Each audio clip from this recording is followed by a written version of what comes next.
Upon returning to the apocalypse, Jiang Nan initially intended to leverage the advantages of his rebirth to improve his circumstances. However, to his astonishment, a mobile home arrived at his doorstep, accompanied by a system that compelled him to save the world. Jiang Nan lamented, "I truly do not wish to be a savior." Chapter 1. A Quintessential Rebirth. Jiang Nan, wake up. In a classroom at H Country's Haijiao University, students were attending a lecture. An elderly professor, brimming with enthusiasm, was imparting knowledge from the podium. Yet, among the students, there were always a few who were engaged in their own musings. At the back of the classroom, a young chubby boy was gently nudging his companion. Ah! A sharp scream shattered the sudden silence of the classroom.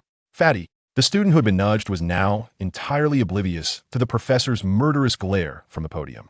Instead, he rubbed his bleary eyes and uncertainly inquired. Meanwhile, the chubby student beside him appeared somewhat anxious, wearing a look of despair. Everyone knew that this elderly professor was notoriously strict at Haijiao University.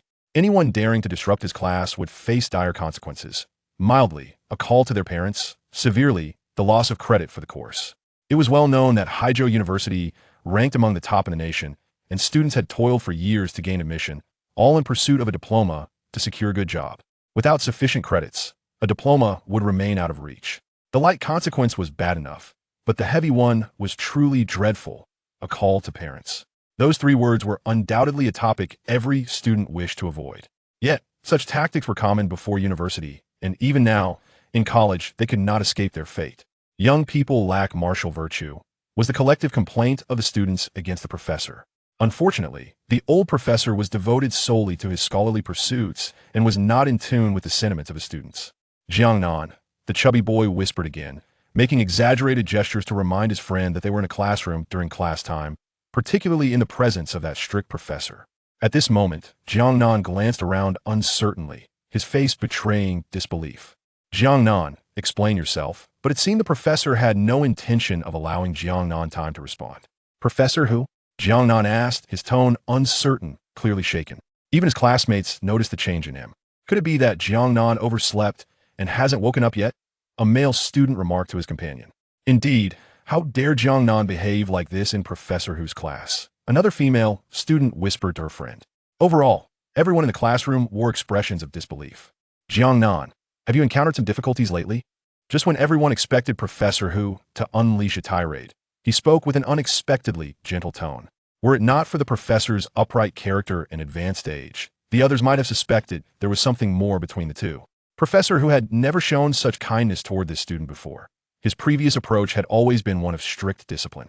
However, upon reflection, the classmates understood Jiang Nan's situation. He was a local, and his parents held respectable jobs in Haijiao.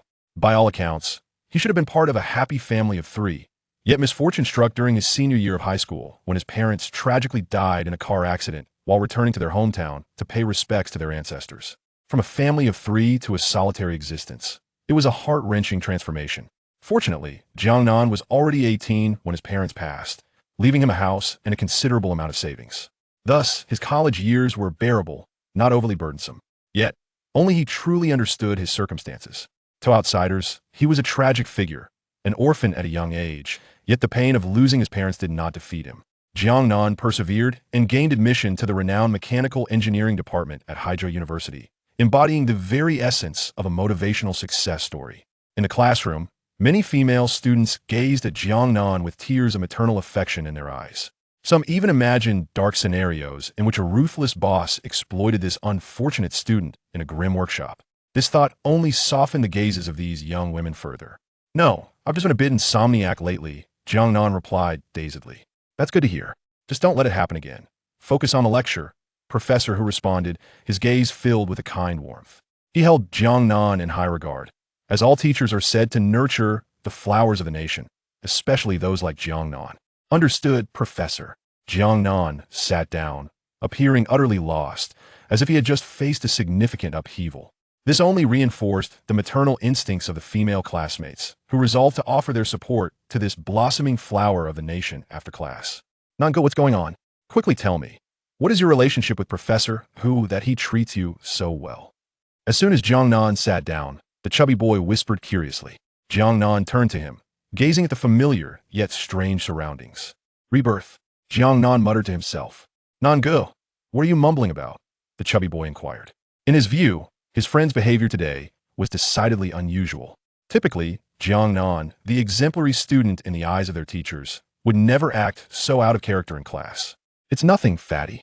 We'll talk after class, Jiang Nan replied, looking at his friend. With such vivid sensations, he felt no need to pinch himself. He knew he had indeed been reborn. Heaven truly favors me, allowing me to live again. I wonder if I might receive a rebirth package. Perhaps a system will just fall into my lap. Oh, heaven, do not be stingy with your love for me, Jiang Nan thought whimsically. With the professor's declaration at the end of class, the students erupted in joyous cries of freedom. Meanwhile, the chubby boy looked at Jiang Nan, who seemed lost in thought, like a fool. Nan go, what are you smiling about? Class is over. Let's go eat, the chubby boy said, patting Jiang Nan on the shoulder. Oh, very well. Shortly thereafter, the two exited the classroom and surveyed the bustling campus, particularly vibrant in the summer, where numerous young ladies donned light attire, providing a feast for the eyes. Both were acutely aware, however, that merely observing was the extent of their engagement. Any attempt to approach them for a WeChat connection would be unwise. What breed of toad are you? Such remarks would undoubtedly spill from the lips of these young ladies. With this thought, the two couldn't help but sigh deeply and hurriedly made their way to the cafeteria, fearing that if they delayed, they would miss out on their meal. Chapter 2. The Passage of 3 Days. After satisfying their appetites, the two friends once again admired the majestic white goose on their way back to the dormitory. Upon returning, the plump one, Tang Yuan, exuberantly remarked, South brother, I must say from my past experiences that Goose's legs were truly remarkable. As a prestigious university in the nation, Haizhou University naturally provides commendable living conditions, with standard double occupancy dormitories. Thus, the two spoke quite freely within their quarters. Past experiences? Should I inform your parents of your expertise? Jiang Nan teased, glancing at his longtime comrade, whom he had known since high school. Tang Yuan, the portly figure before him, hailed from a well-to-do family that owned a chain of supermarkets, though their demeanor was surprisingly unpretentious and approachable. Tang Yuan's parents had been particularly kind to Jiang Nan, especially after his own parents passed away during his high school years, providing him the support needed to navigate the trials of life without the burden of troublesome relatives. Otherwise, he might have found himself begging on the streets. Their friendship had endured for 7 to 8 years since their high school days. If there was anyone in this world whom Jiang Nan could trust, it would undoubtedly be this dear friend, who had once sacrificed himself for Jiang Nan's protection. In this life, he was determined to safeguard his brother. You young ones lack a sense of honor, the plump one chided, visibly irritated. Come on, do you think you're Master Ma? Jiang Nan rolled his eyes in response. Well, consider my parents have always favored you. Sometimes I wonder if I should drag them into a paternity test, Tang Yuan retorted, rolling his eyes in jest. Better not, or I fear you might jump into the sea, Jiang Nan quipped with a mischievous grin. Curse you, Tang Yuan laughed in reply. All right, let's get to the point. Do you trust me? Jiang Nan's expression turned serious. South brother, you can't be serious. What kind of question is that? If I don't trust you, should I trust that Luwan instead? Dang Duan Guestin, Popa. He was beginning to doubt whether the person before him was truly Jiang Nan, as he had recently become enamored with fantasy novels featuring protagonists who either reincarnate or possess others. Quite the trend. Enough about Luwan. In a few days, you'll witness her fate, Jiang Nan stated calmly. The Luwan they spoke of was Jiang Nan's ex-girlfriend. Like many others, upon entering Haizhou University, Jiang Nan had captured the hearts of numerous seniors and juniors, thanks to his tragic backstory, gentle demeanor, and handsome countenance, along with commendable academic performance. Luwan was among those captivated, and their relationship ignited with the fervor of a lightning strike. As Tang Yuan had once remarked, their romance progressed even faster than a rocket launch. However, like many tales, Luwan's intentions were not pure. She was merely seeking novelty while secretly flirting with several wealthy heirs at the university. The label of a materialistic woman aptly describes Luwan. Yet her obsession with wealth is merely the surface of her character. She also possesses a cunning and cruel disposition. Ever since the fallout from their breakup, she has relentlessly sought to create trouble for Jiang Nan while employing every possible tactic to preserve her reputation in the eyes of her wealthy ex-boyfriend. This explains why Tang Yuan refers to her in such a manner. Now, let us refrain from dwelling on the past and focus on the present. As the corpulent figure before him seemed intent on resurrecting bygone events, Jiang Nan hastily intervened. What is there to discuss in the present? Should we simply eat and sleep? Dan Juan Guidi, Popa. How long can the foods in your supermarket last? Jiang Nan inquired. Brother Nan, aren't you already aware? You know the people I work with, Tang Yuan replied, finding his friend's behavior today rather peculiar. Jiang Nan had caused a scene in class earlier, and now he was oddly fixated on the shelf life of food, which struck Tang Yuan as nonsensical. Not much time left, Jiang Nan murmured to himself. What do you mean, not much time? Brother Nan, what is wrong with you? Why speak such nonsense? Tang Yuan was utterly baffled. What is the date today? Jiang Nan suddenly asked. It's September 6th, Tang Yuan responded. 3 days left, just 3 days, Jiang Nan whispered, his expression grave. Brother Nan, what is going on with you? Should we go see a doctor? Tang Yuan looked at Jiang Nan, who seemed to be in a state of delirium. It's nothing. My friend, today, you must accompany me on an important venture, Jiang Nan said mysteriously. Upon hearing these words and observing the enigmatic expression of his companion, Tang Yuan felt a chilling sense of unease, increasingly convinced that his dear brother was unwell. Meanwhile, Jiang Nan was immersed in the joy of his rebirth, yet tinged with anxiety, for he was acutely aware of the impending future. In just 3 days, at noon on September 9th, the world would transform into a living hell. The term apocalypse had hitherto existed only in novels and films, yet it would soon become stark reality. Jiang Nan vividly recalled that in his previous life, it had been 40 years since the onset of the apocalypse. Initially, various cities and nations had been seized by military forces, but the terrifying horde of zombies surged forth like a relentless tide against humanity. Unlike the zombies depicted in films, these creatures could reproduce autonomously. By the year Jiang Nan was reborn, the territories controlled by humans had dwindled to less than 1/10 of the planet. The remainder was dominated by 5 sovereigns of the undead. Jiang Nan distinctly remembered how these 5 rulers had ascended with the brilliance of comets, as if merely drinking water could enhance their power. Reflecting upon humanity, despite some individuals experiencing extraordinary encounters and becoming endowed with supernatural abilities, their numbers remained too few to withstand the overwhelming tide of the zombie horde. Thus, in the year of Jiang Nan's rebirth, while humanity has managed to tenuously regain control of the situation, it pales in comparison to its former glory. Hello, is this the Endgame hospital? This is Haizhou University, and I have a patient here. Jiang Nan was immersed in the apocalypse, contemplating how to survive amidst the chaos. However, he was taken aback when his close friend made an unexpected move. With a swift motion, Jiang Nan, utilizing the years of practice in his Qilin arm, seized Tang Yuan's phone and promptly ended the call, the entire process executed with seamless precision. Chapter 3. The First Step of the Apocalypse. What are you doing, fatty? Jiang Nan exclaimed in frustration. Non-go. If someone is ill, they must seek treatment. Rest assured, I will make sure of it, Tang Yuan replied earnestly. Curse you. I'm not sick, Jiang Nan retorted in anger. Yet, as he glanced at Fatty, he noticed the latter's expression remained unchanged, leaving Jiang Nan feeling somewhat helpless. He understood that he could not blame his friend entirely for reflecting on his own behavior today. He realized it had been quite abnormal. Caught in the joy of his rebirth, he had been oblivious to how peculiar his actions had been. Typically, at the age of 22 and on the verge of graduating from university, he should be acting with prudence, especially since a diploma from Haizhou University serves as a commendable stepping stone into society. Fatty, let us not discuss anything further. Tonight, we have an important matter to attend to. We will talk after it's done, Jiang Nan said with a serious demeanor. Seeing Jiang Nan's earnest expression, Tang Yuan could only acquiesce, silently resolving to ensure Nong Ji's well-being. Fatty, you need to drive home now and return to pick me up. Let us meet at the campus gate at 7 p.m., Jiang Nan instructed. All right, Tang Yuan replied with resignation. Now go on.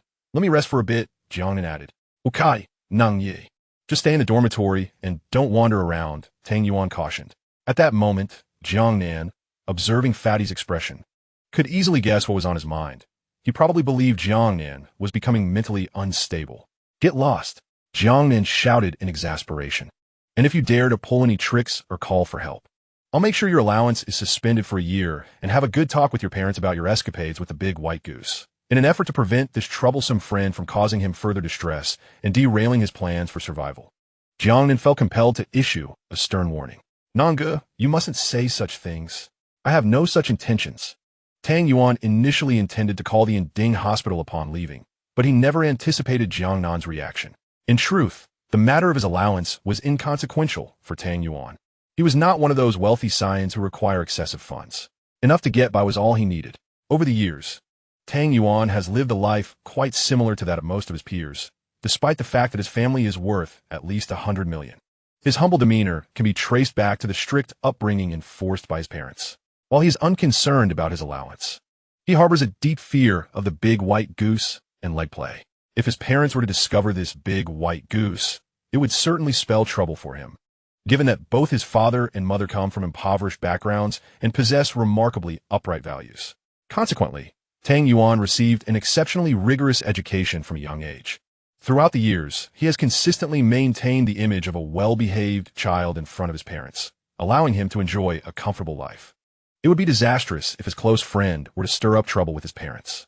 Strangely enough, his parents seem to favor Jiang Nan excessively, to the point where even he, their biological son, begins to feel uncomfortable.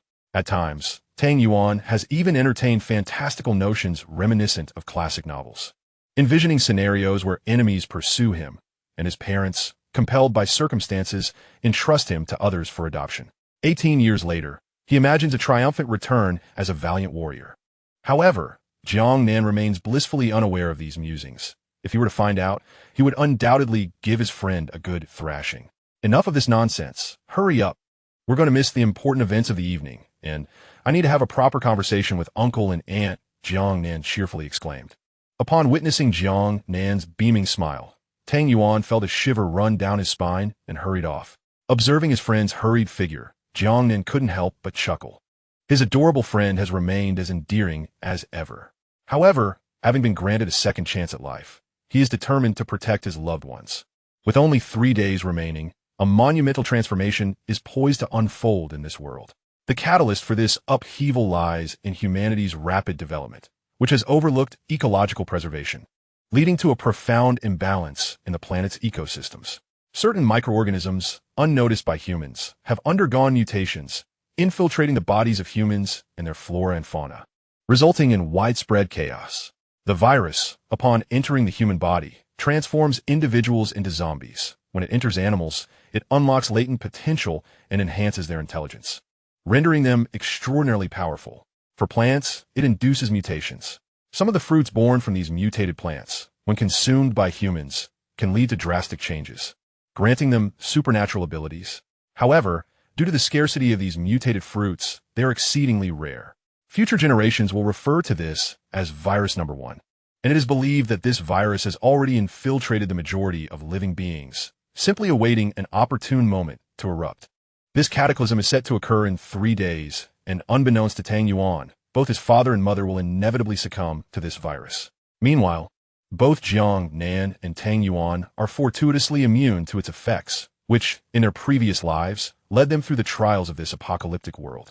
Ultimately, a mere conflict over scarce resources resulted in the demise of his dear friend. In this apocalyptic world, the most precious commodities are food, medicine, and other supplies.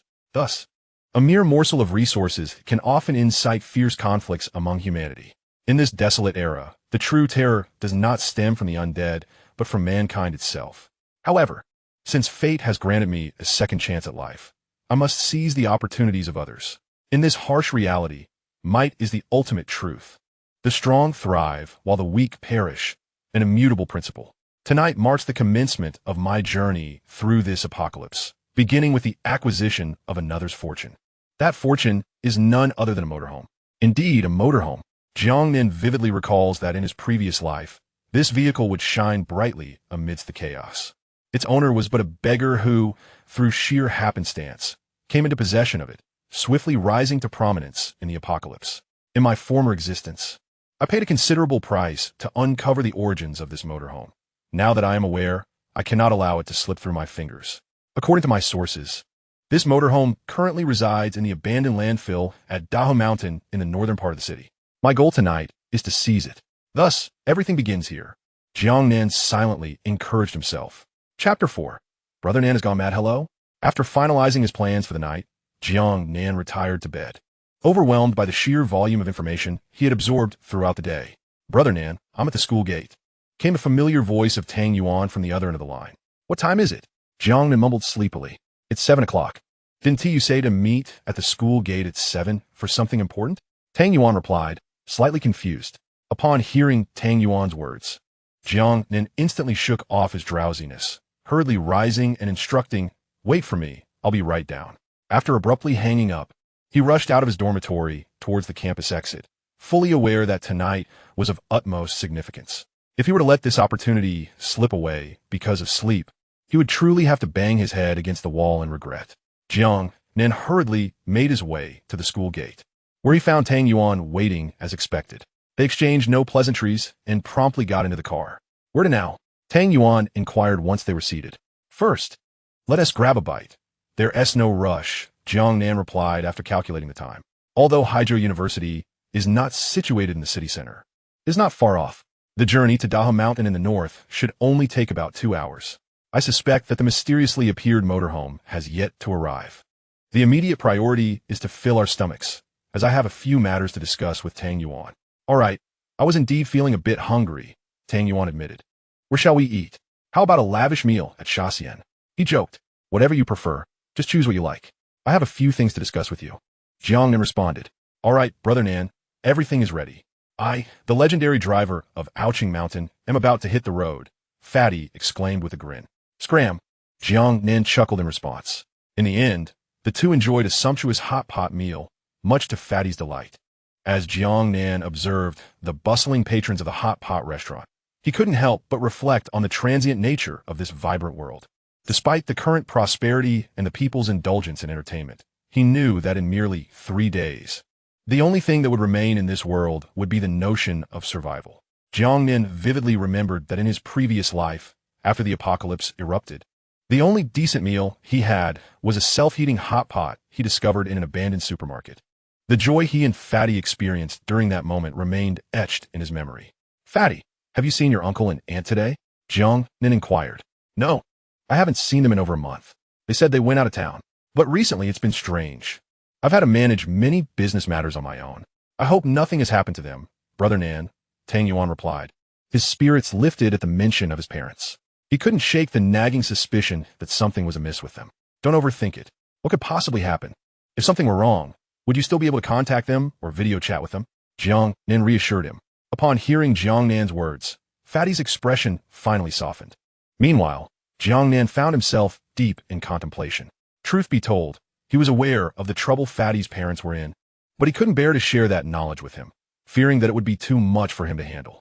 He understood that the virus lay dormant within the human body, requiring time to mutate, and its insidious nature eluded conventional medical detection.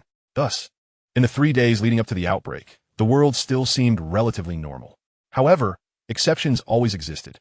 When conventional medical methods failed, there were always privileged elites, those often referred to as the powerful.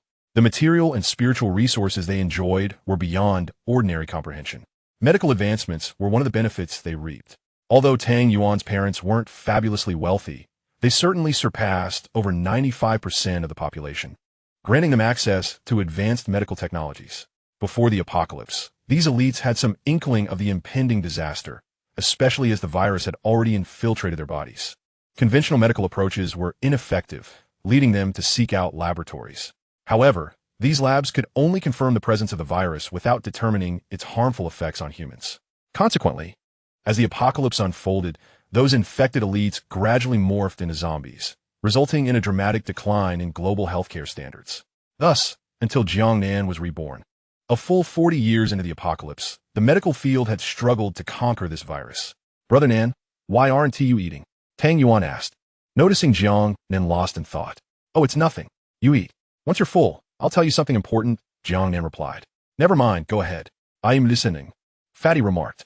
"Starting tonight, I need you to provide me with all the non-perishable food items from your supermarket, especially those with a long shelf life.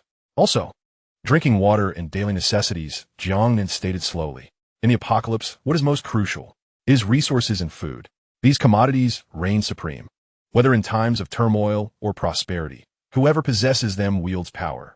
"Brother Nan, what's wrong with you? Are you feverish? If you need anything, I can have it delivered directly. Why stockpile? You can't sell it anyway," Fatty replied. "I have 6 million. I'll take as much as I need, and for now, let us keep everything in your warehouse. I'll start picking up the goods tomorrow," Jiang Nan said. Brother Nan, where did you get so much money? Fatty asked, bewildered. He was well aware of his friend's circumstances. Such a large sum was unimaginable. I sold my house this afternoon, Jiang Nan explained. Brother Nan, you didn't sell your house for just this amount, did you? That property was worth at least 2 million. Fatty exclaimed, astonished. In his view, Jiang Nan was indeed a peculiar character today. His actions were utterly incomprehensible. Yes, this is the one. 6 million. Remember, take as much as you can. Even if the money runs short, make sure to reserve it for me. I will repay you later, Jiang Nan insisted. Observing Fatty's expression, Jiang Nan realized he must think he had lost his mind. However, Jiang Nan knew that even if he revealed the truth, Fatty might not believe him. It was better to simply hand over the money. After all, in 3 days, this money would merely be a pile of worthless paper. Brother Nan has gone mad, was Fatty's sole thought at that moment. Chapter 5. The Search for a Mobile Home. Indeed, to forsake over 2 million for a mere one. 6 million seemed incomprehensible. Investing that sum into a legitimate business venture would invite no criticism. After all, it would serve a proper purpose. However, spending it on food and daily necessities appeared reckless, akin to squandering wealth. All right, I know you don't understand my reasoning, but within a week, you will be grateful to Brother Nan. For I will unveil to you the true essence of a ruler, Jiang Nan declared with a flourish. Brother Nan, you aren't planning to invest in the stock market after following some online guru, are you? Get lost. I consider myself a scholar of the new era. I would never stoop to such lowly pursuits. Jiang Nan rolled his eyes. Then why, Brother Nan? Tang Yuan's curiosity deepened upon hearing Jiang Nan's response. Enough with the chatter. Eat quickly, and once you're done, call me to arrange the supplies. Prepare to set off, Jiang Nan instructed. Where are we going?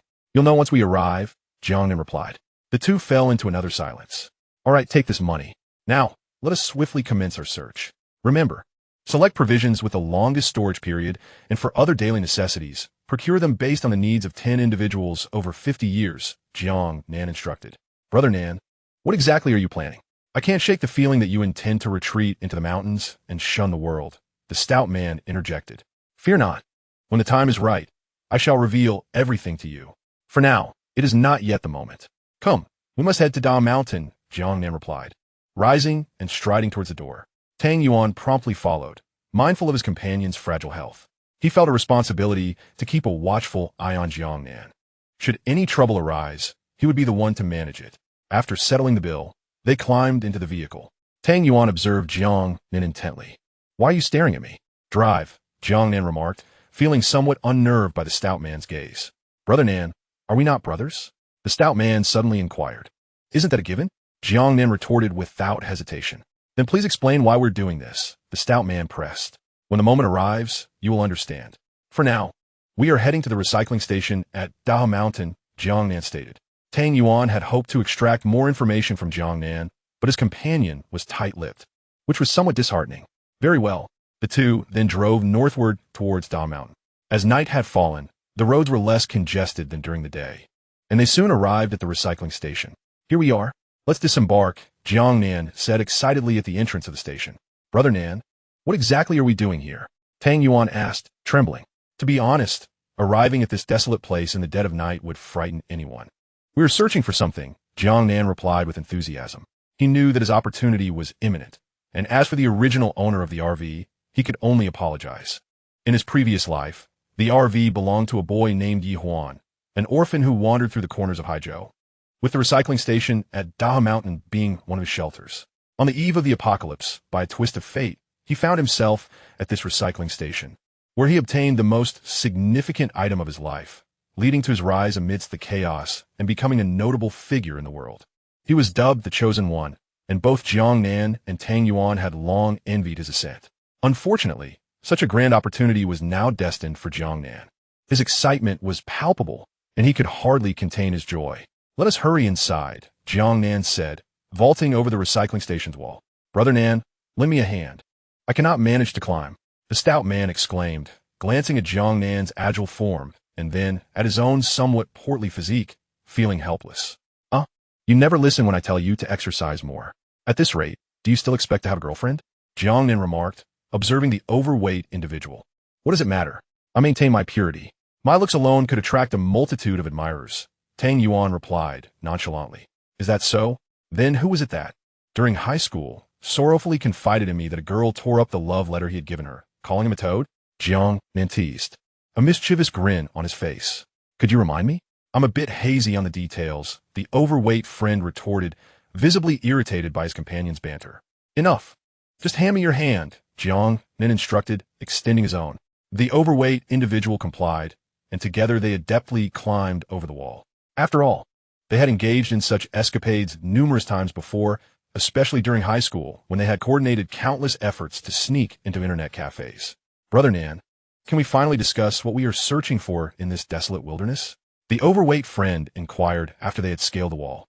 A black camper van, devoid of license plates or markings. Jiang Nan finally revealed their purpose for being there. Brother Nan, have you lost your mind? In this godforsaken place, a camper van? I'd be lucky to find a dingy old penguin for $300. The overweight friend exclaimed, rolling his eyes. Enough with the whining. If we can't find it, we'll remain here until we do, Jiang Nan declared resolutely. He was not one to believe in the notion of impossibility, especially given the rumors and information he had gathered from his previous life. This camper van had been reported to have arrived at the garbage dump in the Great River Mountains 2 weeks prior to the apocalypse, remaining undiscovered in this desolate area until it was finally detected by the chosen one, Yihuan. The two then began rummaging through the refuse. But due to the camper van's size, Jiang Nan quickly abandoned the smaller piles of trash. After a lengthy search, however, there was still no sign of the behemoth they sought. How about I just buy you a camper van? The overweight friend suggested, his mood dimming. In this cursed place, finding a camper van would be truly supernatural. Get lost. I have no interest in men, especially not hefty ones, Jiang Nan shot back. The camaraderie between the two friends allowed for such exchanges, and while the overweight friend would usually retort, this time he remained silent. Jiang Nan turned back, puzzled, only to find his companion frozen in place, eyes fixed on something in the distance. What's wrong? He asked. Brother Nan, it seems we can head back now. Look behind us.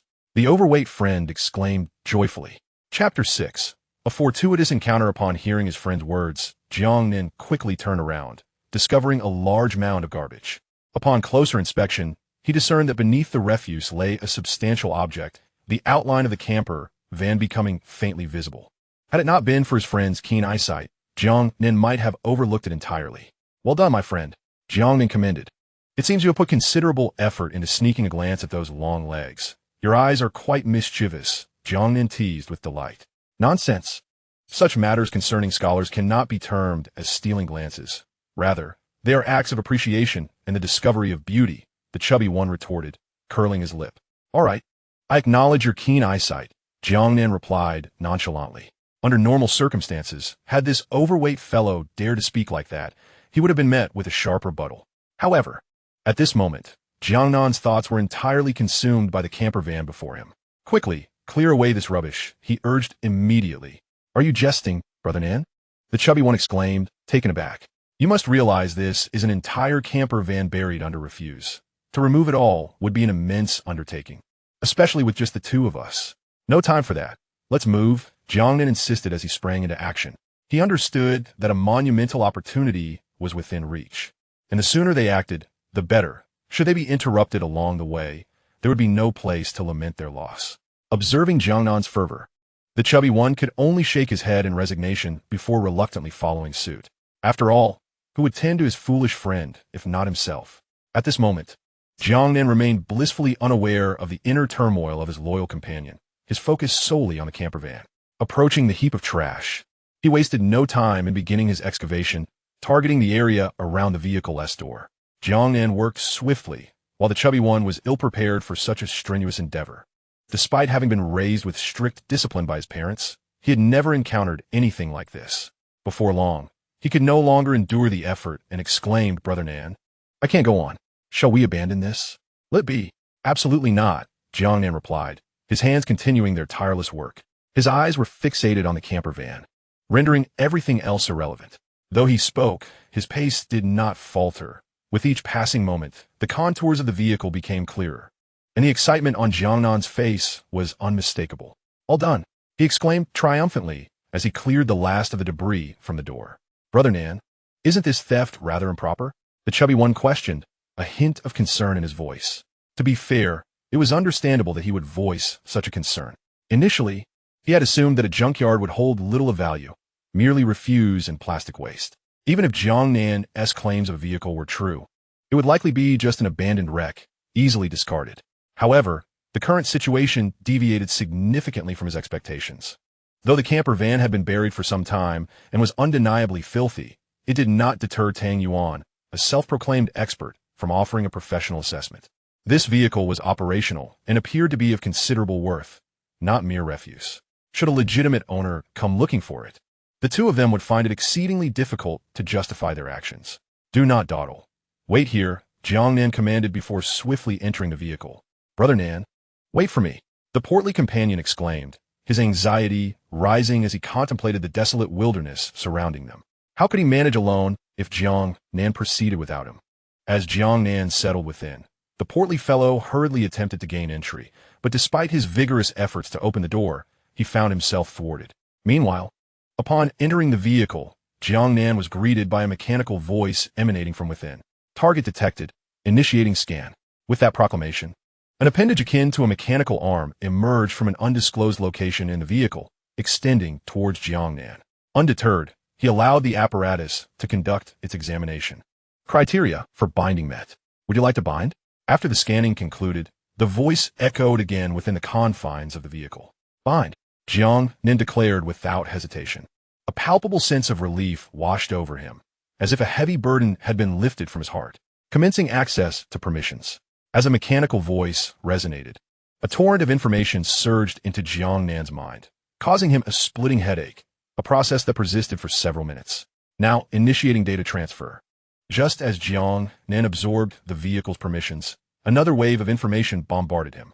Damn it, he muttered internally, yet his body complied, absorbing the knowledge imparted by the vehicle. After what felt like an eternity, Jiang Nan had gained a fundamental understanding of the vehicle. Hey, can you hear me? He inquired softly after organizing his thoughts. The host need not vocalize. Mental communication is sufficient. We are now one entity, the mechanical voice replied. Do you have a name? Jiang Nan pondered internally. Please assign a name to the host. Little V, he declared. Command received. Little V, please elucidate the origin and basic operational functions of this vehicle. Understood. Subsequently, Little V systematically explained the vehicle's background. This vehicle stemmed from a high civilization universe of a distinct dimension, originally a spacecraft. Its previous owner had met with a grim fate, having violated cosmic laws during time travel and consequently being obliterated by the universe. The last destination of that journey was the very planet Jiang Nan now inhabited. The spacecraft, having sustained severe damage due to its entanglement in these events, had been forced to transform into a mundane RV, awaiting a destined individual to awaken it and restore it to its former glory. In a previous life, a vagabond had been chosen as this fated individual. In this life, the mantle had now fallen upon him. Little V, what is your current level of integrity? Jiang Nan inquired. 3%. Do you require energy? Jiang Nan pressed further. According to projections, a significant disaster will occur on this planet in 2 days, heralding the emergence of a new species. They possess the energy I require. Are you referring to zombies? Jiang Nan asked, seeking clarification. According to your cinematic narratives, it is referred to as a zombie apocalypse. Now, based on calculations, it is imperative for you to stockpile essential supplies, such as fuel, food, and building materials. What purpose do building materials serve? Assist me in restoring the remaining functionalities. Very well, let us proceed to the Seaview Bay community located in the eastern part of the city. We will first head towards Jiang Nan. Destination input complete. The activation will commence in 3 seconds. Chapter 7. The Scoundrel Jiang Li. Meanwhile, concerning the portly fellow, ever since he entered the vehicle, he has been left outside, regardless of his incessant cries, as if Jiang Nan were oblivious to his predicament. This led the portly man to ponder the remarkable soundproofing of the vehicle. Ought to be beneath the car, not inside it. This was his most genuine reflection at that moment. While he continued to contemplate the intricacies of the song, the headlights of the RV flickered to life. Before he could fully grasp the situation, the vehicle roared to life and sped downhill. A case of abandoning the donkey after grinding it, the portly man mumbled. Jiang Nan, you scoundrel, he bellowed, as his phone buzzed. He retrieved it to find a message from Jiang Nan. For a fleeting moment, he thought that his brother had not forgotten him. However, upon opening the message, he was met with merely 2 words. your home. Nothing more. Meanwhile, Jiang Nan was preoccupied with the vehicle's operational data as it traversed the roads. After all, this RV was his lifeline in the impending apocalypse. Little V, what is the current storage capacity within the vehicle? He inquired. According to estimates, the maximum food storage capacity can sustain 5 individuals for 5 months. The maximum fuel capacity allows for travel up to 10,000 kilometers. The maximum miscellaneous storage space is 6,000 cubic meters. Little V replied mechanically, conveying this fundamental information to Jiang Nan. Cannot food be stored in the miscellaneous space? Jiang Nan queried, puzzled. In his view, all the items he had procured were long-lasting. If he could fill the 6,000 cubic meters entirely with food, he would scarcely need to worry about provisions. Host, the food storage space within the vehicle is equipped with preservation features, ensuring that, in human terms, it never expires. The miscellaneous storage is reserved for essential materials required for vehicle upgrades. What enhancements accompany the upgrades? Jiang Nan asked eagerly, his eyes gleaming at the mention of defense. There is nothing more practical than such a feature. In an apocalypse, the greatest fear is that of sudden crisis. Having just triumphed in a battle, one might receive news of a stolen crystal, which could drive one to despair. An upgrade that provides a degree of defensive capability would significantly enhance safety. A list of upgrades is currently being generated. Please wait. As the necessary items for the upgrade materialized in Jiang Nan's mind, he gained a rough understanding of what was required. Predominantly construction materials. However, the quantity was rather overwhelming. Without some financial backing, it would be unmanageable. Are you a glutton? Such an insatiable appetite. I can hardly afford to sustain you. Jiang Nan could not help but scoff at the situation. Upon hearing Jiang Nan's remarks, the mechanical voice of Xiao V resonated once more, pauper. This mechanical utterance felt like the most derisive statement in existence, provoking an immediate outburst from Jiang Nan. Who are you calling that? Do you believe I could? I could. After much contemplation, Jiang Nan failed to devise a method to reprimand this impudent creature. He found it baffling that this little rascal, presumably an extraterrestrial, could keep pace with contemporary societal trends and wield such language. All right then, enlighten me about the basic defensive capabilities, Jiang Nan finally inquired, sounding somewhat deflated. The basic defensive functions are as follows. 1. Vehicle defense increased by 10%. 2. The vehicle will be automatically equipped with 4 lightweight machine guns and 40,000 rounds of ammunition. 3. The host will receive a submachine gun manufactured by the vehicle. 4. A support robot will be provided. Is it really that impressive? Listening to Xiao V's response, Jiang Nan was momentarily taken aback. This basic defense seemed extraordinarily formidable. It appears that the old adage holds true. You get what you pay for, and Jiang Nan found himself in complete agreement with this sentiment. Please do not question this. As a product of a super civilization, it is beyond the comprehension of irrational beings like yourselves, Xiao V retorted without restraint. All right then, another wave of unabashed mockery. Xiao V, if you were human, you would undoubtedly not survive 3 days, Jiang Nan said with utmost seriousness. The reason was simple. This entity was simply infuriating. Please refrain from being sarcastic. I have no desire to become human. Fine, you win. In Jiang Nan's view, he had invited an ancestor to dwell beside him. This relentless barrage of sarcasm and scorn left little room for dignity. He truly wondered how the vagabond Yi Huan from his previous life managed to endure under such derision from this impish being. Frankly, Jiang Nan was increasingly anxious about his future existence. Destination reached. Please issue the next command. As Jiang Nan contemplated how to maintain his composure in the face of Xiao V's acerbic tongue, he realized, I can allow others access to the RV and grant them permissions to other spaces, such as the storage room, armory, and food storage. From their earlier conversation, it was understood that this RV was privately owned by Jiang Nan, and others could only enter with his permission. Even access to other spaces required his consent. Within this RV, Jiang Nan was unequivocally the sole authority. Understood. Very well. Jiang Nan waited in the garage of the chubby man's house for quite a while before he finally heard the sound of honking. One may wonder how Jiang Nan came to possess a key to the chubby man's residence. It is hardly surprising. After all, the chubby man had begun to question his own origins, pondering if he was adopted, while Jiang Nan was indeed the biological child. With the vehicle reversing into the garage, the chubby man exited and immediately began to berate Jiang Nan. You bastard! We agreed to stand together through thick and thin, yet you abandoned me for this piece of junk. Do you have any idea how I made my way back through desolate mountains and wilderness? The chubby man's expression at that moment resembled that of a wronged spouse. His grievance evident in every feature. The scoundrel, Xiao V, mercilessly mocked, "You bastard. Can't you just remain silent for once?" Hearing Xiao V's words, Jiang Nan's temper flared, and he inadvertently blurted out, "You dare to insult me over a mere RV? What happened to our lifelong brotherhood?" The chubby man's expression transformed, his sense of injustice palpable, as if he were on the verge of tears.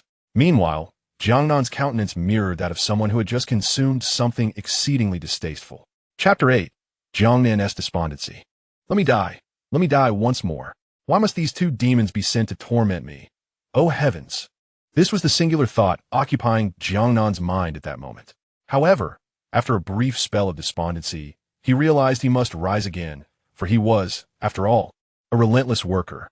The chubby man before him was a significant benefactor, and to secure resources for that little rascal, he must endure and appease. Truth be told, Jiang Nan felt somewhat demeaning. Here he was, subjected to the scorn of this little brat, yet he had to shamelessly approach the benefactor for assistance. The crucial matter was that the benefactor seemed to be quite agitated today. How could Jiang Nan win back his favor? A thought crossed his mind. "Please, don't be angry just yet. I urgently need your help." Jiang Nan spoke softly, observing the chubby man's furious demeanor. "Get lost," the chubby man retorted. "If you agree to assist me, I will help you pursue Chunming." Realizing that gentle persuasion was futile, Jiang Nan decided to unleash his trump card. Chunming, the belle of the department, was not only academically gifted, but also the chubby man's dream girl, albeit she had never shown much interest in him. On the other hand, she seemed quite intrigued by Jiang Nan, and they maintained a relatively frequent correspondence, considering Haizhou University was a prestigious institution with only a handful of outstanding individuals, leading to close interactions. Jiang Nan vividly recalled the wistful glances the chubby man cast during their academic exchanges with the old professor. "No way. You think I'm foolish? How many times have you tricked me with this? How many times have I taken the fall for you? I can see that her affections lie with you, not me. I refuse to be fooled again." The chubby man scoffed, curling his lip. "Brother Pang, this is the last time, truly the very last time." Jiang Nan, caught beneath the same roof, had no choice but to bow his head, clasping his hands together in a gesture of supplication towards Tang Yuan. To an outsider, it might have seemed as if he were making a wish, and at that moment, the chubby man couldn't help but chuckle at Jiang Nan's predicament. "Speak. What new mischief have you devised? However, let me make it clear that if it resembles the events of this evening, I shall not offer my assistance." I understand. For you, the esteemed young Master Tang, this matter is but a trifling concern." Jiang Nan, like a sycophant, ingratiated himself to the hefty fellow. "So what is it?" At this moment, the rotund man felt an unexpected surge of joy upon hearing Jiang Nan's words. After all, they had known each other for many years, and their playful banter was a frequent occurrence, with the outcome often favoring the rotund one. Observing Jiang Nan's discomfort brought him immense satisfaction. "I merely wish to request your help in purchasing a few items. You are quite affluent, after all. Just this evening, I expended a considerable sum on your behalf for dinner. Do you still have funds left?" The rotund man rolled his eyes in response. "Tonight's expenditures do not count. I shall provide you with a new list." Jiang Nan replied. The rotund man queried, perplexed. "Here." Jiang Nan produced a piece of paper from his coat pocket, densely inscribed with items. "This is the most rational assortment calculated by Little V. According to Little V's projections, if I can procure all these items, the supplies on a mobile home will last both you and me for nearly a year, and the vehicle itself will level up twice. By then, it would not only possess basic defensive capabilities, but also an elementary medical room." The rotund man gazed at the extensive list with a sense of foreboding. "Nang Yi, what exactly are you planning? You aren't contemplating anything monumental, are you?" The more he scrutinized the list, the more he sensed something was amiss, especially given Jiang Nan's unusual demeanor today. What monumental undertaking could I possibly have? Are these items not normal? They are merely food, clothing, and some fuel. Jiang Nan nonchalantly replied. "I acknowledge they are essentials, but your quantities are excessive. Are you planning to establish a gas station?" The rotund man exclaimed, staring incredulously at the numbers on the list. "And why do you require such a vast amount of construction materials? Are you intending to delve into real estate? This plethora of instant noodles could sustain you for 10 lifetimes. And shampoo, facial cleanser. Do you intend to indulge in these daily?" The absurdity of the quantities listed only intensified the rotund man's incredulity. This amount is, shall we say, somewhat excessive, Jiang Nan admitted, his cheeks flushing slightly. Somewhat excessive? This is downright outrageous. The rotund man retorted, exasperated. Do you have any idea how much all this will cost? Not much, merely over 3 million. Jiang Nan asserted with unwavering conviction. You entrusted me with 170,000, and now you expect me to procure over 3 million worth of goods? The rotund man exclaimed in astonishment. Indeed, have you lost your mind? That's a discrepancy of over 100,000. Not just 100, but 100,000. The rotund man regarded Jiang Nan as if he were a fool, emphasizing the word thousand with particular weight.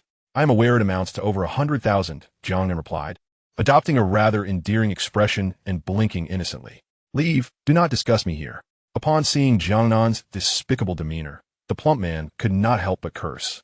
Well then, what do you intend to do with this over 1 million? You cannot possibly regard all sellers as fools, can you? The plump man steadied himself and spoke.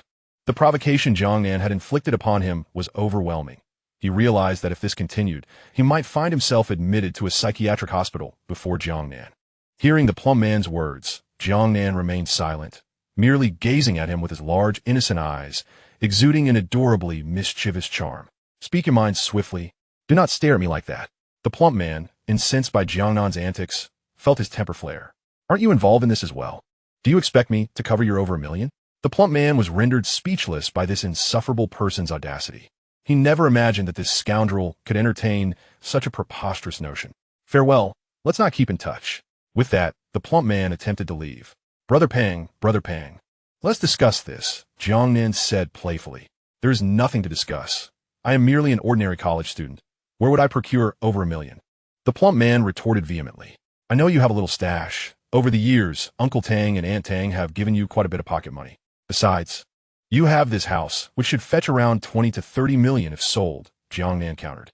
At this point, the plump man felt utterly defeated by this insufferable character, who had squandered his own fortune and was now trying to manipulate him into selling his house. Not a chance. Brother Pang at worst. I will repay you once I make some money, Jiang Nan boldly declared. Currently, Tang Yuan merely wished for tranquility. He regretted ever befriending this insufferable person in high school. Had he not met him, would he have endured such hardship all these years? How did this scoundrel come to know about his little savings? The plump man could not comprehend. Chapter 9. New Journey. Although the plump man desperately wanted to refuse Jiang Nan's unreasonable request, somehow he found himself agreeing, much to his regret. After all these years of diligent saving, he was now on the verge of losing a substantial amount. This deeply pained him. However, for Jiang Nan, it mattered little, as the pain did not touch him directly.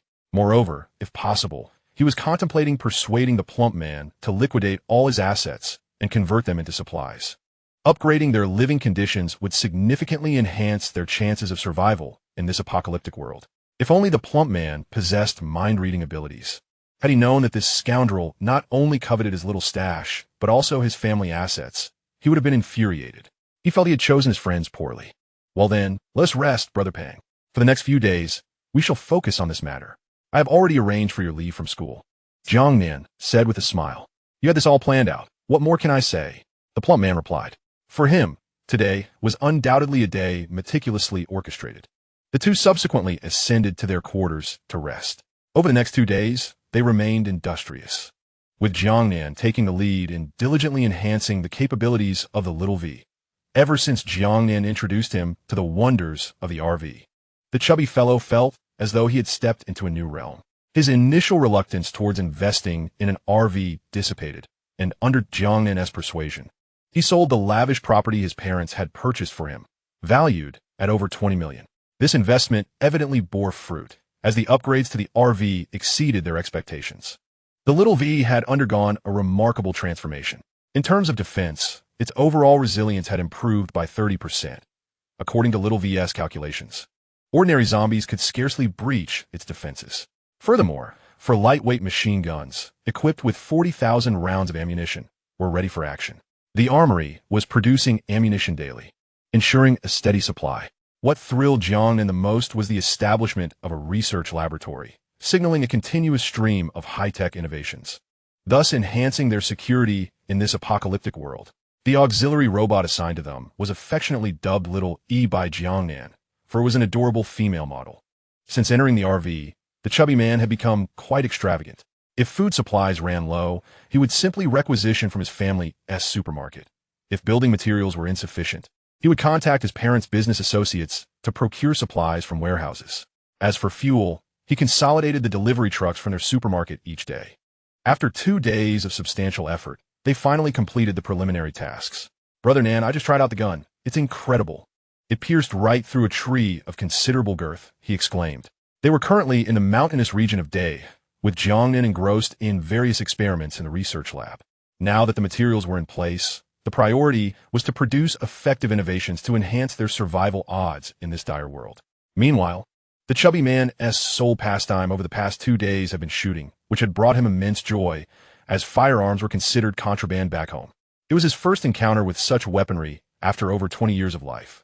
To facilitate his practice, Jiang Nan drove the vehicle into the mountains, allowing himself to focus on his projects while the chubby man honed his shooting skills. "All right, try on this suit," Jiang Nan said, tossing a black outfit into the chubby man's hands. "Brother Nan, you're not planning to turn me into Iron Man, are you?" The chubby man chuckled as he examined the suit. "Enough of the banter. Hurry and try it on," Jiang Nan urged. The chubby man headed to his room within the RV. Truth be told, after several upgrades, the interior of the vehicle had expanded considerably, and they each had their own designated rooms. Although they were modest, measuring around 10 square meters, both were quite content. After all, where else could one find a 10 square meter resting space within an RV nowadays? At this moment, Jiang Nan gazed thoughtfully at the retreating figure of the portly man. Although 2 days of preparation had exceeded his expectations, Jiang Nan dared not let his guard down. It is crucial to remember that in the apocalypse, anything is possible. Suddenly, an idea struck him, and he called out urgently, "Fatty, what is the matter, Ninga?" The portly man, who was trying on his battle suit in the room, rushed out in response to Jiang Nan's call. "How long have we been here?" Jiang Nan inquired with a hint of uncertainty. Strangely, the two had been so engrossed in their activities on the mountain that they had nearly lost track of time. "It must be over a week, right? What's wrong?" Fatty questioned, puzzled. These past few days had been exhilarating, with daily live-fire exercises that were nothing short of thrilling. "Damn it," Jiang Nan exclaimed suddenly. "What is wrong, Ingo?" Fatty asked with concern. This is bad, Jiang Nan exclaimed in a state of panic. They had become so comfortable in their mountain retreat that they had forgotten the onset of the apocalypse. Jiang Nan, having been well-versed in the critical events of the last world, understood the significance of timing and the opportunities that arose for prominent figures. A week had already passed. Who knew if those opportunities still existed? "Fatty, we must descend the mountain immediately," Jiang Nan urged. "All right, I'll call Xiao Yi. She should be gathering data right now." Fatty hurriedly ran outside. Initially, Jiang Nan had envisioned seizing the vital strategic resources around Haizhou at the onset of the apocalypse, thereby significantly enhancing their advantage. "Why didn't V remind me?" Jiang Nan muttered to himself.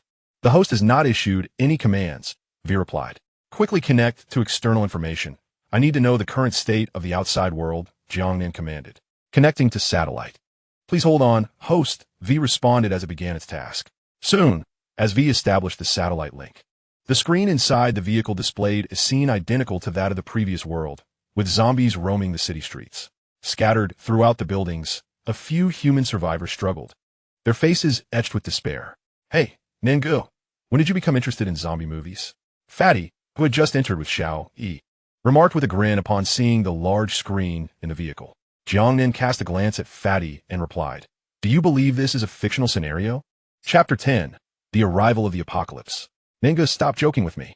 How could this possibly be real?" Fatty was incredulous, as they had only ascended the mountain a little over a week ago. If the world had indeed transformed into something akin to what was depicted on television, he could hardly accept it.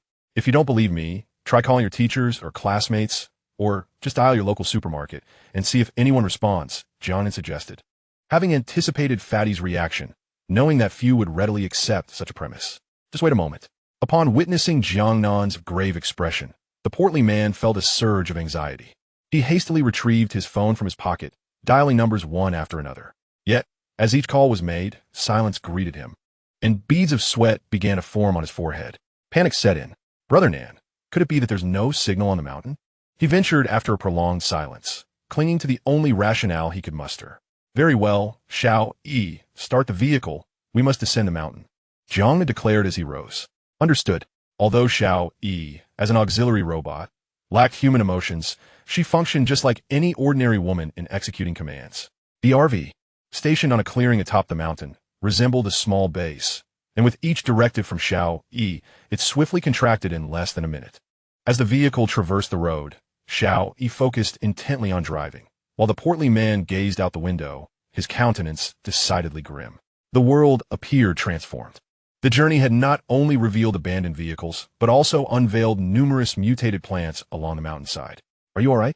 Jiang Nan inquired, casting a worried glance at his companion. Brother Nan, is this truly happening? The portly man asked, his voice low and heavy after a long pause. You must already know the answer to that question, Jiang Nan replied. What about my parents, our teachers, and classmates? The portly man lamented. We can only leave it to fate. The RV descended from the mountain and merged onto the highway, where abandoned cars littered the landscape, and the occasional zombie emerged, easily dispatched by Xiao V's automatic defenses. Upon reaching Haizhou, the city bore little resemblance to its former glory. Although the skyscrapers still stood, many were in ruins, leaving the city in a state of disarray. Brother Nan, let's return to school to find our teachers and classmates. We have guns and ample supplies. We could surely assist them, the portly man suddenly suggested. Jiang Nan remained silent, contemplating the implications of his friend's words. Knowing the portly man's character after years of camaraderie, he understood the weight of the situation. However, the present circumstances did not permit such a course of action. Trust was a fragile commodity, especially in this apocalyptic world. The two of them were well equipped, yet rescuing others could lead to betrayal, a risk too great to bear. Jiang Nan, having experienced the trials of the past, finally spoke. Do you understand the saying, a common man is innocent, but his riches bring him trouble? Brother Nan, surely our familiar teachers and classmates wouldn't act that way, the portly man replied, grasping Jiang Nan's implication. But can we truly know their hearts? It's wiser to proceed with caution. For now, we can only trust each other, Jiang Nan advised. Brother Nan, did you foresee this outcome? Which is why you frantically sold your house and ended up with this wretched thing, bringing me up the mountain at the outset. The chubby man suddenly inquired. I can only respond, there are certain matters beyond my control. All I can do is ensure our well-being and protect us from harm, Jiang Nan remarked.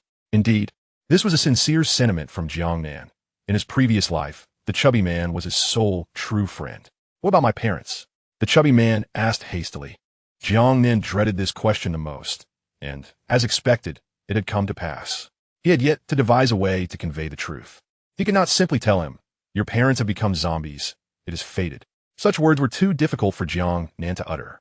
As silence enveloped Jiang Nan, the chubby man seemed to grasp something and ceased his inquiries. The atmosphere in the vehicle became somewhat oppressive. At that moment, a voice from Xiao Yi broke the tension. There are human survivors at the intersection ahead requesting assistance. Should we aid them?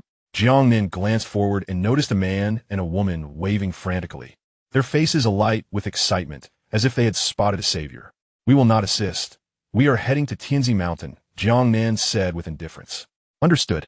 Destination, Tianzi Mountain. Estimated arrival time, 7:40 a.m. tomorrow. Xiao Yi's voice echoed again. Meanwhile, the chubby man remained silent, and Jiang Nan, observing his silhouette, felt it prudent to refrain from speaking further. He understood the emotions at play, but felt powerless to share the burden. Meanwhile, the two individuals at the intersection watched as the vehicle approached, their hearts racing with exhilaration. Who could fathom the trials they had endured over the past week? In order to survive, they had resorted to desperate measures. Originally, they had ventured out to scavenge for food. Yet they stumbled upon such a splendid RV and could not let the opportunity slip away. As the saying goes, the greater the hope, the greater the disappointment. Watching the RV flash past them, their hearts shattered. Why is this happening? Everyone is in such dire straits, yet these people refuse to lend a hand. The young girl lamented as the vehicle sped away. Enough, Xiaoya. Let's head to the supermarket up ahead and find something to eat. We must leave this place today. The young man urged. Why must we leave? High Prefecture is practically a dead city now. If this continues, we will both perish.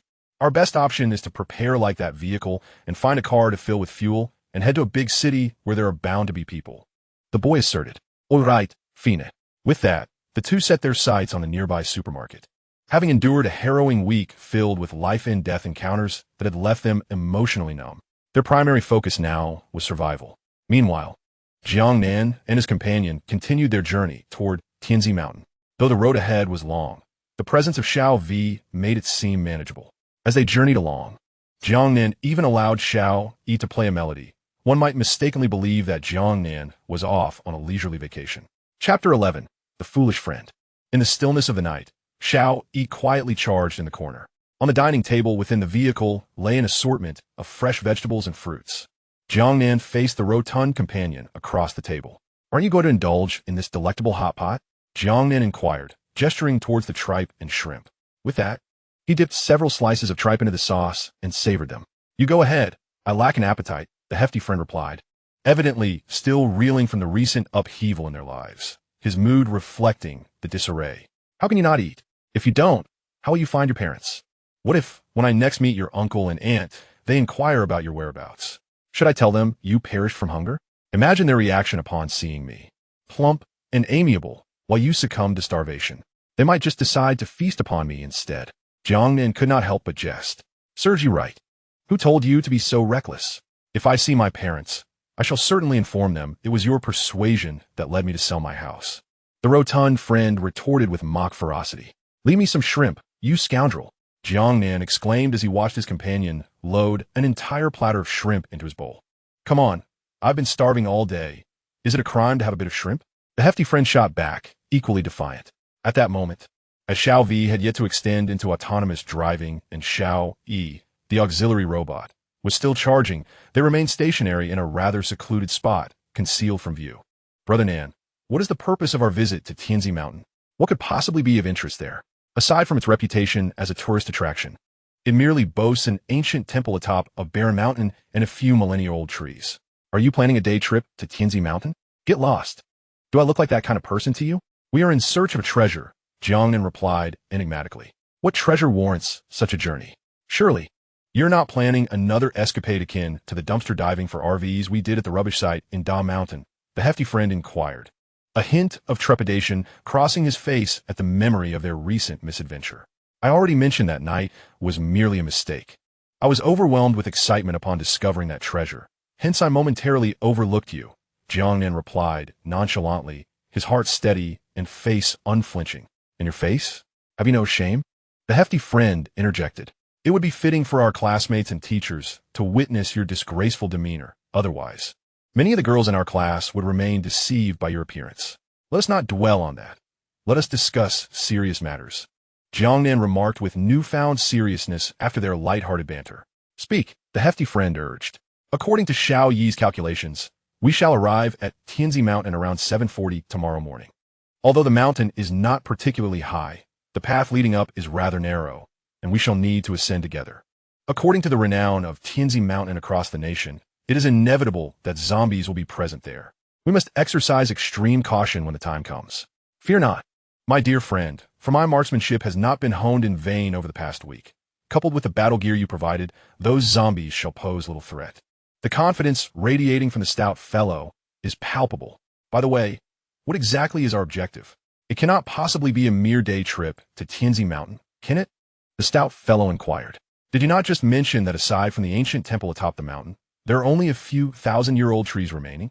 Since we cannot take the temple, we must focus on those trees instead. Brother Nan, you cannot possibly still be groggy. Do you have any idea how heavy those trees are? Without machinery, even 50 men would struggle to move them," he exclaimed, his expression one of sheer astonishment. "You foolishly misunderstand. I do not seek the trees themselves, but rather the fruit that adorns them. Why did you not mention this sooner? If it is fruit you desire, we have an abundance in our vehicle, apples, bananas, oranges, everything one could wish for. Why risk life and limb to seek out a few wild fruits?" the stout fellow queried earnestly. At that moment, Jiang Nan gazed at his friend's serious demeanor, feeling an overwhelming sense of fatigue. He pondered what monumental mistake he must have committed in his past life to be burdened with such a foolish brother. Shouldn't he, a rational person, be questioning what is so extraordinary about those fruits? Now, he finds himself reflecting on why they even set out in the first place. "Speak up, Brother Nan. Why the silence?" the stout fellow pressed, oblivious to Jiang Nan's inner turmoil. "I hear foolishness can be contagious. Do refrain from speaking to me," Jiang Nan retorted, taking a sip from his cup. "You should distance yourself as far as you can Jiang Nan said, his patience wearing thin. Just as the two were engaged in their playful banter, a voice suddenly resonated in Jiang Nan's mind. Warning, warning, an unidentified creature is approaching. Upon hearing this, Jiang Nan's expression shifted to one of alarm. He hastily urged the stout fellow, grab your weapon. Someone is coming, quickly. Without hesitation, the stout fellow sprang into action, retrieving his gear, while Jiang Nan swiftly armed himself as well. Little V, can you ascertain the nature of the creature? Is it human or a zombie? Jiang Nan inquired, unable to determine. Night reconnaissance is ineffective. Based on thermal signatures, it is highly probable that they are zombies, and their numbers exceed 30. Currently, they are located in the southeast, less than 200 meters from the base. Please issue commands promptly, Little V responded. Brother Nan, there are zombies nearby. The stout fellow, now fully equipped, rushed to Jiang Nan's side, anxious to know more. Southeast, at least 30 of them. Prepare yourself, Jiang Nan commanded. Southeast? Is that not the direction of Tianzi Mountain? The stout fellow exclaimed urgently. Damn it! Jiang Nan cursed under his breath at the stout fellow's realization. What shall we do now, Brother Nan? The stout fellow asked, concern etched on his face. Little V, activate the automatic defense system. The command was received, and the defense system was being activated. The voice of Xiao V resonated. Fatty, go wake up Xiao E. After charging for such a long time, it's about time. After awakening her, instruct her to rush directly to Tianzi Mountain. Jiang Nan spoke at that moment. Understood. As they drew nearer, facing the grotesque zombies, Jiang Nan's heart remained remarkably calm, almost devoid of any turbulence. Fatty, do not hesitate. Open fire whenever you have the opportunity, Jiang Nan advised. Rest assured, I've already dispatched 3 zombies today, Fatty replied with pride. With Xiao E skillfully maneuvering the vehicle, they surged forward towards the horde of zombies not far ahead. Chapter 12, Tianzi Mountain. The vehicle sped ahead, while the zombies before them seemed oblivious to pain. Though their eyes were vacant, they clearly recognized Jiang Nan and Fatty as their prey. Jiang Nan observed the zombies outside the window, noting the mix of men, women, children, and the elderly among them. Some were gnawing on the flesh of unknown creatures, creating a truly horrifying scene. However, having encountered such sights in his previous life, Jiang Nan had long grown numb to them. He steadied his aim through the small window, his expression composed as he fired shot after shot at the zombies. In contrast, Fatty was visibly pale, unaccustomed to such a grim spectacle. It must be noted that while he had slain 3 zombies today, it was merely a stroke of luck. Without ample ammunition, his marksmanship, honed over merely a week, was still far from proficient. By now it was deep into the night, and both were almost devoid of any signs of fatigue. Although Fatty struggled to cope with the horrific scene, he gritted his teeth and continued to shoot at the zombies outside the vehicle. In no time, they managed to break free from the encirclement of over 30 zombies. If Jiang Nan wished, he could have eliminated them all right there. Yet, he was acutely aware that they could not afford to linger. The fruits atop Tianzi Mountain awaited his harvest, and if someone else got there first, there would be no remedy for regret. Fatty, how are you holding up? After breaking free from the encirclement, Jiang Nan lowered his weapon, observing Fatty's now ghostly complexion. I'm fine, Nangu, Fatty replied, just before dashing towards the restroom. Without needing to ask, Jiang Nan knew what he was up to. It seemed this training task was indeed a formidable challenge. Xiao E, recalibrate the route. How much longer until we reach Tianzi Mountain? Jiang Nan inquired, turning back. Based on our current speed, barring any unforeseen circumstances, we should arrive at Tianzi Mountain by 5:40 a.m. All right, once we arrive, alert both of us, Jiang Nan said, rising to prepare for some much-needed rest. As he realized he had hardly rested throughout the day. Fatty, I'm going to rest now. You should too. We have significant tasks ahead tomorrow, Jiang Nan remarked as he made his way to the washroom, addressing the still-occupied Fatty. As the sound of retching echoed from within, the portly figure responded weakly, Brother Nan. I understand. Subsequently, Jiang Nan fell silent, retreating to his own quarters. In such circumstances, he realized that his assistance would be futile. This was a challenge that the chubby one must face alone. The mobile home had transformed into a compact apartment, with both Jiang Nan and the chubby man each possessing their own designated lounges. Including medical supplies, weaponry, and food storage, the total area exceeded 1,000 square feet. Of course, to the outside world, it merely appeared as a simple recreational vehicle. After a restless night, they were awakened promptly at 5:40 a.m. by Xiao.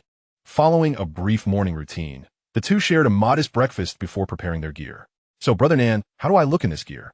Quite dashing, wouldn't you say? It has a bit of a special forces vibe, doesn't it? The chubby man inquired with a grin. The equipment is commendable, but the wearer, well, that's another story, Jiang Nan replied, stifling a laugh as he observed the chubby man's attire. The nickname Chubby was naturally a reflection of his somewhat rotund physique. In contrast, Jiang Nan's battle suit, crafted according to Xiao V's blueprints, was form-fitting, which only accentuated the chubby man's already pronounced bulk. This reminded Jiang Nan of a particular streamer on a live platform, whose tight-fitting attire was indeed quite provocative. What do you know? Perhaps those big white geese might appreciate this look. It gives a sense of security, the chubby man retorted, pouting. More like a sense of excess. Just look at your features. They would make any flat-chested woman feel inadequate, Jiang Nan teased. Get lost. Just stay as far away as possible. Someone like you, who only sees the surface, is impossible to communicate with, the chubby man shot back, visibly irked. Oh, so you consider yourself profound? Jiang Nan remarked. Naturally, the chubby man declared with pride. And how deep is that depth? Jiang Nan pressed. Go away. Just go. The chubby man fumed, clearly agitated. All right, let us depart. Remember, do not act recklessly. If we become separated, do not attempt anything. Just return to the vehicle immediately, Jiang Nan instructed firmly. Got it. Why do you sound like a nagging mother? The chubby man replied. Xiao V, during our absence from the vehicle, if any creature approaches, activate the defense mechanism immediately and eliminate the threat. Jiang Nan commanded in his mind. Command received. After relaying his instructions to Xiao V, the two men disembarked from the mobile home. They exchanged few words as they made their way up the mountain. Is this really Tianzi Mountain? Brother Nan, it resembles a desolate hill, the chubby man noted, observing the scenery along the path. What do you expect? The world is transformed. How could a single mountain remain unchanged? Jiang Nan replied. This change is drastic. It's as if the landscape has diverged from the vibrant scenes on Douyin, the chubby man remarked. Enough chatter. We must proceed quietly and avoid drawing the attention of the zombies on this mountain, Jiang Nan whispered. The two individuals subsequently made their way up the mountain. Although the Tianzi Mountain is not particularly high, it possesses a certain elevation. After all, before the apocalypse, there were cable cars available. However, now, ascending the mountain relies solely on their own legs. After expending over an hour, they finally reached the summit, encountering numerous wandering zombies along the way. Yet they managed to avoid disturbing them. After all, no one could ascertain the exact number of zombies lurking on the mountain. Should they all charge at once, it would likely overwhelm the pair. In the end, failing to find anything would be trivial, but losing their lives on this modest Tianzi Mountain would be an unwise trade-off. At last, they were nearing their destination. The plump man, referred to as Nangu, suddenly pointed toward a temple in the distance. Indeed, he agreed. Be cautious. The tightly shut doors of that temple surely conceal something unusual. If anything seems amiss, we must retreat immediately without hesitation, Jiang Nan advised. Understood, but how do we enter? The plump man inquired. How did you get into the garbage dump a few days ago? Do you need me to jog your memory? Jiang Nan replied with a smile. Come on, Nangu, don't jest. There is no point in reminiscing about that. We should hurry inside and find what we need, the plump man insisted. All right, let us proceed swiftly, Jiang Nan agreed, and they stealthily made their way towards the courtyard. Chapter 13. The zombies exercising in the morning. The walls of the Tianzi Mountain Temple are not particularly high, almost comparable to those of Haizhou University, allowing the two to easily scale the wall and enter the courtyard. Just as Jiang Nan assisted the plump man down into the yard, he was still regaining his bearings when he heard the plump man calling out, Nan Yi, with a voice that low. Are you trying to summon a spirit? Jiang Nan replied, somewhat impatiently. As soon as Jiang Nan turned around, his expression transformed into one of dismay, mirrored by the plump man's own look of alarm. Nan Yi, I feel our fates are rather grim. Should we perhaps offer a prayer before we proceed? The plump man suggested. I think it's worth a try, but first, we need to address the immediate threat posed by these little fiends, Jiang Nan concurred. After all, they had indeed faced a streak of misfortune lately, encountering dozens of zombies during the night. Had it not been for their thorough preparations earlier, they might have perished. Now, having just ascended the mountain during the day, without having done anything, they were confronted with this alarming situation. Before them stood a horde of zombies densely clustered in the courtyard, with Jiang Nan recognizing several as mutated. The presence of mutated zombies signifies greater strength. Currently, the vast courtyard was teeming with zombies, at least 100, not counting those in other courtyards. If one were to tally them, the number would easily reach 400 to 500. The zombies in the courtyard aimlessly roamed, and Jiang Nan observed that, due to their location on the desolate mountain, they lacked adequate energy sustenance. Some zombies had even begun to consume their own kind to sustain their existence. If this situation continues to develop, only a single formidable zombie will remain atop the Tianzi mountain. Observing the throngs of zombies charging towards them, the rotund man felt a surge of panic. Damn it, let's go for it. You'll climb up to gather the fruits, while I'll provide cover for below. Once you have what you need, we'll make a swift exit, Jiang Nan resolved after much contemplation. Understood. The two then positioned themselves back to back, guns raised, making their way towards the ancient trees at the center of the courtyard. Though the zombies had lost their consciousness, their insatiable hunger for flesh remained, causing them to lunge wildly at Jiang Nan and his companion. The gunfire from their weapons showed no signs of abating. With a single shot, one zombie's leg was pierced, causing it to collapse, yet its determination to advance remained undeterred. As the two pressed forward without hesitation, the novice, despite his inexperience, had noticeably improved since the previous day. Although his complexion remained somewhat pallid, he was no longer a liability. They soon reached the towering ancient trees, surrounded by zombies forming a tight circle around them. Brother Nan, this is untenable. There are too many of them, and our ammunition is dwindling, the rotund man exclaimed. Quit your chatter and quickly search for the fruits. Once you find them, we must retreat immediately, Jiang Nan urged, leaving no room for hesitation. Abandoning their mission was not an option. They had come too far to turn back now. Yes, Brother Nan, be careful. With that, the rotund man began to climb the tree in search of the fruits Jiang Nan had mentioned. Meanwhile, the pressure on Jiang Nan intensified as all the zombies converged upon him, including several mutated ones that caused him considerable distress. Enough of this. I'll fight, he muttered under his breath. Stowing his firearm, he drew a long knife, gripping it firmly with both hands. He understood that using a gun was futile against such a multitude of zombies. Close combat was the only viable strategy to divert their attention and buy enough time for his companion. Without a moment's hesitation, Jiang Nan swung his blade at the nearest zombie, splattering green blood as it erupted from its skull. The scent of blood only heightened the frenzy of the other zombies, making their attacks more ferocious.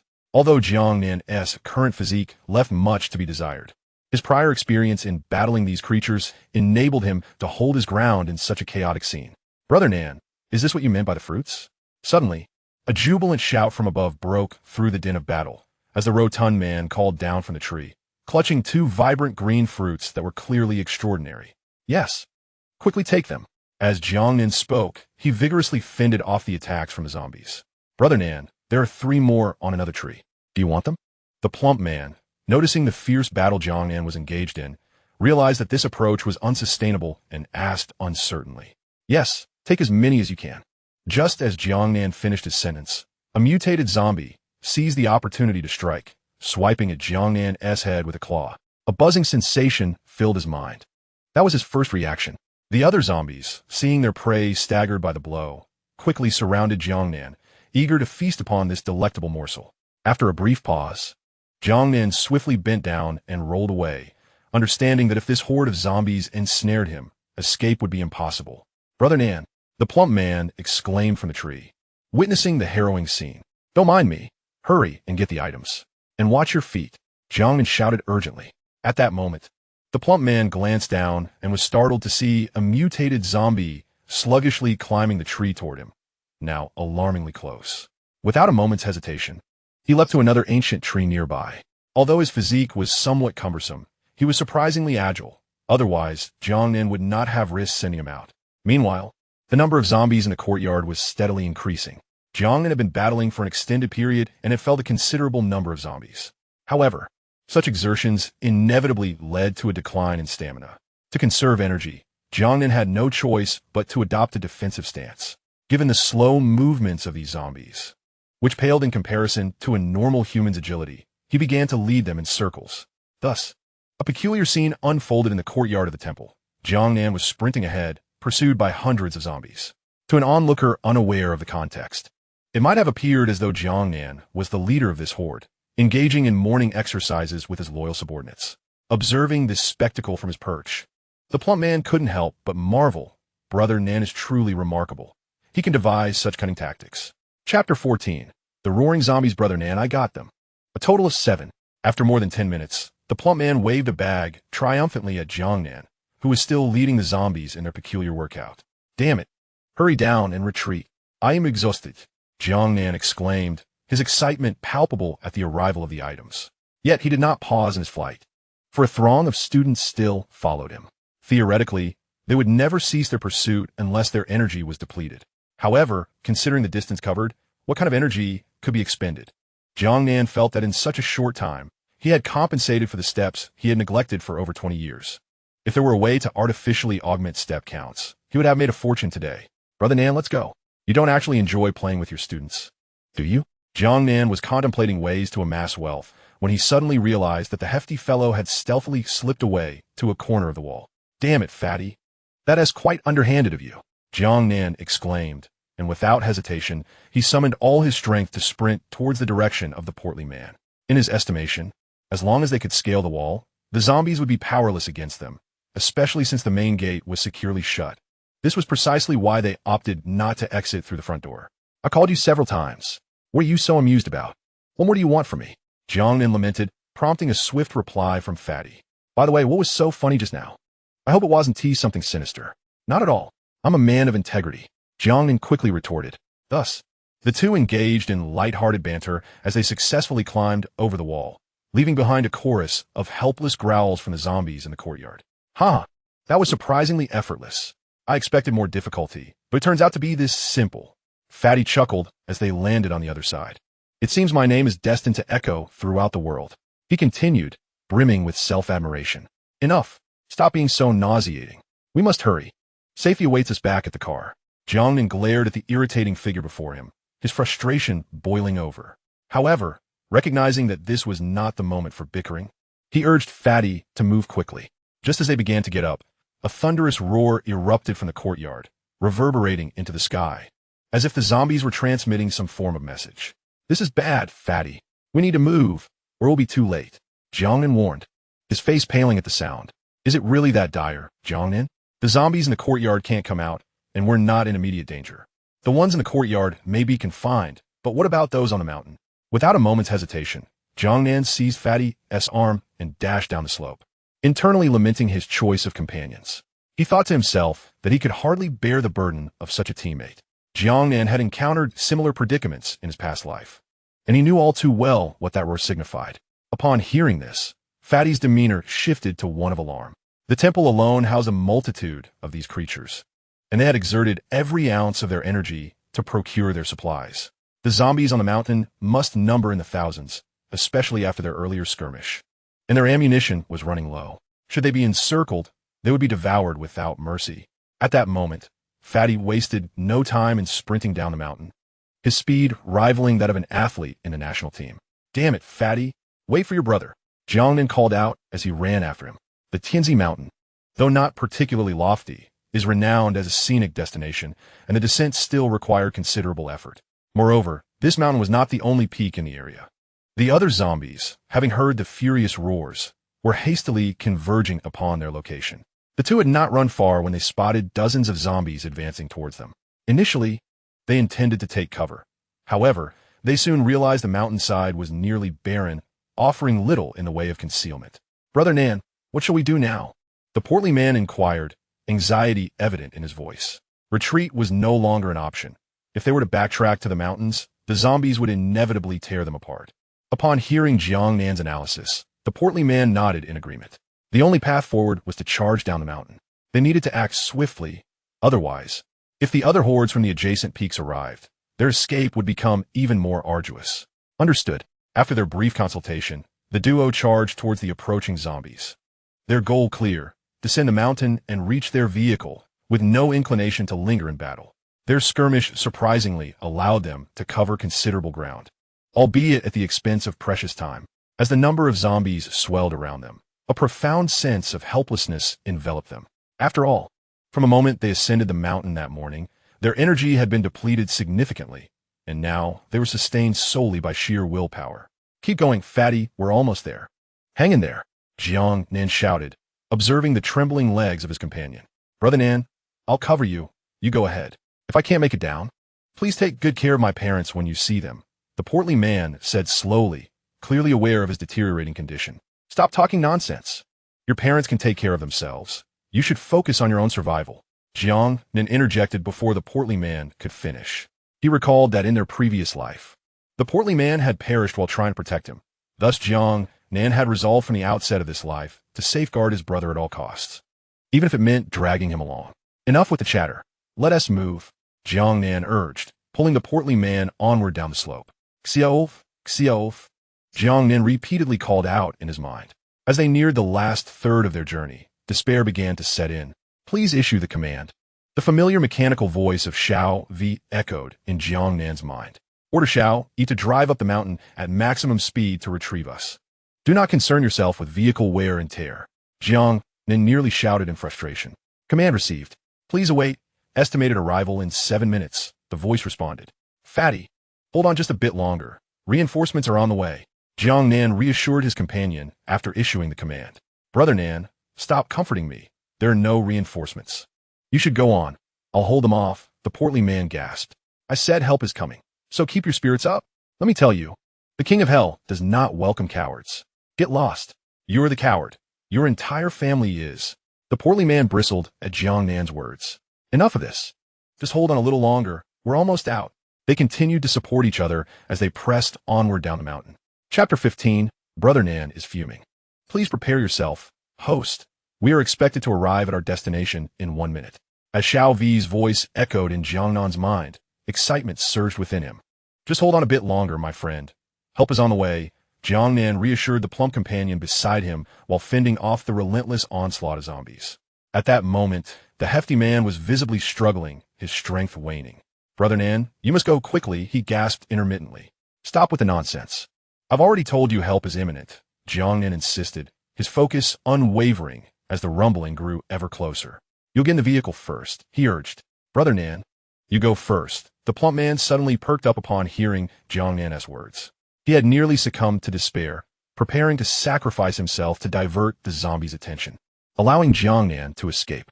Naturally, he doubted Jiang Nan's assurances. In such dire straits, who would come to their aid? It seemed absurd. Quit wasting time. We cannot afford delays. If we linger, neither of us will escape, Jiang Nan interjected before the plump man could finish. Before Jiang Nan could complete his thoughts, he spotted the familiar RV approaching.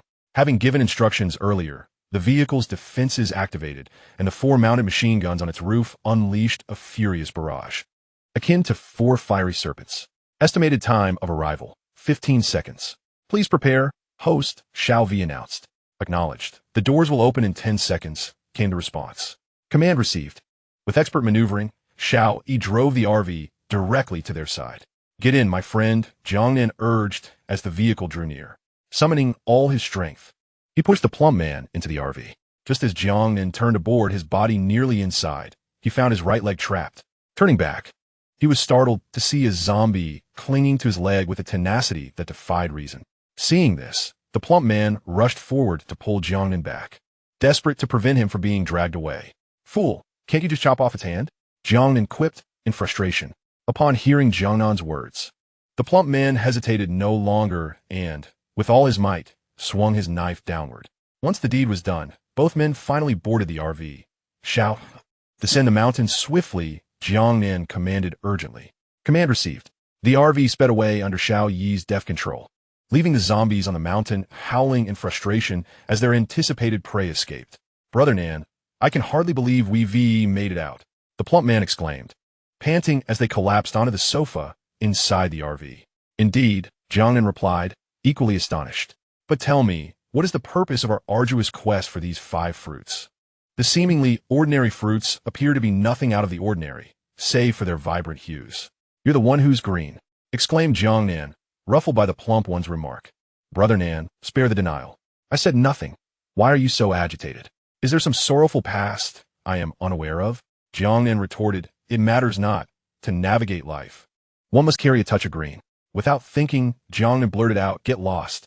The two then engaged in a brief exchange of banter before Jiang Nan suggested, all right, let us take a breather. We have 5 fruits. Each shall take 1, and let us store the remaining 3. Remember, do not disclose our possession of this fruit to anyone. Understood, replied Xiao Yi, who was still driving. Is it safe now? Jiang Nan inquired. It is safe, Xiao Yi confirmed. Then find a secure spot to stop. We shall rest for a while. You can prepare a meal, and afterward, recharge. Jiang Nan instructed. Command received, Xiao Yi acknowledged. Jiang Nan thought to himself how commendable this auxiliary robot was. Capable of driving, cooking, and laundry, it took care of him splendidly. Brother Nan, what is the origin of Xiao Yi? It is exceedingly intelligent, the plump one remarked, astonished by their interaction. To him, while contemporary robots were decent, such advanced intelligence was rather remarkable. I found it on the road, Jiang Nan replied.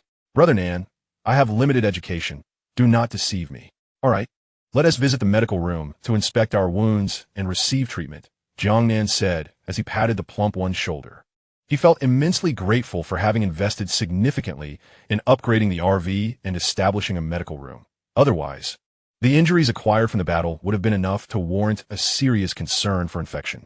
They proceeded to the medical room. An hour later, they emerged rejuvenated, albeit still bandaged, in a state far superior to before. On the dining table inside the vehicle lay a spread of delectable dishes and 2 bottles of chilled beverages. Now, this is what life is about, the plump one declared, relishing a glass of iced cola. Let us eat, and afterward, we shall attend to important matters, Jiang Nan stated. What important matters? Don't ask. No one will divulge. Given the substantial physical exertion they had endured throughout the day, the food on the table was soon devoured. Plump one, it seems you ought to consider dieting, Jiang Nan teased, observing the bulge of his companion's belly. Dieting is of little consequence. What matters most is being well-fed and content, the plump one retorted nonchalantly. After a brief chat, night fell. All right, Brother Nan, I'm off to rest. Today has been exhausting, the plump one said as he rose to return to his room. You keep watch for a bit. If anything stirs, simply instruct Xiao Yi to drive us to a safe location. Brother Nan, what are your intentions? As soon as the hefty fellow uttered those words, Jiang Nan retrieved the verdant fruit he had acquired earlier that day from his pocket and consumed it without a moment's hesitation. What's the big deal about eating a piece of fruit? The hefty one remarked. Yet, scarcely had he spoken when an unusual phenomenon began to unfold around Jiang Nan. A luminous green radiance gradually enveloped him. What on earth is happening? The hefty one was taken aback. This was not the end of it. Jiang Nan's expression contorted into a grimace, as if he were enduring excruciating agony. The green hue that surrounded him slowly transformed to white, culminating in wisps of azure, smoke emanating from his head, reminiscent of the cultivation scenes portrayed by immortal practitioners in dramas. It's over, Brother Nan is smoking. This was the thought racing through the hefty one's mind. Chapter 16, Brother Nan, you cannot defeat me. After swallowing the fruit, Jiang Nan was well aware that the experience would be painful, but he had not anticipated such intensity. It was indeed a novel experience for him.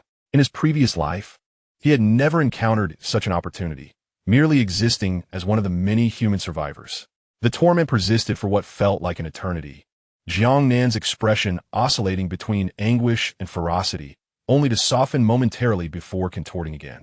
After several cycles of this turmoil, he gradually found tranquility. Initially, the hefty one believed it was merely a fruit, trivial in nature. However, upon witnessing Jiang Nan's expression and the smoke that ensued, he began to sense something was amiss. What normal person smokes after eating a fruit? Look at you. Is this the behavior of a sane individual? Nevertheless, as Jiang Nan's aura began to stabilize, he slowly opened his eyes, revealing a demeanor strikingly unchanged, yet his gaze was far more piercing. Brother Nan, you have changed, the hefty one observed with keen scrutiny. Oh, Jiang Nan replied, smiling at the hefty one. Internally, he felt a sense of pride, realizing that this lad had finally grasped the essence of his newfound strength, akin to a parent witnessing their child grow. Brother Nan, you've become even more formidable, the hefty one finally articulated. Scram, a dog-s mouth cannot utter ivory. Jiang Nan retorted, the earlier sentiment of pride dissipating in an instant. Brother Nan, to be frank, what is the purpose of this? We exerted so much effort to retrieve it. It wouldn't be devoid of significance, would it? The hefty one was aware that the fruit held its own utility, yet he remained uncertain of its true merits. To know its purpose, you must consume it. However, a friendly warning, it will be immensely painful, Jiang Nan advised. He remarked that in the face of adversity, such pain was trivial. The hefty one understood that the fruit must possess tremendous benefits, and without a second thought, he exuberantly consumed it. As he did, His body began to emanate a sinister black glow, which was unsettling to behold. Before long, the expression on the hefty one's face spiraled into chaos as he muttered incomprehensible words. The scene presented itself as particularly bizarre. Aware that the process of transformation would be protracted, given that it was a comprehensive metamorphosis, Jiang Nan did not hesitate to scrutinize his own body. The fruit he had just consumed bore a resounding name in his previous life, the mutated fruit. Its purpose was to unlock the fullest potential of the human body, thereby transforming individuals into those endowed with extraordinary abilities. The rarity of such fruits was unparalleled, and it would not be an exaggeration to assert their worth was beyond measure. Just one fruit could afford a lifetime of indulgence in the realm of humanity as it once was. Yet, even then, they were scarce and elusive. Consequently, from a global population of nearly several billion, only a mere few thousand became extraordinary beings. Moreover, some of the mutated fruits contained such immense energy that certain individuals could not withstand it, leading to a significant number succumbing to immediate death.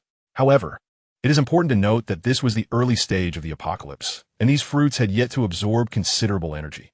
At most, they would render an individual a novice mutant.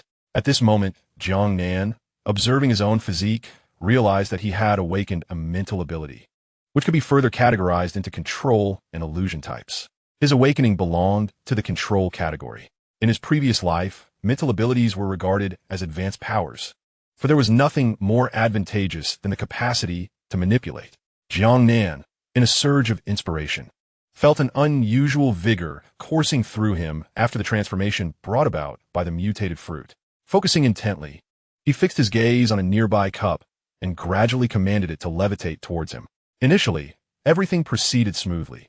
However, just as the cup was halfway through its flight, a loud shout from the hefty fellow startled Jiang Nan, causing the cup to plummet to the ground. Believing something untoward had happened to the hefty fellow, Jiang Nan hastily turned to look.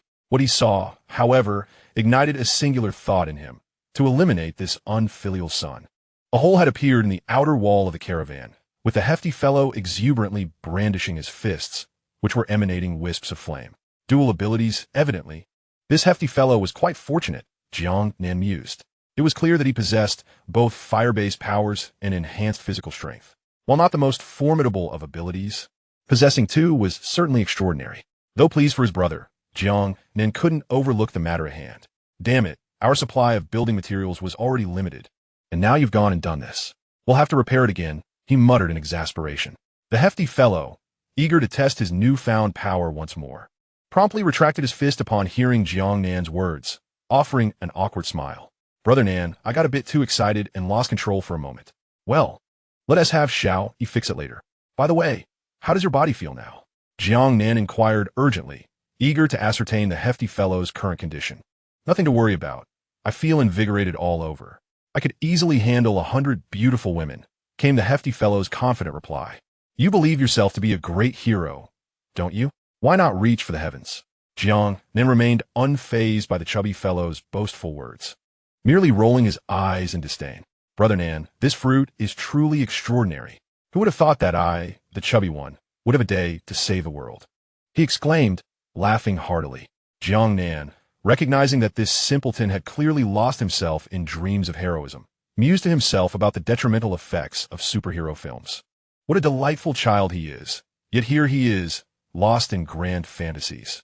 The chubby one continued to ramble about his world-saving aspirations, prompting Jiang Nan to give him a disdainful glance before saying softly, You foolish fellow, keep your distance, lest your silliness infect me.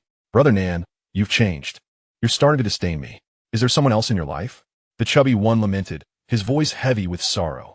Get lost, and the farther, the better, Jiang Nan retorted, delivering a swift kick in the direction of the foolish man. Speak to me properly, or I swear I'll give you a beating, Jiang Nan warned. Brother Nan, you can't possibly defeat me now, the chubby one replied leisurely. Observing the smug expression on his face, Jiang Nan felt an overwhelming urge to strike him down, but quickly remembered that this hefty fellow had awakened dual powers, both combat-oriented. I can't win. That's the reality, he thought, exasperated. With that, Jiang Nan retreated to his room for some rest, adopting a demeanor reminiscent of a certain wise teacher. Meanwhile, the chubby one, undeterred by the previous night's events, believed himself to be the chosen one destined to become a great hero. He envisioned a world filled with opportunities, dismissing any limitations. Jiang Nan, listening to the echoes of the chubby one's laughter from his room, truly wished to emerge and deliver a sound thrashing, but knowing he couldn't be content. He resigned himself to sleep with earplugs in. Chapter 17. Salon or brothel, a sleepless night passed, and by the time the two awoke the next day, Xiao had already cleaned up the mess created by the chubby one. Observing her diligent efforts, Jiang Nan silently appreciated her reliability. She simply did what was needed without complaint, unlike the chubby one who incessantly vexed him. "Good morning, Brother Nan," the chubby one greeted with a beaming smile. Jiang Nan could tell he had been too excited to sleep the previous night. "What are you muttering about, Brother Nan?" he queried. "Oh, nothing of consequence. I was merely contemplating where we shall go next," Jiang Nan replied casually. "Where shall we go, Brother Nan?" "I'm eager to rescue those fair maidens," the chubby one declared, brimming with confidence. In his eyes, he had already achieved such greatness that the women ought to fawn over him. Jiang Nan, overwhelmed by his comrade's brashness, could only think of how to endure the situation, focusing on survival and development, as he believed that women would only hinder his progress. "Do not be hasty. First, seek a suitable place to diligently refine your extraordinary abilities, lest you encounter unforeseen troubles on the battlefield," Jiang Nan advised. "I understand," the plump fellow replied, then descended from the vehicle with a buoyant gait. Meanwhile, Jiang Nan began to reflect on his previous life. According to the timeline, the month preceding the apocalypse was marked by utter chaos. Humanity's moral compass was repeatedly challenged, culminating in rampant violence and depravity. The insatiable desires of mankind were magnified beyond measure.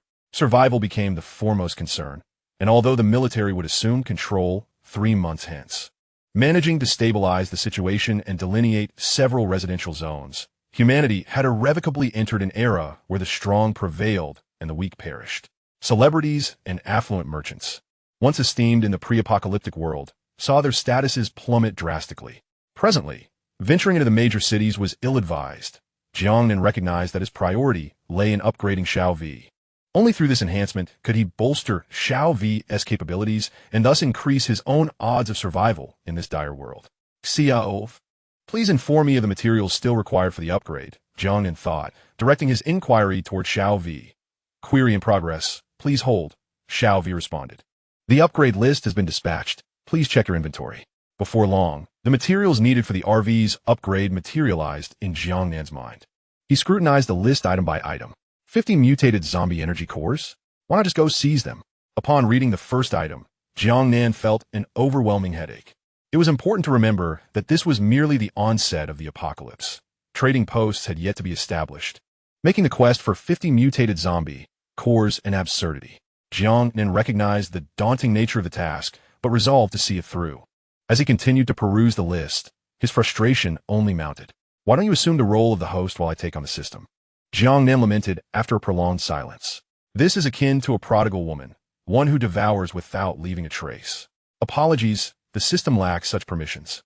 Furthermore, if you were to take on the role of the system, I would simply opt for abandonment," Xiao V retorted with a hint of sarcasm. "What do you mean by that? Do you look down upon me, the brother of Haizhou?"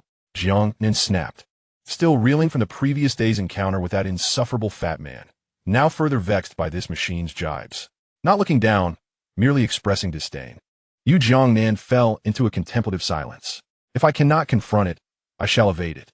He subsequently exited the vehicle in search of the plump one, believing that mocking him would be far simpler than contending with this mechanical entity.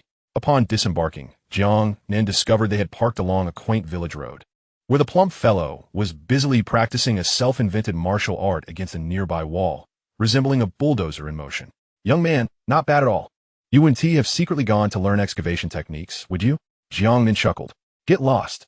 I warn you, you cannot defeat me now," the plump man boasted, brandishing his fists with an air of arrogance as he regarded Jiang Nan. "The petty triumphs of the small-minded are indeed tiresome. Today, I must teach you a lesson. You simpleton, so that you might understand the prowess of Brother Nan," Jiang Nan declared. At this moment, he was eager to test the might of his control-based powers, and thus spoke without restraint. "Let's begin, young man. Show me what you are capable of." The stout man wore an expression of exaggerated wisdom. "Get lost." The two then engaged in a tussle. As the stout man threw a punch, Jiang Nan felt the force behind it, and swiftly dodged. Do not evade, Brother Nan. A man must stand firm. The stout man chuckled, observing Jiang Nan's evasions. Away with you. It would be foolish not to dodge, Jiang Nan retorted with annoyance. The stout man unleashed one punch after another, flames flickering from his fists. Jiang Nan realized that this fool had evidently fused his two powers into one. Why abandon your role as a proper mage to become a tank? Jiang Nan mused. Brother Nan, do not just dodge. Unleash your abilities. The stout man laughed heartily. Very well, watch closely, Jiang Nan thought, intent on teaching this fool a lesson. As the stout man's punch was about to land on Jiang Nan, it suddenly halted midair. What is happening? The stout man was now in a panic, unable to control his own body, a situation unprecedented for him. Brother Nan, did you do this? He asked, staring incredulously at Jiang Nan, who was stifling a laugh before him. You're not the only one who can partake in the fruits of power, Jiang Nan replied. Feeling a surge of pride, could it be that you've awakened some extraordinary ability? The stout man inquired, astonished. The Buddha says, do not speak of it, Jiang Nan responded mysteriously. If you choose not to speak, why quibble over words? It only makes you seem learned, the stout man grumbled.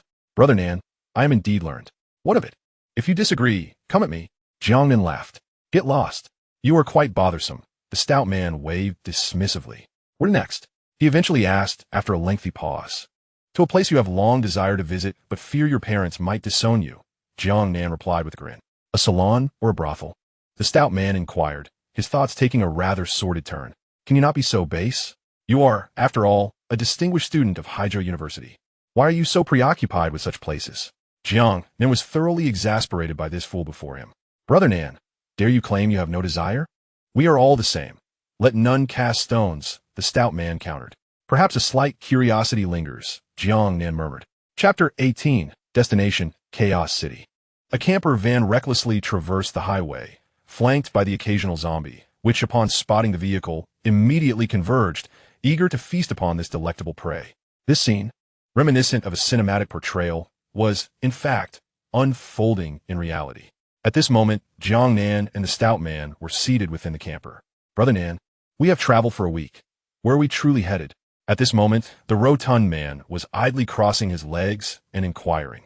For the past week, the two had been relentlessly traveling, and it is worth noting that Haijo is situated at the southernmost tip of the country. As they journeyed northward, they had lost track of the distance covered. Nearly a month had elapsed since the onset of the apocalypse, and Jiang Nan and his companion had encountered numerous survivors along the way. Some gazed at them with envy, while others sought their assistance, representing a myriad of personalities. Among them was even a rather attractive woman who had brazenly hinted at her willingness to accompany them in exchange for sustenance.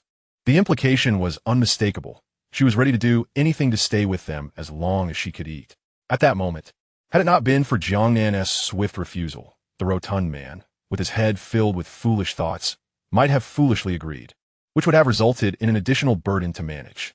Ultimately, Jiang Nan did not acquiesce, expressing that it was already exhausting enough to lead his current companion forward. He needed a teammate with a sharper intellect. Moreover, having witnessed such scenarios countless times in his previous life, he was all too aware of the age-old tale of the farmer and the snake. Trust was a scarce commodity in this world, for human hearts were inscrutable. Although Jiang Nan and the rotund man appeared somewhat underwhelming as a duo, he was unwilling to compromise the integrity of their team by recruiting individuals of questionable motives. At present, Jiang Nan toyed with a handgun, his thoughts adrift in uncertainty. Initially, his strategy was to maintain a low profile and develop steadily within Haijo, a region they were both well acquainted with after years of living there. However, the present circumstances were beyond his control. In order to upgrade his companion, Xiao Vi, he needed to seek out the mutated crystal cores, and acquiring 50 of them necessitated a venture into the fabled Chaos City, where luck was the only ally they could rely upon. True to its name, Chaos City was a realm of utter disorder, devoid of any established rules. The only edict was that strength reigned supreme. All actions were permissible here, provided one possessed the requisite power. In Jiang Nan's recollection, there were no city lords. Only several influential factions that controlled over 90% of the resources within the city. When the undead descended, these factions would unite in a tacit understanding to fend off the threat, akin to a collective seeking warmth in adversity. Although Chaos City had not yet reached the heights of its former glory at this juncture, Jiang Nan believed it had begun to take shape. It was likely that some rudimentary trading posts had already been established. Venturing here in search of fortune could yield promising results. His greatest asset on this journey was the abundance of food within their vehicle, which constituted strategic supplies of considerable value. Offering a portion of these provisions to facilitate Xiao V's upgrade, in Jiang Nan's view, seemed exceedingly worthwhile. After all, the two of them no longer needed to toil for food. According to Xiao V's description, once they ascended to a certain realm, they could become entirely self-sufficient. Xiao Vi, how much longer until we arrive? Jiang Nan inquired. The estimated arrival time is 9:27 a.m. tomorrow, came the reply. Understood. But where exactly are we heading, Brother Nan? According to the map, we seem to be nearing the far north, the chubby one remarked. A wonderful place. You will know when we arrive, Jiang Nan responded enigmatically. Seeing Jiang Nan's resolute expression, the chubby one chose not to press further. Once we reach our destination tomorrow, remember to conceal your abilities. Just act as if we are merely two ordinary human survivors, Jiang Nan advised earnestly. He understood that if he did not caution his naive companion, the latter's flamboyant nature would undoubtedly lead him to boast about his powers, potentially endangering both of them in this chaotic city, which was notorious for harboring the most nefarious individuals in the country. In such a lawless environment, the adage a common man is innocent, but a jewel invites envy rang true, an eternal truth that Jiang Nan adhered to. Fine, we'll do it your way, the chubby one replied unexpectedly calmly, without any hint of defiance. After enduring so many trials, his good brother had become increasingly enigmatic. Since the upheaval of this world, Jiang Nan seemed to possess an uncanny foresight, plotting each step with substantial foresight and benefit, leading to an ever-growing sense of mystery in the chubby one's eyes. He sensed that Jiang Nan was undoubtedly keeping secrets, especially regarding their extraordinary vehicle, which could hardly be described as an ordinary RV. It resembled a mobile fortress, equipped with everything one could desire. Hey, fatty, why are you in a daze? It's time to eat, Jiang Nan nudged him, upon seeing the delectable spread before them. Undoubtedly the result of Xiao Yi's efforts, the chubby one fell silent and began to eat heartily. After all, a true foodie knows the value of a good meal. Brother Nan, do you think my parents are still alive? He suddenly asked after finishing his meal. Don't worry, your uncle and aunt are surely safe. They are of a certain social standing, and the government will protect them, Jiang Nan reassured him, although he was well aware of the fate that befell Tang's parents. He struggled to find the right words to convey the truth. Let us hope so, the chubby one murmured. You really shouldn't dwell on such thoughts. Focus on enhancing your strength. Only by growing stronger can we survive and have a chance to reunite with your parents, Jiang Nan advised. The chubby one understood this logic. Confident in his own abilities. You should have seen me yesterday. I single-handedly took down a mutated zombie with a single punch. So you're boasting now, are you? Jiang Nan rolled his eyes in response. What can I say? It's just a testament to my prowess, the chubby one replied with a smug grin. At this moment, Jiang Nan found himself utterly amazed by the rather simple-minded thought process of the individual before him. This foul mood had arrived swiftly, only to dissipate just as quickly. Akin to a fool, he decided to take a proper rest, for tomorrow might hold the prospect of yet another battle. With a somewhat exasperated tone, Jiang Nan cast aside this remark and retired for the night. Chapter 19, Brother Tian. In the province of Beijiang, renowned as a premier resource-rich area within the nation, the natural resources here are extraordinarily abundant, catering to the needs of the entire country. However, due to its remote location, development has always been sluggish. Since the outbreak of the zombie apocalypse, the region has suffered tremendous blows, further impoverishing an already struggling province. As of now, zombies have nearly overtaken most areas surrounding the provincial capital. Yet, in a county situated directly to the south, the streets were bustling with life, devoid of the eerie silence typically heralding the arrival of the undead. What was peculiar this time, however, was that nearly everyone on the streets wielded weapons, be it knives or guns, creating a bizarre tableau. The individuals roaming the streets bore fierce expressions, with tattoos being a common sight. Brother Tian, as a refined middle-aged man strolled down the thoroughfare, many greeted him with enthusiastic calls. He acknowledged each of them with a gentle smile and a nod, his demeanor warm and inviting. Who is this man, so imposing? Inquired a newcomer, having just entered the city, glancing at the man known as Brother Tian and turning to his companion. Shoo, do not speak, came the urgent whisper from his friend. What's wrong? I was merely asking. The words were cut off as his companion clamped a hand over his mouth. As Brother Tian and his entourage marched purposefully into the distance, the newcomer finally breathed freely. "Old Five, are you trying to get us killed?" he muttered, eyes still fixed on the departing figure of Brother Tian. "What's the big deal?" "He just a thug. What is there to fear? Remember, we were once quite famous ourselves back in Baichuan," replied the other dismissively. "Times have changed. If you wish to survive now, keep your head down." Did you not see how Lu Zhen, the most wanted criminal in Beijiang, addressed Brother Tian just now? What makes Brother Tian so formidable that he elicits such fear from you all? Third brother. Old Five pressed, puzzled by the situation. Having arrived in this county only yesterday, he was bewildered by the atmosphere. He had heard rumors of this lawless city and hastily made his way here. After all, someone like him was meant to languish behind bars for life. Yet the zombie outbreak had offered him a chance to escape. Now that he was free, returning to a government-controlled settlement was out of the question. This small county was the perfect refuge, carefree and untroubled. Do not inquire further. Just remember, there are 5 individuals in this city you should never provoke. Those 5? Brother Tian, the tiger, Monk Wang, Shangwan Jing, and Chun Yi Dao, the man, known as Third Brother, warned his companion, keen to look out for his fellow ex-convicts, hoping to offer as much guidance as he could. "Brother San, please tell me about it." Uget Lao U Ansi Oli. Though somewhat brash, he was not foolish, having arrived in this place. It was essential to discern who was formidable and who was not to be trifled with. "Very well, I shall enlighten you. Firstly, there is Tian Ge, known by his birth name Lu Tian, a native of this land.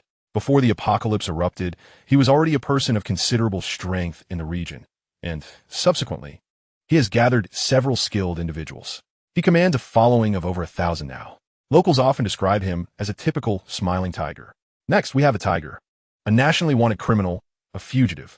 He arrived here 2 weeks ago, and with the aid of his subordinates, he is currently expanding his forces. Then there is Wang Hashang, a lay disciple of the Buddhist order, possessing commendable martial skills and intellect. He currently occupies the southern part of the city. Lastly, there is Chun Yi Dao, a solitary wanderer. As for the enigmatic Shangwan Jing, she seems to have appeared out of thin air. Most of the supplies within the city pass through her hands, yet she rarely makes an appearance, delegating her business to a woman named Ningjing. "A formidable woman," Lao Wu remarked with disbelief. "Are you trying to get me killed?"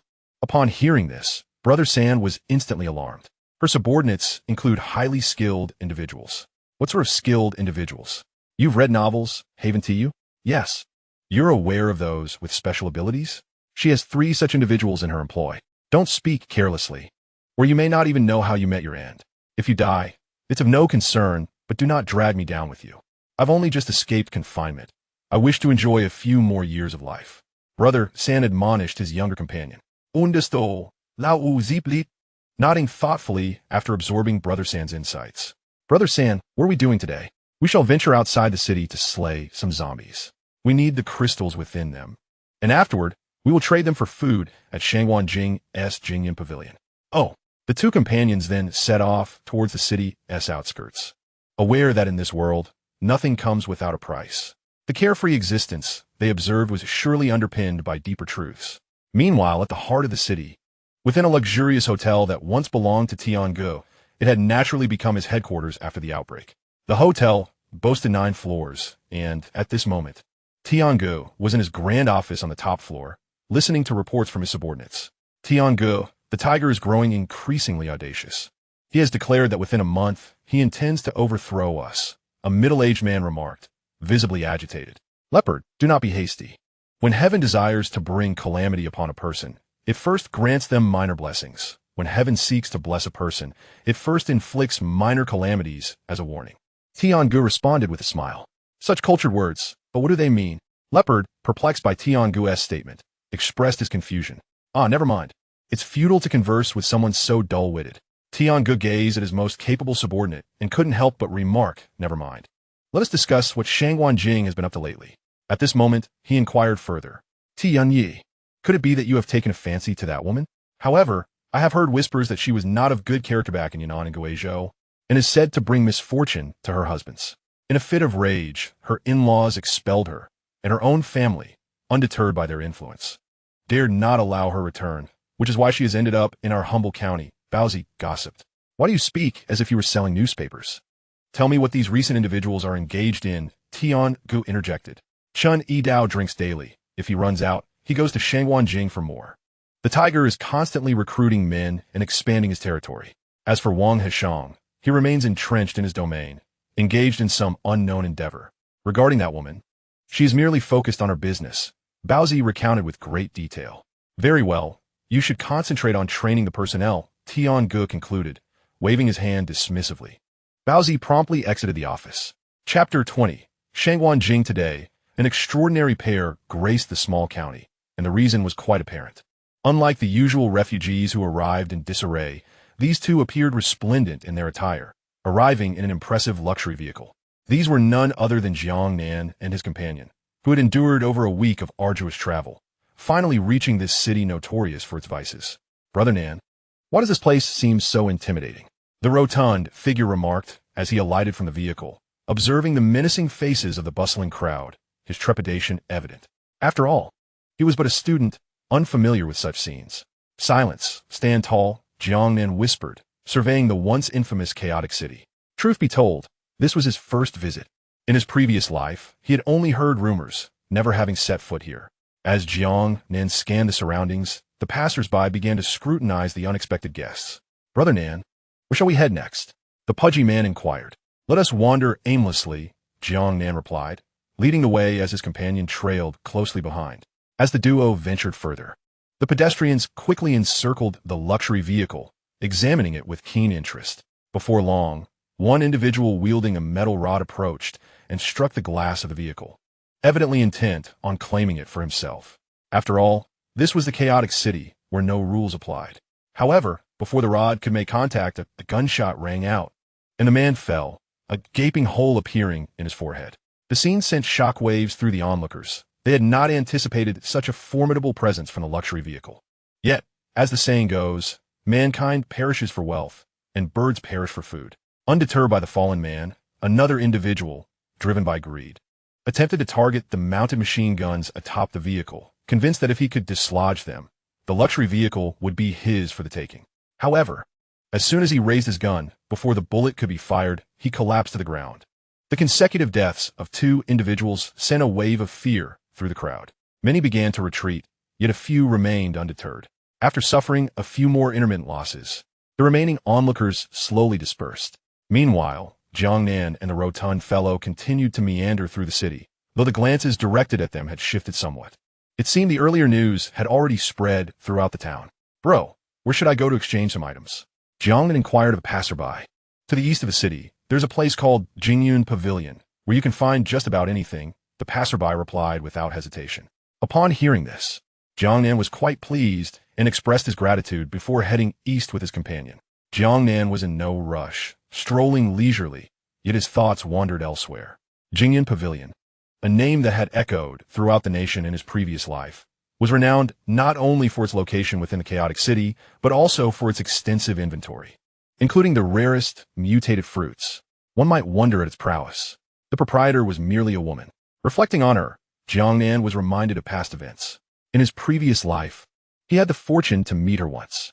She was not particularly beautiful, but exuded an air of a devoted wife. Yet, this very woman would eventually dismantle several major factions in the chaotic city, ultimately ascending as its undisputed ruler. Tragically, fate was cruel, and she ended up sewing garments for others, specifically for her in-laws, the Zheng family of Yingui.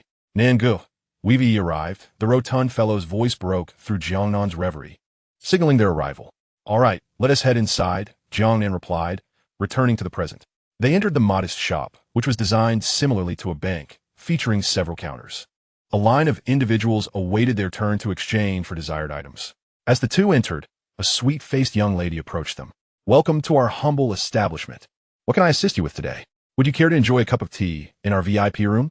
She smiled warmly. That one tea be necessary. The items I seek are currently unavailable in your shop, but should they become available, I will certainly return, Jiang Nan replied politely. With that, he stepped back outside, closely followed by his companion. How peculiar, the young lady murmured, though she dismissed the thought. After all, in these tumultuous times, merely surviving and having food to eat was quite fortunate. As she pondered, a tall woman emerged, revealing herself to be Ningjing, a subordinate of the esteemed Shangguanjing. What's the situation? Supervisor Ning, he mentioned that the items he required are not in stock, but he will return once they are available. The young lady quickly responded. One odd individual, Ningjing mused at that moment. All right, it's nothing to worry about. You may continue with your duties. Ningjing waved her hand dismissively. The young girl promptly retreated upon hearing the commotion. After all, in the tranquil abode of Jingyan Pavilion, she was spared from the vexations of the outside world, enjoying ample sustenance and warmth. How many envied her position? Thus, she approached her tasks with exceptional diligence. After pondering for quite some time, Ningjing turned and ascended to the second floor. At that moment, she gently knocked on the door of the innermost room on the second floor. Come in, a languid female voice beckoned from within. Ningjing entered and beheld a woman quietly engrossed in her reading at the desk. This was none other than the esteemed Miss Shangwan Jing. Her serene demeanor instantly suggested the qualities of a devoted wife and nurturing mother. Miss, someone has visited, Ningjing reported respectfully. However, they left only a message. Whenever they have what they seek, they will return. I understand, Shangwan Jing replied slowly, and thereafter fell silent. Miss, that young man seems rather peculiar. He inquired nothing yet knew we had nothing. Ningjing remarked, her curiosity piqued. He stated we possess nothing, hence we do not. Shangwan Jing replied. Why is that? Even the smallest of sparrows possess all their vital organs. Ningjing questioned. Because they are practitioners of extraordinary abilities, Shangwan Jing elucidated. Ningjing gasped in astonishment. To her, those two youngsters were barely of age. How could that be? It should be noted that even Miss Shangwan was only 3 years old in this regard. Yet, these individuals had evidently put in considerable effort and were endowed with profound fortunes. Aunt Huang sensed a disturbance in their presence. Miss, should we not attempt to recruit them? Ningjing suggested. No need. Since they seek something so valuable, it is clear they possess something worthwhile in return. Such individuals cannot be lured easily. Let fate take its course. Chapter 21. The tiger and Bing after Jiang Nan and his companion departed from Jingyan Pavilion. They did not linger any longer and headed directly to their mobile home. Brother Nan, what is the situation here? The plump companion was taken aback by the sight of the fallen individuals surrounding their vehicle. Every individual must bear the consequences of their actions. This is entirely natural. Let us leave, Jiang Nan replied calmly. To be candid, Jiang Nan had anticipated such an occurrence, for this place was notorious for its chaos. Arriving in such an exquisite vehicle, they must have appeared as grand targets to the locals. Thus, the unfolding events were hardly surprising. As Jiang Nan exited the vehicle, he had commanded Xiao Vi to activate the defensive system. The plump companion had also discerned the intentions of the onlookers after such prolonged trials. His heart was no longer so naive. The two then retreated into the vehicle to rest. Xiao Yi, please relocate the vehicle, he instructed. Command received. With the roar of the motor, Xiao Yi skillfully maneuvered the vehicle, which then surged forward, leaving the astonished onlookers in its wake. Did we just roll over those people? One uncertain individual inquired of his companion. Did you not witness it all? Why are you asking me? The companion retorted, exasperated. The youth displayed a ruthless demeanor, having caused the demise of numerous individuals without a flicker of remorse, prompting those around him to express their astonishment. It seems that this city is on the cusp of a significant upheaval. Indeed, based on my own experiences, the forthcoming days will likely be tumultuous for our county.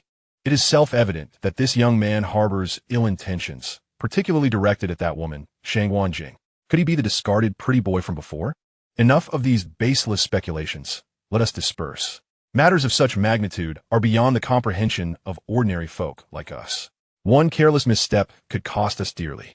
It would be wise to tread carefully in the days to come, remarked a seasoned man, well-versed in the ways of the world. Indeed, Brother Wu speaks the truth. After the crowd had dispersed, a group of well-trained individuals clad in matching uniforms emerged from several vans, swiftly and efficiently clearing the scene of the fallen. The leader cast a glance at the two individuals from Jiang Nan, who had paused nearby, before continuing on their way. Meanwhile, within a bar, a robust man, known as the Tiger, was reveling in the company of a heavily made-up woman in a private booth on the second floor. As the moment reached its climax, the Tiger found himself overwhelmed by a sense of ennui. He waved his hand, and the woman adeptly tidied up before dressing. As the Tiger appeared to enter a contemplative state, just then, a subordinate gently knocked on the door, announcing, Brother Tiger, the second brother has returned. Let him in. Ajia, you may leave, the Tiger said thoughtfully, gesturing for the woman to depart. She complied without protest, aware that her predecessor had encountered misfortune for disobedience. The seventh day of mourning had not yet passed, and she was determined not to repeat past mistakes. At that moment, the man referred to as the second brother entered. Casting a fleeting glance at the woman's retreating figure, his eyes alight with a flicker of desire. What a coincidence, the tiger murmured, also admiring the woman's silhouette. Truth be told, life had been exceedingly pleasant for the tiger of late. Prior to the outbreak of the undead, he was a nationally wanted criminal, perpetually evading capture, fearful that a single misstep would reveal his whereabouts to the authorities. However, with the onset of the zombie apocalypse over a month ago, the government had turned a blind eye to fugitives like him, and by serendipity, he had found himself in this small county in the northern frontier. His fortunes had soared, transforming from a hunted fugitive to the self-proclaimed kingpin of the town. This drastic change in status was something he cherished deeply. Therefore, he resolved to eliminate any impediments to his enjoyment, one by one. Is everything taken care of? The tiger inquired of Abing. Abing, who is respectfully referred to as second brother by his subordinates, promptly replied to the tiger's inquiry with utmost reverence. It has been dealt with, brother tiger. That lad is indeed a formidable character, not even flinching as he crushed through so many eyes. He is currently resting in front of the old pawn shop in the southern part of the city. Ha, it seems this little fellow possesses some substance, the tiger chuckled. However, Abing found the tiger's laughter quite peculiar. Truth be told, after following him for over a month, he still struggled to grasp the tiger's personality. Brother Nan, should we send someone to keep an eye on him to prevent any reckless actions? Abing inquired cautiously. No need, since he is after Shangwan Jing. Let us refrain from further discussion. Let them go. We can watch from the sidelines as the tiger fights. If necessary, we can lend a hand, the tiger replied, laughing heartily. Brother tiger, your wisdom is unparalleled. This way, we can free up our hands to deal with Lu Tian and his gang. Once we eliminate them, this city will surely be under your command, and that Shangwan Jing won't be able to stir up any trouble, Bing flattered. Indeed, that is good. However, we must still assign someone to keep an eye on Wang Hashang and Lu Yidao. After all, while a direct attack is easy to evade, a hidden dagger is difficult to defend against. One cannot be certain that these two 1T stab us in the back, the tiger cautioned. Understood. I shall make the arrangements shortly. Very well, you may go. I will check on the training at the martial arts school later. After all, we will need these individuals when facing Lu Tian. Yes, Brother Nan, should we increase the number of personnel for your protection? It seems that Lu Tian and his crew have caught wind of our intentions and might send someone to assassinate you. No need. Lu Tian does not possess such audacity. Besides, I have navigated these waters for many years. If I were to be easily taken down, would I still be the infamous tiger? The tiger proclaimed, brimming with confidence. The two then exited the room, and shortly after, the tiger took a vehicle to their so-called martial arts school. Following the arrangements, Abing stealthily approached a door on the right side of the second floor. Ensuring no one was around, he skillfully unlocked the door and entered, finding a woman adorned in heavy makeup, none other than the tiger's companion. Upon seeing the woman's alluring figure, Abing could not contain his suppressed rage and swiftly stripped off his outerwear, lunging forward, to which the woman did not shy away, but rather reciprocated. You little enchantress. Let us engage in a battle of 300 rounds, Abing joked with a sly grin. Fear not, for you are but a silver gun with a wax head. The woman laughed flirtatiously, and thus began their passionate clash. Chapter 22. The dog that licked ends up with nothing for 2 consecutive days. Jiang Nan and the fatty remained confined within their vehicle. Jiang Nan busied himself in the vehicle's research room, engrossed in the various schematics provided by Xiao Vi. Meanwhile, the fatty adhered to a rigid routine of dining, connecting the electronic screen to a gaming console, playing games, and then sleeping, an archetype of a reclusive otaku. Observing the fatty's lifestyle over these 2 days, Jiang Nan finally comprehended the origin of the term dead fat otaku. In recent days, a tempest of unrest has enveloped the city, with persistent friction between the factions of Tiger and Lu Tian, resulting in the loss of dozens on both sides. Consequently, an atmosphere of trepidation permeates the streets. Despite their notorious reputations, even the most nefarious individuals harbor a fear of death. Meanwhile, Shangwan Jing and Wang Hashang remain aloof, seemingly reveling in the unfolding drama. As for Lu Yidao, he is but a drunken reveler, lost in a haze of inebriation. Jiang Nan and the rotund companion lingered for 2 days, during which both Lu Tian and Tiger extended olive branches, eager to enlist Jiang Nan's formidable assistance in anticipation of the imminent conflict. Yet, Jiang Nan declined all offers. He had come solely to retrieve certain items and wished to remain uninvolved in the city's turmoil. He mused that Shangguan Jing should soon have gathered what he sought. Upon his initial visit to Jingyun Pavilion, Jiang Nan had departed without uttering a word, yet he was certain that Shangguan Jing was well aware of his desires. Being an ability user, Jiang Nan had intentionally emitted subtle waves of his powers as he left, knowing full well that Shangguan Jing's 3 subordinates, all endowed with abilities, would detect it. To elevate their powers, ability users require the crystal cores of mutated zombies as a source of energy. Given Shangguan Jing's astuteness, she must understand precisely what he seeks. Truth be told, Jiang Nan had experienced a moment of indecision.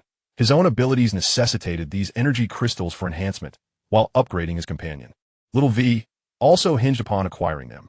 It was a dilemma of monumental proportions, yet Jiang Nan was fortunate to be free from choice anxiety. After weighing the pros and cons, he joyfully resolved to focus on upgrading Little V. At that moment, the rotund companion, engrossed in a game of GTA, inquired about the release of its 6th installment. No, that company has long since gone bankrupt. What we have now is a pirated version I downloaded via a VPN, he retorted, casually shoving a handful of chips into his mouth. Young man, if you don't lose some weight, you may very well be destined to remain single for life. Jiang Nan remarked disdainfully, casting a scornful glance at his gluttonous friend. Puffed. I'm a man of great strength, destined to save the world. Those foolish women will undoubtedly fall at my feet, the rotund companion boasted with pride. Enough banter. You truly have no shame, Jiang Nan sighed, reflecting on the misfortune of having such a foolish companion. Just as the two were exchanging jests, Ningjing approached with several others, heading toward the RV. Upon reaching the door, she gently knocked. Is there something you need? Jiang Nan asked, opening the door with a calm demeanor. Sir, my lady wishes to invite you to Jingyun Pavilion, Ningjing stated. Fully aware of Jiang Nan and his companion's identities as ability users, and thus, she dared not delay. Before Jiang Nan could respond, the rotund companion, having appeared from nowhere, pushed Jiang Nan aside and addressed Ningjing. Beautiful lady, please come in. Jiang Nan, how could you leave such a lovely woman standing outside? He chided. The portly man spoke while wiping his greasy hands, stained with chip oil, across Jiang Nan's pristine attire, leaving 2 unmistakable handprints on his clean clothes. Ningjing observed this scene, torn between laughter and restraint, fully aware of the significance of their identities as extraordinary beings. Thus, she refrained from any display of disrespect. Upon entering the RV, Ningjing meticulously surveyed the interior, noting Xiao Yi seated in the driver's compartment, as well as the scattered chips on the floor and the persistent sounds of gaming echoing through the space. Beautiful lady, please take a seat, the portly man urged eagerly, while Jiang Nan, feeling utterly embarrassed, could hardly bear to witness the unfolding spectacle. What are your names, gentlemen? She inquired. I am Tang Yuan, and this is Jiang Nan. The portly man interjected before Jiang Nan could respond. One could hardly blame him for his lack of decorum. After all, Ningjing's sleek, short hair and form-fitting black leather attire, accentuated by high heels and long legs, were undeniably captivating, a sight that would entice anyone to shower her with attention. You two certainly live a carefree life. I haven't enjoyed snacks in ages, Ningjing remarked, her thoughts revealing that, in her eyes, their existence was akin to that of celestial beings. Since the onset of the zombie apocalypse, even the act of dining had become a challenge, let alone indulging in games, soft drinks, and snacks, a lifestyle that now seemed almost ethereal. Just a moment, the portly man said, hurriedly departing. Before long, he returned, arms laden with an assortment of snacks. Ningjing, taken aback by his earnestness, found herself momentarily at a loss. Meanwhile, Jiang Nan observed the portly man's efforts with a mix of exasperation and pity, lamenting the futility of his affections. After a considerable pause, Ningjing regained her composure and addressed them. Mr. Jiang, Mr. Tang, my mistress would like to invite both of you to a gathering at Jingyun Pavilion. Following her words, a brief silence enveloped the RV. The portly man, aware of the underlying tension, chose to remain silent, recognizing that something significant was afoot, and thus decided to leave the matter to Jiang Nan. I stand by my previous statement. Whenever you possess what I seek, I shall gladly attend, Jiang Nan replied with a smile.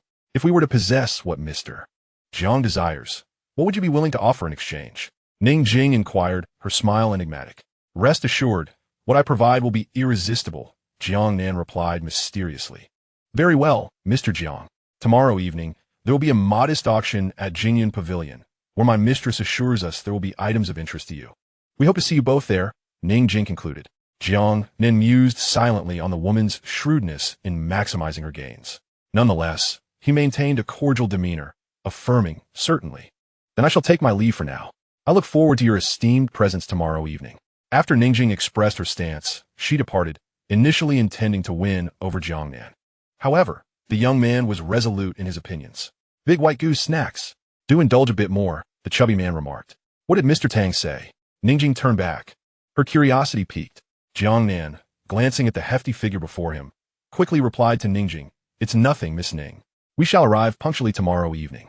With a lingering sense of confusion, Ningjing left, while the chubby man felt disheartened, not due to the departure of the big white goose, but because of the torment inflicted upon him by Nan Ge for an extended period. Chapter 23. Individual Schemes. Brother Who? Miss Shangguan has sent an invitation, stating there will be an auction at her Tingyuan Pavilion tomorrow evening, and she invites you to attend, a being informed Brother Who sat regally above. At that moment, Brother Who was cradling the enchanting woman, Jia, in his arms, indulging in the softness of her form, which elicited delightful laughter from her. This scene stirred a Bing's gaze, momentarily captivated by the woman's allure. However, it was but a fleeting moment, as he dared not let the elder gentleman notice. Fully aware of his capabilities, with that thought, a Bing muttered a silent curse under his breath. Brother Who, perceptive to the glances of his subordinate, understood that it was only natural for a man to react in such a manner. Nevertheless, he possessed absolute confidence that a Bing would never overstep his bounds. This was the assurance derived from strength. After a considerable time, perhaps having had his fill of amusement, Brother Who gestured for Jia to leave, to which she obediently complied. Brother Who, shall we attend? A Bing, suppressing his inner desires, inquired once Jia had exited. Of course, why not? Brother Who replied. But Brother Who, I fear this may be a trap set by Lu Tian and Shangguan Jing. Your safety is paramount at this juncture, a Bing cautioned. Huh, there's nothing to fear. Inform the brothers to act tomorrow. Brother Who smiled slightly. Brother Who, do you mean? Indeed, when we attend the banquet. Instruct the brothers to be swift and catch them off guard. We'll raid Lu Tian's stronghold, Brother Who declared. Brother Who is astute. After tomorrow, you shall reign as the king of this city, a Bing flattered, impressed by Brother Who's strategy. Haha, indeed. Tomorrow marks Lu Tian's demise, Brother Who proclaimed, brimming with pride. However, Brother Who, if Lu Tian attends and we strike at Shangguan Jing's venue, one T that provide her with a justification, despite her being unambitious and conflict-averse. She has 3 extraordinary subordinates, a Bing expressed his concerns. Who said I would strike during the auction? After the event concludes, Lu Tian will be left isolated. Once he exits Jingyun Pavilion, he shall be at our mercy, Brother Who replied, filled with confidence. Brother Who is sagacious. Should you go? Might it not be wise to bring more men? I fear unforeseen circumstances, for your safety is paramount. There's no need for that. Tomorrow, you shall take your men to secure Lu Tian's retreat, while my safety will be ensured by others. With that, Tiger motioned for Lu Zhan to enter. The young man, whose demeanor was austere, nodded slightly in acknowledgement. Yes, I have heard. Lu Zhan responded. Understood. Tomorrow, I will accompany you to the banquet. He then exited the room.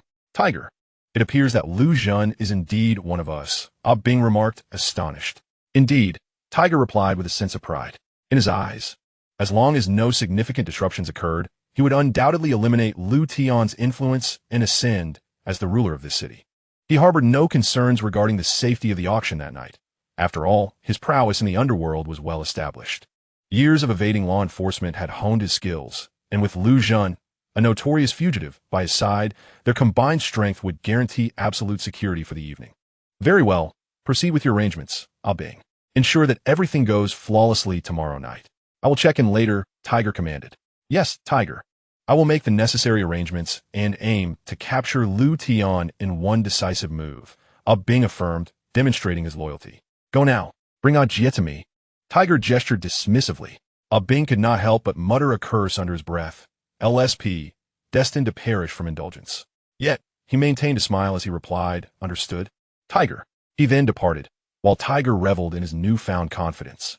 After years of evasion and hardship, life had become remarkably indulgent over the past month.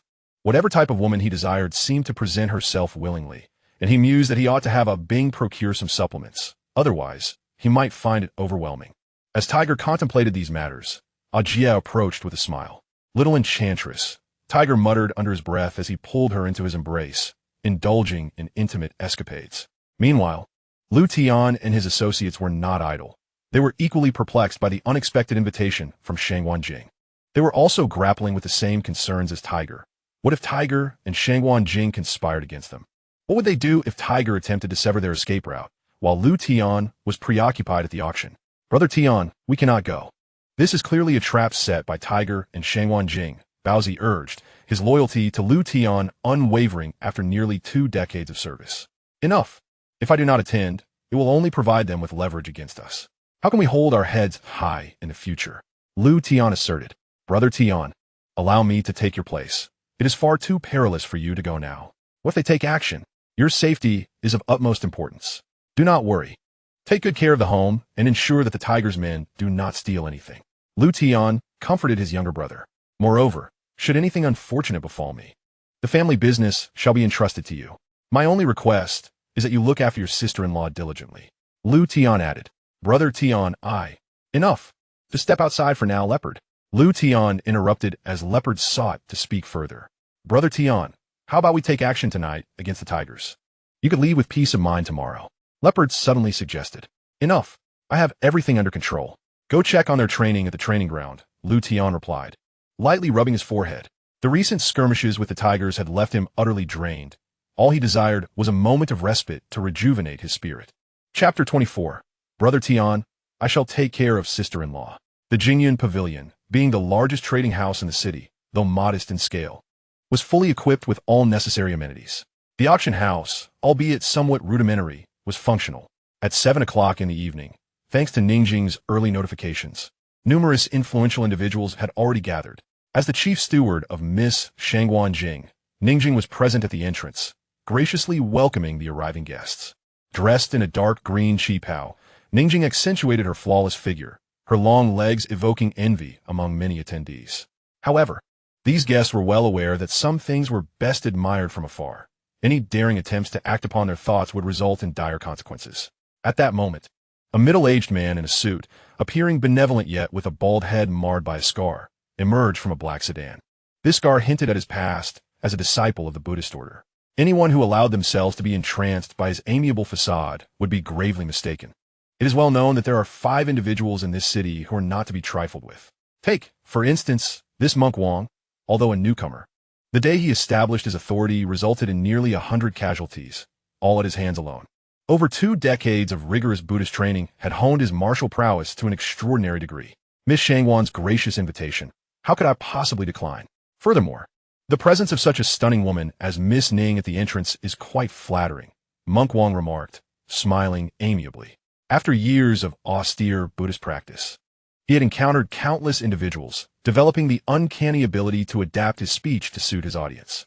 Where is Miss Shangwan? "Oh, my lady prefers to avoid such gatherings. You know this well, Mr. Wang. She will only make her appearance once the auction commences." "Oh, Mr. Wang, please, after you. Once the others, Brother Tian and Brother Hu, arrive, we shall commence the auction," Ningjing remarked with a smile. Miss Shangwan certainly possesses audacity. At such a critical juncture, with the tumult between Brother Hu and Lu Tian, she still dares to invite both to this serene gathering. Could it be that she harbors intentions of reconciling the two? Upon hearing the monk's inquiry, a flicker of indignation flashed in Ningjing's eyes. In her view, the monk was merely adding fuel to the fire. "Mr. Wang, you jest. Our young lady has always shunned worldly disputes. The enmity between Tian He and Brother Hu is of little concern to her. How could these 2 prominent figures heed her words? It is surely a person of your stature, Mr. Wang, who could facilitate such matters. The little enchantress. She shall eventually become my plaything." Observing Ningjing's playful demeanor, accentuated by her figure-hugging qipao, was undeniably alluring, igniting a surge of desire within the monk. "Very well. I shall enter first. You may leisurely await the arrival of those 2 distinguished gentlemen," Mr. Wang stated before stepping inside, with a retinue of guards closely following. Shortly after Mr. Wang's entrance, Lu Yidao hurriedly arrived, though his swaying form and the scent of alcohol betraying his inebriation indicated that he had indulged rather excessively that evening. Ningjing said nothing further, merely exchanging nods with him, before gesturing for her subordinates to assist Lu Yidao inside, accompanied by the roar of engines. A motorhome arrived precisely at the entrance of Tingyun Pavilion, signaling the arrival of the evening's main guests. These two were none other than Jiang Nan and the portly gentleman, whom Ning Jing had eagerly awaited. Tonight's auction was organized with them in mind. Having learned of their extraordinary abilities, Ning Jing was keen to cultivate their allegiance, hoping to bolster her own influence. While she brimmed with confidence, her lady seemed rather indifferent, leaving Ning Jing feeling somewhat helpless, as if her master's ineptitude rendered her reliant on her instincts. As Jiang Nan and his companion disembarked, Ning Jing promptly approached them. "Mr. Jiang, Mr. Tang, good evening, and welcome to Tingyun Pavilion," she greeted warmly with a smile. Jiang Nan merely nodded in acknowledgement, while the portly gentleman, in utter contrast, was utterly captivated by Ning Jing's feminine charm. "Jing, you look truly stunning tonight," the portly gentleman exclaimed, enraptured. Jiang Nan, at that moment, wished to strangle this teddy bear. "Have you both only just met? Is such flattery necessary? Besides, is it appropriate for you to address her in such a manner?" A sycophant is indeed a sycophant. Jiang Nan's emotions were a tumultuous mix. "Mr. Tang, you jest. With your talents, what woman could you not desire? How could Ning Jing's slender form ever capture your discerning eye?" Ning Jing, taken aback by the portly gentleman's audacity, nevertheless responded courteously. "Enough of the trivialities. Let us proceed," Jiang Nan urged, eager to enter, concerned that lingering outside might incite unforeseen troubles. "Please, the auction is about to commence," Ning Jing interjected promptly, denying the rotund man an opportunity to speak. To be candid, the man's fervent demeanor was somewhat overwhelming. All he desired was to see the two depart. Any further recruitment could be discussed post-auction, as everyone was present now. Wasn't it?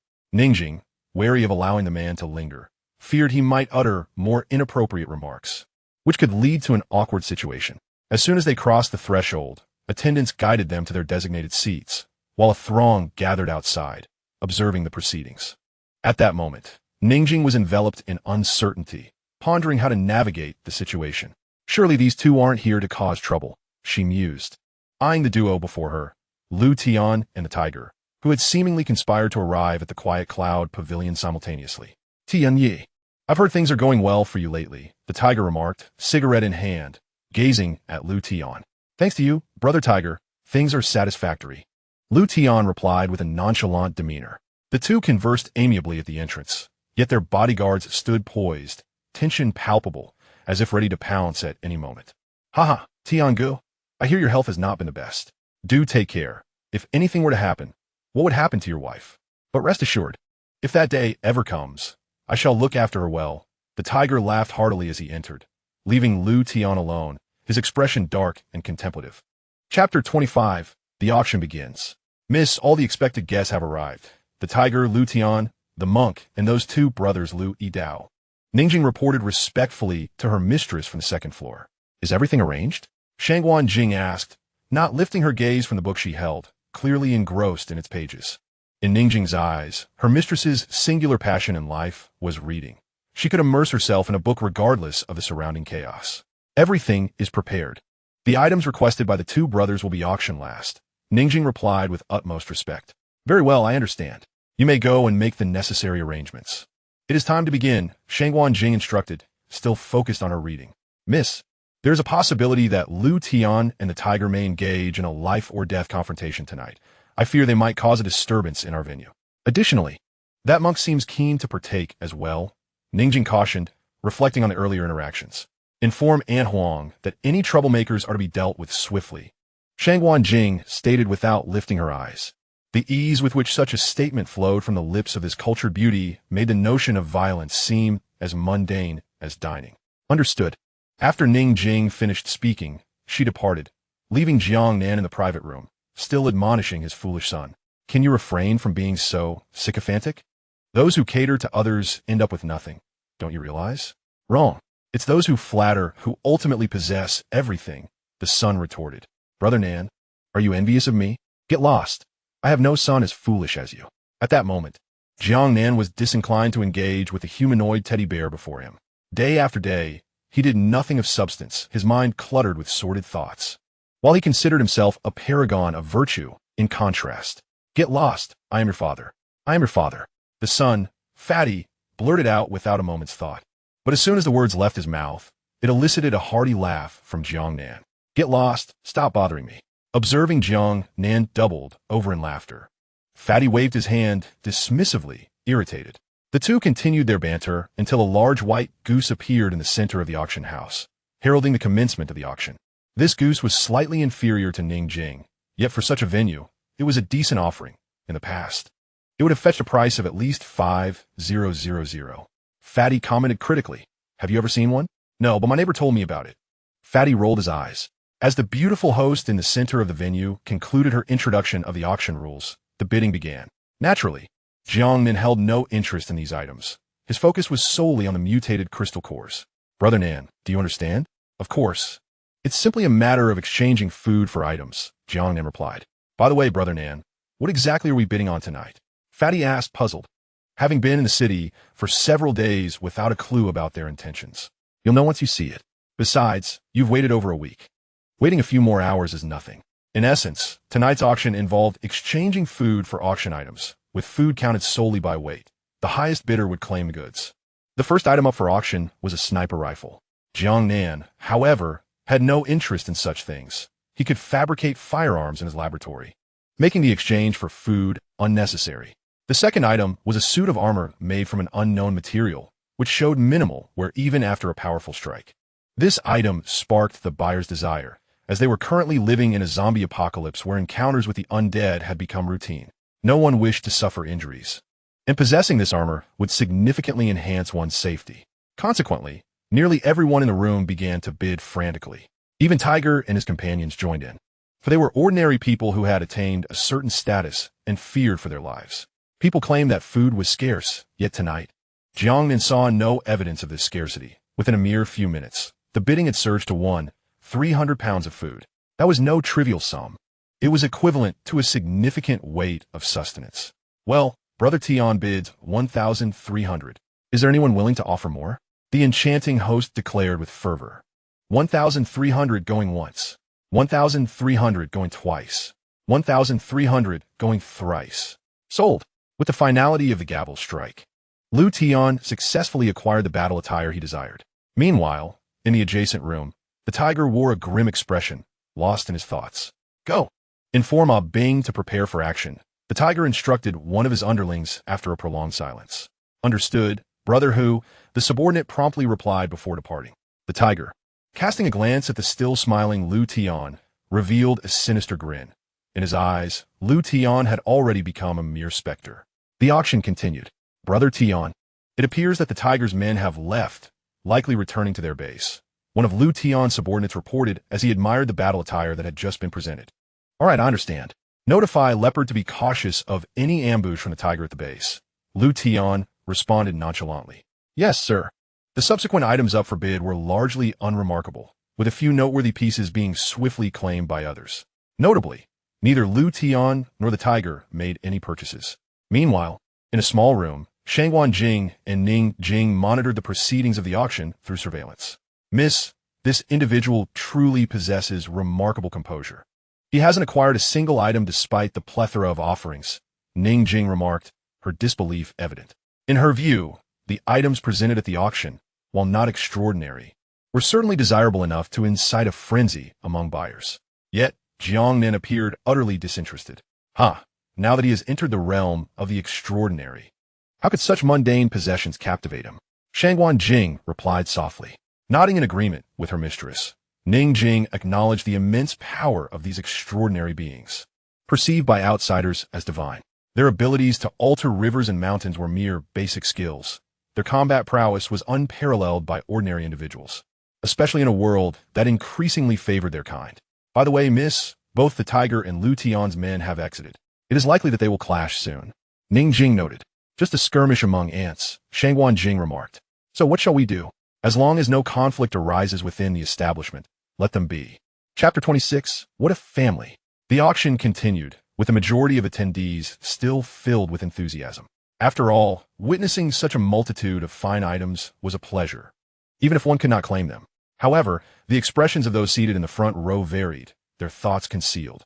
The tiger and Lu Tian were fixated on the ongoing confrontation outside, each determined to ascertain the outcome, their unwavering glares locking in mutual defiance. Yet, within the confines of Jingyun Pavilion, none dared to make the first move, for three extraordinary beings were present to ensure order. No one wishes to bear this hidden loss. After all, should they provoke the esteemed Shangguan Jing and cause him to switch allegiances, the consequences could be dire.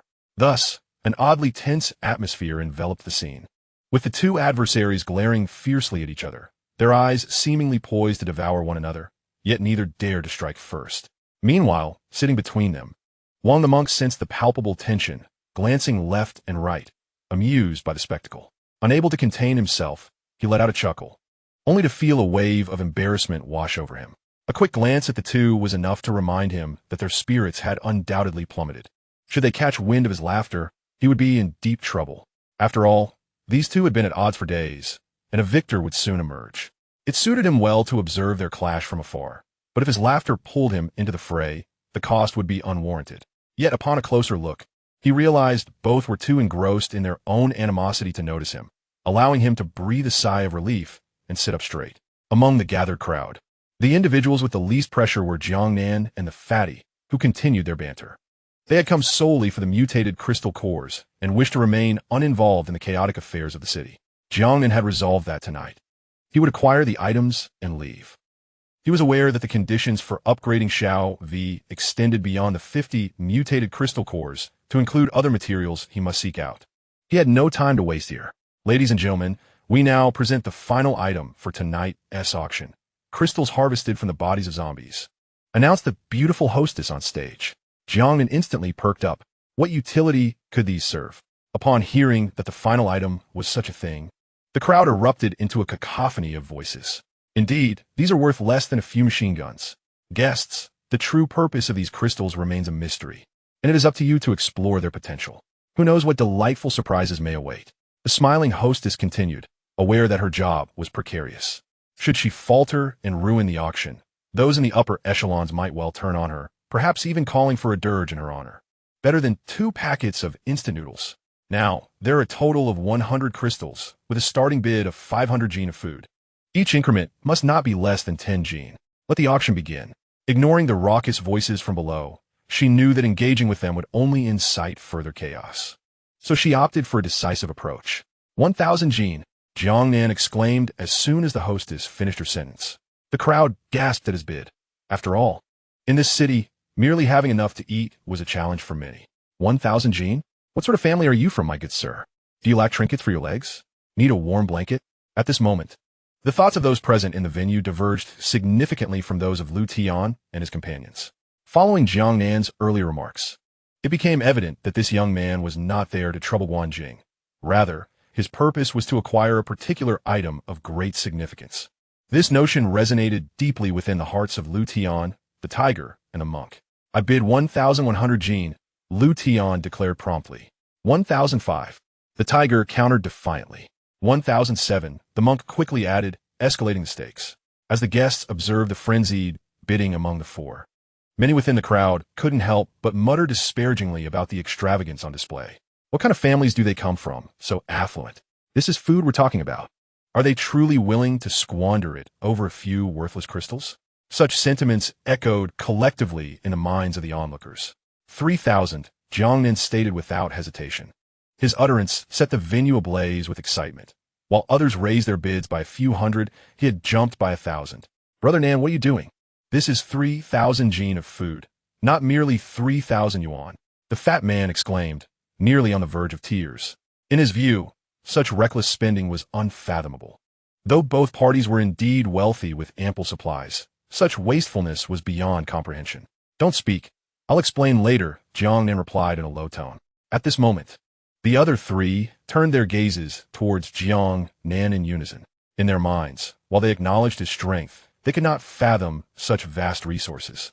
This had far exceeded their expectations, emphasizing the significance of the crystals. 3,200 gene, the tiger announced after a moment of contemplation. However, Lu Tian felt his resources dwindle. Having already spent 1,300 gene on a previous item, he realized that further bidding would leave his followers destitute. If that were to happen, who would stand by him? Thus, he refrained from raising his bid again.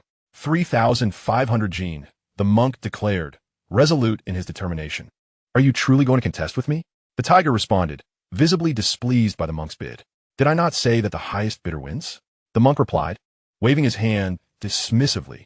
Well, the flower monk certainly has his merit, the tiger conceded, raising his bid to 3,700 Jean. 5,000 Jean, Jiang Nan stated nonchalantly. The moment those words left his lips, the venue erupted in astonishment.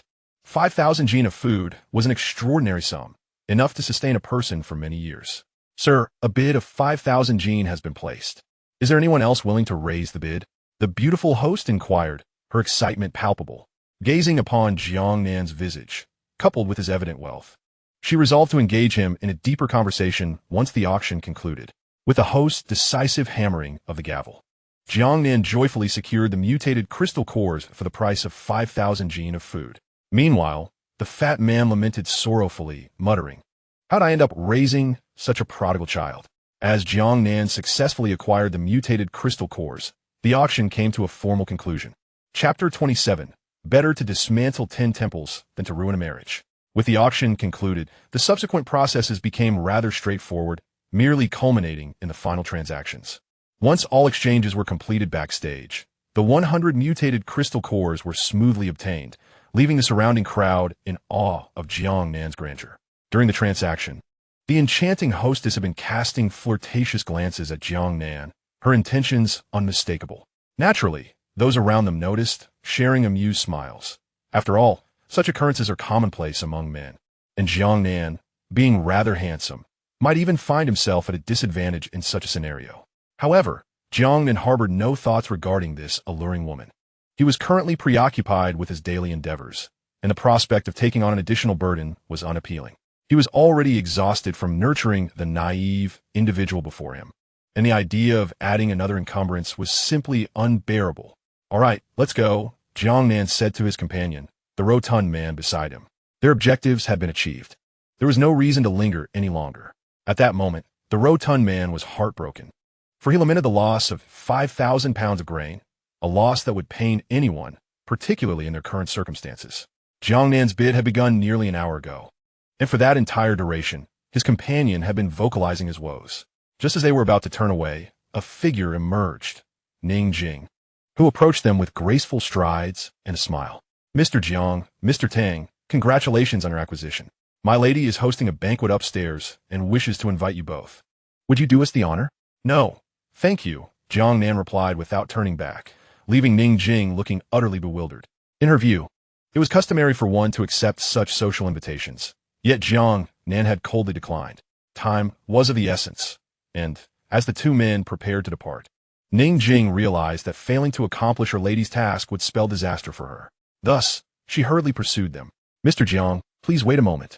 As Jiang Nan and his companion turned to see Ning Jing catching her breath after her brisk chase, the sight was indeed quite captivating. Jiang Nan mused to himself, is this woman attempting to seduce me? Meanwhile, his companion thought, how splendid.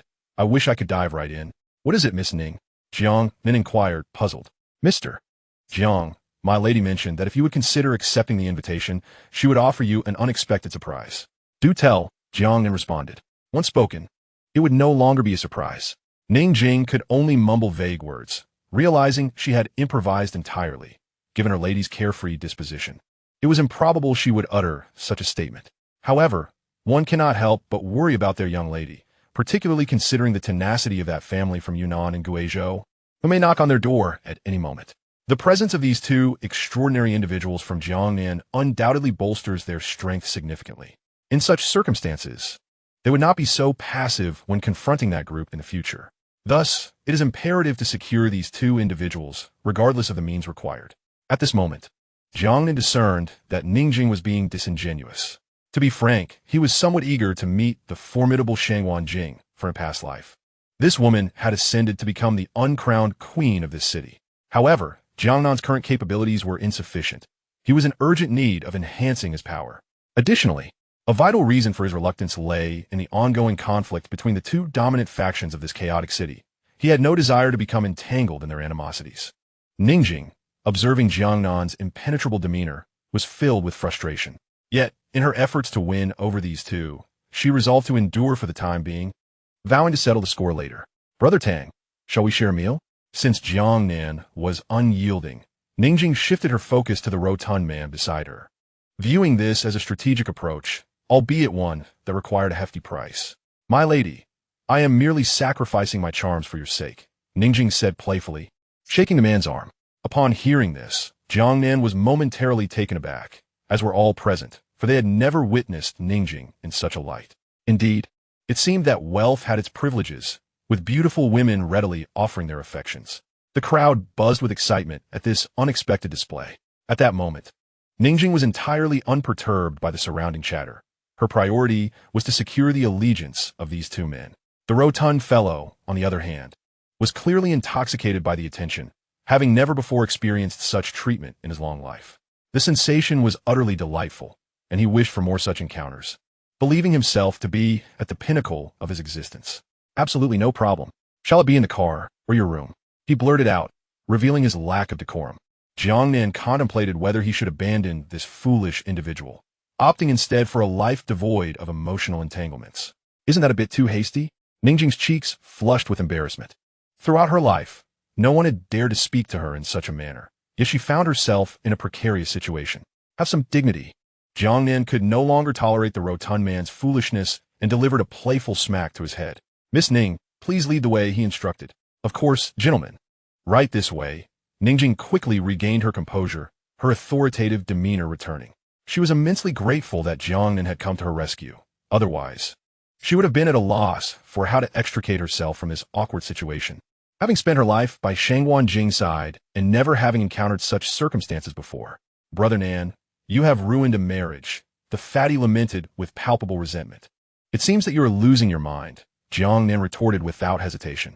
As the saying goes, it is better to dismantle 10 temples than to destroy a single marriage.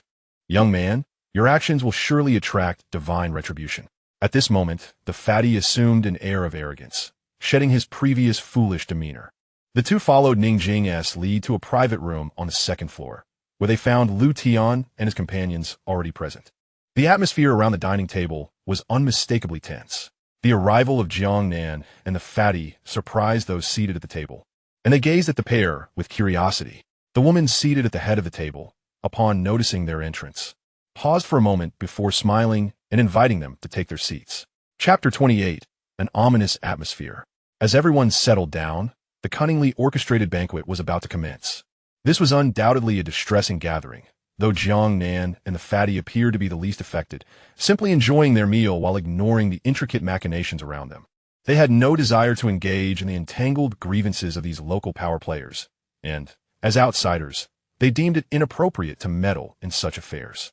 At the table, Lu Tian wore a smug smile, clearly in high spirits, while the tiger's face was a mask of ominous anger, his gaze fixed intently on Lu Tian, as if he were the source of his troubles. It was evident that the earlier skirmish had yielded results. A Bing had led a surprise attack on Lu Tian's headquarters, only to find that Lu Tian had been well prepared, resulting in significant losses for A Bing's forces. Upon receiving this news, the tiger's first instinct was to suspect a traitor within his ranks. However, the subsequent revelation nearly caused him to choke with rage. His most trusted subordinate, A Bing, had defected, effectively dividing his territory in two. To add insult to injury, the woman, Ajia, who had recently captivated his attention, had also followed A Bing. Even the tiger, though not the sharpest, realized that the two had likely been involved long before, a fact he had failed to notice despite his previous confidence that A Bing would not dare such a bold move. Clearly, A Bing was the traitor. Meanwhile, Lu Tian was reveling in this turn of events. With the tiger's influence and power now divided, his own losses were minimal. It appeared that his study of strategy had not been in vain. As he enjoyed his meal, the thought that the tiger's domain was now split between A Bing and the tiger reassured him that these two factions could never unite, and with time, he would be able to absorb both. At this moment, the only adversary of concern was the monk seated before him. Although his strength did not match Lu Tian's, a desperate fight could still pose a challenge. Everyone, let's enjoy our meal peacefully. I hope for a harmonious atmosphere here, but once we step outside, I can no longer intervene, said Shangwan Jing, addressing the group with a calm demeanor. As the crowd understood the intentions of Shangwan Jing, they could only comply one by one. Given the current situation, creating further discord would only risk inciting the ire of this formidable woman. I am finished. Farewell, everyone, the tiger declared, storming out in a huff, followed closely by his subordinates. At that moment, the tiger's greatest concern was the safety of his stronghold. After all, without Bing's recent uproar, he had already lost nearly half of his men. If Bing and Liu Tianyi were to join forces now, how could he possibly withstand such an onslaught? Thus, the tiger was eager to return to his base and regain control. Thank you for your warm hospitality, Miss Shangwan. I have dined well, he said as he took his leave.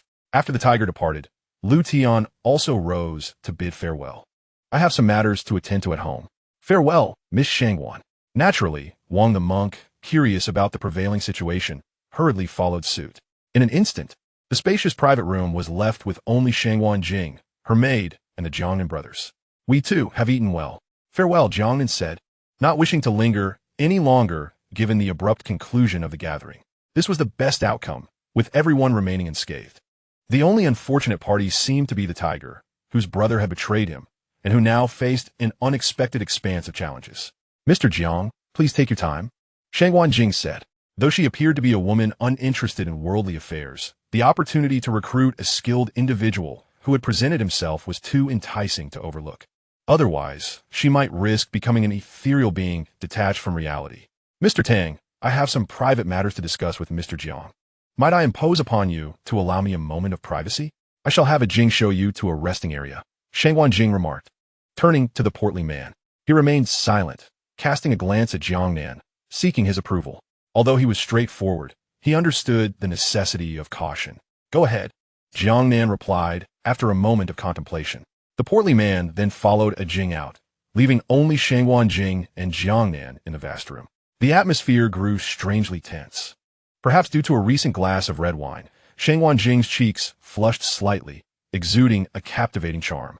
Jiang Nan regarded this once mighty queen, who had ruled the chaotic city for nearly 2 decades, only to meet a tragic fate in her later years. Yet, she still appeared youthful and unscathed at this moment.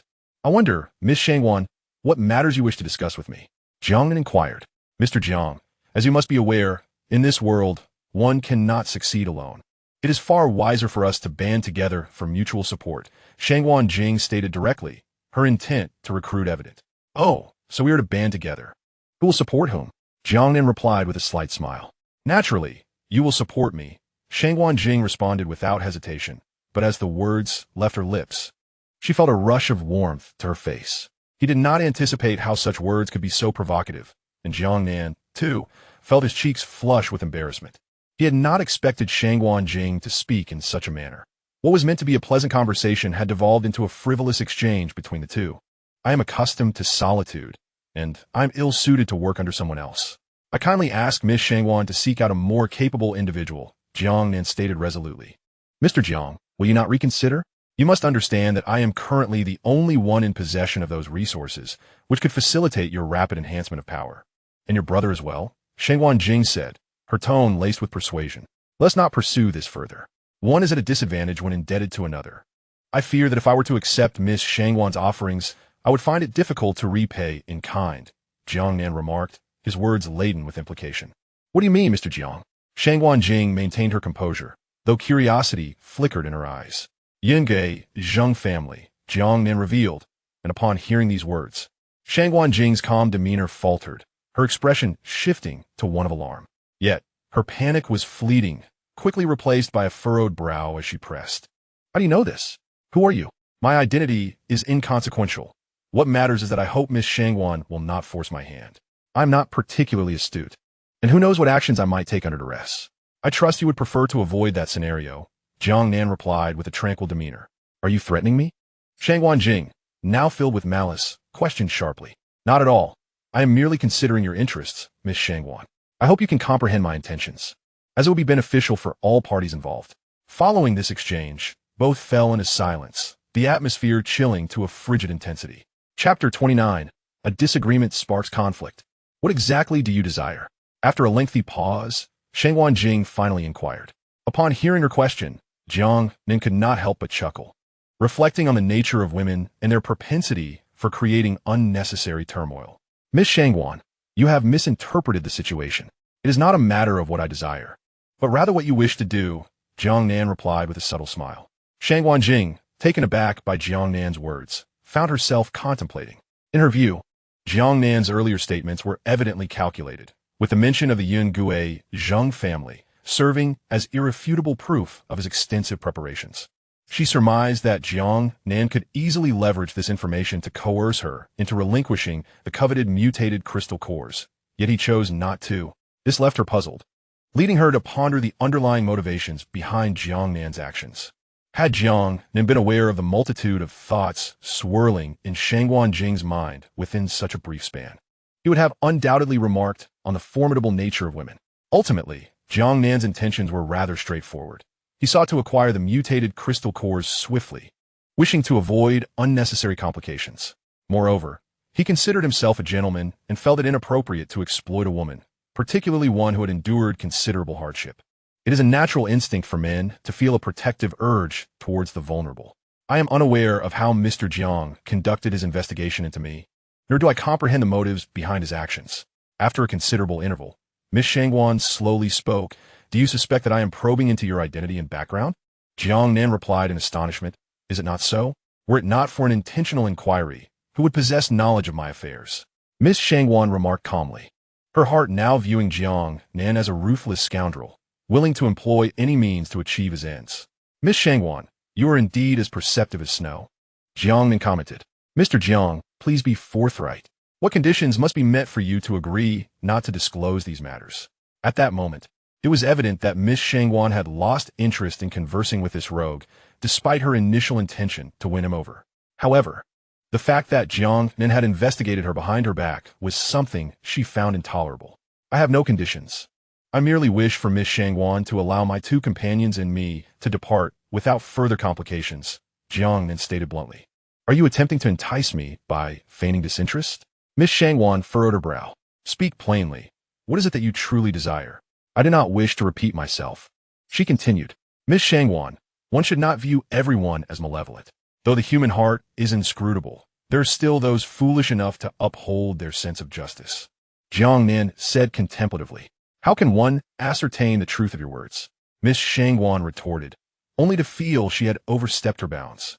Jiang Nan could not help but think to himself, indeed, she is a woman, lacking in discernment. As he spoke, he casually glanced around, noting the considerable space. If that is the case, what further conversation is there for Miss Shangguan and me? I bid you farewell. With that, Jiang Nan strode towards the exit without a backward glance. Mr. Jiang, please wait, Miss Shangguan exclaimed, urgently attempting to detain him. Yet, Jiang Nan continued forward, oblivious to her pleas, believing her to be overly self-important.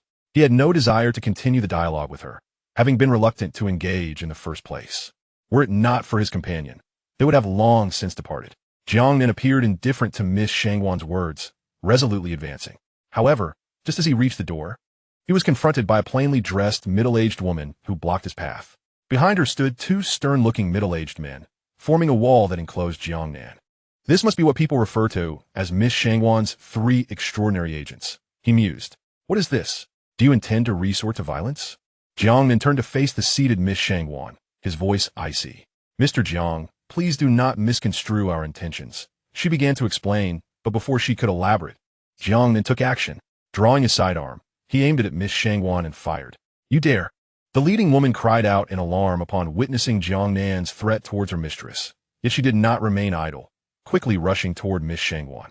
After Jiang Nan fired that shot, he exhibited no hesitation and instantly turned to fire 2 more shots at the 2 individuals behind him. The 2 ability users instinctively dodged, for after all, these were bullets. At such a close range, even they, as ability users, dared not confront them head-on. Moreover, they could sense that the firearm in this young man's hand was somewhat different from those outside.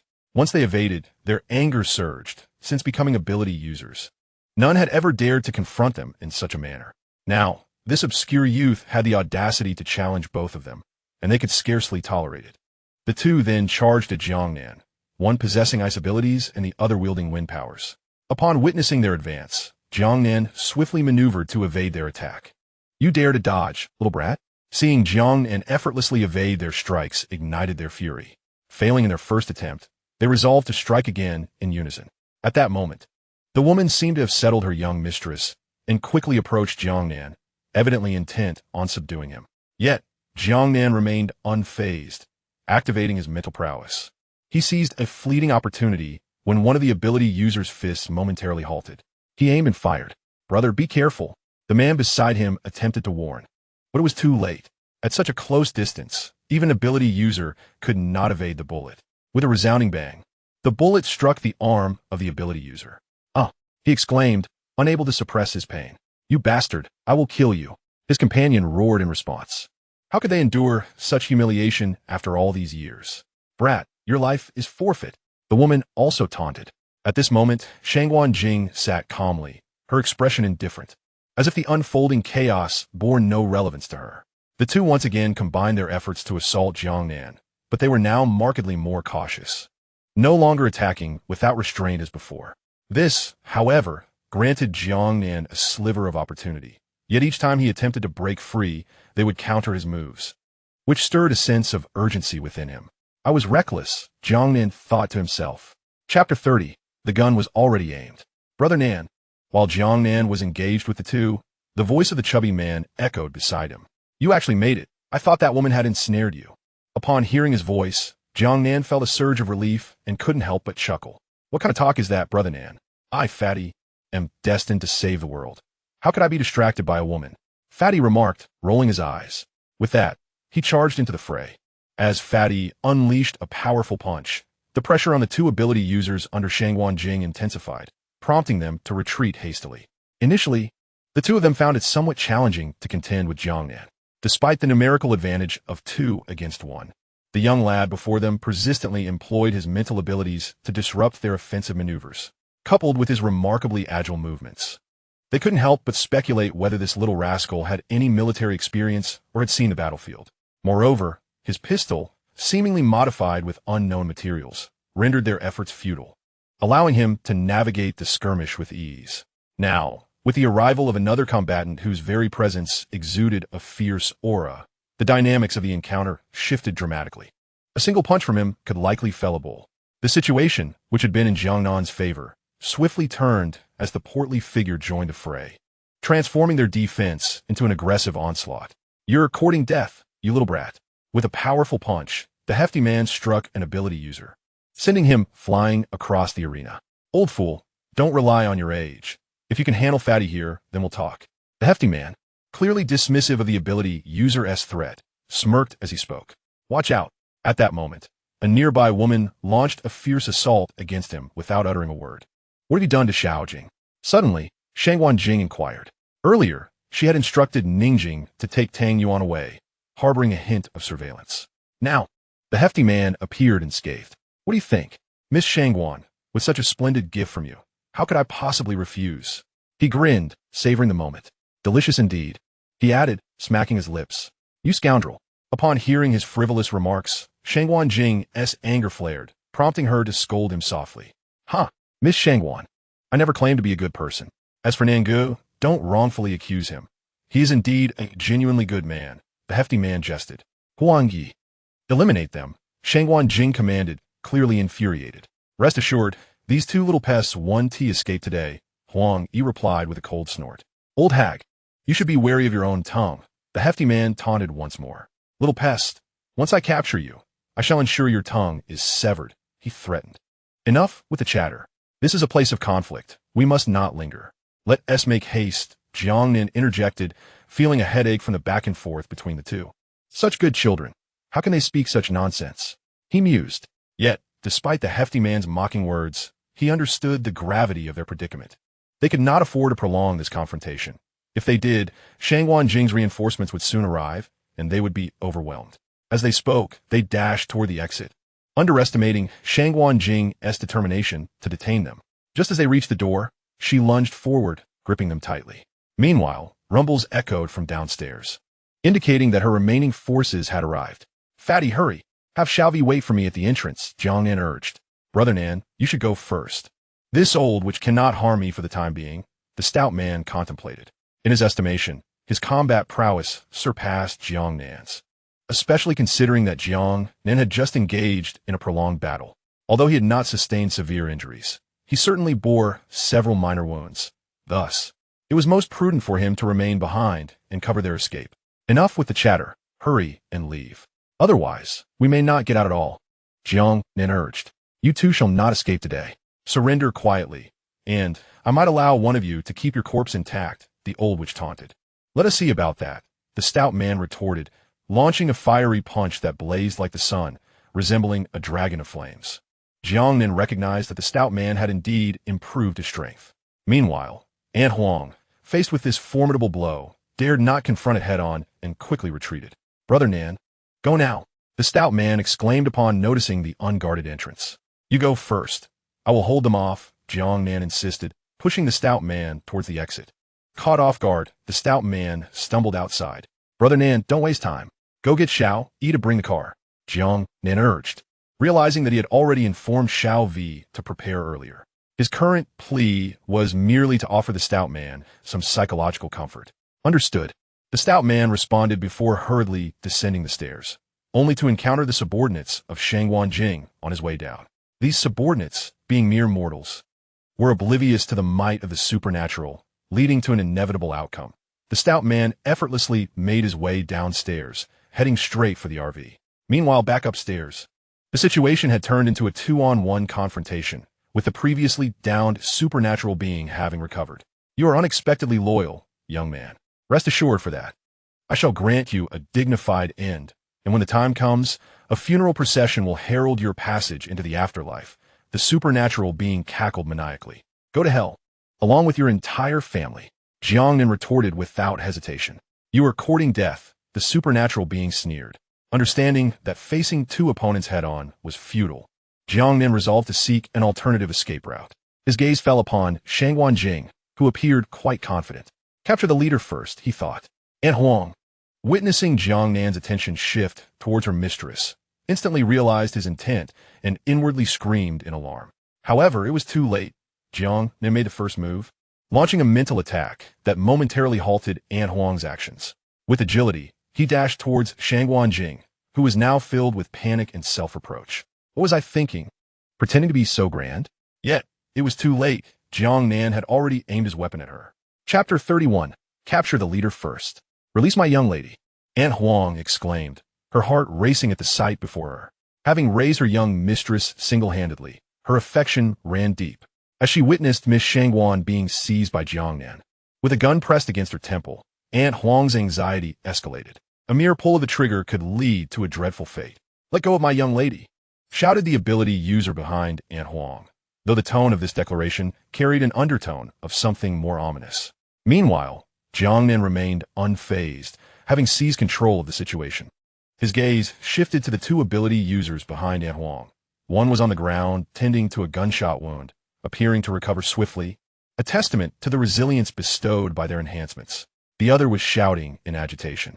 As Jiang Nan observed the pair, memories of his past life flooded back. In that previous existence, although Miss Shangguan ultimately unified the chaotic city, she had toiled for decades, essentially crafting a wedding gown for her in-laws.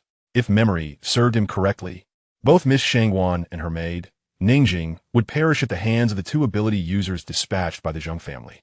Aunt Huang, fearing the Zheng clan, had been summoned back early, and thereafter she vanished from sight. Most likely, Jiang Nan surmised, due to the Shangguan family's secretive measures. What do you truly desire, young man? Aunt Huang's voice trembled with barely contained fury. Her young lady was being held hostage. Yet this boy had remained silent for far too long. What do I seek? Merely to depart. Yet it seems Miss Shangguan is reluctant to let me go, Ningjing stated, her grip on Shangguan Jing unyielding, a gun pressed ominously against the latter's forehead. Inevitably, her hand brushed against inappropriate areas, stirring a ripple of intrigue within Jiang Nan, who had spent his past life devoid of any romantic notions. Now, in the presence of such a stunning beauty, even under duress, he felt a thrill. Release my young lady, and I shall allow you to leave, Aunt Huang insisted, for in her eyes, nothing was more paramount than the safety of her young mistress. My dear lady, we are not children. Do you truly believe that if I were to release her, I could simply walk away unharmed? Jiang Nan replied with a sardonic smile. What exactly do you want? Aunt Huang pressed. Quite simply, clear the way for me to exit. Once my companions and I reach a secure location, I shall release your delicate young lady, Jiang Nan stated with utmost seriousness. And if I refuse? Aunt Huang challenged.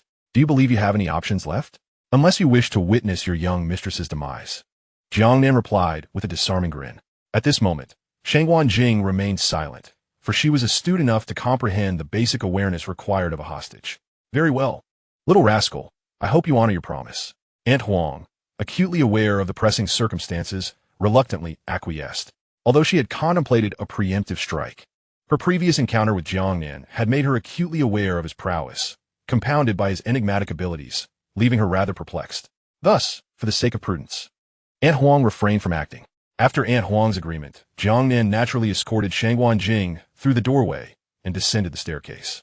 Miss, upon reaching the foot of the stairs, he heard Ningjing anxiously observing them, her face bruised, evidently having endured much at the hands of the portly man. Jiang Nan could not help but think how this insensible brute lacked any sense of delicacy in his treatment of her. Scoundrel, release my lady. Ningjing, seeing Shangguan Jing held at gunpoint, was understandably furious and admonished him sharply. Now she is my safeguard. Do you really think I would let her go? Jiang Nan retorted with a smirk. Such a foolish pair, both master and servant. I swear I will kill you. Ningjing was beside herself with rage. Calm down, Jing. Shangguan Jing quickly interjected, attempting to quell her friend's fury. Enough with the idle chatter. Miss Shangguan, I am in no hurry to leave, and I trust you do not wish to live your life under the threat of a firearm. Your cooperation is essential now. Very well, Mr. Jiang. Shangguan Jing complied obediently. The two quickly moved towards the exit, where the portly man was anxiously peering out from the car. Brother Nan, hurry and get in, he urged as Jiang Nan led Shangguan Jing to the car door. Mr. Jiang, can you now release my lady? Aunt Huang implored urgently. Release her now, Ningjing echoed, her eyes reflecting her undeniable anxiety. There's no rush.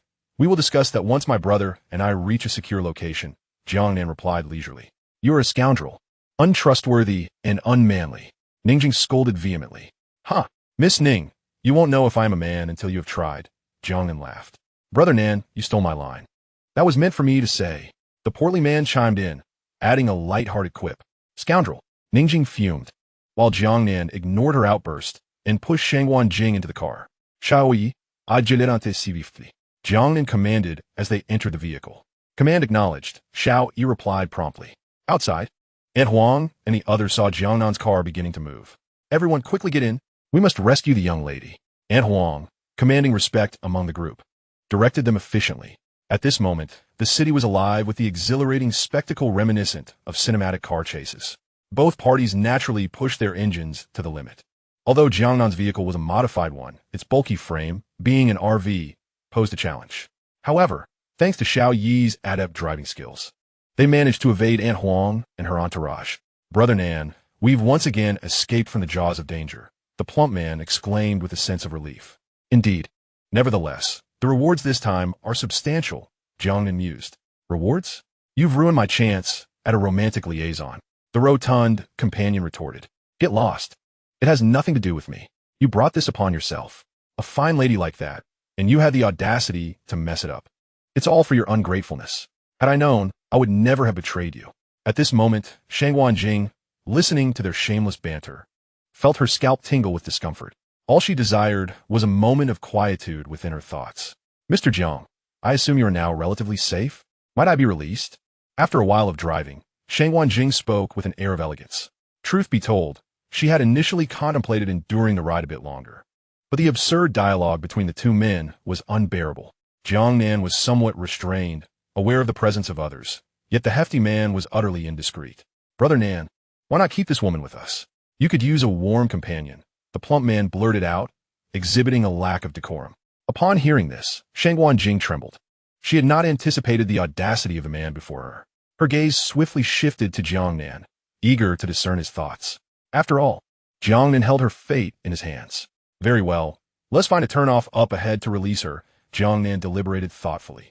Upon hearing Jiang Nan's words, Shangguan Jing sighed in relief. She had genuinely feared that Jiang Nan might be swayed by the plump man's crass suggestion to take her away. With Jiang Nan's decision, her spirits lifted considerably. She looked at him again and found him less objectionable than before, while the rotund man remained utterly detestable. Fatty, you should take a break.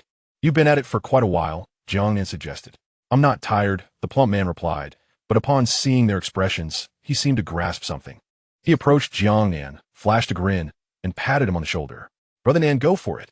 Seize the opportunity, and let us hope you need your left hand in the future. If you wish to leave a mark, remember to use this. He then produced a small box from his pocket and thrust it into Jiang Nan's hands, striding away with a buoyant gait. Jiang Nan, upon examining the item, was taken aback. His face flushed crimson, and he hastily shoved it into his pocket to prevent Shangguan Jing from seeing.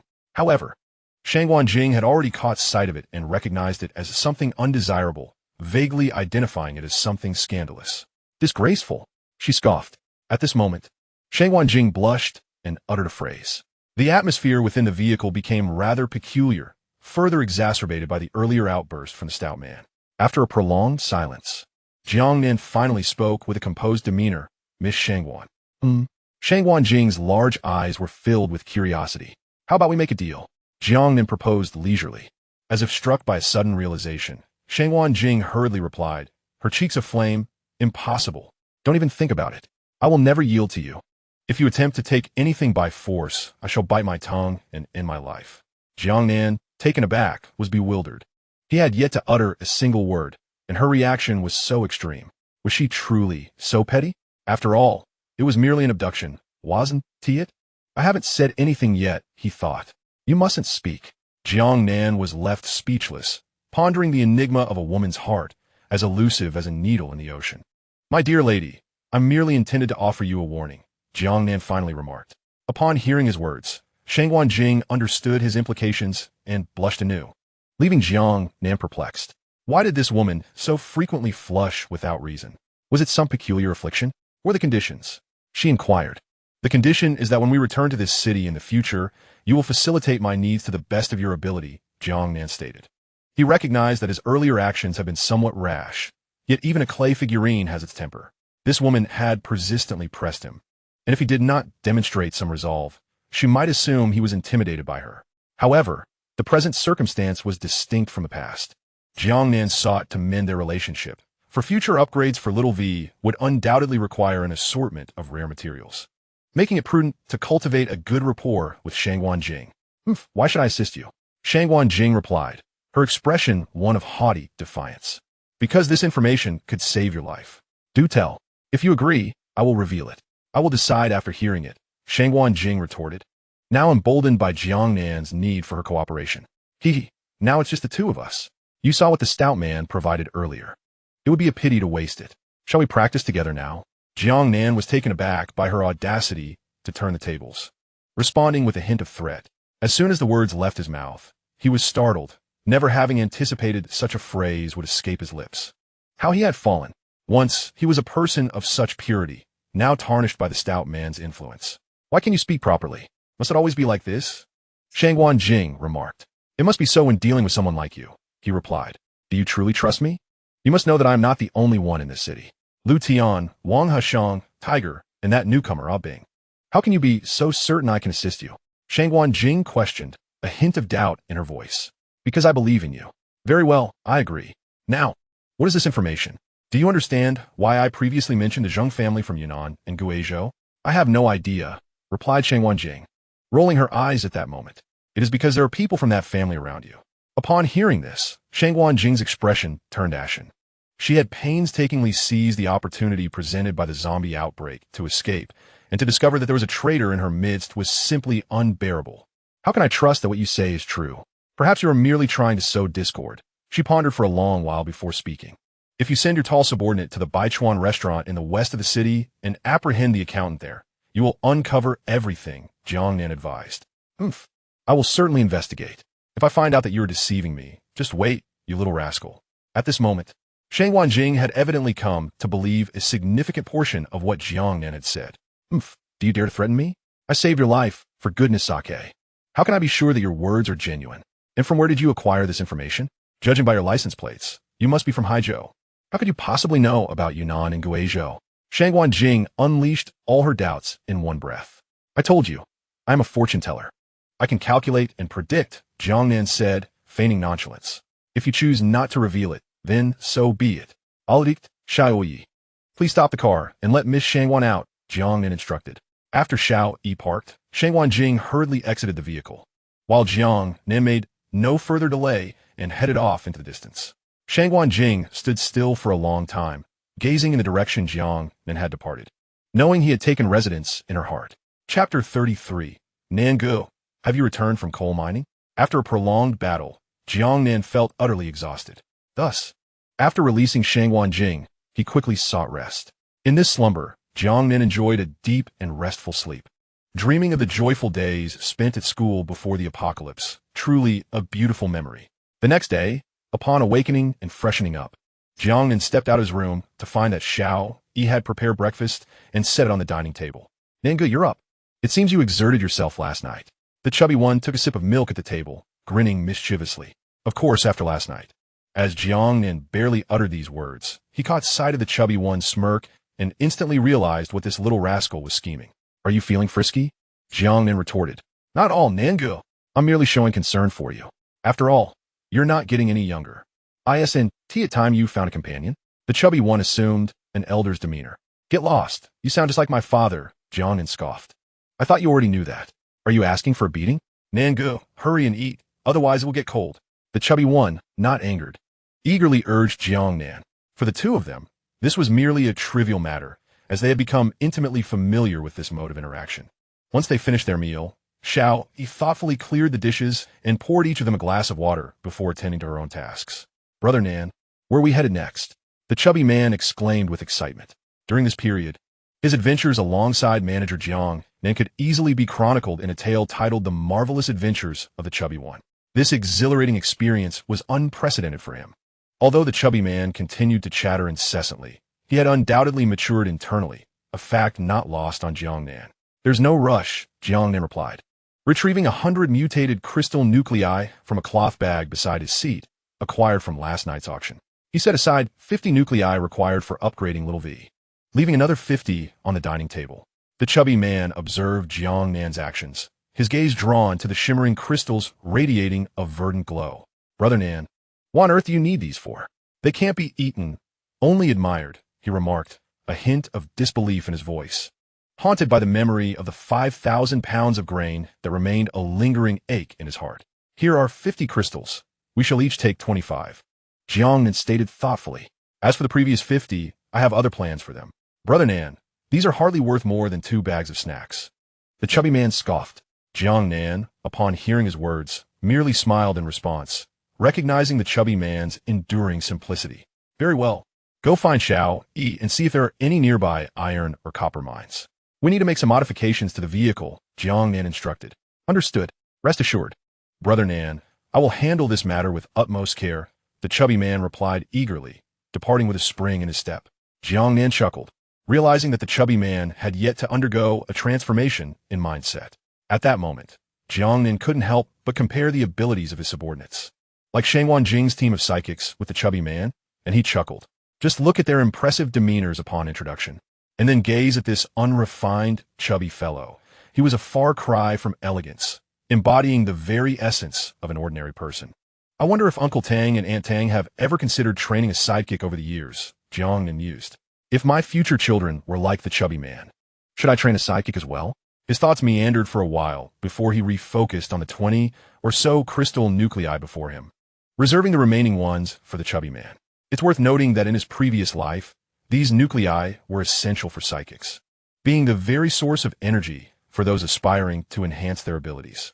The nuclei held immense energy derived from the mutated zombies, and with proper guidance, psychics could channel this energy into their own bodies, significantly augmenting their power.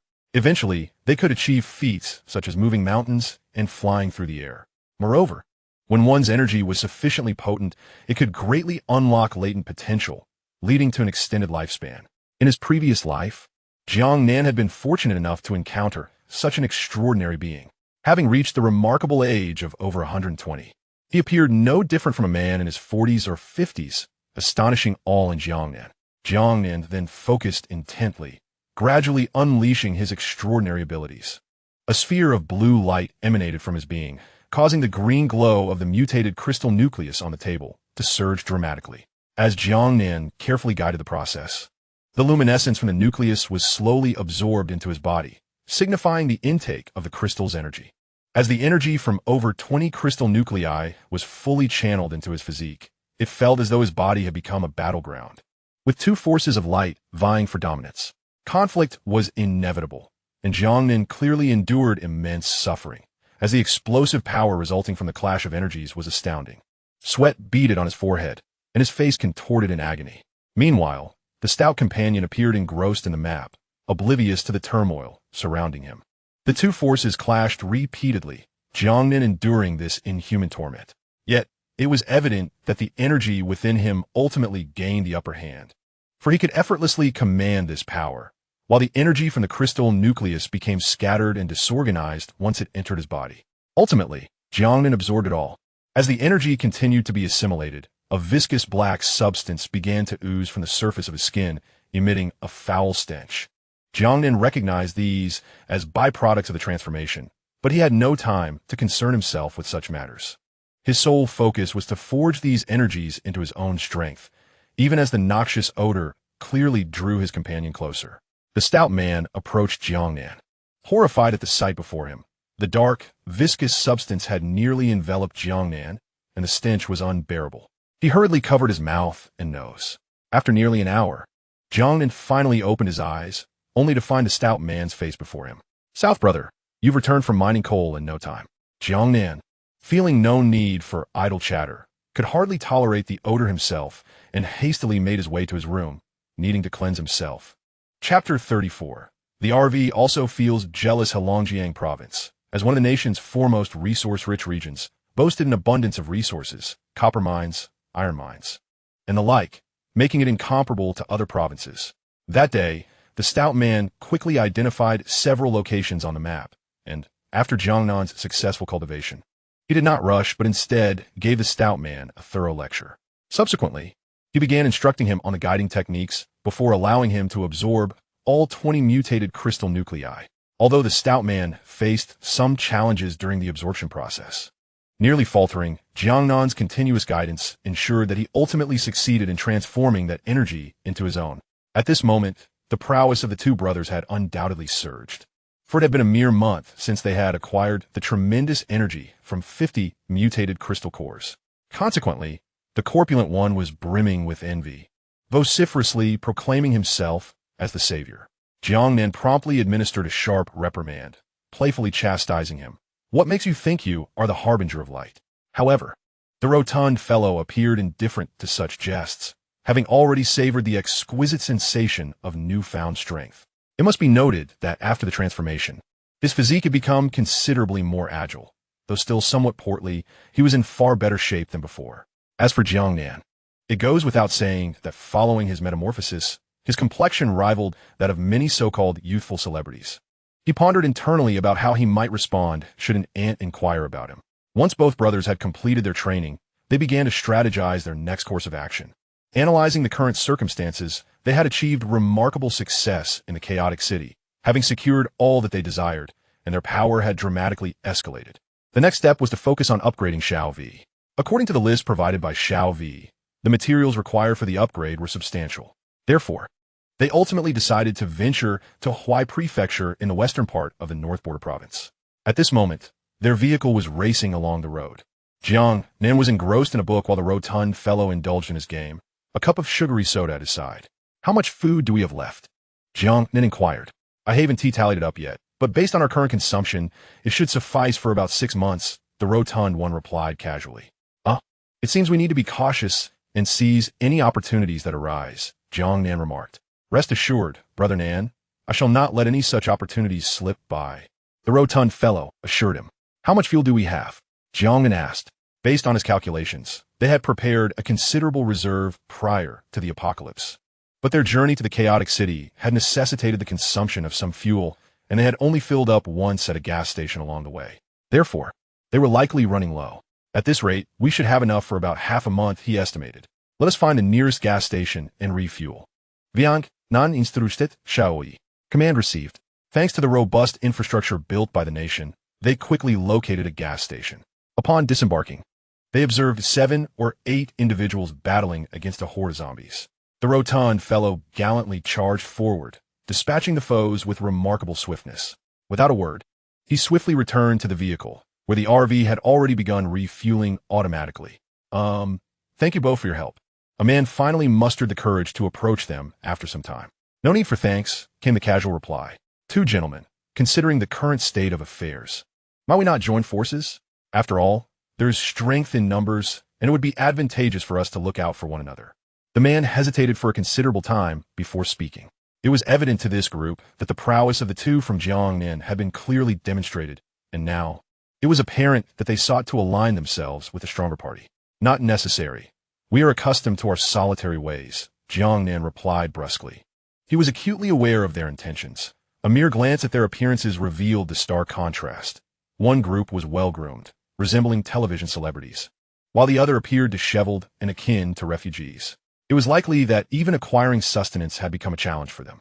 Bringing such individuals along would only prove burdensome, as they would contribute nothing but consume resources. How can you be so heartless? We are all human. Isn't it right to assist one another in these times? A woman protested upon hearing Jiang Nan's cold retort, clearly displeased. Such a bleeding heart, Jiang Nan thought, momentarily taken aback.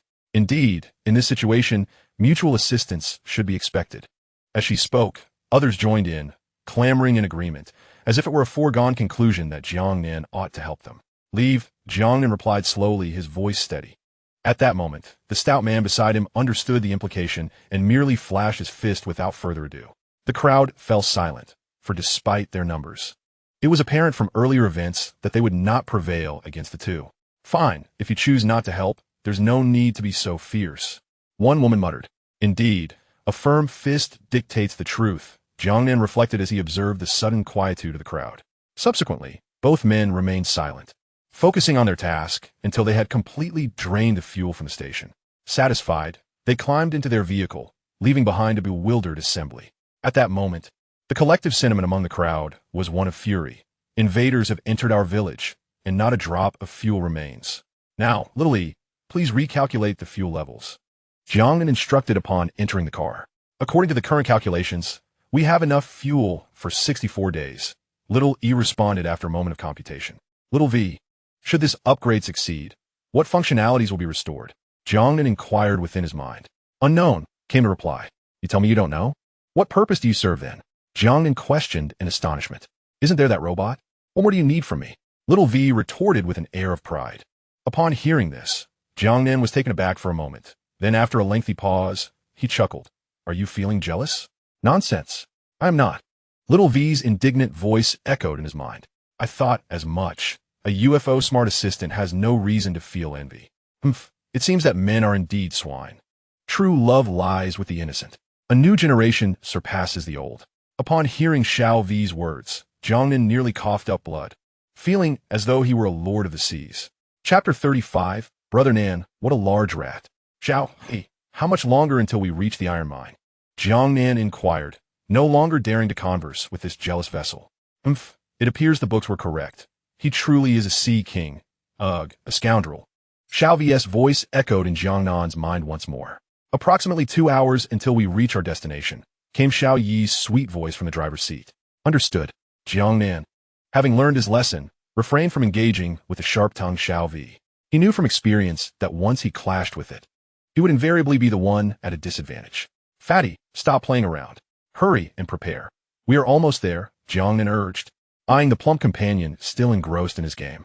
Brother Nan, is there really a need for preparation? With our current strength, who could stand against us? We could slay anyone in our path, Fatty boasted, exuding the air of a formidable master. Enough boasting. Prepare yourself properly. There are always greater forces beyond our own. Jiang Nan replied. With the wisdom of his previous life, Jiang Nan understood the perils of this apocalyptic era.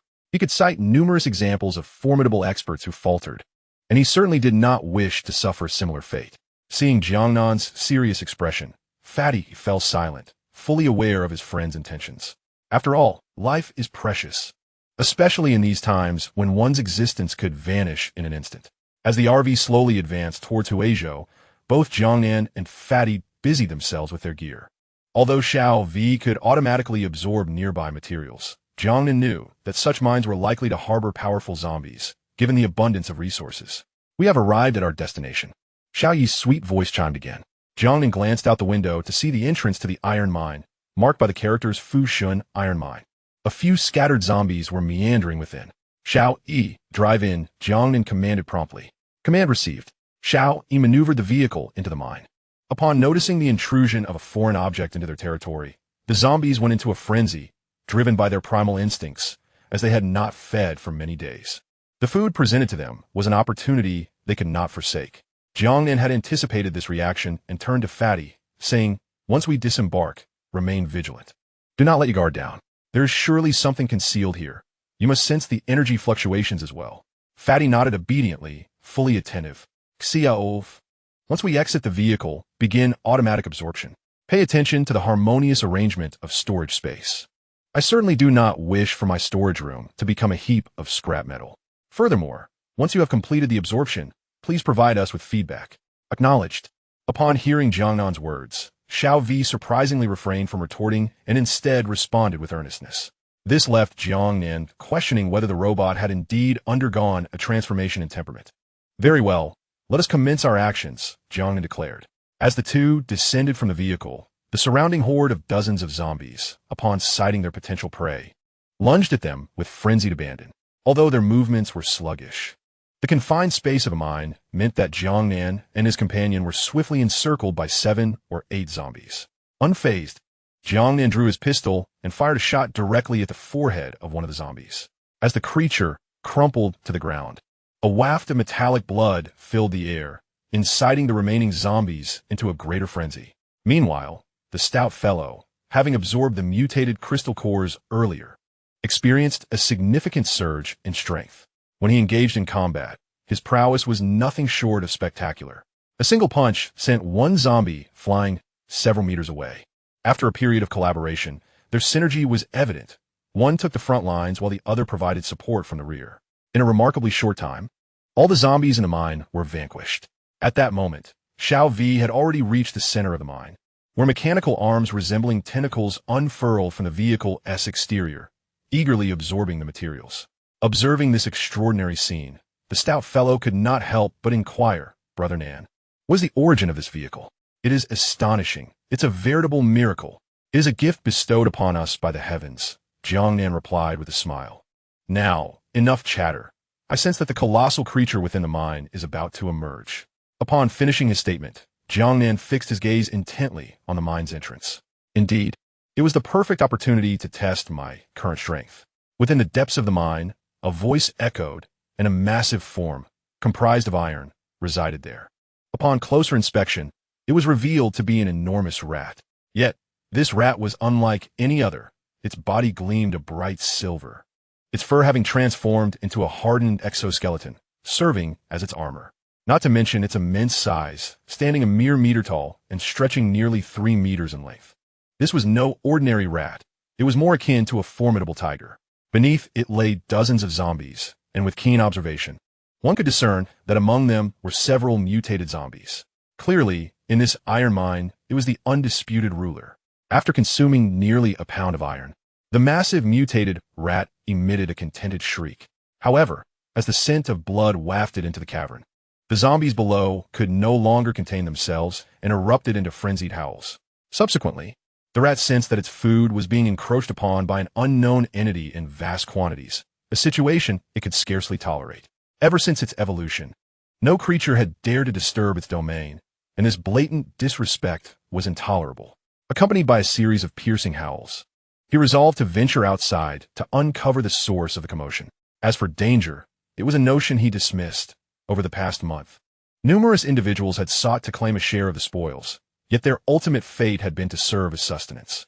Emerging from the mine's entrance was a grotesquely mutated rodent, trailed closely by its horde of undead minions, exuding an aura reminiscent of a formidable leader making an entrance.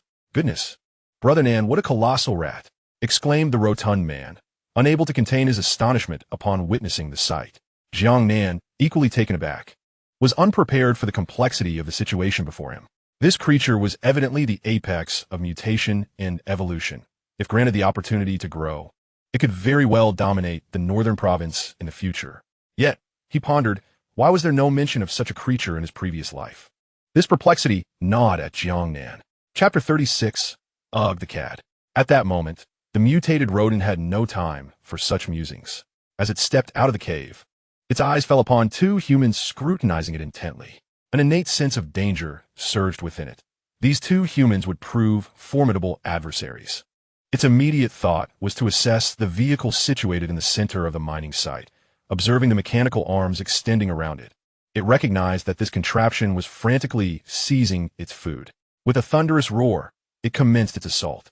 "Fatty, prepare yourself," Jiang Nan urged, having heard the creature's furious cry. He was acutely aware that this behemoth would not be easy to confront, yet for the sake of Little V's upgrade, he had little choice but to proceed. Moreover, following their absorption of the mutated crystal core, their strength had undoubtedly surged. In a 2-against-1 scenario, victory was not beyond reach. However, Jiang Nan gravely underestimated the intelligence of the mutated rodent. While ordinary rats were already a nuisance, this particular specimen, having undergone mutation, possessed an intellect that could rival that of humans. The rodent, unfazed, began orchestrating its undead minions to charge at Jiang Nan and his companion, while it itself made a beeline for the RV. "Trouble. Fatty, you must stop that accursed rat. I'll hold off the zombies," Jiang Nan exclaimed in haste upon realizing the gravity of the situation. "Understood, Brother Nan," Fatty replied, fully aware of their purpose for being there. If this wretched rodent were to wreak havoc, there would be no recourse for them. Furthermore, from Fatty's observations, the enormous rat dwarfed the relatively petite RV. A single swipe could obliterate his hopes of a carefree, indulgent life. Thus, he charged desperately towards the vehicle. "Little V, activate the automatic defense system, target that mutated rat, and maximize firepower," Jiang Nan commanded in his mind. "Command received. Defense level will be set to the maximum," replied Little V, the soul of the RV. Fully cognizant of the urgency of the situation, this was a matter of her very existence. In the vast expanse of the universe, severely wounded from the relentless pursuit of advanced civilizations, I have finally discovered a compliant host, one who can assist in my recovery. Should this wretched creature succeed in its endeavors, my existence would be irrevocably extinguished. Thus, at this moment, there was no hesitation from a small V. Like two high-speed trains colliding, with a forceful punch, the rotund figure managed to topple the formidable mutated rat, such as the terrifying prowess of a superhuman. However, my thoughts were not to linger. My immediate concern was to eliminate the bothersome zombies before aiding my companion. A quick assessment revealed that I was faced with nearly 20 mutated zombies, in addition to several ordinary ones. In terms of sheer power, I could dispatch them with ease, ensuring a swift conclusion with a single blow, without the need for a second strike. Yet, the adage holds true. Even the strongest of heroes falters against overwhelming numbers. Thus, I was left to employ my agile movements, evading the attacks of the zombies while countering when the opportunity arose. At this juncture, my rotund ally was engaged in a fierce contest with the mutated rat, although he had summoned all his strength to knock it over. The rat's hardened fur had become a formidable armor, leaving my companion in a precarious state. His hand trembled from the exertion of the blow. Yet he dared not betray any sign of weakness.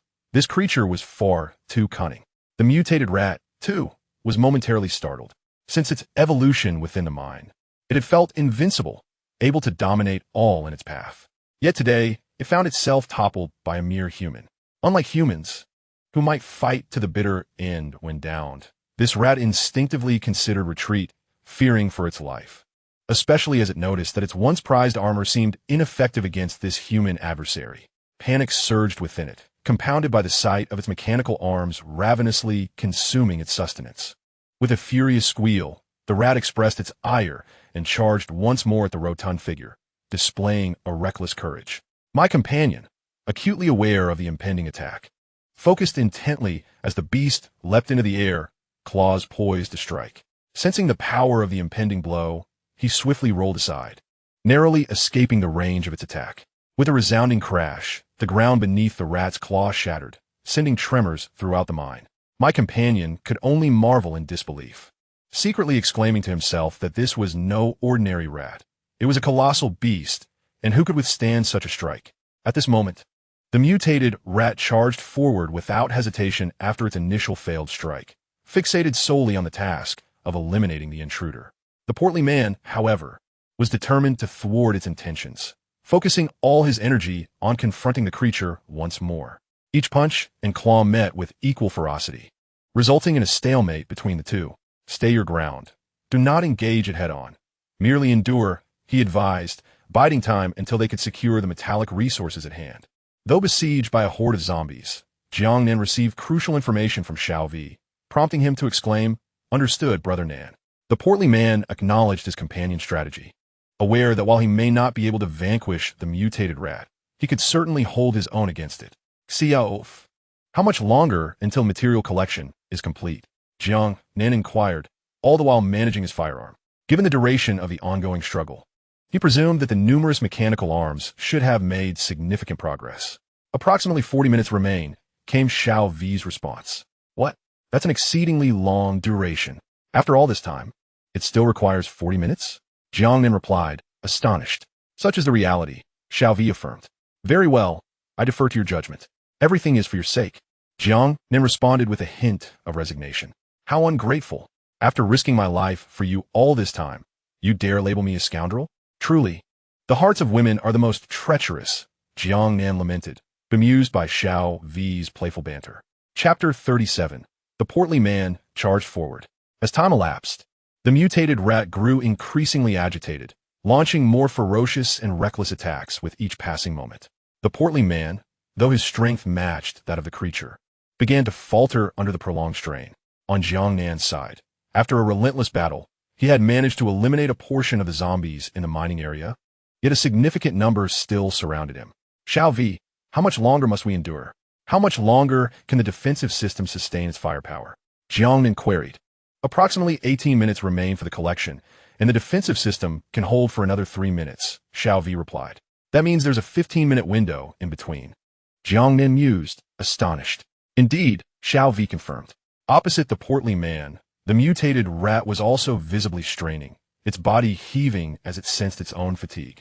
It was acutely aware that this adversary was unlike any it had faced before. Its eyes darted around, evidently deep in thought. Hold on, we shall soon reach the conclusion.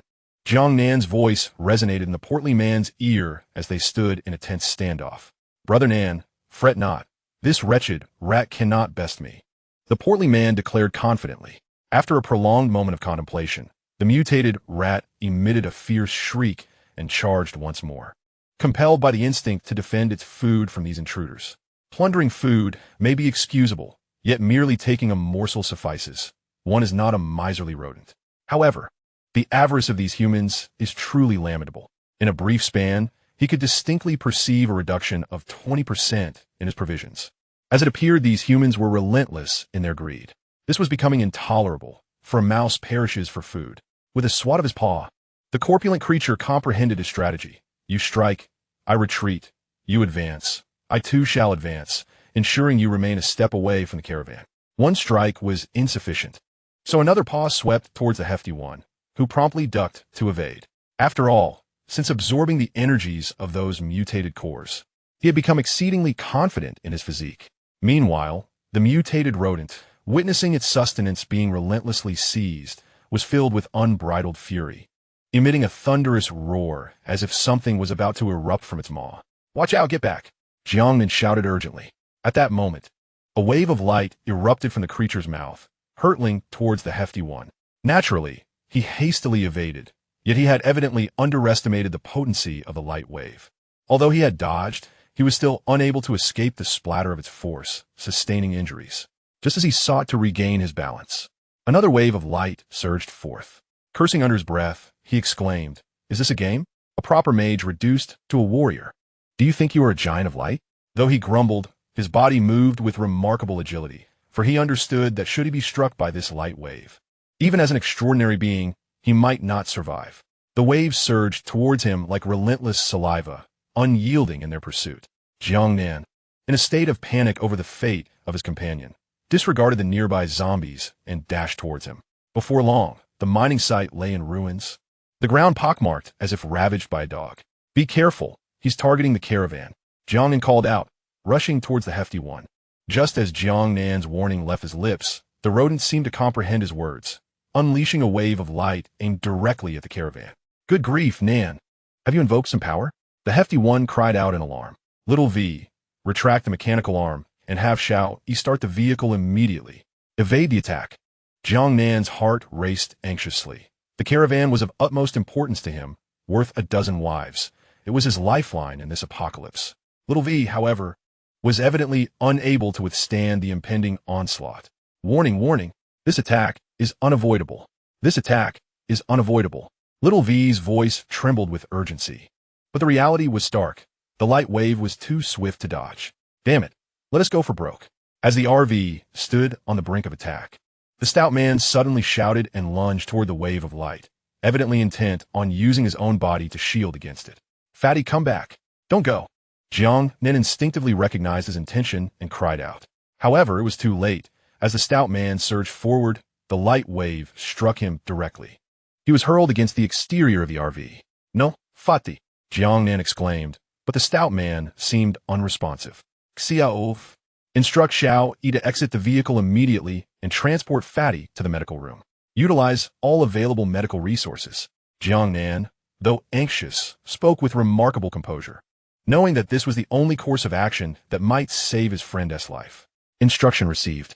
How much longer until collection is complete? Jiang Nan inquired. 5 minutes. All right, prepare for evacuation in 5 minutes, Jiang Nan commanded. He initially contemplated abandoning the collection mission to expedite their retreat and find a way to save Fatty. Yet, given the current circumstances, he realized he had no choice but to press on.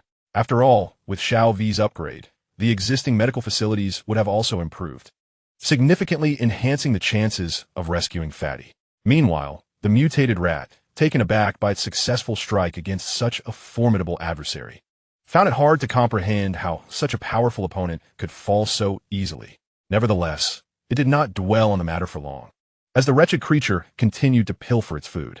Just as the rat prepared to unleash another wave of light to obliterate the annoying object, its thoughts inexplicably stalled.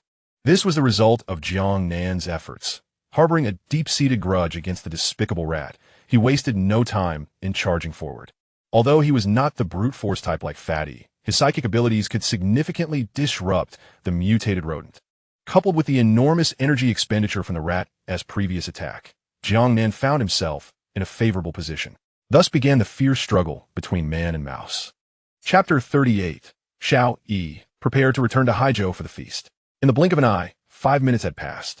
As Xiao V completed the material collection, the mechanical arm retracted slowly, restoring the RV to its usual state. Material collection complete. Please issue the next command. Just as Jiang Nan was deeply engaged in battle with the mutated rat, Xiao V's voice broke through. Truth be told, Jiang Nan was reluctant to leave.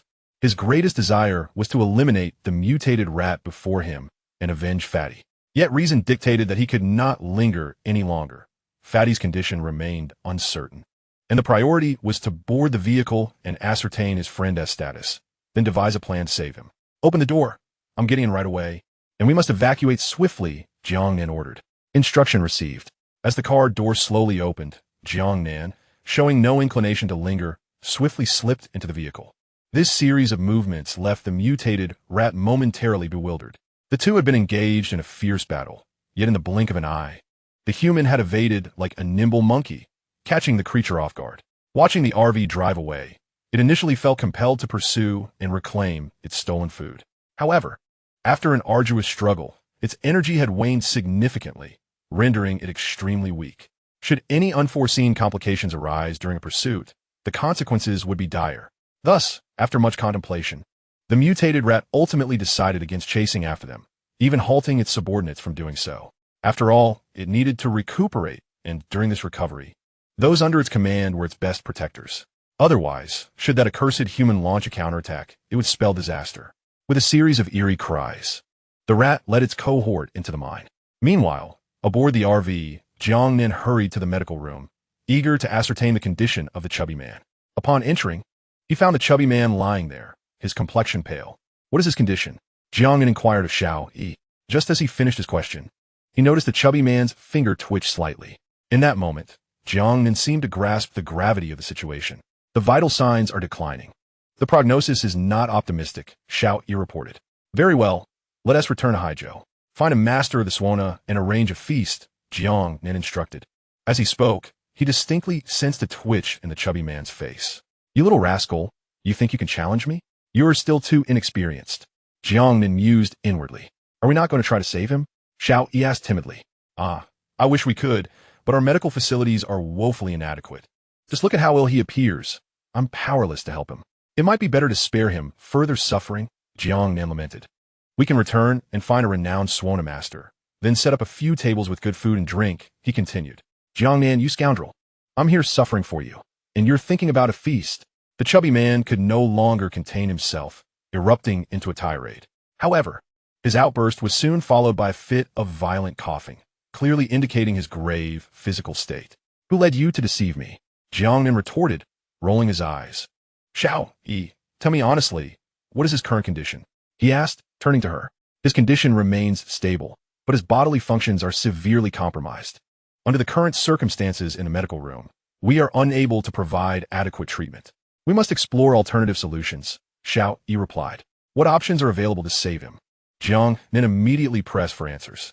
Meanwhile, the chubby man focused intently, anxiously awaiting Xiao Yi's response, for his fate hung in the balance. 2 surgical experts and some medical personnel, along with a few medications, Little Yi replied. What medications? Jiang Nan inquired hastily. The list is being generated. Please wait, Little Yi responded. What is this? The names of the medications left the stout man feeling overwhelmed. Enough of the nonsense. Focus on nurturing your health, Jiang Nan stated, observing Little Yi's pale complexion. Little Yi, given his current condition, how much longer can he hold on? According to the tests, 1 week. If we employ all the resources available in our medical facility, we might extend it by another 5 days, Little Yi answered candidly. All right, let's drive back to Chaos City, Jiang Nan declared. He ultimately decided to return to Chaos City to seek assistance from that woman, as her influence could likely procure the necessary medications and personnel. He pondered what her expression would be upon seeing him, considering their recent separation. Jiang Nan couldn't help but reflect on his earlier decision to release Shangguan Jing and the transaction they made. Wasn't this moment a consequence of that choice? Brother Nan, you aren't seriously contemplating going back to seek help from that woman, are you? The stout man asked incredulously. Yes, what's wrong with that? Jiang Nan replied, puzzled. Brother Nan, you kidnapped her, and now you plan to return and ask for her help? Surely, you don't believe that after a single encounter, she would be devoted to you? You truly lack shame, the stout man retorted. Let me clarify once more. There is nothing between us. Besides, I wouldn't be groveling for her assistance if it weren't for you, Jiang Nan said, feeling anger rise within him at the stout man's jibes. Rest assured, Brother Nan, I understand. We are all adults here, the stout man remarked, winking knowingly. Get lost, go somewhere cool, and leave me be. I was just contemplating how to ask that woman for help. Perhaps we should skip it and head back to Haizhou instead, Jiang Nan said with a slight smile. No, Brother Nan, I'm only doing this for you. One must not lack conscience. The stout man lamented dramatically upon hearing Jiang Nan's suggestion to return to Haizhou. Enough, enough. Stop the wailing. Little Yi, how long until we reach Chaos City? Jiang Nan asked. 28 hours, she replied. All right, understood. By the way, stout man, you being so cowardly, how did you muster the courage for this escapade? Well, I fear that old rat might smash the RV, which would prevent me from enjoying my games as a happy plump gamer. Did you think I was foolish enough to risk my life for this? Had I known your true nature, I would have made a wiser choice and slipped away, the stout man retorted. Little E, let us head back to Haizhou, Jiang Nan, listening to the stout man's complaints, declared. No, Brother Nan, I was wrong, the stout man quickly conceded. Thank you, stout man, Jiang Nan finally said after a long silence. Chapter 39, The Artistic Young Woman. Begone. I have no interest in such affairs. It would suffice if you ceased to ruin my romantic prospects. It is inconceivable. I remain single. Thus, how could I possibly assist you in finding a partner? Upon hearing these words from Jiang Nan, the hefty man exclaimed, You cannot truly be serious, can you? Shall we return to Haizhou and prepare the banquet? He added. After exchanging banter, their spirits were considerably uplifted, and thus their vehicle sped along the road. Meanwhile, within the bustling Chaos City, everything appeared as vibrant and lively as ever. The city had significantly improved over recent times, a marked contrast to its previous state. Although the occasional zombie attack persisted, the collective efforts of the city's powerful factions had successfully kept these threats at bay. Beneath the surface of this apparent prosperity, however, turbulent currents brewed, particularly following recent events that had escalated tensions among the city's prominent leaders. Had it not been for the looming threat of zombie incursions, they would have likely resorted to open conflict by now. Yet, despite their tacit understanding to endure, friction continued to rise, resulting in significant losses, over 100 lives among several factions in just a few days. The first to suffer was the tiger. Ever since being betrayed by his most trusted subordinate, a Bing, his influence in Chaos City had waned considerably, compounded by the shame of being cuckolded. Although the woman involved was no saint, she had once been loyal to him, and now the entire city was aware of his humiliation. Consequently, he had been frantically instigating conflicts with his former subordinate to provoke discord. Unexpectedly, a Bing had managed to persuade Lu Tian to assist him in confronting the tiger, illustrating the adage that the enemy of my enemy is my friend. While the tiger felt cornered, he was compelled to seek external support, as his forces had been severely diminished due to a Bing's betrayal, which had siphoned off many capable individuals. After much contemplation, he turned to Wang Heshang, successfully convincing him to join forces against the alliance formed by Lu Tian and a Bing. It remained unclear what price he had to pay, but given Wang Heshang's usual disposition, the cost must have been substantial. Thus, Chaos City became a battleground of numerous factions, each engaging in mutual hostilities.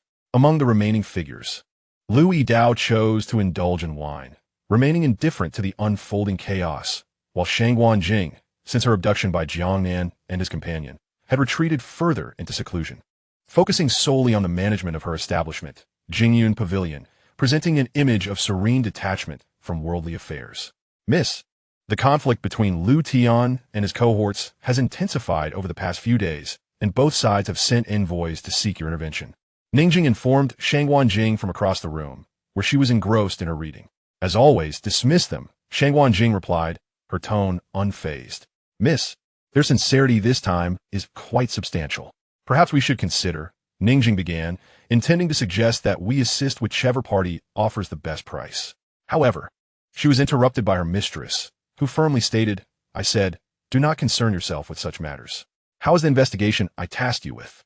Shangguan Jing inquired. The information revealed to him last time, while traveling in Jiang Nan, had lingered in his mind, prompting him to request Ningjing to conduct an inquiry upon their return. It had been some time since then, and he anticipated results, hence his query. Miss, I have largely clarified the situation. There is indeed a Baichuan restaurant in the western part of the city, and the two brothers, Lao Chi and his sibling, frequent it. Furthermore, they maintain a favorable relationship with the accountant there. Each time they dine, they invariably invite this accountant to join them in a private room, and remarkably, the restaurant's owner seems indifferent to such occurrences. Ningjing recounted the findings of her investigation. Are you aware of the content of their conversations? Shangguan Jing asked. That remains uncertain for the time being. After all, Lao Chi and his brother possess special abilities, and they exercise caution during their meetings. I could only follow at a distance, as getting too close would risk detection, Ningjing replied. All right, I understand. Please ascertain the nature of their discussions as soon as possible, particularly whether it relates to Yin Gui, Shangguan Jing instructed. Understood, Mississippi. Also, begin preparations during this time. Once the fish have had their fill, we shall cast the net. Do not inform Aunt Huang about this matter. Miss, is there an issue with Aunt Huang? She has cared for you since childhood, Ningjing said, incredulous at Shangguan Jing's words. I wish to avoid complications, Shangguan Jing replied. Aunt Huang is also an extraordinary being. If she were to intervene against Lao Chi and his brother, our losses would not be as significant as anticipated, Ningjing urged, still unwilling to relent. No, let this matter rest for now. You may go and make the necessary arrangements. Shangguan Jing said dismissively, clearly uninterested in further discussion. Observing that her mistress was eager to dismiss her, Ningjing exited the room. Once she departed, Shangguan Jing was left alone, habitually picking up a book to continue her reading, yet found herself unable to concentrate. She was acutely aware of her discontent, primarily due to a man named Jiang Nan, who had recently kidnapped her. Logically, she should have sent someone to pursue him by now. However, for reasons unknown, Ningjing had acquiesced to Jiang Nan's demands. As these thoughts plagued her, Shangguan Jing grew increasingly distressed, and a sudden commotion from downstairs exacerbated her agitation. Someone, check what is happening below. She called out to the servants outside her door. Yes, Mississippi. Moments later, a servant gently knocked on the door and respectfully announced, Miss, there are a few newcomers causing a disturbance downstairs. Inform Ningjing to bury it, replied Shangguan Jing. Understood. After this incident, Shangguan Jing felt a sense of relief wash over her. With her spirits lifted, she rose to brew a cup of coffee, returning to her desk with the steaming beverage. One hand meticulously stirred the coffee, while the other picked up a book she had previously set down, engrossed in its pages. Basking in the perfect sunlight streaming through the window, in that radiant glow, she resembled a cultured young woman of the arts. Chapter 40. Amen. Master, we have reached the outskirts of our destination. Shall we proceed inside? The sweet voice of Xiao Yi chimed in. Jiang Nan realized he had returned once more to this chaotic city. No, park the vehicle in a discreet location. You stay here and take good care of the fatty. I shall enter the city alone. If there is any danger, eliminate it immediately, Jiang Nan contemplated. He had considered driving directly into the city and parking right in front of Jingyan Pavilion. However, after much deliberation, he deemed it unwise. This was, after all, a notorious city of chaos, where anything could occur, especially now that Fatty was injured, leaving their combat capability severely diminished. To swagger into the city was tantamount to courting death. Although he had reached a verbal agreement with Shangguan Jing previously, Jiang Nan was understandably hesitant to place his full trust in her. After all, he had recently kidnapped her, and now, just days later, he found himself seeking her assistance. Even if she were willing to help, he couldn't fully trust her. Yet, given the current circumstances, he had little choice but to seek her aid. Venturing into human settlements posed its own challenges. Not only were most of the items on the list considered controlled substances during this period, but finding a multitude of medical experts would be daunting. Hence, after weighing his options, Jiang Nan resolved to brave the chaotic city in search of Shangguan Jing. All right, Xiao Yi, I'm off, Jiang Nan said after donning his new attire, stepping out of the vehicle. This time, to avoid drawing attention, he was fully equipped, ready for anything. If I had enrolled in the film academy back then, I would surely be a leading actor by now, Jiang Nan mused, glancing at his outfit. Reminiscent of the stars he saw on television, complete with a hat, mask, and sunglasses. Upon entering the city, Jiang Nan did not head straight for Jingyan Pavilion to find Shangguan Jing.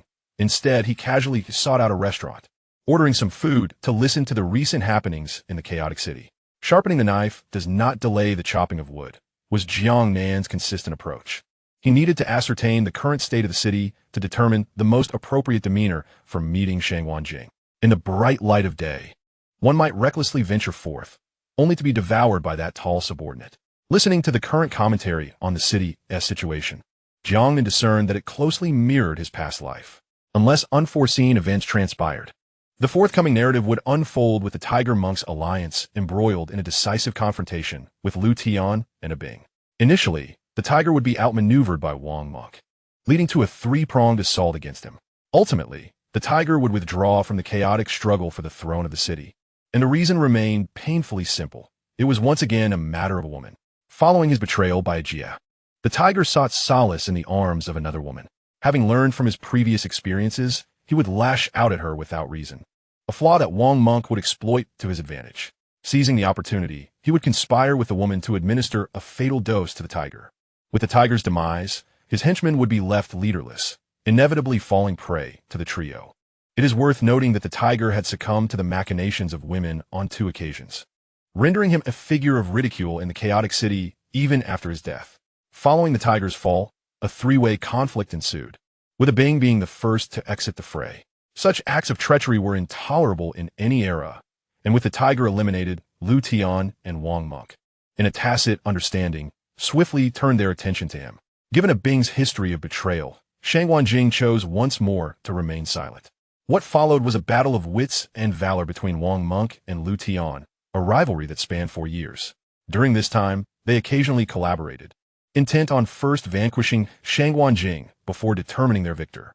However, each attempt ended in defeat at the hands of 3 adept subordinates under Shangguan Jing, leading them to mutually agree to refrain from provoking him further. Ultimately, Lu Tian emerged triumphant, as his long-standing influence in the city far surpassed that of ordinary individuals. As Jiang Nan reflected on the events that unfolded in his previous life, he realized that considerable time had passed and night had fallen. He rose to settle the bill, contemplating as he walked away. Notably, due to Shangguan Jing's aggressive acquisition of mutated crystal cores, the prevailing currency in the chaotic city had become these very cores, making Jiang Nan's meal cost a single crystal core. Although night had fallen, the city remained vibrant, bustling as if it were still day. The streets were alive with people forming teams to venture out for treasure hunting, vendors hawking their newfound wares from beyond the city's borders, creating a scene of bustling prosperity. Yet, Jiang Nan was preoccupied, his thoughts consumed with urgency as he hurried towards the Jingyan Pavilion. Though it was merely a county town, it was not large. And in about 20 minutes, he returned to the familiar Jingyan Pavilion, where a wave of nostalgia washed over him. He couldn't help but wonder how that woman would react upon seeing him. At this hour, the Jingyan Pavilion had long since closed its doors. Jiang Nan, familiar with the surroundings, effortlessly scaled the wall. Inside, the light in Shangwan Jing's room still flickered, and the window was ajar. Jiang Nan, noting the illumination, deduced that Shangwan Jing was still awake, and thus he nimbly leaped through the window. Upon entering, he was taken aback to find a room devoid of anyone. Could she be absent? He pondered. Just as he contemplated taking a seat, the sound of a door creaking open from the bathroom startled him. Shangwan Jing emerged, and upon seeing an unexpected figure before her, she gasped in surprise. However, upon closer inspection, she recognized Jiang Nan. "What are you doing here?" Shangwan Jing inquired, her surprise giving way to a calm curiosity, a testament to her years of refinement. Jiang Nan, meanwhile, was utterly flabbergasted. He had not anticipated this encounter. So white, so grand, he couldn't help but exclaim. "What did you say?" Shangwan Jing's expression turned icy. "Oh, nothing. I thought you weren't here," Jiang Nan replied, maintaining an unflustered demeanor. "Ah, Min, so duplicitous," Shangwan Jing remarked, a hint of melancholy in her tone. "Speak your mind. I thought you had departed. What brings you back?" Chapter 41. Can you still grant me the light's power? "Well, I have a favor to ask," Jiang Nan said, awkwardly scratching his nose after a prolonged silence. His heart was in turmoil. After all, they had only just met, and under dubious circumstances at that. Yet, he pushed through the discomfort and uttered his request. "What is it?" Shangwan Jing, relieved by his words, felt her apprehension dissipate. Truth be told, she had feared that Jiang Nan's sudden appearance in her room bore ill intentions. Having endured their previous encounter, she had gleaned some understanding of this man, who was several years her junior. His gaze was solely fixated on his objectives, devoid of any gallantry or tenderness. "Could you perhaps change into something more appropriate before we continue?" Jiang Nan suggested, his throat suddenly parched. He hadn't intended to make such a request, but Shangwan Jing's attire, a mere bathrobe, was undeniably provocative. Especially when she took a seat, the garment appeared even shorter. And Jiang Nan could not help but admire the view. Upon hearing his words, Shangwan Jing glanced down and felt her face flush with embarrassment. Yet, being well-educated, she quickly regained her composure and cleared her throat. "You intrude upon my room uninvited, and I haven't summoned anyone to apprehend you. Now you dare to give me orders? Is this how you approach someone when seeking a favor?" She chided. Jiang Nan found himself momentarily speechless, bewildered by her thoughts. Was this the way a woman's mind worked? "What exactly do you wish to do? Will you help me or not?" he asked, exasperated. "You haven't even stated what the favor is. How can I assist you?" At this moment, Shangwan Jing could not help but exclaim, "Ah, oh, indeed." Jiang Nan, listening to her words, felt an unusual awkwardness. He had never lost his composure like this before. Could it be that this woman possessed an overpowering aura? Yes. It must surely be because of her formidable presence, he reassured himself internally. "This is actually not a grand matter. I merely need your assistance in locating a few experts and some medical supplies," Jiang Nan said with a smile. "What kind of medical supplies?" she inquired. "Well, it is all detailed here," Jiang Nan replied, retrieving a list from his pocket and rising to hand it to Shangwan Jing. As he stood, his gaze inadvertently wandered, drawn by the fact that she was clad in a bathrobe. Indeed, she was quite striking. "What did you say?" Shangwan Jing asked, having caught his mumble. But as soon as she posed the question, she noticed Jiang Nan's restless eyes. "Is it appealing?" "Very much so," Jiang Nan answered almost without hesitation, only to regret it immediately. After all, he was currently seeking her assistance, and now he had inadvertently complicated matters. "Is that so? Once you've finished looking, you may leave." "What about the supplies and the experts I requested?" Jiang Nan asked, sensing the dismissal in her tone, knowing that this matter was critical to the fat man's survival. "What concern is that of mine? Haven't you taken enough liberties tonight?" Shangwan Jing was evidently furious. Jiang Nan found himself momentarily at a loss for words, unable to formulate a fitting response. "I realize I may have been somewhat presumptuous towards Miss Shangwan recently. I hope you can overlook past grievances," he finally managed to say after much contemplation. He recalled a sage's advice that if one offends a woman, one should never confront her head-on, but rather acquiesce. Hence, Jiang Nan transformed into a master of flattery, showering her with compliments. Shangguan Jing's mood noticeably lightened, yet she remained astonished by his unpredictable character. What sort of personality was this man exhibiting? Could he have escaped from a mental institution? His demeanor was far too capricious. On one hand, he seemed mature. On the other, his banter with his companion revealed a childlike essence. Yet, each of his actions bore a strong sense of purpose. Enough, she declared. Are you implying that you have secured my assistance? Jiang Nan's heart soared at her words. No. Well then, what is it that you wish me to do? He sighed softly. To be truthful, Jiang Nan had initially planned to flatter her extravagantly, but it seemed his attempts were falling flat. With no other option, he settled on the notion that Shangguan Jing's reluctance to agree was likely due to some request she had for him in return. After all, considering he had recently kidnapped her, it was unlikely she would allow him to simply appear in her room without cause. Indeed, he was quite the clever rascal. At this moment, Shangguan Jing could not help but laugh softly, yet her mind was in turmoil. She realized that she had lost her composure when facing Jiang Nan that evening. A woman of her usual grace and elegance had audaciously asked Jiang Nan if he found her appealing. Such a thing would have been utterly unthinkable in the past. Yet it had undeniably transpired that night. Furthermore, when Jiang Nan had barged into her room, her instinctive reaction had not been to summon someone to apprehend him. Moreover, she acknowledged that her attire was rather revealing tonight, something she would never have dared to do under ordinary circumstances. Was it possible that she had truly lost her senses due to this mischievous young man before her? Well, Miss Shangguan, let us be straightforward. I am in a hurry to save someone, and you are equally eager for my assistance. So, let's not waste time. Besides, it's getting late. A man and a woman alone in a room. If this were to spread, it could tarnish your reputation. What do I have to fear as a widow? It is you, young man, who should be concerned about your own reputation, appearing in my room at such an hour. Shangguan Jing retorted with a chuckle. Jiang Nan had intended to gain some leverage over Shangguan Jing, but it was evident that this woman was far too astute. Breaking through her defenses seemed impossible. All right, let us get to the point. What do you wish me to do? Help me eliminate Lao Qi and his accomplice. Shangguan Jing stated her intent. Lao Qi? The traitor looked at Jiang Nan, puzzled. Should I go with your nurse? No, just you alone. Have you lost your mind, sister? You want me to take on 2 by myself? I'm not some overlord capable of defeating 10 men. Jiang Nan exclaimed in disbelief. I believe you can accomplish this. She insisted. What good is your belief? Can you grant me the power of light to transform? Jiang Nan now regretted seeking out this woman. Chapter 42, Brother Nan. What are you pondering? Will you agree or not? Do I have a choice? Jiang Nan replied with a wry smile. Very well. I shall present the individuals and items you require within a week, Shangguan Jing declared. A week is too long. 5 days. Everything must be ready within 5 days. Jiang Nan asserted unyieldingly. To be honest, Jiang Nan felt cornered. Although the situation with the fat man was stable, if treatment did not commence soon, things would swiftly deteriorate, and he could not bear to contemplate the consequences. Thus, he had no choice but to grant Shangguan Jing a mere 5 days.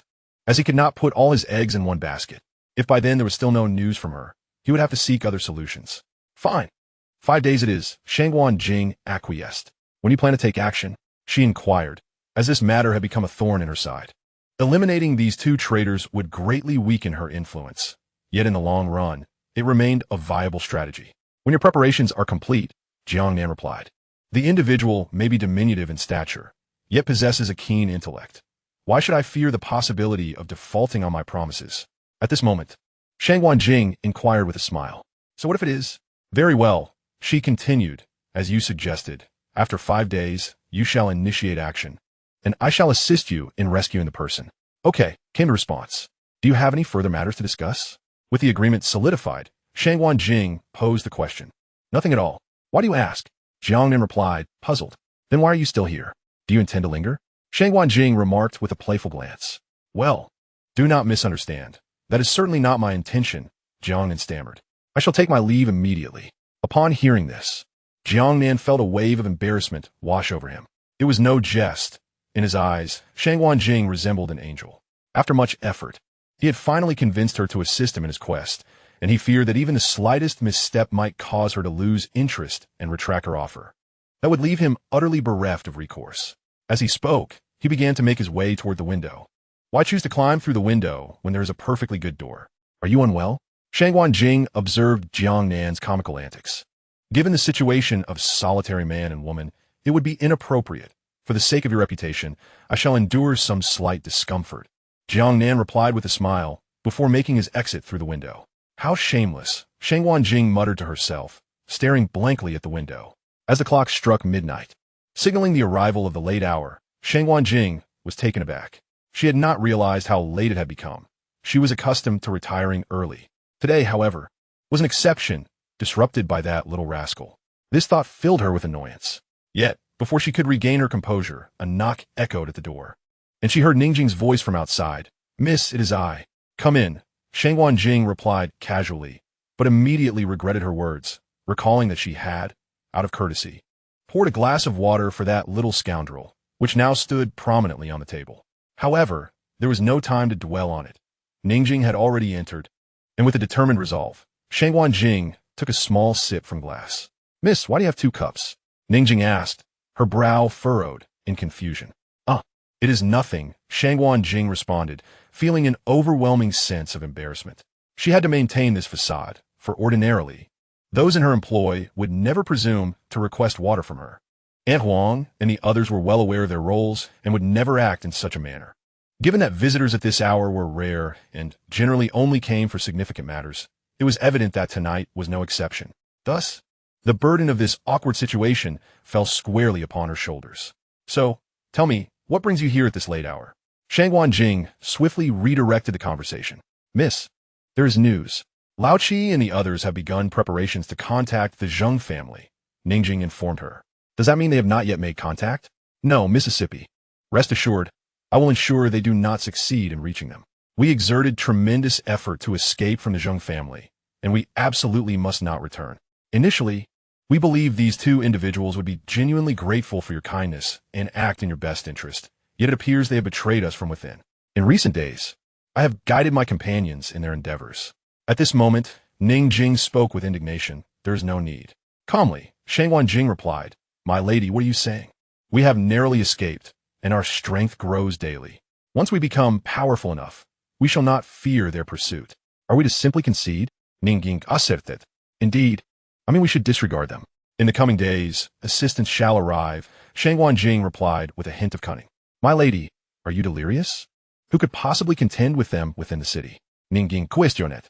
"The absence of allies within the city does not imply there are none outside its walls." Shangwan Jing responded. "My lady, are you implying?" Ningjing exclaimed, her eyes widening with hope. "Enough questions. In the coming days, add the fine provisions we receive to their meals," Shangwan Jing instructed with a sly smile. "Understood. Now rest. Take this list. I expect to see everything on it within 5 days," Shangwan Jing said as she handed the list that Jiang Nan had given her back to Ningjing. "My lady, who is this? They are gravely injured," Ningjing asked, puzzled as she perused the list. "I do not know. I merely assisted an intriguing individual," Shangwan Jing replied. "Oh, and keep an eye on Aunt Huang. She may contact my parents. If they learn of my whereabouts, they will undoubtedly fear the Zheng family and send me back," Shangwan Jing said, her expression tinged with melancholy. "Understood, my lady. Now, rest," Ningjing replied, departing. As she left, Shangwan Jing turned off the lights, preparing for rest. Yet this night was destined to be sleepless.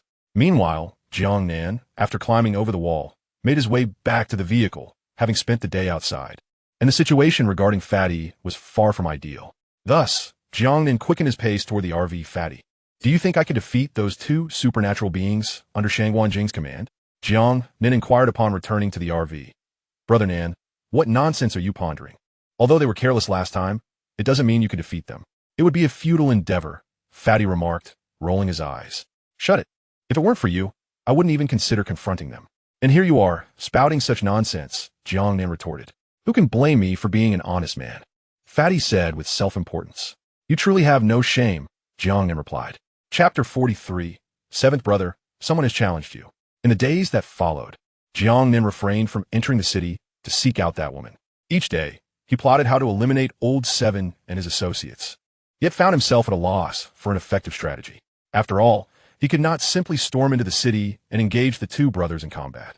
Setting aside whether Shangwan Jing would assist him, even if she did, what trump card could he wield? Jiang Nan, with the help of Xiao Vi, frantically calculated his odds of success. Alas, The conclusion was a mere 50-50 chance, dependent upon favorable circumstances, timing, and support aligning in his favor. As the 5 days swiftly passed, Shangguan Jing, as promised, delivered the surgical expert and the necessary medications to the RV. At this moment, Jiang Nan was also expected to fulfill his vow. My lady has conveyed that the items and individuals you required have been brought to you, and now we hope that you will honor your commitment and ensure that her requests are fulfilled. Ningjing gazed at Jiang Nan astonished, yet she soon composed herself and replied with a calm demeanor.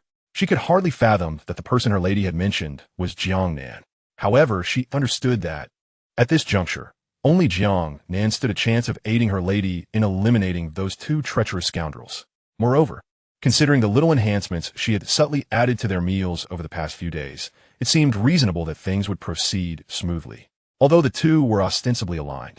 Ningjing's resentment towards Jiang Nan and his companion was undiminished. After all, not long ago, one of those brothers had abducted her lady, while the other had treated her so poorly. Such deep-seated animosity rendered her unable to regard Jiang Nan with any semblance of warmth. Under different circumstances, she might have felt a thrill of excitement witnessing the current predicament of the rotund man. All right, please deliver this challenge letter to those two brothers. I shall await them outside the city, Jiang Nan instructed, producing a letter from his pocket and handing it to Ningjing. How can you be so certain they will come? Ningjing inquired, her curiosity piqued. It was understandable for her to harbor such doubts. After all, the two brothers were prominent figures in the city, and countless challengers sought to confront them, hoping to ascend in stature and catch Shangguan Jing's attention. Yet, they were fundamentally ordinary individuals.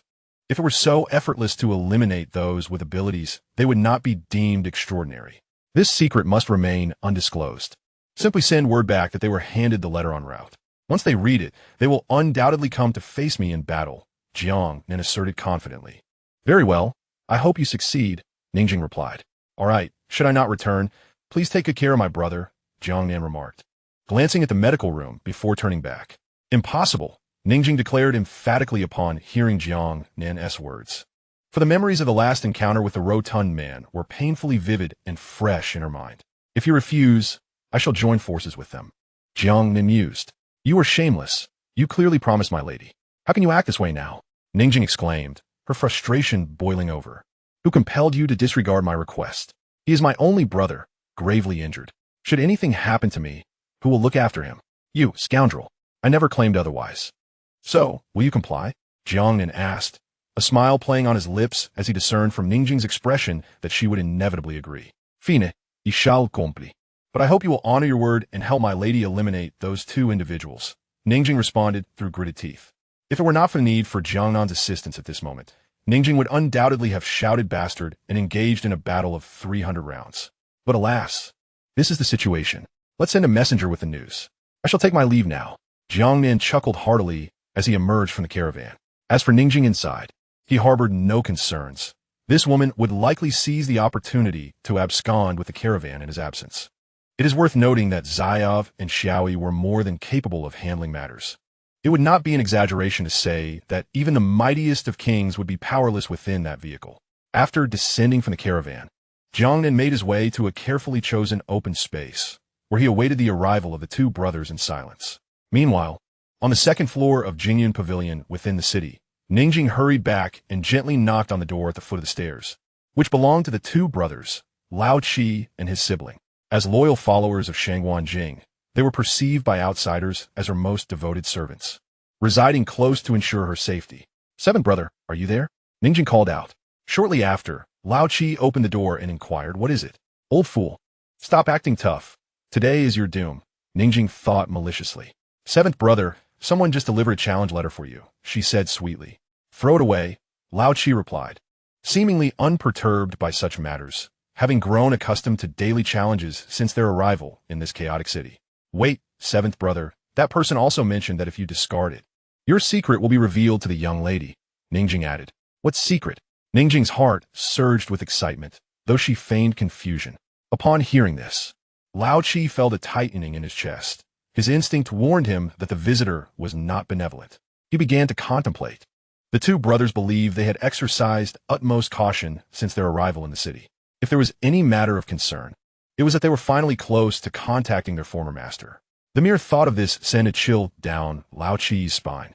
If Shangguan Jing were to discover this, how could they ever hope to escape the city? With urgency, he snatched the letter from Ningjing's hand, turning his back to read it, while Ningjing clearly yearned to see its contents, yet was restrained by Lao Chi. After perusing the letter, he turned to face Ningjing, whereupon a surge of murderous intent briefly welled up within him, only to be swiftly quelled. After all, it was not yet the time to turn against their ally. They had invested so much effort to remain close to Shangguan Jing solely to retrieve that which belonged to their master.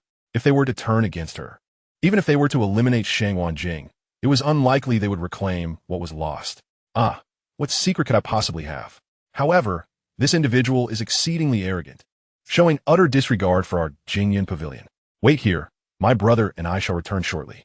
You must ensure the young lady's safety in the meantime. Lao Qi, upon uttering his command, summoned Lao Ba, who hastily exited the establishment, making his way toward the outskirts of the city. What on earth are we doing? Lao Ba, still in a daze from slumber, was pulled along by Lao Chi. Murder, Lao Chi replied nonchalantly. There's no one out there. It's a desolate wasteland. Besides, isn't one killer sufficient? Why involve me? I'd rather converse with Xiao Mei downstairs. Lao Ba was evidently perplexed by his brother's intentions. Chatting? You will inevitably meet your demise at the hands of a woman, much like a cornered tiger. You've learned nothing from your past mistakes, Lao Chi lamented, gazing at his brother with resignation. What is the issue, Brother Chi? Aside from Louis Dao, who has any real power in this city, the rest are mere insignificant pawns. Lao Ba Thito Dits Mi Sin. But what if someone discovers our dealings? Lao Ki In Guit. What would they possibly uncover? Lao Ba replied with indifference, but as he spoke, a look of disbelief washed over him. No way, Brother Chi. We've been so discreet. How can anyone find out?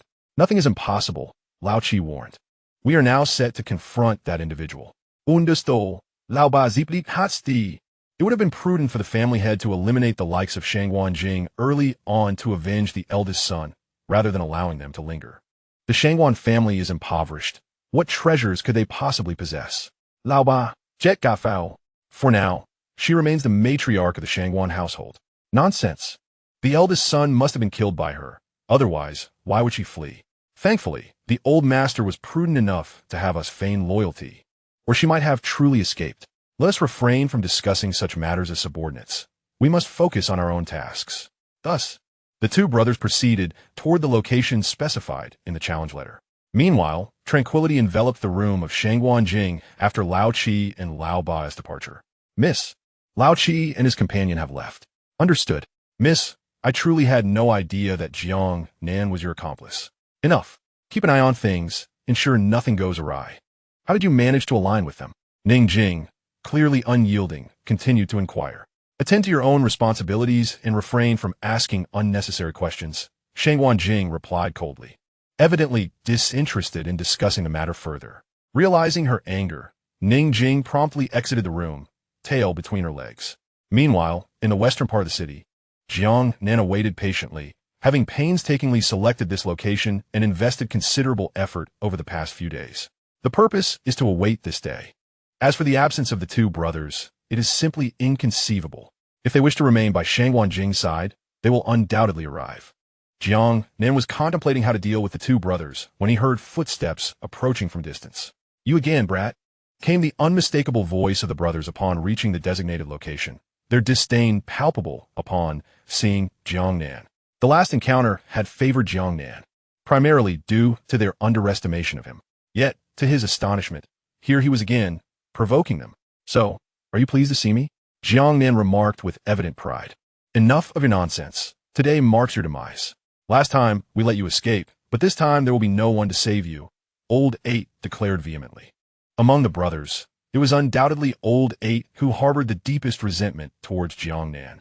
For it was his carelessness that had afforded Jiang Nan the chance to take that fateful shot, resulting in a fortnight of humiliation as he lay incapacitated. Why isn't it your time to perish? Jiang Nan's words incited laughter from the brothers. You must be mad. While you may be an extraordinary being, so are we.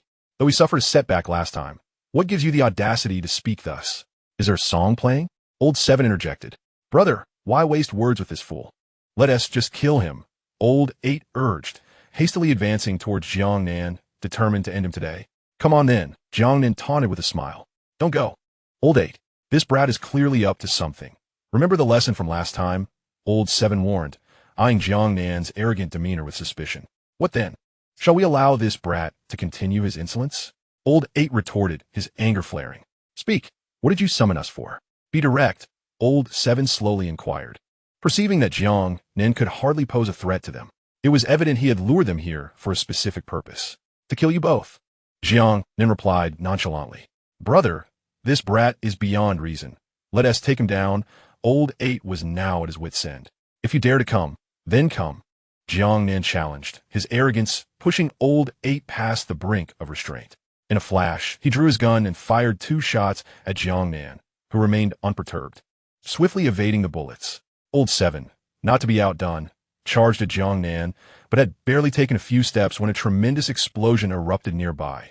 Undoubtedly, Jiang Nan had been prepared. Why aren't you going in? Jiang Nan's heart swelled with delight. The meticulous preparations of recent days had all led to this moment. You little rascal, wait until I get my hands on you. Old 8 seethed in exasperation. At this moment, he could only utter empty words, too fearful to approach. It is essential to remember that while the superhumans possess formidable strength, they cannot withstand the force of explosives. Who knows what further surprises this contraption has in store in this cursed place? Since you choose not to come forward, then remain where you are, Jiang Nan declared as he pressed the button in his hand, followed by a series of explosive detonations. The 2 brothers, upon witnessing this turn of events, quickly realized that this device had been meticulously prepared. Thus, they hurriedly sought shelter from the blasts. You little gadget, just wait. I will ensure you are flayed and stripped of your sinews. The brothers cursed while evading the chaos. Meanwhile, Jiang Nan appeared to relish the spectacle. Chapter 45. I was never a man. As the thunderous explosion subsided, the once flat ground was now pockmarked with craters. How does it feel to be blown up? Jiang Nan laughed with the arrogance of a villain from a television drama. The 2 brothers, however, were in a state of utter humiliation. Although they were superhumans, their clothing was far from resilient. After the relentless barrage, they found themselves in a rather undignified state. Not far away, Ningjing observed through binoculars. After receiving instructions from Shangwan Jing, he had hurried over to ensure absolute certainty. Behind him, dozens of well-trained individuals in black stood ready. These were his carefully selected elite, all poised to apprehend the 2 men today. Let us go, Sister Jing. They are nearly spent. One of his subordinates approached Ningjing, his eyes betraying a desire for recognition. Ningjing, however, merely cast him a deep glance, his expression one of skepticism, before responding, which of your eyes sees them as nearly exhausted? Jiang Nan has only pressed a few buttons. All right, enough talk. Follow my orders from now on. You all know the caliber of our opponents. We must exercise utmost caution. Miss Jiang Nan has instructed that they be captured alive, Ningjing commanded. Understood. You little brat, use every trick you have. Although the brothers were battered by the explosions, they were largely unscathed. They hurled insults at Jiang Nan. If you have the guts, come over. Jiang Nan chuckled, confident that after this ordeal, the brothers will be far more cautious and unlikely to approach. You little brat, if you're capable, come here and let us settle this in a fair fight. What is the use of these underhanded tactics? Are you not a man? Old 7 declared. I was never a man, Jiang Nan responded languidly. Upon hearing this, the brothers were incensed, ready to unleash their fury. Yet, what Jiang Nan said next nearly made them choke with rage. I am but a boy. Damn it. I can't take this anymore. 7 brother, go and finish him. At this moment, Lao Ba had completely lost his mind. He never expected that this little gadget before him could be so articulate. You little brat, prepare to meet your end, shouted Lao Ba as he charged towards Jiang Nan, who merely raised the remote control in his hand. Instantly, Lao Ba came to a halt. What is this? Afraid to come closer? I thought you were quite the hero. But it turns out you're just a coward. How unfortunate for us humans to have such so-called superhumans among us. If everyone were like you, how could we ever hope to drive away the zombies and reclaim our homeland? Jiang Nan declared with righteous indignation. Meanwhile, Lao Chi and his brother were utterly bewildered. They had come to settle a score, yet somehow found themselves embroiled in a situation that escalated into a debate about humanity itself. Where else could one find such absurdity? Not far away, Ningjing watched in confusion. He had envisioned a direct confrontation without any idle chatter, yet what unfolded resembled a squabble between shrewish women. Jiang Nan, on the other hand, had unwittingly assumed the role of a grand educator. One might mistake his words for genuine concern for the future of humanity. But the situation had flipped. It was all talk and no substance. To use a contemporary phrase, it was as if he had stripped down to his trousers. Only to show this. You little bastard, just wait. Lao Chi and his brother cursed, feeling humiliated after being taunted for so long without the ability to retaliate.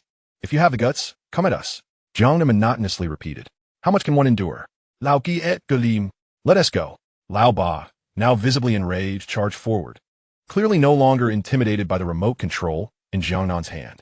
Seeing this turn of events, Jiang Nan recognized that his provocation had succeeded, and thus the real battle began. He discarded the remote and prepared to face the brothers' assault with full force. I thought you had some hidden tricks, but it appears you are just as weak. Lao Ba exclaimed with delight upon seeing Jiang Nan throw away the remote. Wait for it, you little brat. Lao Chi, sensing the moment, rushed in without hesitation. The brothers, clearly incensed by Jiang Nan's mockery, unleashed their full strength upon him, leaving him no room to breathe. Jiang Nan, however, was adept at evasion. He had never expected the explosives he had laid would inflict any substantial damage on the brothers, for the term superhuman was not given lightly.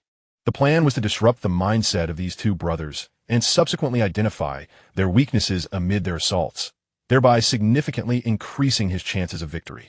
At this moment, the brothers' offensive was relentless, characterized by a complete disregard for defense. However, despite this aggressive approach, Jiang Nan found himself at a loss for how to exploit their vulnerabilities. After all, he was facing two superhumans who, following their previous confrontation, had evidently gained some understanding of his attacking strategies.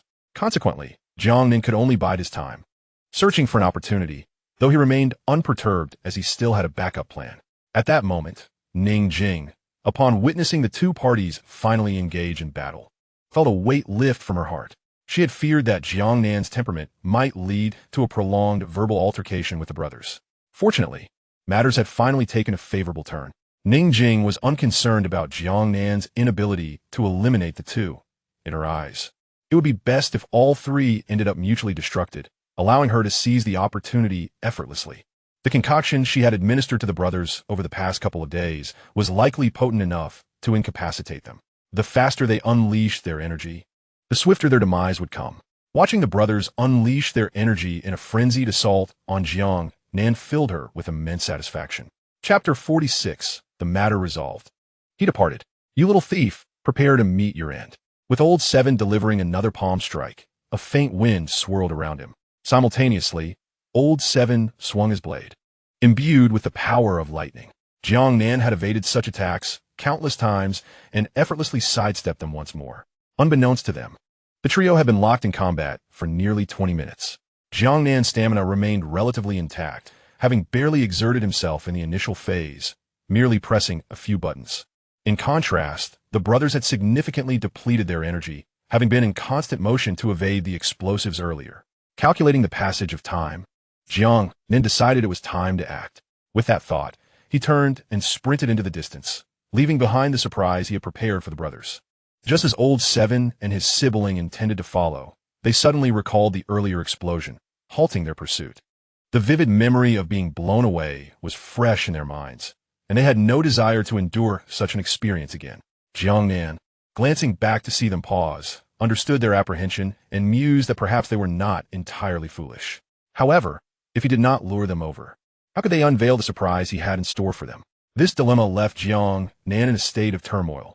If he simply abandoned the scene, how could he eliminate the brothers? Failing to do so would mean losing credibility with Shangguan Jing, and it would be difficult to seek her assistance in the future. Jiang Nan was thus engulfed in deep conflict. The turmoil is not confined to Jiang Nan alone. The hearts of the two brothers, Lao Chi and Lao Ba, are equally ensnared in a web of conflict. They had initially contemplated the direct assassination of Jiang Nan, yet this cunning little rascal has devised an array of traps, leaving them in disarray. Their predominant concern now revolves around the possibility that Jiang Nan may have set yet another snare for them. However, abstaining from action would preclude their opportunity to eliminate him, thereby jeopardizing their own closely guarded secrets, which would inevitably come to the attention of Shangguan Jing. In such a scenario, even their extraordinary abilities would not shield them from her relentless pursuit. And should they evade her grasp without acquiring the treasures in her possession, the family head would certainly not spare them. The situation is dire. Death seems inevitable. Lao Ba, it is do or die. We must eliminate this individual today. lest we become the victims ourselves. With the stakes clearly delineated, Lao Chi no longer hesitated and spoke decisively to his brother. Undesto, sevenbo, lao ba zipli. Without further ado, the two brothers surged towards Jiang Nan. Upon noticing their pursuit, Jiang Nan felt a surge of elation. He had not anticipated that they would actually follow him. Fortune is indeed on my side, he thought joyfully. However, just as he prepared to lead them into a trap of his own design, he observed that the brothers had unexpectedly halted, their faces contorted in anguish. This perplexed Jiang Nan, as he had not foreseen such a turn of events at the brink of success. Could it be a ruse? Are they attempting to lure him into a trap? At that moment, the brothers' expressions were anything but pleasant. Seventh brother, what is happening? I feel my energy being consumed, Lao Ba exclaimed, his heart filled with confusion. I feel it too, Lao Chi echoed, equally bewildered. Could this be the handiwork of that wretch? The brothers cast a doubtful glance towards Jiang Nan, only to find him equally puzzled, wearing a look of feigned innocence.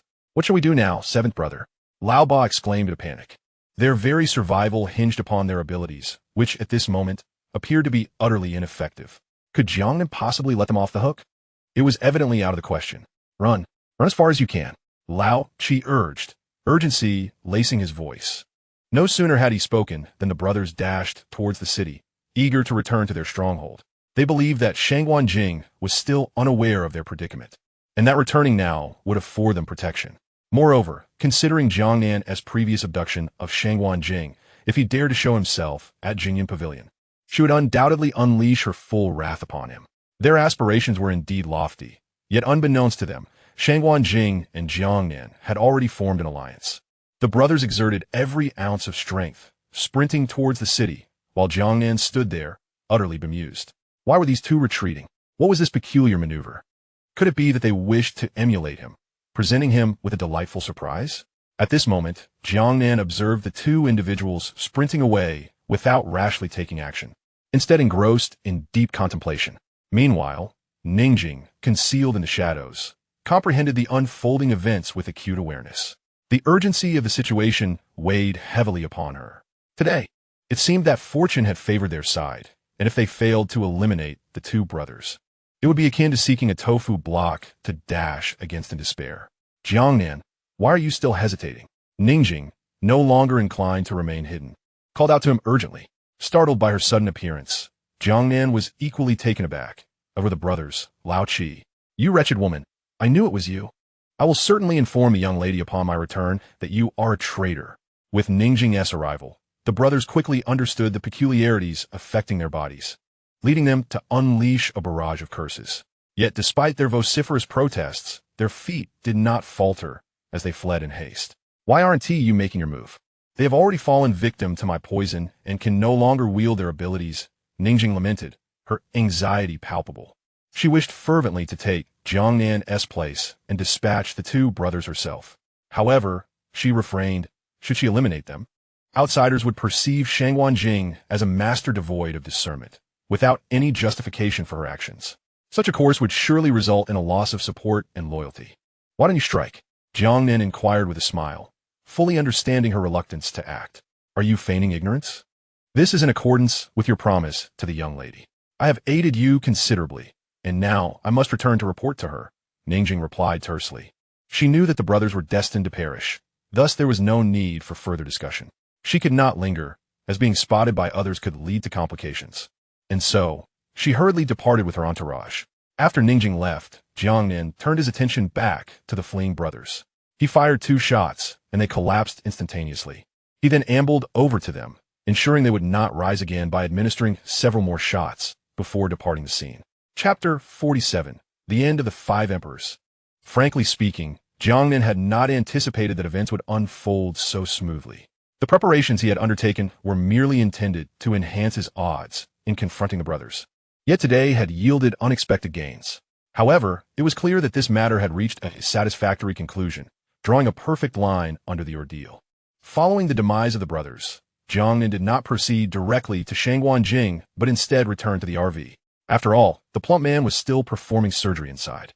Previously, he had refrained from distraction due to the battle, but now that the situation had been resolved, the surgery was his foremost concern.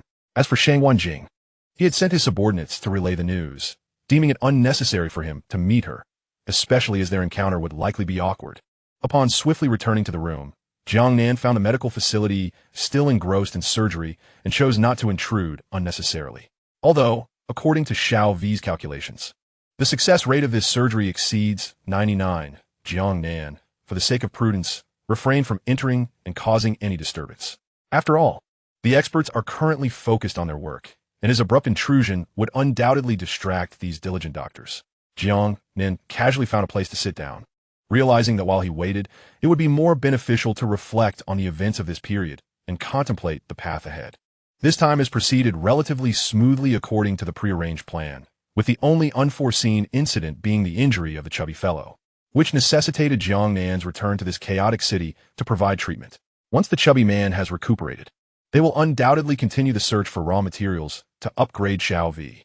Subsequently, the focus will shift to rapidly enhancing personal strength to improve survival chances in this apocalyptic world. Based on Jiang Nan's memories from his previous life, the forthcoming events will mark a significant transformation in this world.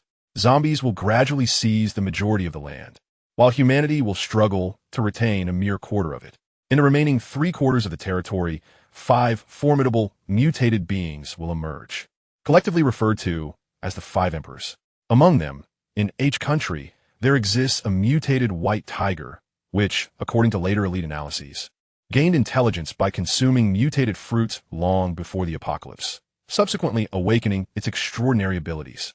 Once endowed with intelligence, this white tiger naturally embraced the essence of survival, diligently honing its skills until, 5 years later, it astonishingly slaughtered nearly 20 members of a mutated squad that intruded upon its domain. This act sent shockwaves throughout the world.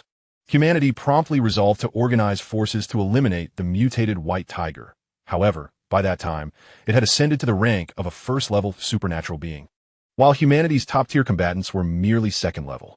The disparity in power rendered any confrontation futile, leading to a gradual decline in human capabilities. After another 7 to 8 years, when humanity finally produced first-level supernatural beings, they discovered that the tiger had already attained an elite status. Thus, this cycle continued, and by the time Jiang Nan was reborn in his previous life, the tiger had evolved into a king-level supernatural entity. It is noteworthy that in the previous life, humanity classified supernatural beings in levels 1 through 9, with level 1 being the highest, and above that were elite, king, and the legendary divine levels. According to Jiang Nan's estimations, he currently stands at approximately level 7, while the chubby man is slightly stronger at level 6. The strongest among humanity should be at level 4.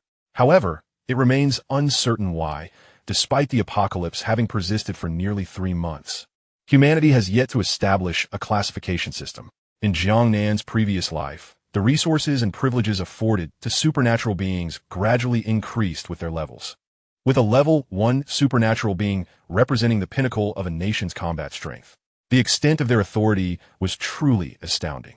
The remaining 4 mutated creatures consist of a majestic sea eagle from the United States, a wind-based variant, both classified as royal-level anomalous beings, and a bear located at the northernmost point of the planet. Their powers have escalated to royal status. Additionally, there's a colossal python from the Amazon rainforest, another royal-level creature with electrical abilities. Lastly, in the depths of the ocean resides a massive water-based shark, classified as a peak special grade, just a step away from royal status. In the previous era, various governments expended immeasurable human and material resources, yet they failed to eliminate any of these 5 monarchs. Instead, they suffered considerable losses, allowing the creature's powers to steadily increase. Now, these beings are likely at level 3 mutations, with the fastest among them poised to reach level 2. While Jiang Nan was lost in thought, Xiao Yi emerged with an elderly man clad in a white coat, who approached Jiang Nan. "How is the doctor?" Jiang Nan inquired urgently, rising to his feet. Although he trusted that the person sought by Miss Shangwan was competent and that the surgery had gone smoothly, a tremor of anxiety gripped his heart as he awaited the doctor's response, fearing any ill tidings. "Mr. Jiang, Mr. Tang's surgery can be deemed quite successful. The next phase is post-operative recovery," the doctor assured him, mindful of the changing world. In this new reality, the authority once held by doctors has diminished. The value of everything has drastically shifted. "Thank you very much," Jiang Nan expressed his gratitude. "Mr. Jiang, you flatter us, since you're a friend of Miss Shangwan." "We are committed to providing diligent care for the patient," the man replied, waving his hand dismissively. "How long will it take for him to recover?" Jiang Nan asked eagerly. As this was his foremost concern, time was of the essence. Every moment of delay could mean significant losses and opportunities. For an ordinary person, it would take at least 3 months, but Mr. Tang's constitution is exceptional. He should be fine in about a month, came the reply. "All right, thank you again." Jiang Nan reiterated his thanks. Subsequently, he provided the medical team with some food before escorting them back to Shangwanjing, who received them with joy. For food represented survival in these times. Accompanied by Xiao Yi, Jiang Nan entered the medical room, gazing at the plump figure lying on the bed. Although his complexion remained unchanged, Jiang Nan understood this was due to the recent surgery. The plump man had not yet regained consciousness. After observing him for a moment, Jiang Nan instructed Xiao Yi to drive into the city. Chapter 48, just the two of us today. The Jingyan Pavilion was far from tranquil. During the day, Shangwanjing's brothers, both endowed with abilities, had received a challenge and left the city. Hours passed without any sign of them, prompting Shangwanjing to send several groups to inquire about their whereabouts. Eventually, they discovered the bodies of the two men in an open area outside the city. The occurrence of such an event was undoubtedly a tremendous blow to Shangwanjing. After all, her greatest reliance for establishing her presence in this city lay in the 3 extraordinary individuals by her side. However, with the untimely demise of 2, her strength was significantly compromised. At that moment, Lu Tian and his companions were embroiled in a fierce conflict, leaving them no time to attend to Shangwanjing's plight, which, in a twisted sense, was a stroke of luck for her. Meanwhile, the entrance of Jingyun Pavilion had already been prepared for morning, with the mournful sounds of the Suona echoing through the air. Leading the procession was Shangwanjing, flanked by Aunt Huang and Ningjing. The trio appeared shrouded in sorrow, at least to the eyes of outsiders. Yet, the true sentiments harbored within their hearts remained a mystery known only to themselves. In this moment, Shangwanjing experienced a wave of relief, even a hint of gratitude. Ever since discovering that those 2 brothers had dared to communicate with her in-laws behind her back, she had been plagued by restless nights. Today, the burden she had carried so long was finally lifted. Although her strength had suffered a blow, it mattered little to her. What she truly cared about was severing all ties with the Zheng family of Yingui. It seemed that her objective had nearly been achieved, with Aunt Huang being the last obstacle in her path. According to the information provided by Jiang Nan, Aunt Huang had maintained contact with her father, a man whose nature she understood all too well. Everything he did was for the benefit of the family. Feelings were irrelevant. Thus, it appeared that the time had come to prepare for a break with Aunt Huang. However, how to handle this situation left Shangwanjing in a quandary. For Aunt Huang had been her wet nurse, raising her with great care. How could she navigate this delicate matter? It was indeed a perplexing issue, leaving her mind in turmoil. Yet, to outsiders, her expression conveyed nothing but despair, for the loss of 2 extraordinary individuals was no trifling matter. The attendees paying their respects were all connected to Shangwanjing in some way, and naturally, they felt a sense of unease, for in unity, they thrived, and in loss, they suffered. With Shangwanjing's diminished power, their own fortunes were likely to wane.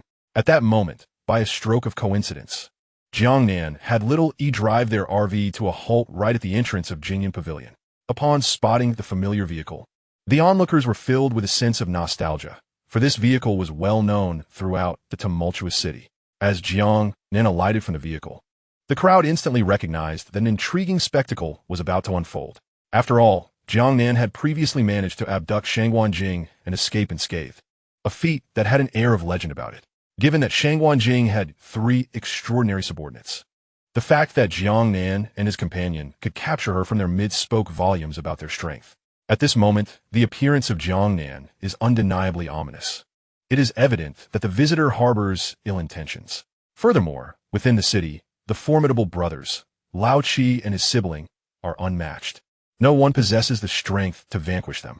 The sole conceivable threat stems from outsiders. Yet recently, no exceptionally powerful newcomers have entered the city. Thus, with Jiang Nan reappearing at this juncture, the only plausible explanation for the demise of the brothers must be closely linked to him. Upon witnessing Jiang Nan's sudden arrival, Shangwanjing is momentarily taken aback. According to her expectations, this impish figure should have approached her stealthily, yet he now strides in brazenly. Does he truly lack an understanding of the consequences that could follow? What brings you here? Are you in any way connected to the deaths of Lao Qi and his brother? Shangguan Jing, displaying her talent for acting, instantly shifts her demeanor as Jiang Nan approaches her, questioning him without a hint of hesitation. Jiang Nan, observing this woman, cannot help but reflect on the nature of women. Their ability to change countenance is indeed remarkable, surpassing even the rapid transformation seen in Sichuan opera. Listening to Shangguan Jing's words, his entourage erupts in a clamor, demanding vengeance for Lao Qi and his brother. Miss, allow me to slay this scoundrel in retribution for Lao Qi's demise, while also avenging his past disrespect towards you. Huang Yi interjects, her voice grave. For Huang Yi, although she mourns the loss of Lao Qi, she deduces that Jiang Nan is undoubtedly implicated in these events. In her estimation, with two of her mistress's 3 abilities now diminished, their overall strength is compromised, leaving them vulnerable to danger. Meanwhile, Ningjing intently observes the two, at a loss for words, as he is acutely aware of the circumstances surrounding the brothers' deaths and recognizes his own involvement in the matter. I have come to discuss a matter with Miss Shangguan. Jiang Nan replies, unhurriedly addressing her query. You have yet to respond to my question. Once you provide your answer, we may converse further, Shangguan Jing states coolly, clearly intent on placing the blame squarely on Jiang Nan. Jiang Nan, feeling a sense of resignation towards this woman, realizes the predicament. He stands as the primary suspect. Who else could shoulder the blame if not him? It is utterly implausible to expect the burden to fall upon the woman before him. I am the one who killed them, Jiang Nan declares decisively, having pondered the situation. Miss, this ruffian is far too arrogant. Let us take vengeance for Brother Qi. They cry out in unison, their fervor igniting the atmosphere. Yet, despite their fervent shouts, none dare to advance, and some even begin to retreat. Observing this scene, Jiang Nan cannot help but find amusement in the absurdity of it all. Am I truly so fearsome? Shangguan Jing, standing beside him, has clearly noticed the unfolding situation, her expression reflecting a sense of helplessness. At this moment, Ningjing felt a flush creeping across her face, for most of these individuals were indeed under her command. Yet she found herself in such a cowardly predicament. What could Mr. Jiang possibly wish to discuss with me? At this juncture, Shangguan Jing had evidently succeeded in shifting the blame onto Jiang Nan, and she smiled as she remarked, this matter is undoubtedly of great significance. I would prefer that no outsiders intrude. Thus, I require a tranquil space, where only the two of us may converse. Jiang Nan smiled in response, indeed. Chapter 49, Women. The most unreasonable beings in existence. No, miss, this scoundrel harbors ill intentions. You must not meet with him alone, Aunt Huang exclaimed urgently upon hearing Jiang Nan's words. In her eyes, Jiang Nan was undoubtedly a person of dubious character, while her young lady embodied the epitome of a refined, noble woman. How could these two be compared? Moreover, Jiang Nan had a notorious past, having previously been involved in a kidnapping, and now he brazenly admitted to having killed the 7th brother and his companions. This task was far too perilous for Aunt Huang to condone. Miss Shangguan, it seems your servant possesses more authority than you. He can even make decisions on your behalf. Jiang Nan remarked with a smile. You insolent brat, cease your attempts to sow discord, Aunt Huang retorted with fury. She quickly turned to Shangguan Jing, insisting. I mean no such thing, Mississippi. At this moment, Shangguan Jing could clearly see that Jiang Nan was intentionally provoking her, though his motives remained known only to him. Mr. Jiang, what is it that you wish to discuss with me? She inquired once more. I mentioned that outsiders would complicate matters, Jiang Nan replied, nonchalantly. Outsiders? The crowd could not help but be filled with immense skepticism at Jiang Nan's words, soon followed by disdain. They had encountered shameless individuals before, but never one so audacious. Outsiders? Your entire family comprises outsiders, they silently cursed. After uttering this remark, Jiang Nan noticed that everyone was staring at him, prompting an awkward scratch of his head. He then stated earnestly, what I meant to convey is that the matter I wish to discuss with Miss Shangguan is of considerable importance, and thus, it is imperative that no third party interrupts us. Mr. Jiang's audacity remains unwavering, Shangguan Jing remarked coolly. That is simply the truth, given my rapport with Miss Shangguan. I should not be considered an outsider, Jiang Nan asserted. How shameless. You have already kidnapped her once, and now you dare to speak of your friendship. What give you the right? The crowd erupted in indignation. Very well, Shangguan Jing said before ascending the stairs, with Jiang Nan hurriedly following suit. Miss No, this little thief is full of ulterior motives. Who knows what schemes he harbors? Aunt Huang and Ningjing both urged simultaneously. It is not as if I am conversing with you. Truly, You are meddling in affairs that do not concern you, Jiang Nan taunted the two once more. It was evident that the two were utterly exasperated, rendered speechless by Jiang Nan's relentless provocations. After finishing his words, Jiang Nan followed Shangguan Jing into Jingyan Pavilion, directly ascending to her room on the second floor. As they climbed the stairs, Shangguan Jing, adorned in a plain qipao, accentuated her figure exquisitely, providing Jiang Nan with a delightful visual feast. She will surely bear a son, Jiang Nan murmured, gazing at Shangguan Jing's silhouette. Mind your words, Shangguan Jing retorted, her cheeks flushing with embarrassment upon hearing his comment. Consequently, Jiang Nan fell silent, heeding her warning. Upon entering the room, Jiang Nan sat elegantly on the sofa. While out of politeness, Shangguan Jing poured him a glass of water, presenting it before him with a demeanor reminiscent of a devoted wife. Once they settled, Shangguan Jing spoke. Please, Mr. Jiang, what is it you wish to discuss? I have already taken care of that person for you, Jiang Nan stated, taken aback by her directness. I am aware of that, she replied, her forthrightness leaving him momentarily speechless, even forgetting the carefully prepared lines he had intended to deliver. What do you want now? Shangguan Jing inquired, noticing Jiang Nan's unease. She found amusement in his uncharacteristic expression. I wish to propose another transaction, Jiang Nan replied. Not interested, Shangguan Jing teased, aiming to provoke him further. Do consider it. Trust me, you will not regret it, Jiang Nan blurted out without a moment's thought. However, as the words escaped him, he noticed Shangguan Jing's face redden, and he too felt a wave of embarrassment, having unwittingly uttered such bold words, accustomed only to playful banter with his friend. I need you to help me find some materials, and in return, I will deal with that old woman outside, Jiang Nan explained. He had already strategized before arriving, knowing that his friend would take over a month to recover. Time was of the essence. He could not delay the upgrade for Xiao Vi any longer. Thus, he planned to have Shangguan Jing assist him in acquiring the necessary materials while he utilized the upcoming month to cultivate and seek a breakthrough, all while eliminating the last unstable factor, Aunt Huang, as a favor to her. Do you take me for a fool? Shangguan Jing retorted. What do you mean? Jiang Nan inquired, perplexed by her response. I initially had 3 ability users. After heeding your advice, I eliminated 2, leaving only 1. If you intend to kill off the last one, I will be left vulnerable, she exclaimed, rolling her eyes. I cannot help it. It is not my fault that those around you are traitors, Jiang Nan shrugged. Therefore, my answer is no. Besides, did you not say that Aunt Huang harbors no ill intentions toward me, merely concerns for her family? Shangguan Jing countered. Yet, this could cost you your life. What are your parents like? I assume you are well aware that if Aunt Huang connects with your family, your parents will surely learn of your whereabouts. What do you think your fate will be then? Jiang Nan stated calmly. Devise a foolproof plan for me. If you can satisfy me, I shall agree to engage in a transaction with you. Upon hearing Jiang Nan's words, Shang Guanjing's countenance changed dramatically, for she was well aware of this fact.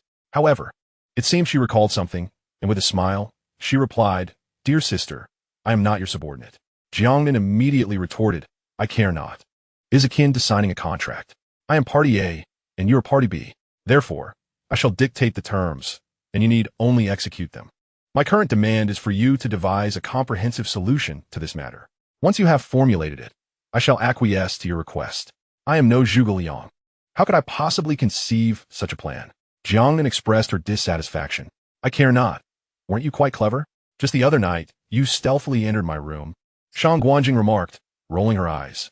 Jiang Nan was a loss for words, feeling utterly despondent. Indeed, women are the most unreasonable beings in the world. How about you propose an alternative condition? Jiang Nan suggested. That is acceptable. You may assist me, Shang Guanjing replied without hesitation. She discerned that despite Jiang Nan's garrulous nature and her meticulousness with outsiders, she displayed considerable loyalty towards her own, especially considering her brother's injury. Jiang Nan's willingness to employ every means to ensure his recovery demonstrated her deep sense of loyalty.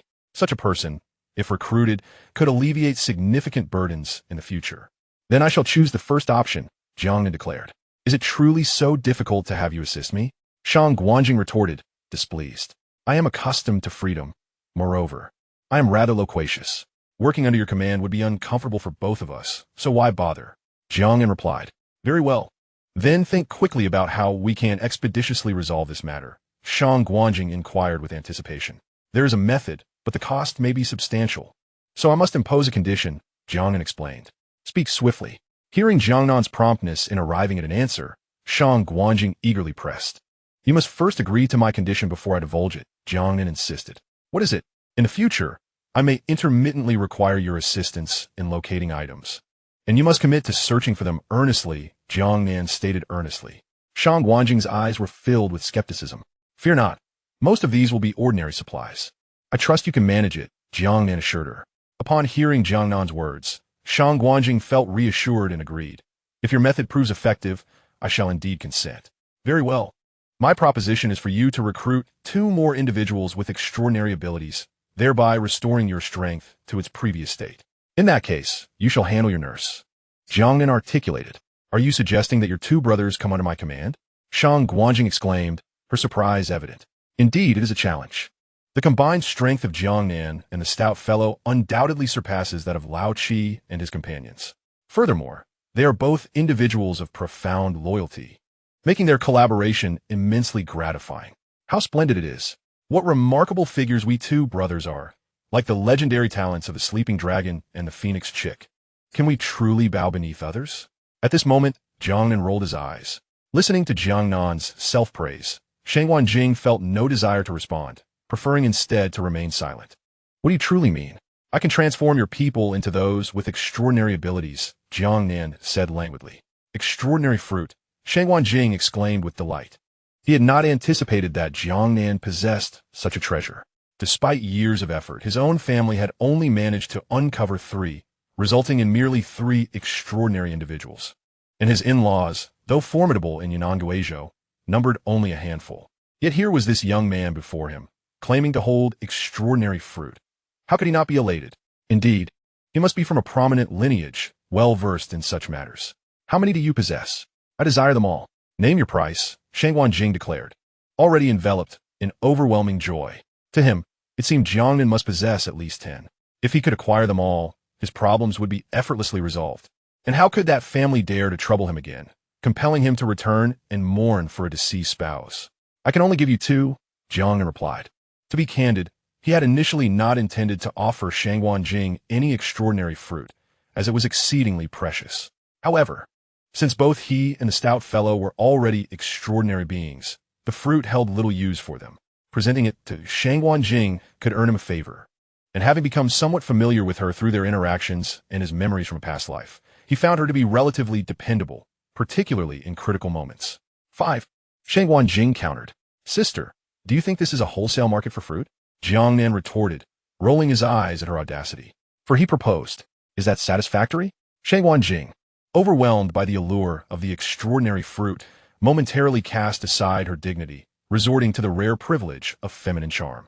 Jiang Nan, however, was at a loss for words. He could hardly endure a woman older than himself acting in such a manner. Though she possessed grace and an admirable figure, it was still intolerable. Please refrain from this, or others might mistakenly believe we have some kind of relationship, Jiang Nan urged hastily. We do indeed have a connection, Shang Guanjing smiled sweetly. Jiang Nan was left utterly perplexed by her response. As the party in charge, I now set forth the conditions for pieces of extraordinary fruit. Farewell. We shall not be in contact. This transaction concludes here, Jiang Nan declared. He felt a twinge of regret. What folly was it to bring up extraordinary fruit in such a manner? Now, the woman before me seems to be utterly absorbed, her mind consumed solely by the prospect of the ability fruit. No, she exclaimed, abruptly grasping Jiang Nan as he attempted to rise. It was comical. The true wealthy benefactor was right in front of her, and how could she let Jiang Nan slip away? So soft. Jiang Nan couldn't help but exclaim as her hand made contact with him. Soft indeed. Would you like to touch it? At this moment, it was evident that for the sake of the ability fruit, Shang Guanjing was willing to forsake everything. To her, if she could acquire a few more ability fruits from this little devil, what harm would there be in letting him indulge a bit? Besides, she harbored a modicum of affection for him.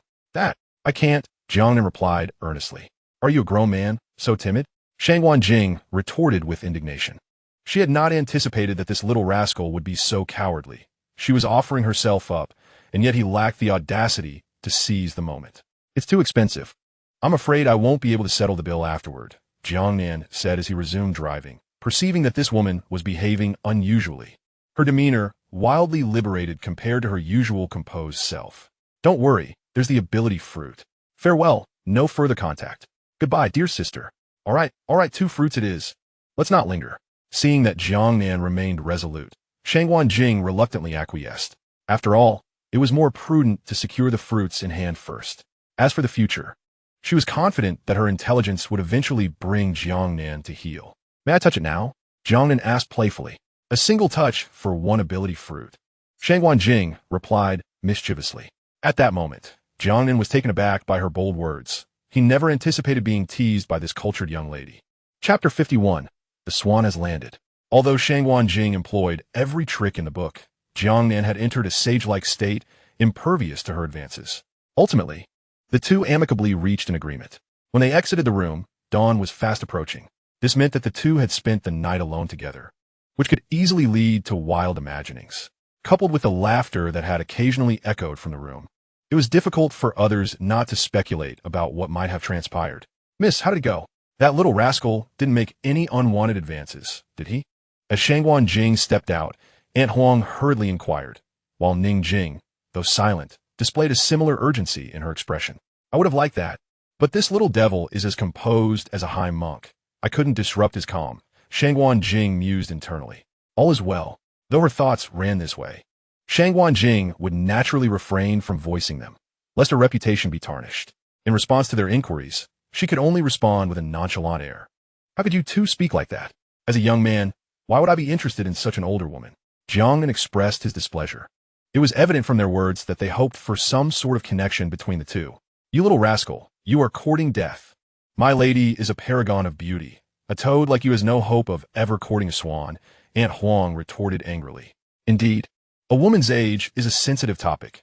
Mention it, and she transforms into a fierce tigress. Jiang Nan mused with a hint of mischief. Alas, the swan had descended, and this toad might just have the chance to feast upon swan meat, he remarked lightly. You scoundrel. Aunt Huang was fuming. Enough, Aunt Huang. Do not let him provoke you. You know his transgressions well, Shangguan Jing interjected, attempting to calm her. A Jing, instruct everyone to treat Mr. Jiang and Mr. Tang with respect from now on, and to accommodate their requests as much as possible, Shangguan Jing commanded Ningjing. Upon hearing this, the crowd erupted in astonishment. Their gazes towards the two men now tinged with a different light. Could it be that they had indeed been bewitched? Miss, why? That little rogue has ill intentions. Who knows what tricks he may have up his sleeve? Ning Jing exclaimed loudly in protest. Enough. I will explain everything to you later. Now, go and arrange for the burial of the 7th, Shangguan Jing decisively replied, disregarding Ning Jing's objections. The allure of the 2 mutated fruits was simply too great. With them, her power would not diminish, but rather strengthen, especially now that the traitor amongst them had been dealt with. Miss, Ning Jing seemed to want to argue further, but Shangguan Jing silenced her with a meaningful glance, clearly warning her to cease. Yes, miss, I will make the arrangements right away. Ning Jing acquiesced before departing, still puzzled by the situation. All right, everyone disperse. It has been a long night without rest. Go, and take your respite, Shangguan Jing instructed the crowd.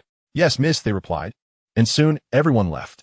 Jiang Nan exited the Jingyun pavilion and returned to his vehicle, first checking on the plump man before retreating to his room to rest. After a strenuous day of eliminating the 7th and conversing with Shangguan Jing all night, even with his extraordinary abilities, his body needed recuperation. Jiang Nan fell into a deep, sweet slumber. Meanwhile, in the city, the news had clearly spread. No one could have anticipated that Shangguan Jing would spend an entire night in conversation with Jiang Nan, culminating in such an unexpected conclusion. To comprehend how Shangguan Jing manages to survive in this city without anyone daring to act against her, one must acknowledge the formidable support she derives from her 3 superpowered subordinates.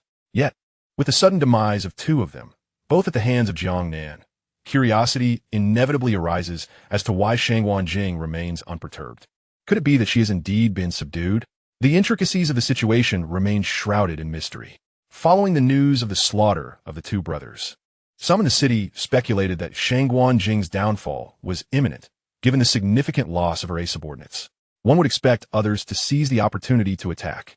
However, as the afternoon wore on, no such movements were observed, which raised eyebrows. Although Shangguan Jing's territory is not vast, it has flourished under her management. Surely, others must have been tempted to encroach upon it. Yet, upon further reflection, Lu Tian and his three companions are currently entangled in their own conflicts, preoccupied with the threat of ambush, leaving them overwhelmed and unable to divert their attention to another formidable adversary, unless they were seeking their own demise. Thus, throughout the day, aside from an increase of onlookers at the entrance of Jingyun Pavilion, there were no notable developments, much to the disappointment of those eager for spectacle. Jiang Nan, having risen in the afternoon, was yet to have his meal when Shangguan Jing dispatched Ningjing to urge him. The allure of the mutated fruit is indeed potent. Jiang Nan mused, reluctantly responding to Ningjing's insistence. He followed her to Jingyun Pavilion, returning to the familiar chamber where an array of exquisite dishes awaited him on the table. Without hesitation, Jiang Nan settled down and indulged heartily, in stark contrast to the poised and elegant Shangguan Jing across from him. He appeared akin to a famished individual who had not eaten in days, his eating habits far from refined. Eventually, amidst his belching, the meal came to a conclusion. "Mr. Jiang, were you satisfied with your meal?" Shangguan Jing inquired with a smile. "It was adequate," Jiang Nan replied nonchalantly. This was indeed the truth, with Xiao Yi, the auxiliary robot, being an exceptional cook. The dishes prepared were comparable to those of a five-star chef, rendering Shangguan Jing's offerings rather ordinary in comparison. "Now, let us discuss the matter at hand," Shangguan Jing stated earnestly. Chapter 52. The Cunning Little Devil. "You mentioned the mutated fruit?" Jiang inquired. "Mr. Jiang is truly an astute individual. Are you complimenting me or mocking me? If I couldn't deduce this, I would have long since met my demise," Jiang Nan retorted, rolling his eyes. "I apologize, Mr. Jiang. I misspoke," Shangguan Jing responded with an awkward smile. "Very well, Miss Shangguan. I shall certainly procure the mutated fruits for you, as I, Jiang Nan, have never been one to break my word. However, you must first assist me in locating certain items. Here is the list." Jiang Nan spoke as he handed over the inventory required for the upgrade of Xiao Vi to Shangguan Jing. At that moment, Shangguan Jing accepted the list with utmost seriousness, her gaze meticulously scanning the contents. With each item she perused, her astonishment grew. Setting aside the diverse materials listed, the sheer volume was staggering. Even in a world prior to the apocalypse, acquiring such items would have been a Herculean task for an ordinary individual. Presently, Shangguan Jing could not confidently assert that she could gather everything on this list, given the vast quantities involved. "Is there an error in the figures? 20 tons of copper?" she inquired, pointing to one of the entries. "No, that is accurate. It is not a misprint," Jiang Nan replied. Shangguan Jing's eyes widened in disbelief. After all, it was copper, a staggering 20 tons. She felt compelled to ask, "Do you have a Ferris beast at home, Mr. Jiang? Don't you think this quantity is excessive?" "Excessive? I find it rather normal," Jiang Nan responded nonchalantly. "Could you please speak more sensibly?" Shangguan Jing shot him a disapproving glance. "I am being sensible." "It is you who are overthinking," Jiang Nan retorted, suddenly recalling something as he unconsciously resumed driving. It dawned on him that he was indeed deserving of the title god of driving on Akin Mountain, a thought that filled him with pride. "Mr. Jiang, setting aside the difficulty of sourcing these materials, the sheer quantity you demand is quite astounding. You truly overestimate my capabilities," Shangguan Jing said with a hint of self-deprecation. "Well, I could always seek assistance from others," Jiang Nan stated without hesitation, rising from his seat with decisiveness. His intent was clear. Should she refuse his request, he would turn to another source. Surely, many would be willing to oblige in exchange for 2 mutated fruits. Moreover, if Shangguan Jing were to forfeit these fruits, her strength would undoubtedly wane, leaving her vulnerable to the other factions within the city, rendering her an easy target without any need for the Zheng family's intervention. There was another layer to Jiang Nan's confidence. As a member of the Reborn army, he possessed the memories of his past life. He was acutely aware of the latent potential held by this so-called noblewoman before him, which emboldened his actions. Otherwise, how could he dare to threaten Shangguan Jing so brazenly? "Mr. Jiang, you truly lack an understanding of subtlety," Shangguan Jing remarked, observing his demeanor. "Could you at least grant me a moment to consider? The quantities are simply overwhelming." 2 minutes, Jiang Nan replied, settling back down and lifting his teacup to savor the brew. Though he did not particularly enjoy it, he found there was little else to occupy his time. Now, the decision rests solely with Shangguan Jing, and all Jiang Nan has to do is patiently await her answer. However, he firmly believes that Shangguan Jing is an astute individual who will make the right choice. At this moment, Shangguan Jing finds herself in a profound quandary. On one hand lies the coveted mutant fruit, and on the other, an immense quantity of materials. While she can acquire them, the cost would be substantial. The room is eerily silent, save for the faint sound of Jiang Nan sipping tea, with no other noise to be heard. 2 minutes swiftly pass, and Jiang Nan, ever punctual, addresses Shangguan Jing, inquiring about her thoughts on the potential deal. Upon hearing his question, Shangguan Jing seems to gain confidence, clenching her fist in an endearing manner, before stating, "I agree, but I have one condition." "Do share," Jiang Nan responds. "In the future, when I require your assistance, you must not refuse," she declares. In her mind, it is imperative to secure Jiang Nan and his companion to her cause, ensuring she possesses 5 capable individuals. With this, even if the Zheng family were to confront her, she would stand unafraid. Moreover, through their recent interactions, she senses that this young man is no ordinary person.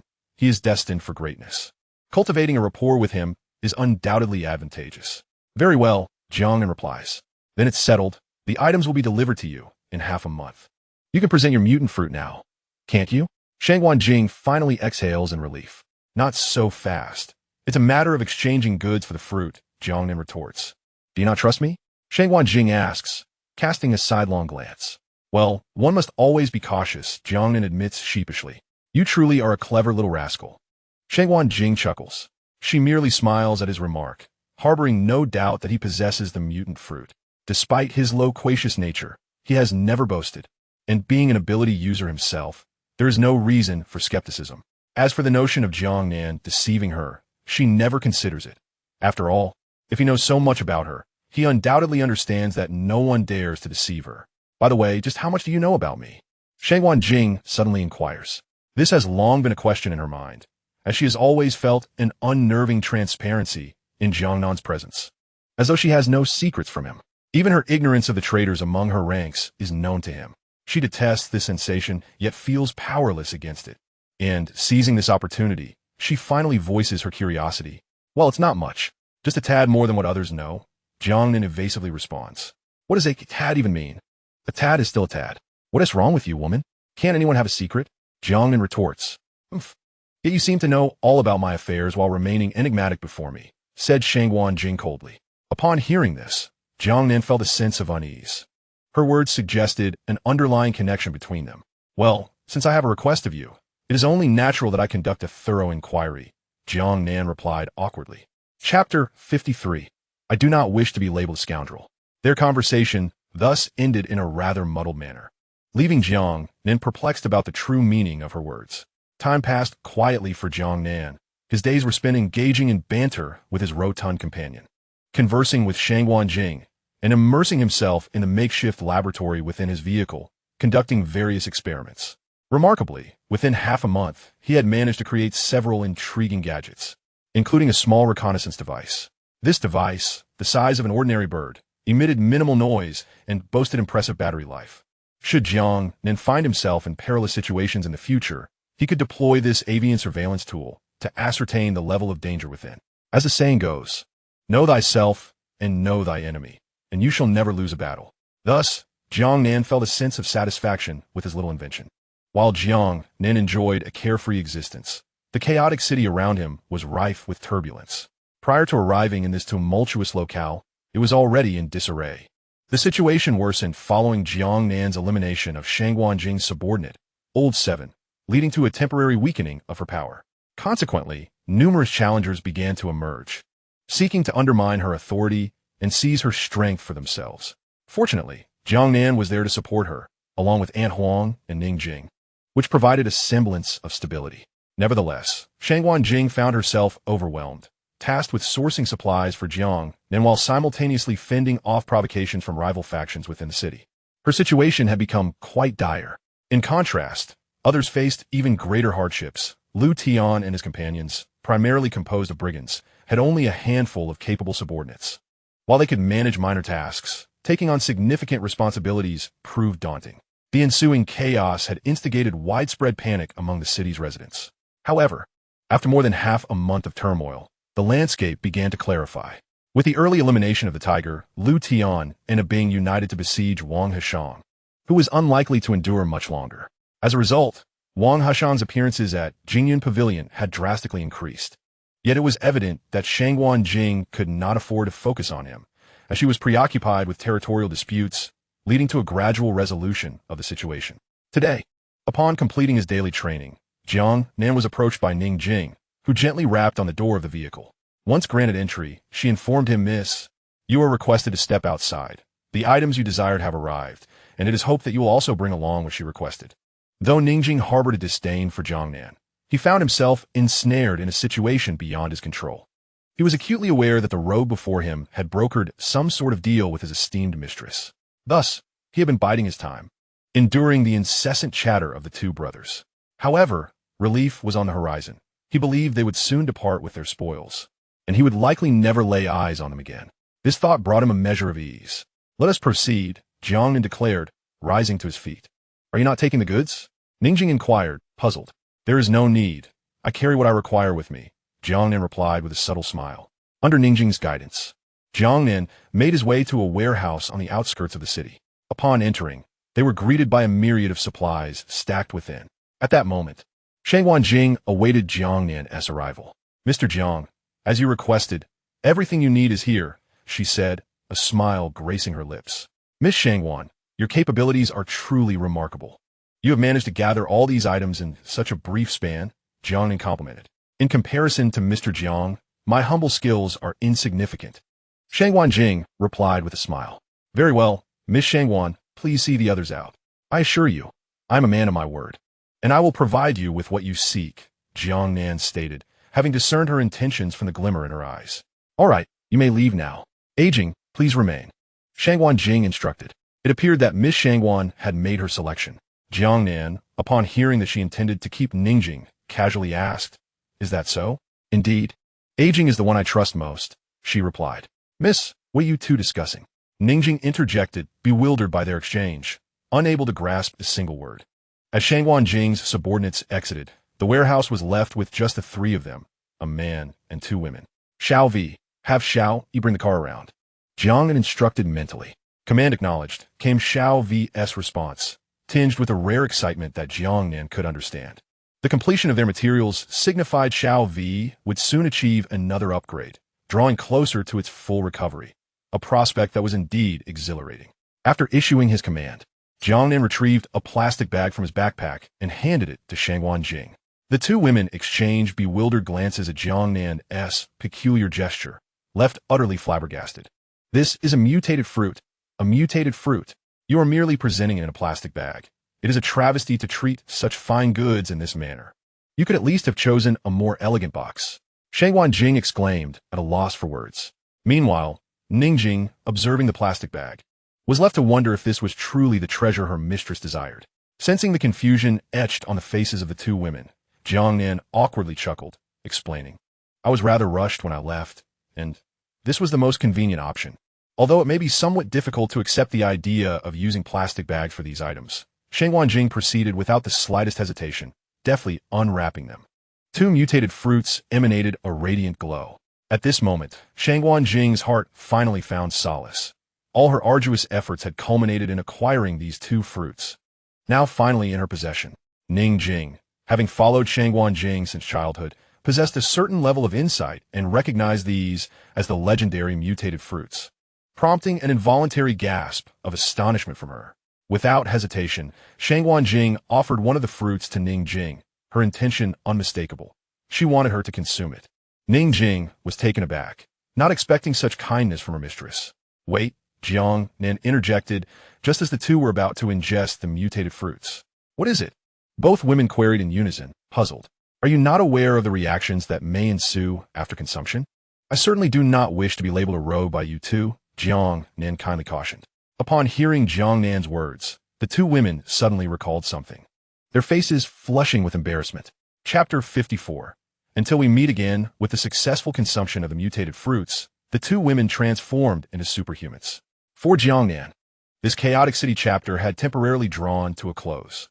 However, he was surprised to discover that Shangwan Jing, who appeared delicate, managed to endure the process, something he had not anticipated. It is important to note that consuming the mutated fruit does not guarantee one becomes a true superhuman. The impact on the body is immense, requiring a profound transformation that is not easily endured by the average individual.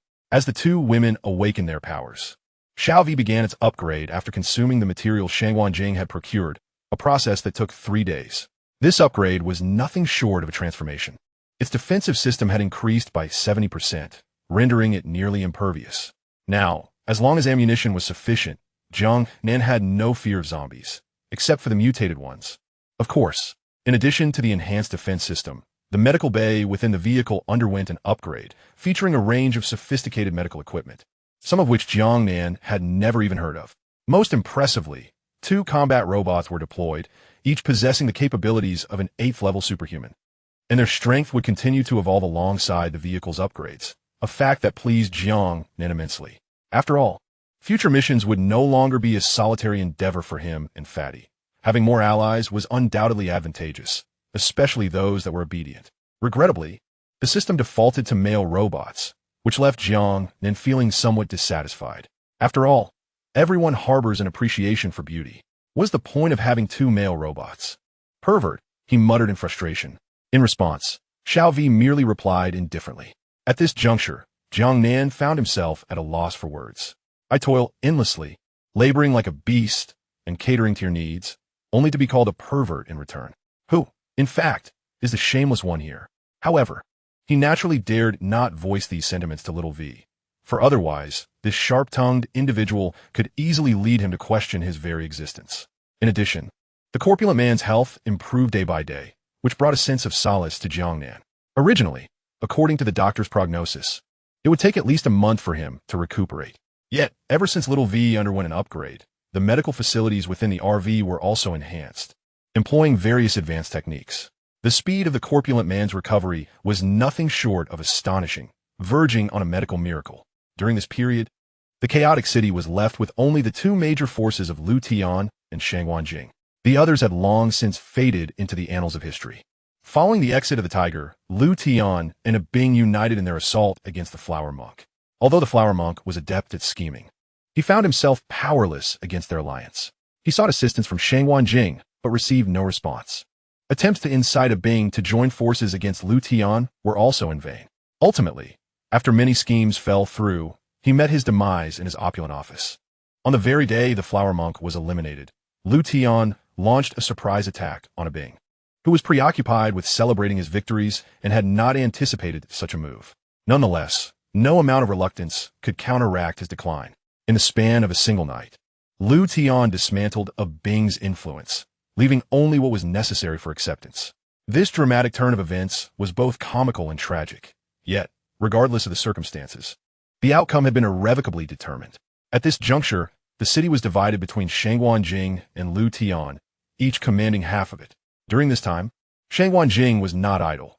While Lu Tian and his cohorts engaged in conflict, she quietly expanded her territory. The others, preoccupied with their own struggles, could do little more than hope she would not betray them. Thus, as time passed, Shangguanjing accepted the unclaimed lands within the city, while Lu Tian absorbed the territories of the tiger and his comrades. After enduring a series of fierce battles, both Lu Tian and Shangguanjing had developed a remarkable synergy. Although Lu Tian had annexed 3 factions, he had sustained considerable losses, making it imperative to recuperate. Meanwhile, Shangguanjing, having just become an ability wielder, needed to solidify her newfound powers. Thus, a rare peace descended upon the city, though all were acutely aware that it was but a temporary reprieve. A confrontation between the two was inevitable, as history often dictates that prolonged divisions lead to eventual reunification or vice versa. The question lingered: which of the two would emerge as the ruler of this city? The current circumstances were markedly different from the past. With the advent of the apocalypse, anything was possible, especially in this remote town that the state had all but abandoned. Consequently, despite the relative tranquility in the chaotic city, both began to recruit soldiers on a grand scale. As time progressed, the corpulent man's injuries had nearly healed, and with the completion of Little V's upgrades, they were now preparing to embark on their next journey. Jiang Nan gracefully ascended to the 2nd floor of the Jingyun Pavilion, pushing the door open to find Shangguanjing engaged in organizing various matters. He instinctively took a seat nearby and poured himself a glass of water. The others present in the room had grown accustomed to such scenes. Once Shangguanjing completed her arrangements, she dismissed her subordinates. "How come you have a time to drop by today? I thought you would be glued to your car for eternity," she remarked casually, Her demeanor relaxed in Jiang Nan's presence, a stark contrast to her usual poise in front of others. Well, I figure that Fatty's injury has healed sufficiently. It's time for me to leave. I came today merely to bid you farewell, Jiang Nan replied. Oh, she responded, her tone nonchalant. For reasons unknown, Shangwan Jing had come to appreciate Jiang Nan's presence. While he occasionally displayed a mischievous streak and took advantage of her kindness, it was undeniable that he had also assisted her in numerous ways during their time together. Well, I shall take my leave, Jiang Nan said, feeling a bit awkward in light of her indifferent response. In his memories, she had always seemed cold and unfeeling. He had expected her to feign reluctance to see him go.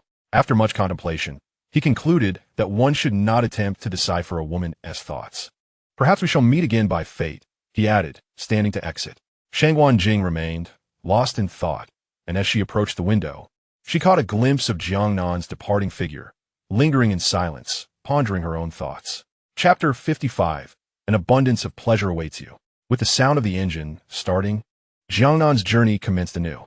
Reflecting on his recent life, he felt a sense of satisfaction, relishing a period devoid of violence, and enjoying the serene beauty of the Jingyun Pavilion.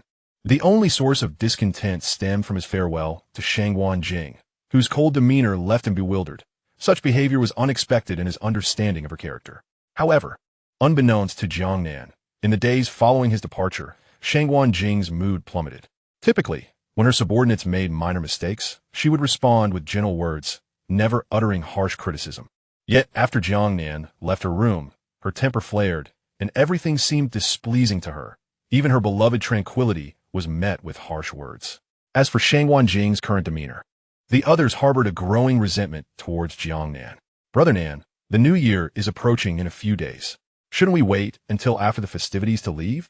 Fatty, now fully recovered, remained unchanged in his reclusive nature, engrossed in video games, sipping sugary drinks, and munching on snacks of uncertain origin. Time waits for no one. Will these zombies allow you to celebrate the new year before they attack? Jiang Nan could not help but roll his eyes at this thought. Initially, he had intended to wait until after the new year, considering there were only a few days left. However, after the successful upgrade of Little V, he absorbed a wealth of knowledge, unveiling many truths. Firstly, according to Little V's calculations, the zombie threat would escalate relentlessly. Humanity would require at least a century to eradicate this apocalyptic crisis, and even that was an optimistic estimate. On a broader scale, the consequences were unpredictable. Moreover, this crisis was projected to lead to a staggering reduction in the human population by over 85. Yet, the most terrifying aspect was the emergence of 5 formidable overlords. If left unchecked, they would give rise to powerful mutated creatures, potentially leading to the annihilation of the planet. In Jiang Nan's eyes, these formidable mutated beings were none other than the 5 overlords. What of it? I currently possess the strength to face them. Let those zombies enjoy their days for a while. Once the new year passes, I shall emerge, and their good days will come to an end. The fatty boasted with bravado. You, who puffs up at being called fat, were the one severely injured not long ago. Compelling me to lower myself to plead with that woman, Jiang Nan retorted, disregarding Fatty's proclamations. You ungrateful wretch, I did it all for you. If it weren't for you, would I have had to confront that monstrous rat with my 200 pounds? Fatty lamented, feeling wronged by Jiang Nan's sarcasm. I suspect it was more for your gaming pursuits. Once that mutated rat is dealt with, this vehicle will be wrecked, and you may never indulge in drinks, games, and snacks as you do now, Jiang Nan replied. Fully aware of Fatty's loyalty, yet his tongue remained sharp. You truly are a piece of work, forgetting your obligations after pulling up your pants. I never realized your true colors before, Fatty remarked. Get lost. I'm not that type of guy, Jiang Nan laughed, cursing lightly. Thus, the two continued their banter. The space in the RV had expanded significantly, primarily due to increased storage capacity. During this time, Jiang Nan had also stocked up on supplies, alleviating concerns about shortages. Brother Nan, with the new year approaching, where exactly are we headed? After their exchange, Fatty inquired. Yongzhou, Jiang Nan replied. Brother Nan, you finally had a change of heart and are taking me somewhere populated. No more suffering alongside you, Fatty exclaimed, his eyes gleaming at the mention of Yongzhou. Don't force me to hit you. How could you claim to be suffering? Look at you now. Do you appear to be in distress? Jiang Nan's expression darkened in response to Fatty's words. I'm not suffering. I lost 50 to 60 pounds in 3 months. Then return my mutated fruit. That is utterly impossible. At this moment, The overweight individual chuckled knowingly, fully aware of the myriad benefits the mutated fruit had conferred upon him. It had transformed his once cumbersome physique into that of a robust young man. Although he still bore some extra weight, it was a marked improvement from his previous state. Furthermore, he had become an extraordinary individual, endowed with supernatural abilities. Who among us, having witnessed the heroic figures soaring through the skies or traversing the earth in cinematic tales, would not harbor envy? He never imagined he would experience such a day himself. Thus, he appreciated Jiang Nan's kindness towards him, feeling an immense sense of gratitude for having followed Jiang Nan's advice to sell off what he could and to accompany him in constructing a mobile home. This vehicle provided them with a semblance of stability during these tumultuous times. Otherwise, when the apocalypse dawned, he would have likely found himself devoured by zombies within the confines of his own villa. As for Jiang Nan's perspective on the situation, he merely rolled his eyes in exasperation. By the way, Brother Nan, what are we heading to Yongzhou for? Surely, after 3 months of relentless travel, we deserve a bit of enjoyment, the hefty man suggested with a sly grin. To recruit. We're currently shorthanded and must expand our team, Jiang Nan replied. Since the incident of the hefty man's injury, Jiang Nan had been contemplating the necessity of recruitment, realizing that the two of them alone could not hope to survive in this chaotic world.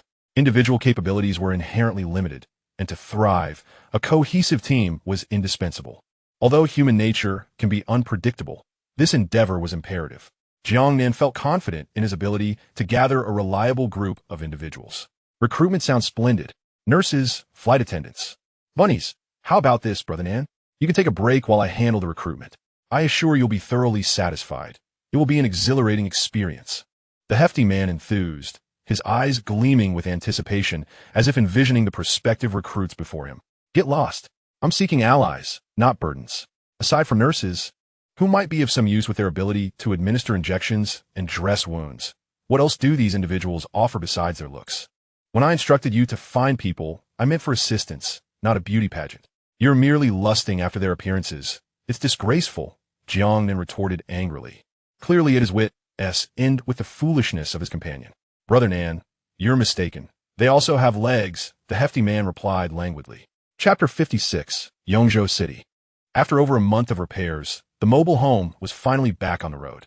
Following the upgrades, it now bore the formidable appearance of a large truck. According to calculations by Xiao V, they would reach Yongzhou within approximately 3 days of departing from Chaos City. The days passed swiftly, and Jiang Nan and his companion arrived punctually at the outskirts of Yongzhou City. As a historically renowned ancient capital of several dynasties, Yongzhou held a venerable status. Prior to the cataclysm, its prosperity rivaled that of major coastal cities.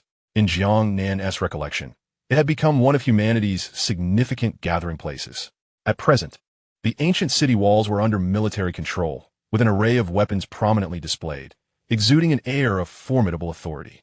Beneath the city walls, a scene reminiscent of feudal society unfolded. A line of soldiers stood at attention on either side, armed and diligently conducting checks on those entering and exiting. As vehicles slowly approached, a truck materialized before the soldiers. Goodness, am I seeing things? Is it a massive vehicle converted into a camper? One soldier nudged his companion in astonishment. Indeed, if I'm not mistaken, it was just a young girl driving. And now there are 2 young men inside, likely the sons of some influential figure. It's truly disheartening how some are born into privilege, his companion remarked, sharing the sentiment. Absolutely. It seems they are untouched by the apocalypse. They continue to indulge in life as usual. I estimate that this truck's conversion must have cost a fortune. Certainly over 100 million. Just look at those bulletproof windows. It's undoubtedly secure, though I wonder what materials were used. Amidst the crowd's gasps, Jiang Nan and his companion entered the city, unaware they were being perceived as affluent young masters. The astonishment their arrival sparked was palpable. In these times, possessing a vehicle for transport elevated one's status to that of the middle class, as the fuel consumption alone was beyond the means of ordinary folk.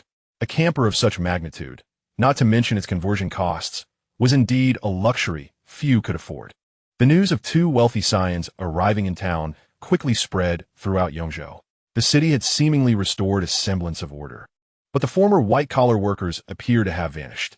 According to the city's residents, they were now in a worse position than the laborers of yore, who could assist the military in constructing fortifications in exchange for nearly 2 days' worth of rations. In contrast, the white-collar workers found themselves utterly helpless, as there were many capable individuals vying for office jobs. Consequently, a significant challenge arose: finding employment. Jiang Nan instructed Xiao Yi to park the vehicle in an open area, and he and Fatty disembarked to familiarize themselves with the city's current state. Ah, how delightful! The bustling metropolis. I have returned, Fatty exclaimed, stretching lazily as he took in the familiar sights. Jiang Nan shared his sentiments. Despite the presence of numerous patrolling soldiers, the situation had improved vastly since the outbreak of the zombies. However, the streets were now filled with aimless individuals, their sole desire being to find work that would sustain them. Yet, in this nascent restoration of order, job opportunities were scarce. Thus, these individuals could only rely on government aid for sustenance, but the government had imposed strict regulations, limiting rations to each person and providing support for only 2 months. After a month, those who remained unemployed would have to fend for themselves. At present, the competition for cleaning jobs at the shops is fierce, not to mention other opportunities. Jiang Nan, listening to the plump fellow's introduction to the situation in Yongzhou City, merely nodded lightly. After all, he had already experienced such circumstances in his previous life alongside the plump man. In that past existence, the plump man's family in Haizhou was considered quite affluent. Although his parents, Tang Fu and Tang Mu, were no longer around, the plump man quickly seized control of the resources and connections left behind, allowing them to live reasonably well. According to Jiang Nan's memories from his previous life, the Adventurers Guild should have just been established, likely attracting a considerable number of individuals. The Adventurers Guild, as its name suggests, seeks to procure necessary materials from outside the city in exchange for resources, serving as a method for the authorities to alleviate employment difficulties. The two wandered through Yongzhou City for a day, and upon returning to their vehicle, they discovered numerous bloodstains on the ground. Upon seeing these stains, Jiang Nan seemed to grasp the situation. It was likely reminiscent of their initial arrival in the chaotic city, with a temptation of wealth incited thievery. They surmised that upon witnessing Jiang Nan and the plump man flaunting such a luxurious vehicle, some might have intended to steal something. However, they did not anticipate that Jiang Nan would activate the security system each time he exited the vehicle. By this time, the bodies would have been cleared away by patrolling soldiers. As the authorities were indifferent to such matters, merely hoping to avoid any major disturbances in the city while turning a blind eye to smaller incidents. As Jiang Nan and his companion boarded their vehicle amidst the crowd's scrutiny, a bystander remarked, "These young men are indeed ruthless. So many have perished. And they don't even bat an eyelash." Another retorted, "What does that matter?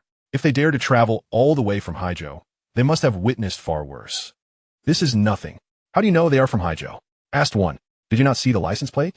"Fool," came the reply. The crowd continued to murmur. Yet no one dared approach, for the memory of the previous machine gun assault was still fresh in their minds. "Brother Nan, these folks are truly persistent, daring to steal even now," the plump man exclaimed as he entered the vehicle.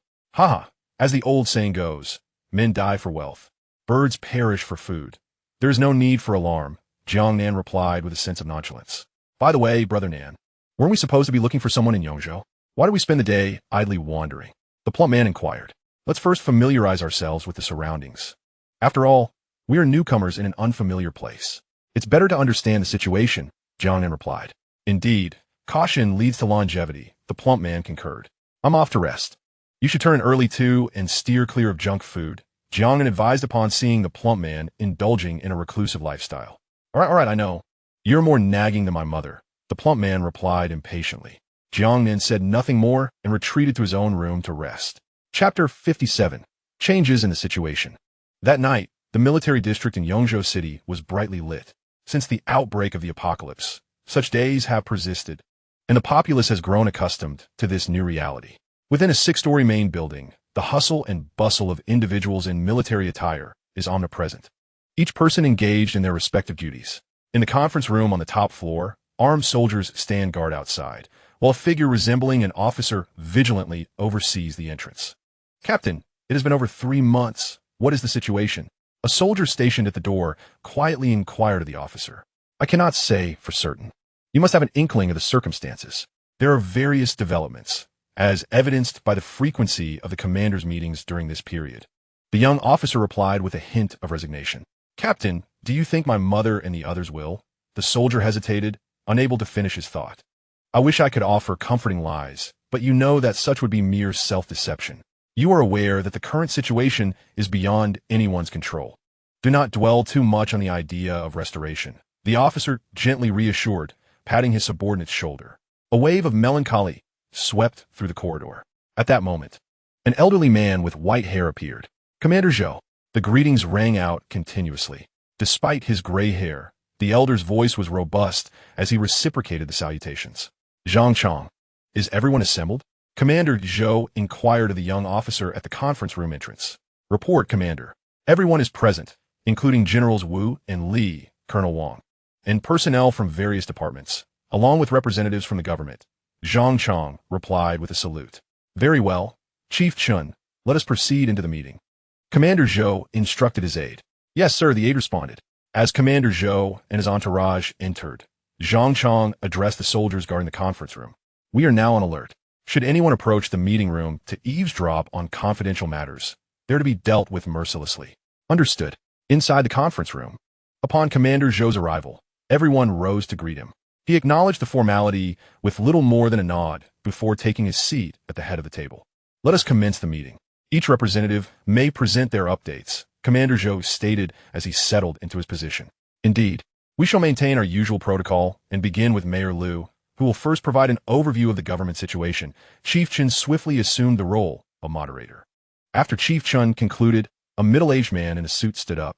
Wearing black-rimmed glasses and noticeably portly, he appeared to be a victim of prolonged inactivity. He retrieved a document from his briefcase and addressed the assembly. Commander Zhou, esteemed colleagues, today the city government has reported a population of 724, including 2 individuals with special abilities. A total of 32 tons of rations have been distributed. Individuals with special abilities? The mention of such individuals piqued the interest of all present. To understand, the current population within Yongzhou City is at least 4 million, yet there are merely 37 individuals endowed with extraordinary abilities. Among these, the highest rank does not exceed level 6, with the remainder falling between levels 8 and 9. Nevertheless, each of them is regarded as a treasure within Yongzhou City. It is likely that you have heard the news. This morning, a modified camper truck entered from the south of the city. The 2 young men aboard, upon assessment by our gifted individuals, were found to exhibit energy fluctuations, indicating they're indeed extraordinary beings. Mayor Liu, brimming with excitement, responded, given the present circumstances, as the city remains vulnerable to potential zombie hordes. Hence, the more extraordinary beings we can gather, the better. Can we ascertain their levels? What rank are they? Commander Zhou inquired with urgency. That remains uncertain for now, as our people have not had extensive interaction with the 2, Mayor Liu replied. Where are they currently situated? They are resting in the parking lot of the fuel department store. I will dispatch someone to invite them over immediately. There is something you might not be aware of. Commander, Mayor Liu said, hesitating slightly. What is it? He then recounted the events that transpired after Jiang Nan and his companion departed in the camper earlier that day. Very well. Instruct Zhang Chong to monitor them closely and ensure that they are brought to me upon their arrival tomorrow. Tell him to be courteous and refrain from being overly intimidating. As he was in the barracks, Commander Zhou instructed. Understood. Now, let us discuss the weather for tomorrow. Is it suitable for delivering supplies to the other 2 military points? Tomorrow's weather is expected to be moderate, so we can proceed with the supply drop. Excellent. Old Wu, please make the necessary arrangements, came the response from a middle-aged officer. Now, let us turn our attention to the situation in other allied cities, Commander Zhou continued. A senior officer then rose to provide an update. Commander, today's reports from our allied cities indicate that preparations for military points are ongoing, aimed at expanding our operational radius. However, the latest intelligence reveals that Modu has recently endured a zombie wave, which lasted for 4 hours. Reports suggest that these zombies exhibited organized behavior, implying they are under the control of a formidable entity. Additionally, intelligence from higher authorities indicates that some mutated zombies have evolved into extraordinary beings with significantly enhanced intelligence, potentially surpassing that of humans. We are urged to bolster our defenses while seeking opportunities to address these mutated creatures. Understood. Is there anything else from the rest of you? Commander, should we consider further controlling the distribution of relief supplies?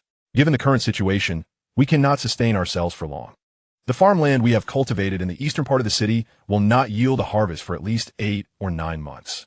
And at the current rate of consumption, we may not endure until then, remarked a bespectacled middle-aged gentleman. No, starting tomorrow, all public officials will receive only the rations for their household members, while they themselves must dine at their work units. Additionally, orders have been issued to the police and patrolling soldiers to commence inspections of supplies. Should any instances of embezzlement be discovered, those responsible will be executed on the spot, regardless of their rank. I, Zhou Yunghua, have always despised such individuals. In these trying times, if anyone dares to provoke further conflict, they shall not blame my weapon for its indiscriminate nature. Commander Zhou declared with great vigor. Understood, Commander, the crowd replied in unison. At that moment, several individuals in the conference room lowered their heads, unable to meet Zhou Yunghua's gaze, a detail he noted with keen observation. Chapter 58. The military's invitation the following morning. Jiang Nan and his companion rose early. Upon their arrival at the RV's lounge, Xiao Yi had prepared breakfast for them. Xiao Yi's cooking is truly delightful. That restaurant we visited last night was utterly dreadful, and they charged me 70 trade coins for the privilege, the chubby one remarked, savoring Xiao Yi's meal. It is worth noting that, due to the nationwide state of control, all supplies are now limited, and the previous currency has depreciated to the point of being unusable. Consequently, the authorities have introduced a new form of trade currency, akin to the transaction model utilized by Shangguan Jing in Chaos City with the zombie crystal cores. However, Jiang Nan understood that Shangguan Jing's trading method would eventually be supplanted, leading to a global standardization of this new trade currency. Enough talk. Your mouth won't be silenced by mere food, Xiao Yi countered. Indeed, Brother Nan, ever since the zombies appeared, the number of diners at restaurants has drastically diminished. The chubby one lamented. Isn't that obvious? Most people are likely struggling to find daily meals, let alone dining out, Jiang Nan replied. The two brothers conversed as they finished their breakfast. Afterward, they washed up and instructed Xiao Yi to drive them toward another corner of the city. Jiang Nan's purpose for the day was clear, as they headed directly to a commercial building in the southern part of the city known as Yunhai Tower. The location of the Adventurers Guild. Yongzhou City is vast, and, as a former capital of several dynasties, its grandeur is undeniable, even after suffering damage from the zombie outbreak. Master, we are being followed, Xiao Yi suddenly interjected as the brothers were engaged in their lively discussion. Who is it? Jiang Nan inquired, taken aback. Having only entered the city the previous day, they believed they had maintained a low profile, securing a discreet parking spot and gathering information without attracting attention. They're in military uniforms. They appear to be soldiers, Xiao Yi responded. Soldiers? Jiang Nan questioned, puzzled. Yes. Brother Nan, what's going on? We haven't done anything to warrant their attention, have we? Why would the military be on our tails? The chubby one added, equally perplexed. Jiang Nan shared their confusion. He had done nothing to provoke the military's interest. Was it possible that the numerous deaths beneath the RV yesterday had drawn their scrutiny? Never mind. Let them follow if they wish. We shall not concern ourselves with them. After a prolonged contemplation, Jiang Nan could not help but speak. Brother Nan, should we shake them off? The portly fellow suggested. There is no need. Do you think we can truly escape? We are on their territory. No matter where we go, we cannot evade them. If we attempt to force our way out of the city now, we might even be pursued. They are merely trailing us for the time being. It appears they have some business with us, Jiang Nan replied. That makes sense. The portly man nodded in agreement, absorbing Jiang Nan's analysis. Xiao Yi, ajilirate. Drive as fast as you can. We are heading to the Adventurers Guild. Once our matters are settled, if they still do not approach us, we shall take our leave. Jiang Nan commanded. Understood. Meanwhile, behind their vehicle, a military off-road vehicle followed closely. Captain, it seems these two have noticed our pursuit. What should we do now? A soldier driving the vehicle inquired. Do not worry, continue to follow them. Since they have not exited the vehicle, it indicates they have business to attend to. We can approach them once they are done, Zhang Chang, seated in the passenger seat, responded. After receiving orders from the commander the previous day, he had been on high alert, waiting near the parking lot throughout the night. He had initially planned to invite the two individuals to the military district as soon as they disembarked, but it seemed they had no intention of doing so. Zhang Chang was aware that he was tracking two extraordinary individuals, which stirred a sense of excitement within him. This was his first close encounter with such beings. It was known that there were only about 30 of them in the entire Yongzhou area, all engaged in various duties to safeguard the safety of over 4 million residents. Having heard tales of their prowess, Zhang Chang, a soldier of many years, held a deep respect for their strength and had longed for an opportunity to spar with them. However, he was acutely aware of the gravity of the situation. His combative nature must not lead to the alienation of these two extraordinary individuals. as that would indeed be a tremendous loss. Captain, we have arrived. They are heading to the Adventurers Guild, a soldier beside him reminded. What business do they have at the Adventurers Guild? Zhang Chong pondered aloud. They must be in need of something, perhaps seeking tasks to undertake, the soldier speculated. No, given the modifications to their RV, they're unlikely to be lacking in ordinary supplies. Their purpose here must be significant, Zhang Chong asserted. But aren't they just two ordinary individuals? The soldier questioned. Enough chatter. Keep watch at the entrance. Inform me immediately when they exit. Remember to be courteous. These are guests specifically invited by the commander. I will go inside to find Hu Yud, Zhang Chong instructed, well aware of his subordinate's tendencies. As expected, the mention of the commander's name rendered the soldiers more compliant, and they nodded in acknowledgement. Meanwhile, Jiang Nan paid no heed to these matters. He and the portly fellow alighted from their vehicle and proceeded directly towards the grand building. Upon entering the grand edifice, the words Adventurers Guild were prominently emblazoned on the wall, while the reception featured an exceptionally beautiful young lady. Welcome to the Adventurers Guild. How may I assist you today? She inquired with a smile, her uniform accentuating her youthful and charming figure. Just as Jiang Nan began to speak, he was interrupted by another voice. Xiaoya, please attend to your duties. I will take care of our guests. A middle-aged man emerged, waving his hand in a friendly manner. Yes, Manager Hu, the young lady replied before departing. Jiang Nan then turned to scrutinize Manager Hu, who was dressed in a well-tailored suit. His physique and appearance were rather unremarkable, making him easy to forget at first glance. Adorned with gold-rimmed glasses, Jiang Nan deduced from the earlier address that this man was likely one of the leaders of the Adventurers Guild. Yet, he pondered what could have prompted this encounter. Could it be related to the military personnel who had been following him? Good day, gentlemen. I am Hu Yud, the manager of this guild, overseeing its daily operations. A distinguished guest wishes to meet with you upstairs. Might I have the pleasure of escorting you? Certainly, Jiang Nan replied with a nod, having surmised that the visitor was indeed one of the military followers. However, the purpose of their summons eluded him. Jiang Nan was not one to dwell on uncertainties, so he decided to set aside his musings. Fatty, keep your words to a minimum. The newcomers may not have pleasant intentions.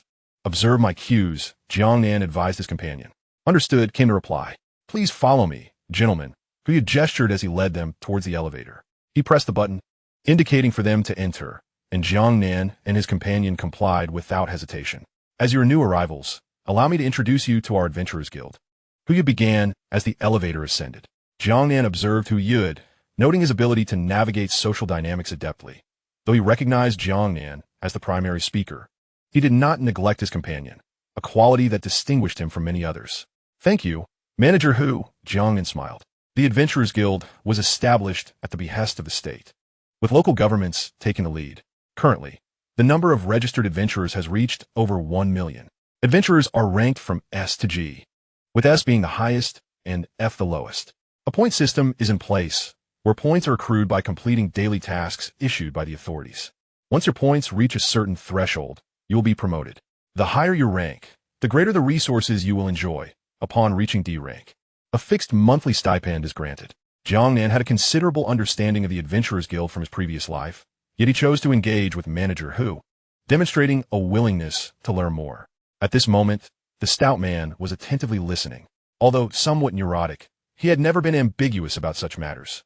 Jiang Nan, observing the stout man, wore a look of satisfaction. After all, certain truths are best articulated by an outsider. Mr. Jiang, our Adventurers Guild in Yongzhou is located within the Yunhai building, comprising 5 floors. The first floor serves as a reception area. The second floor is designated for registered adventurers, where they can freely form teams, as some tasks necessitate collaboration. The third floor is where missions are posted. Adventurers can accept and recover tasks here, with corresponding rewards typically distributed on this level. The fourth floor is an activity zone for high-level adventurers, accessible only to those of B rank and above, along with select other dignitaries. Lastly, the fifth floor houses the guild's offices, which are not open to the public. Thank you, Manager Hu, Jiang Nan replied. It's but a trifling matter, Manager Hu waved his hand dismissively. So, gentlemen, are you interested in registering as adventurers? Here, upon completing tasks, you can exchange your points for any items provided you have enough points, he continued. In Manager Hu's view, since these two individuals had garnered the attention of the military, with Commander Zhang Chong as personal guard seeking them out, they must possess remarkable abilities. Recruiting them would significantly bolster his achievements. Let us observe for now, Jiang Nan replied, withholding immediate consent. Very well, we have arrived, manager who announced as the elevator doors opened to the 4th floor. Inside, only a handful of individuals were present, and they regarded Jiang Nan with bewilderment. After all, entry to this floor was reserved for adventurers of B rank. Had this young man truly attained such a status? However, Jiang Nan and his companion paid little heed to the onlookers as they followed manager, who to the door of a private room. Here we are, gentlemen. Your esteemed guests await within. I shall not intrude, manager who said with respect. Thank you, manager who. Both men expressed their gratitude in unison. It's a mere, trifling matter. I wish you a pleasant discussion. I have some mundane matters to attend to, so I shall not disturb you further, he concluded. Let us proceed inside. Remember my earlier words. Act according to my cues, and retreat if necessary, Jiang Nan advised once manager who had departed. Rest assured, his companion replied as they entered the room, where they encountered a young officer sitting upright on the sofa. Please take a seat, the officer, Zhang Chong, greeted them politely upon their entrance. Thank you. May I inquire about the purpose of your summons for my brother and me? Jiang Nan asked directly after settling in. First, allow me to introduce myself. I am Zhang Chong, the captain of the Yongzhou Military District Escort. I am here on behalf of my superior, who wishes to meet with you both to discuss important matters, Zhang Chong stated candidly. I am Jiang Nan, and this is my brother, Tang Yuan. You were the one trailing us earlier, were you not? At this moment, Jiang Nan spoke softly, as he truly did not know how to confront the military personnel. Indeed, what is the matter? Jiang Nan could not help but inquire, glancing at the insignia on the officer's uniform. This further confirmed his suspicion that a significant figure in Yongzhou was seeking him, for the officer's rank was not trivial. Anyone whom he referred to as superior must undoubtedly command great respect in Yongzhou. However, Jiang Nan was perplexed as to how he, having arrived in Yongzhou only yesterday, could have attracted such military attention so swiftly and without any prior indication. At that moment, Zhang replied, I am unaware of the specifics. My role is merely to convey the message and escort you to meet the superior. Everything else will be revealed once you meet him. Understood, I must go today. Jiang Nan responded with a wry smile. Mr. Jiang, you are an astute individual and should recognize that in Yongzhou, we hold the reins. I assure you, my intent is not to threaten you in any way. I merely hope you comprehend the current situation, and meeting him may not be a negative experience. Having followed Zhou Yinghua for many years, Zhang Chong had naturally absorbed some of the attributes of those in higher positions, and he employed them with great finesse. May I inquire who your superior is? Jiang Nan asked. The commander of the Yongzhou Military District, Zhou Yinghua, Zhang Chong declared proudly. Very well, once I conclude my affairs here, shall we proceed to meet him? Upon hearing Zhang's response, Jiang Nan understood that this matter was non-negotiable, so he settled for a compromise. That is acceptable.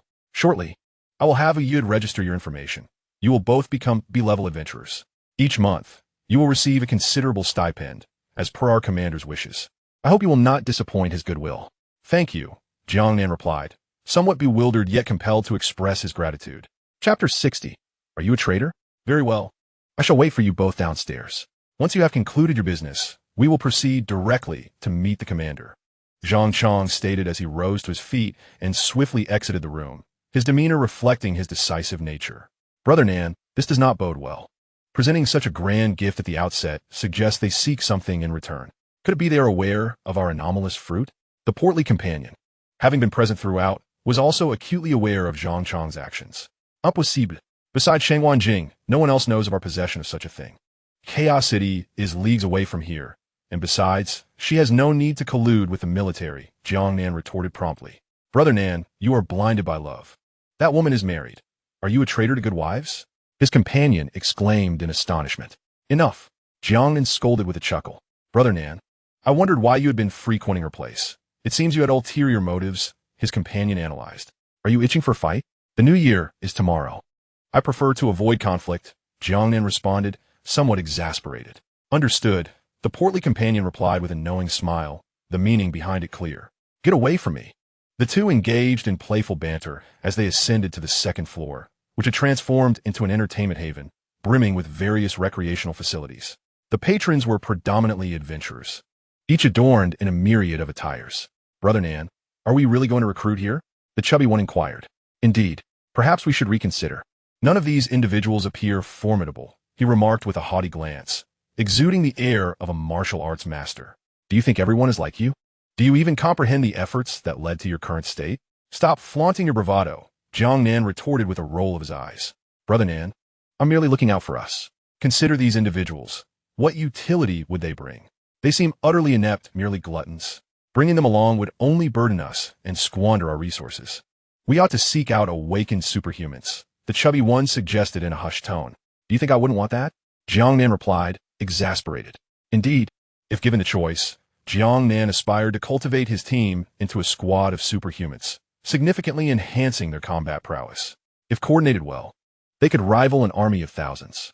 However, recruitment is not solely about strength. It also hinges on integrity. Jiang Nan was wary of those with ulterior motives. In this perilous existence, a careless mistake could lead to betrayal, which would be disastrous. Furthermore, many individuals had likely become superhumans through consuming mutated fruits. And such individuals would naturally be prioritized by the government forces, fostering a sense of arrogance among them.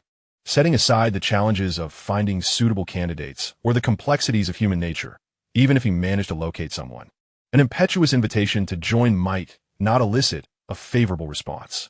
Esteemed gentlemen, Captain Zhang has instructed me to assist you in obtaining B-level adventurer qualifications. Please follow me. Hu Yud appeared at the opportune moment before them. Thank you. Manager Hu, Jiang Nan replied with a gracious smile. Not all, Mr. Jiang is a guest of Captain Zhang, and thus my esteemed guest as well. Such trifles are of little consequence, Hu Yud insisted, gesturing modestly. As a manager of the Yongzhou Adventurers Guild, Hu Yud interacted with countless individuals daily. Given that Zhang Chang was the commander of the city S-Guard, his influence in Yongzhou was considerable. With Zhang Chang extending such courtesy to these two, Hu Yud dared not act presumptuously. Under Hu Yud's guidance, the B-level adventure qualifications were swiftly processed, prompting a wave of astonished gasps from the other adventurers present. Am I seeing this correctly? Those two just acquired B-level qualifications. One adventurer exclaimed. You should consider who facilitated their registration. Hu Yud, one of his companions remarked while savoring a cup of tea. It is truly unjust. My brothers and I have toiled tirelessly, yet we are merely at 8D rank, while these two inexperienced young men seem to have it all. Have you observed Hu Yud's attitude towards them? It's as if he is ready to kneel before them. Such deference suggests they are anything but ordinary. Indeed, I recently witnessed military personnel exiting the building. Their insignia indicated a notable rank. Almost immediately after, these two descended from the upper floors, implying a probable connection to the military. Could it be that these young scions of some powerful figure have grown weary of their opulent lives and come to experience the world? Within the building, nearly all eyes were fixated on the two from Jiang Nan, while Jiang Nan himself appeared utterly indifferent to the gazes of others. Recognizing that one cannot control the words of those who speak freely. Brother Nan, let me deal with these scoundrels, the stout man declared, his anger palpable upon hearing the whispers. Return, do not cause trouble, Jiang Nan admonished. I cannot swallow my pride without addressing them, the stout man insisted urgently. It is of no consequence.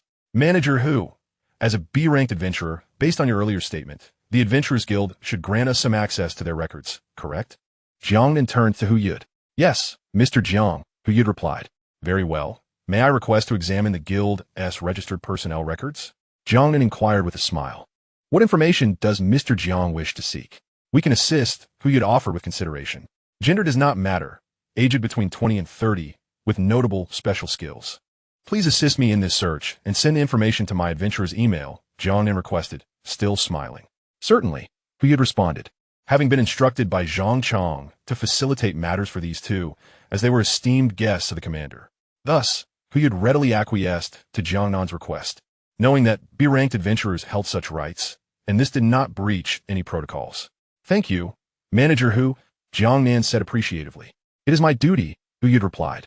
Once the matters were concluded, Jiang Nan and his companion bid farewell to Hu Yud, exiting the building to find Zhang Chang waiting for them in the distance. Mr. Jiang, has everything been settled? Zhang Chang politely inquired upon their emergence. Thanks to Captain Zhang's assistance, we have managed to conclude our business. Let's depart now, Jiang Nan smiled. After all, they had just received significant help, and it was only proper to express gratitude, particularly since the two brothers were now under his protection. Very well. Let us proceed, Zhang Chang nodded. Then please lead the way, Captain Jiang. We shall take our own vehicle, Jiang Nan stated. Of course. As the crowd boarded their vehicles, Jiang Nan instructed Xiao Yi to follow Zhang Chang.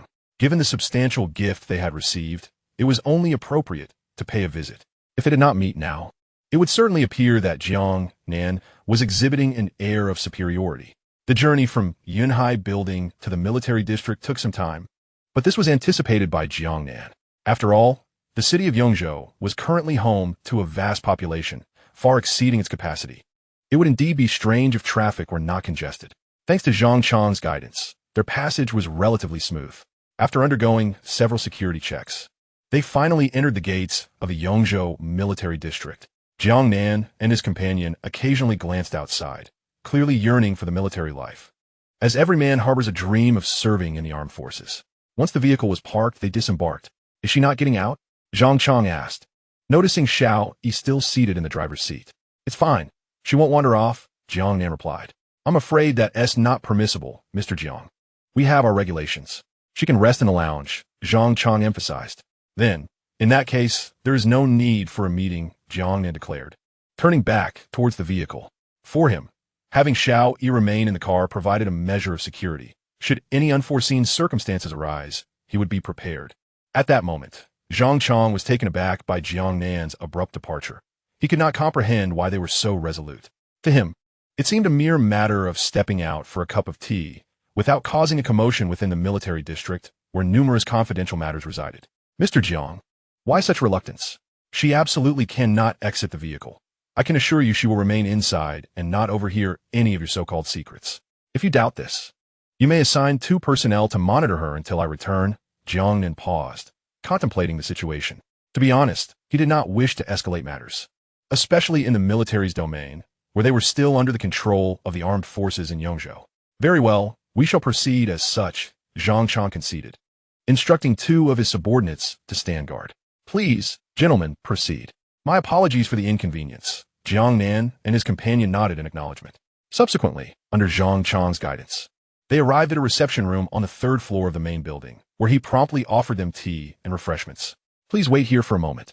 Feel free to enjoy the tea and snacks. If you require more, you may inform the guard outside.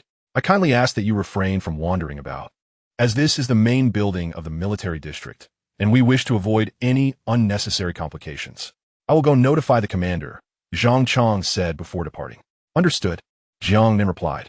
Upon exiting the reception room, a wave of relief washed over Zhang Chang's face.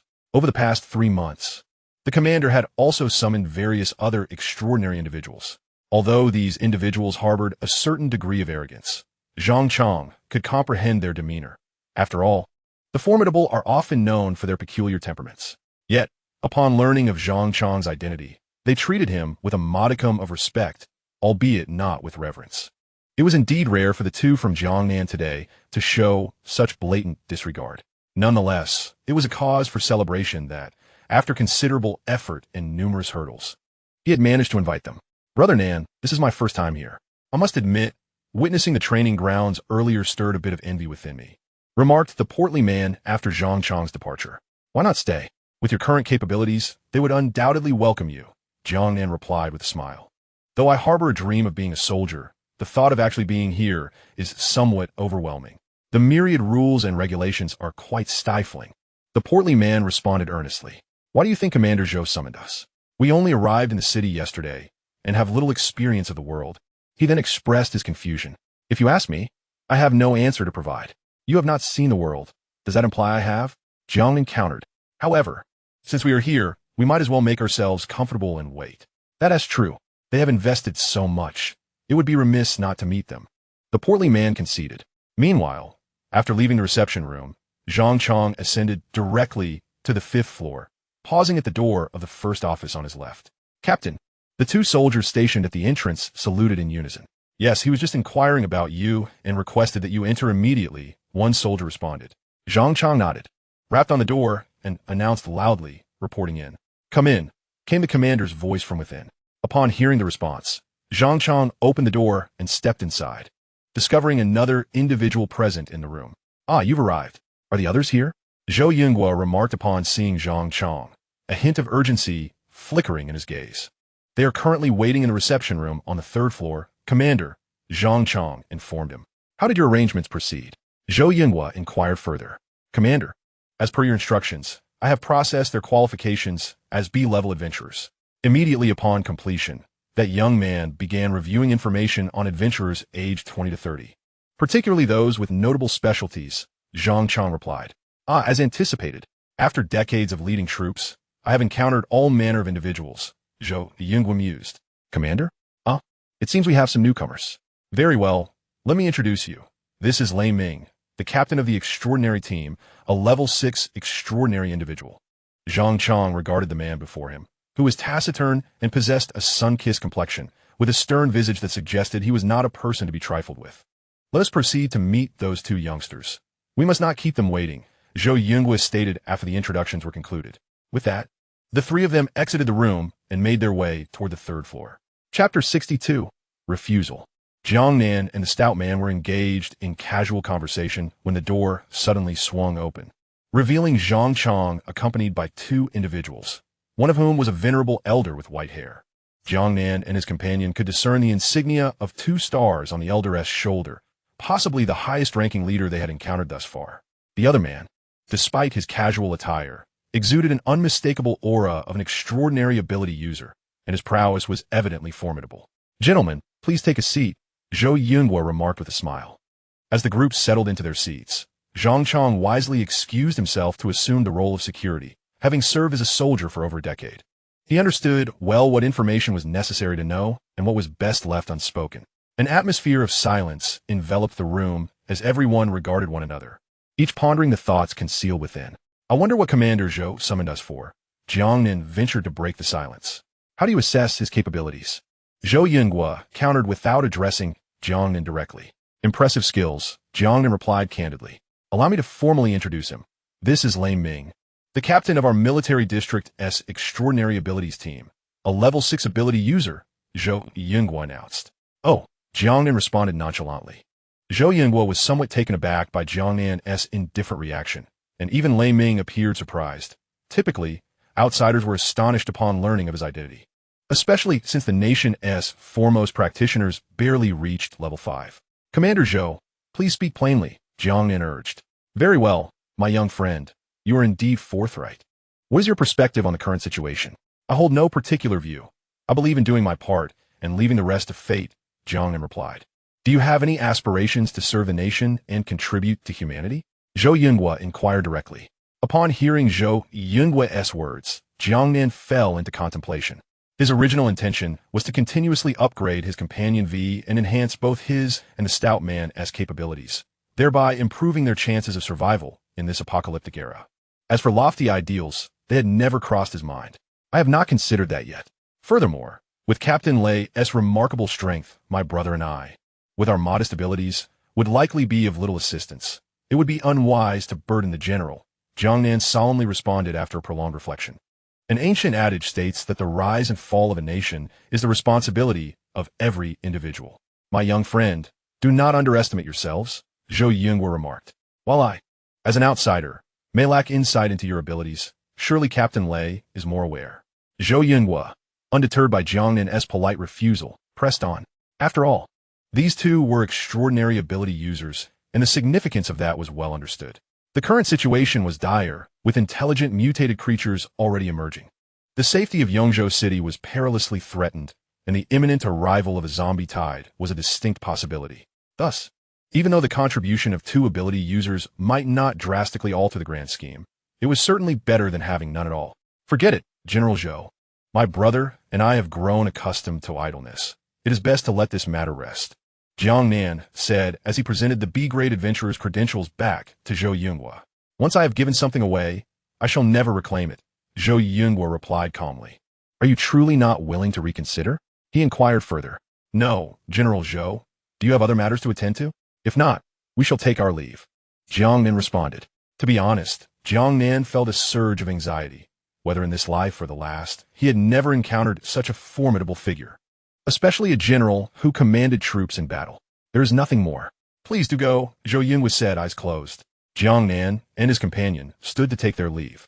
But just as they reached the door, Zhou Yinghua suddenly asked, What is your relationship with Shangwan Jing? What do you mean? Jiang Nan turned back in surprise. Never expecting Zhou Yunhai would connect with Shangwan Jing. It seemed utterly unfathomable. Oh, it's nothing much. She requested many items from me not long ago, presumably for you. I suspect those items have found their way into your vehicle, Zhou Yunhai replied. What is your connection with her? How do you know all this? Jiang Nan pressed urgently. Haha, rest assured, there is no one I cannot investigate. As for my relationship with that young lady, that is not for you to inquire about, Zhou Yunhai retorted. Lei Ming, you may step outside. I need to discuss a few matters with these two young friends. Yes, Lei Ming acknowledged. Shangwan Jing and her subordinate recently became abilities users. I believe this must relate to you. Zhou Yunhua finally posed the question that had lingered in his mind. Initially, he had thought little of the matter, considering them merely fledgling abilities users. However, upon reviewing their profiles, Zhou Yunhai was astonished. He had not anticipated Jiang Nan's connection to Shangwan Jing, nor that they would become abilities users in such a short span. Everything that transpired with Shangwan Jing seemed inextricably linked to Jiang Nan. Very well, I confess, I merely provided her with a modicum of assistance, Jiang Nan admitted candidly. I wish for you to help us create several abilities users, Zhou Yunhai stated at last. General, you jest. I lack such prowess. My brother and I merely became abilities users by chance, and I am already immensely grateful for that. I cannot possibly take on the responsibility of others. Jiang Nan hastily replied, I am aware of your capabilities, so do not be modest. Furthermore, my connection to that young lady is long-standing. Aiding me would also benefit her. Zhou Yunhai continued, General, you jest. I have no association with Miss Shangwan. We have merely conducted a few transactions, Jiang Nan asserted. State your terms, Zhou Yunhai insisted. General, I am powerless in this matter. I bid you farewell, Jiang Nan concluded, making his way toward the exit, determined to keep his distance from military affairs.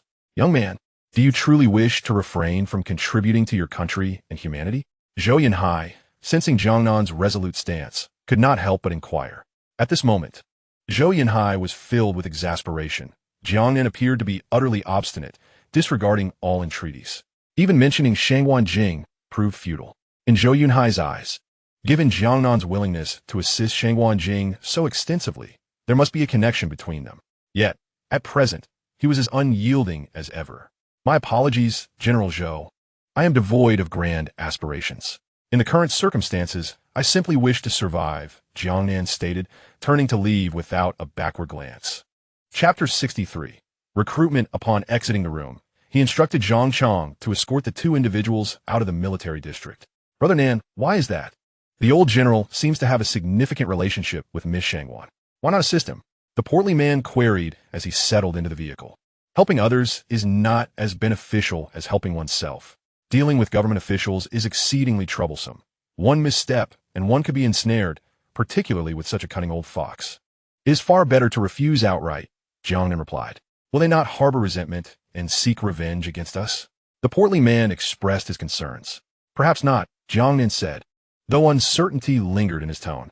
Brother Nan, shall we withdraw and seek recruits elsewhere? I refuse to believe that Yongzhou is the only city untouched by zombies.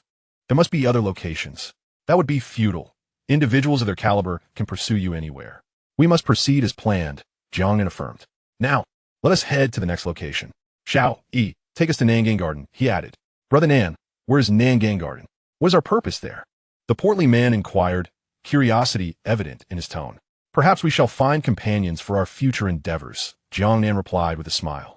As the vehicle continued its journey, within the military district, Zhou Yunhua remained seated in the reception room, silent and expressionless, leaving others to ponder his thoughts. According to Zhou Yunhua's expectations, Jiang Nan and his companion would inevitably join his ranks, yet the unfolding events had caught him off guard. Commander? After a considerable period, Zhang Chong grew anxious. Noticing that Zhou Yunhai had yet to emerge despite the lengthy absence of Jiang Nan and his companion, he gently knocked on the door and entered, asking, Commander, are you all right? Oh, I am fine, Zhou Yunhai replied, lifting his gaze. And Jiang Nan and the others? Zhang Chong inquired, sensing from Zhou Yunhai's demeanor that the endeavor had faltered but still holding onto a glimmer of hope. Enough, Xiao Chong. As long as they do not commit any grave errors, let us assist them whenever possible. Their potential for growth, even if not directly useful to us, is a boon for humanity, Zhou Yunhai declared. Understood, Commander, Zhang Chang responded. Now, let us convene a meeting. We must closely monitor their movements and seize any opportunity to recruit them, Zhou Yunhai concluded. Understood. All right, it's time to attend the meeting. After it's over, have Lei Ming come to find me, instructed Zhou Yunhua.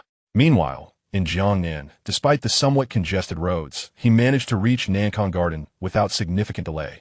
Nankang Garden, technically a mid-range residential complex in Yongzhou, was once home to individuals earning over $1 million annually. However, following the outbreak of the zombie apocalypse, its former grandeur had diminished, leaving an air of decay. While the entrance appeared relatively intact, entering the complex revealed a sense of disrepair, with crumbling walls being commonplace, and notably, several walls bore traces of blood, indicating that the area had yet to be cleansed. Jiang Nan alighted from the vehicle alone, leaving the portly companion behind. It was not that he wished to exclude him, but rather that he deemed it impractical to bring him along. He was there to recruit, not to engage in idle chatter.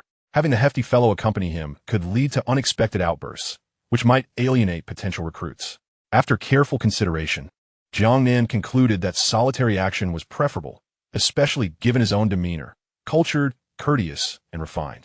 Following the information provided by Hu Yud, he approached the rightmost building. Noting the damaged access control system at the entrance due to the zombie attack, he gently stepped inside, initially intending to take the elevator. But upon discovering that the elevator doors were missing, he promptly opted for the stairs instead. Safety was paramount, and according to Hu Yud's intel, his target resided on the 23rd floor, necessitating a climb up all those flights. Jiang Nan couldn't help but silently chastise the decision to live on such a high floor, pondering why one wouldn't choose the convenience of the first floor. Despite his internal complaints, his feet remained steadfast. The gifts he carried felt burdensome, weighing heavily upon him. At that moment, Jiang Nan sensed a tinge of humility in his demeanor. Knock, knock, knock. He rapped lightly on the door. Who is it? Came a deep voice from within. As the door swung open, Jiang Nan was greeted by a robust figure. According to Hu Yud's dossier, this man was named Wang Chao, 29 years old, a local of Yongzhou who had lived there his entire life. He had practiced martial arts since childhood and had been employed at a martial arts school for the past 5 years. Following his parents' divorce, he had been living alone. The information suggested that Wang Chao was a man of good character, leading a respectable life devoid of any moral transgressions. Who are you? Wang Chao inquired, eyeing the unfamiliar visitor. Jiang Nan, assessing Wang Chao's imposing presence and well-defined physique, recognized he had indeed found the right person. Hello, my name is Jiang Nan, and I come from Haizhou. Please accept this modest gift as a token of my respect. He introduced himself, extending the food he had brought to Wang Chao. What brings you here? How did you find this place? Wang Chao asked, curiosity etched on his face, as he could not recall ever having met Jiang Nan before. I obtained your address from Manager Hu. I came to visit today regarding a minor matter, Jiang Nan stated. Please, come in, Wang Chao responded, recognizing Hu Yud and allowing him entry. After all, as a member of the Adventurers Guild, he understood the considerable authority Hu held as the guild's manager. Thank you. Upon entering, Jiang Nan meticulously observed the surroundings, noting the cleanliness of the space, indicating that its occupant was indeed someone who valued tidiness. If he were to recruit this individual, cleanliness would surely be maintained. Please take a seat, Wang Chao invited. Thank you. As the two settled into their seats, they exchanged silent glances, each scrutinizing the other. I wonder what matters bring you here, Mr. Jiang? Wang Chao finally broke the silence. Mr. Wang, I heard from Manager Hu that you live alone, Jiang Nan inquired. Yes. My parents are divorced. I searched for them after the outbreak of the zombies, but to no avail. I have no girlfriend, and I have been alone ever since. Wang Chao replied candidly. Would you consider accompanying me, Mr. Wang? Jiang Nan proposed, a hint of invitation gleaming in his eyes. What do you mean? Wang Chao asked, puzzled. What is your perspective on the current situation, Brother Wang? Jiang Nan sought to establish a closer rapport. What perspective can there be? When the sky falls, there are those tall enough to bear the weight. We common folk can only take it one day at a time, Wang Chao remarked self-deprecatingly. Brother Wang, there is no need for self-mockery. You have trained in martial arts since childhood and have not let it lapse. Otherwise, how could you have survived the previous zombie outbreak? Jiang Nan complimented. Enough. What exactly do you wish to convey? Wang Chao pressed. I propose that we form a team, Brother Wang, so that we may look out for one another in these chaotic times, Jiang Nan declared boldly. The Adventurers Guild? You wish to form a small adventurer team with me? Wang Chao responded. Wang Chao acknowledged the merit in this suggestion, recognizing that the missions from the Adventurers Guild could be perilous, albeit rewarding. Under such circumstances, forming a small team was indeed the most prudent course of action. He was aware that most adventurers within the guild had already formed their own teams, while only a select few of considerable strength operated independently. One could say that, Jiang Nan replied. What do you mean? What I truly desire is for you, Brother Wang, to join my team so that we may navigate this chaotic world together. What are your thoughts on this proposition? Jiang Nan inquired. After their lengthy conversation, Wang Chao discerned Jiang Nan's intentions. However, his impression of Jiang Nan was that of a young man in his early 20s, a feat of survival in itself amidst such turmoil. Yet, this youth seemed oblivious to the gravity of the situation, daring to recruit him. What grounds did he have to do so? What capital do you possess? Wang Chao asked, a note of arrogance in his tone. Uncertain about Brother Wang's conditions, Jiang Nan refrained from answering Wang Chao's query and countered with a question of his own. My conditions, I fear, may be beyond your capabilities, Wang Chao declared, evidently intending to intimidate the young man before him, hoping to dissuade him from pursuing the matter further. Brother Wang, do share. You might find I am capable, Jiang Nan replied with a smile, clearly someone who relished a challenge. First and foremost, sufficient resources are essential. As you are aware, in these tumultuous times, the most critical factor for survival is an uninterrupted supply of provisions, Wang Chao asserted. Pray tell, Brother Wang, what quantity of resources do you deem adequate? Jiang Nan inquired. It is not a matter of quantity, but rather the assurance that supplies will not run dry. Can you guarantee that? Wang Chao replied. My current resources could sustain the three of us for over a year. Do you consider that sufficient, Brother Wang? Jiang Nan responded with a chuckle.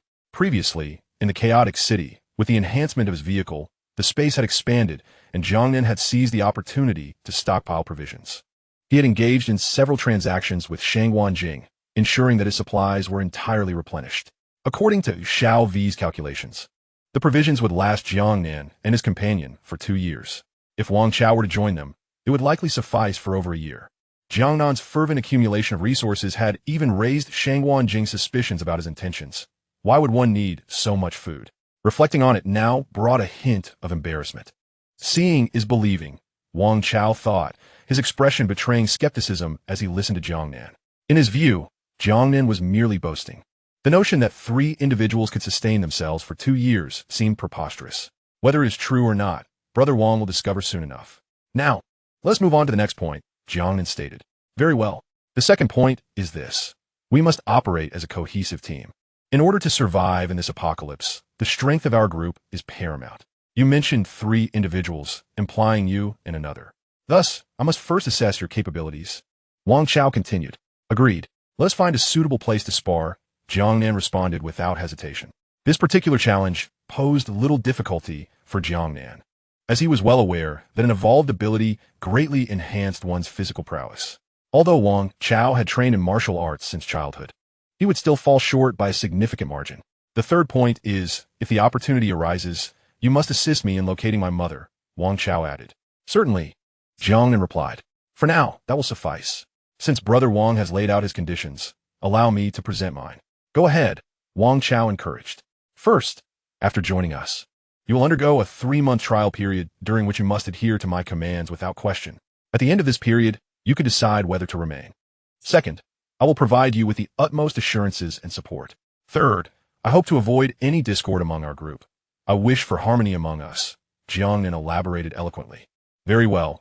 I am a man who does not provoke others unless provoke myself, Wang Chao replied. Very well. Let us first take you to witness the battlegrounds of the future. After that, we can find a place to spar, as I suspect this house will no longer be needed. Please tidy up. Jiang Nan chuckled. I haven't agreed to anything yet. Moreover, you might not even be able to defeat me. At this moment, Wang Chao expressed some dissatisfaction. Fine, you may need to make an extra trip shortly, Jiang Nan replied with resignation. As the two descended the stairs and approached the RV, Xiao Yi graciously opened the door. Subsequently, Jiang Nan granted Wang Chao access. Without further ado, Jiang Nan first showed him the supplies stored within, leaving Wang Chao utterly astonished. He had never imagined that such a modest RV could possess such immense capacity. If he was not mistaken, the interior seemed to include built-in storage capabilities as well. What do you think, Brother Wang? Is it satisfactory? Jiang Nan inquired. Indeed, Wang Chao responded, his astonishment evident. Well, you're familiar with this area. Find a suitable spot for us to spar, Jiang Nan proposed. All right, let us head to the basketball court ahead, Wang Chao suggested. Oh, by the way, allow me to introduce you to my brother, Tang Yuan. We shall be one family from now on. Jiang Nan called for the hefty fellow to come over. Fatty, this is Brother Wang Chao. We are all in the same boat now. After the introductions, the three exited the vehicle and made their way to the nearby basketball court. A friendly reminder, you only have one chance. Choose one of us to fight, Jiang Nan stated. Why only one? Shouldn't it be a round with both of you? Wang Chao asked, puzzled. Haha, I fear you might need a lengthy recovery after one bout, Jiang Nan replied with a laugh. Chapter 65. My fists are eager for action. Then let us do this. I will fight you, Wang Chao declared, clearly agitated. He had not anticipated that this young boy would be so relentless in his banter. Though confident in his abilities, Wang Chao reminded himself that he had trained rigorously. Are you certain? Jiang Nan asked. Absolutely, Wang Chao bit out through clenched teeth. Very well. Make your move, Jiang Nan said, seemingly dismissive of Wang Chao. Indeed, Jiang Nan had attained the strength of a level 7 supernatural being. Although Wang Chao had trained in martial arts since childhood, Jiang Nan's psychic abilities had significantly enhanced his physical prowess. Take this, little brat, Wang Chao shouted, launching a punch toward Jiang Nan's forehead with little regard for a response time. Yet, Jiang Nan remained unperturbed, watching the incoming blow without the slightest attempt to evade. Wang Chao felt a surge of elation. He was well aware of his own strength and believed that this punch would surely incapacitate the boy before him. However, just as Wang Chao's fist was a mere half-inch from Jiang Nan's forehead, it came to an abrupt halt, unable to advance any further. An expression of urgency appeared on Wang Chao's face. Due to this unprecedented situation, he found himself in uncharted territory. The portly man, witnessing the unfolding scene, couldn't help but smile knowingly, clearly resonating with the sentiment of frustration. The adversary lay before him, yet he was unable to reach them, a feeling that was profoundly stifling. What do you say, Brother Wang? Shall we continue? Jiang Nan remarked with a slight smile. Suddenly, Wang Chao had a realization. As a registered adventurer of the Adventurers Guild, and with a reputation of some renown, he was well aware of the existence of individuals endowed with extraordinary abilities. Indeed, this is indisputable. Are we to persist in this battle? Jiang Nan, no longer concealing the truth, acknowledged that the world had become aware of such powers over the past 3 months, rendering any further secrecy suspect. I cannot best you. Yet I shall rise to the challenge, Wang Chao replied, visibly agitated, as he gestured towards the portly man. Ha! It seems my turn has come. The portly man exclaimed with enthusiasm upon realizing that he was to be challenged. Very well, as you wish, Jiang Nan replied, fully aware that Wang Chao, having trained in martial arts since childhood and having triumphed in several competitions, was undoubtedly a proud individual. Thus, Jiang Nan refrained from intervening. Be careful, my friend. We shall still share the same pot in the future, Jiang Nan cautioned as he stepped back, turning to the portly man. Rest assured, the latter replied excitedly, revealing that since his recovery, he had yet to engage in a true match. My fists have been yearning for action, he often proclaimed during this period. Come forth. Young one, with a face full of exhilaration, the portly man was determined not to let Jiang Nan steal the limelight alone, wishing to showcase his own prowess. Meanwhile, Wang Chao felt a bit disoriented, gazing at the exuberant youth before him, now regretting his decision. However, his pride would not allow retreat. He unleashed a punch towards the portly man, employing the same technique he had used against Jiang Nan, confident that he would not falter twice in the same manner. Observing the exchange, the portly man remained calm, retaliating with a punch of his own. After undergoing a metamorphosis that significantly enhanced his physical capabilities, compounded by the augmentation of his strength, the potency of his strike was undeniable. The collision of their fists did not yield the anticipated equilibrium. Instead, it resulted in a decidedly lopsided spectacle. Wang Chao was propelled back 2 or 3 meters, and Jiang Nan watched intently, noting that this was without the portly man's fire-based powers, and that he had tempered his strength considerably. This brute, Jiang Nan muttered to himself, fully aware that the portly man, having recovered, seemed to have escalated his prowess, leaving Jiang Nan with no inclination to withstand such a blow. A single punch could prove fatal, or at the very least, leave him considerably bruised. I haven't even exerted myself, and you're already down? The portly man joyfully exclaimed, relishing in a classic retort. At this moment, Jiang Nan was not preoccupied with such thoughts. He hurriedly approached Wang Chao to assess his condition. Brother Wang, how are you? Jiang Nan inquired anxiously. Coughing, a trickle of blood escaped from the corner of Wang Chao's mouth, prompting a few more coughs. It's nothing. I accept my defeat. I didn't expect that both of you are extraordinary beings, Wang Chao replied feebly. I had informed you long ago, but you wouldn't listen. Jiang Nan said with a hint of embarrassment. Brother Nan, how are things? I feel my strength has increased, the chubby fellow exclaimed as he approached, brimming with excitement. You fool, don't talk. Quickly help him into the vehicle for treatment, Jiang Nan instructed. All right. The two then assisted Wang Chao, guiding him towards the car. After a session of treatment from Xiao Yi within the vehicle, Wang Chao's complexion visibly improved. So, Brother Wang, have you witnessed our capabilities? Jiang Nan remarked. I never anticipated that both of you are extraordinary beings. No more words. I shall follow you from now on, Wang Chao conceded, having been thoroughly impressed by the recent confrontation. Very well, you should rest for the next 2 days. Afterwards, there will be a 3-month assessment period. After you complete your evaluation, the subsequent 3 months will be your turn to be assessed by us, Jiang Nan stated. Agreed. No problem, Wang Chao replied. Despite the thorough thrashing he received during the battle, he maintained his pride. As a somewhat formidable figure in the Adventurers Guild of Yongzhou City, he was confident that he would ultimately prevail. Otherwise, how could he have attracted the attention of these two? Additionally, I must inform you that for the next 3 months, you are not allowed to enter the RV. We will provide you with a vehicle of your choice as your resting space. A decision can be made after 3 months. And rest assured, your weapons and equipment will be well supplied, Jiang Nan elaborated. Jiang Nan understood the necessity of clarifying certain matters in advance. Failing to do so could lead to complications later. This RV was the last bastion of security for him and the chubby fellow, and it remained absolutely off-limits to outsiders.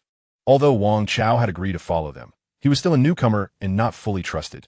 Thus, Jiang Nan felt compelled to establish these boundaries. Understood, Wang Chao acknowledged. Very well, it's getting late, so I want to keep you. You should return to pack your belongings. Ensure everything is ready. And we shall reconvene here tomorrow morning to arrange your vehicle, Jiang Nan instructed. All right. Chapter 66. Brother Nan, are you feeling cowardly?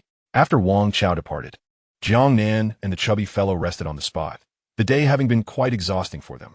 The night passed peacefully, at least within Yongzhou City, where safety was assured, given the presence of hundreds of thousands of soldiers. Initially, there had been no such force, but since the outbreak of the zombie crisis, the military had been actively recruiting, leading to a surge in troop numbers. Otherwise, how could Jiang Nan and the chubby fellow have encountered so many soldiers training when they visited the military compound the previous day? In the early morning, as Jiang Nan and the chubby man were relishing the delightful breakfast prepared by Xiao Yi, they spotted Wang Chao approaching the vehicle, laden with bags. Have you eaten yet? Brother Wang, would you care for some?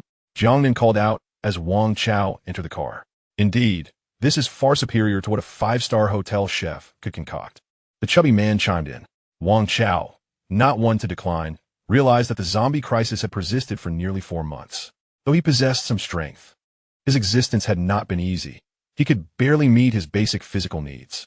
It had been ages since he had savored such a bountiful breakfast: bread, milk, eggs, side dishes, and buns. Such a meal might have seemed commonplace before the outbreak, but in these dire times, those who could enjoy such fare were truly fortunate. The past 4 months had stripped Wang Chao of his reservations, and he sat down without hesitation, indulging heartily. Brother, how long has it been since you last ate? Is it really necessary to feast like this? The chubby man observed, bemused by Wang Chao's voraciousness. Wang Chao paid no heed to the chubby man's teasing and continued to devour his meal. You've clearly never experienced hardship. However, if you stick with me, I guarantee you'll enjoy the finest of delicacies, the chubby man remarked, his demeanor almost arrogant. Jiang Nan, observing the chubby man's lofty attitude, felt a strong urge to rid himself of this nuisance. Yet he refrained, knowing the chubby man was a dual ability wielder, making confrontation unwise. Shut up, just eat, Jiang Nan retorted. Brother Wang, it's all right. Enjoy your meal. If it's not enough, there's plenty more, he added, smiling at the bewildered Wang Chao, who had just lifted his head. Hearing Jiang Nan's words, Wang Chao buried his head in his food once more, understanding that in this vast world, the most important thing was to eat. Thus, their rather pleasant breakfast came to an end. All right, next we need to find you a vehicle. What kind of car do you desire? Jiang Nan inquired. An off-road vehicle. Wang Chao replied. Okay, then lead the way. There should be a used car market nearby, Jiang Nan suggested. Yes, it's not far from here, just a 10-minute drive. Wang Chao confirmed. I'm exhausted. You guide us while Xiao Yi drives, Jiang Nan instructed. Following Wang Chao's directions, they soon arrived at the used car market, though it was rather deserted. Given the current circumstances, even obtaining food was a challenge for many, leaving little room for concerns about vehicles. A few months prior, Jiang Nan could only imagine the bustling business that thrived here. Despite the scarcity of resources, most individuals had limited monthly incomes, and after covering essential living expenses, little remained for discretionary spending, with some even needing to dip into their savings. Thus, the high cost-performance ratio of used cars made them quite appealing, resulting in a thriving market. At that moment, the traders, previously idle, hurriedly approached upon noticing the arrival of such a significant figure. In times of prosperity, businesses sought them out, but now that the economic climate has soured, it is they who must pursue opportunities. Gentlemen, what kind of vehicle are you interested in? Why not accompany me to take a look? I assure you, the prices are exceptionally reasonable. One of the men urged. Don't listen to him. He's merely a charlatan. Come and see what I have to offer. I possess a wide selection, another insisted. A heavily made-up woman exuberantly called out, casting flirtatious glances at Jiang Nan, her intentions unmistakable. As Jiang Nan and his companions were disembarking, they were met with this cacophony. Upon seeing the woman, Jiang Nan nearly experienced a cardiac event. She was the epitome of beauty, possessing a charm that could captivate even the most stoic of souls. Jiang Nan felt a wave of nausea, almost regurgitating his breakfast. I have no appreciation for dinosaurs, he remarked coldly. Very well, you may choose. Just inform me once you've made your selection. He then turned to Wang Chao. Understood, Wang Chao replied, equally resolute.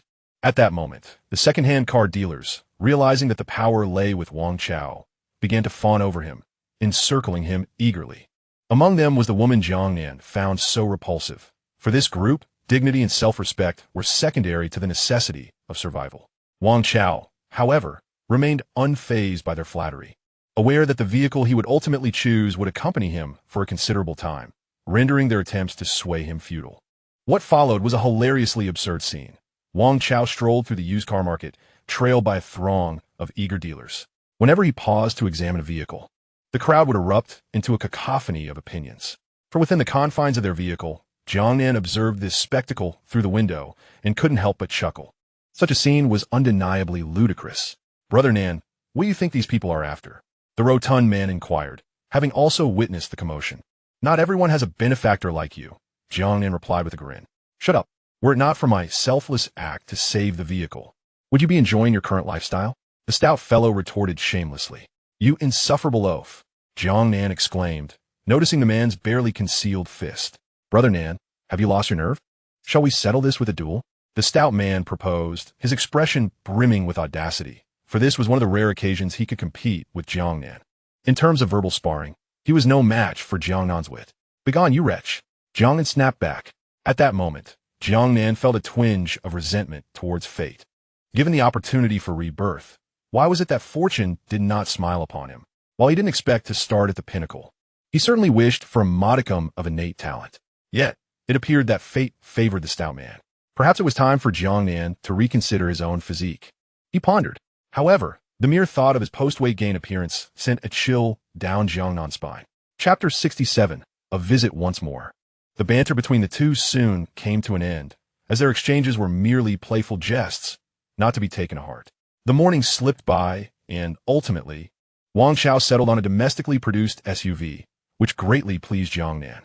It appeared that Wang Chao was a discerning individual, opting for practicality over flashy choices.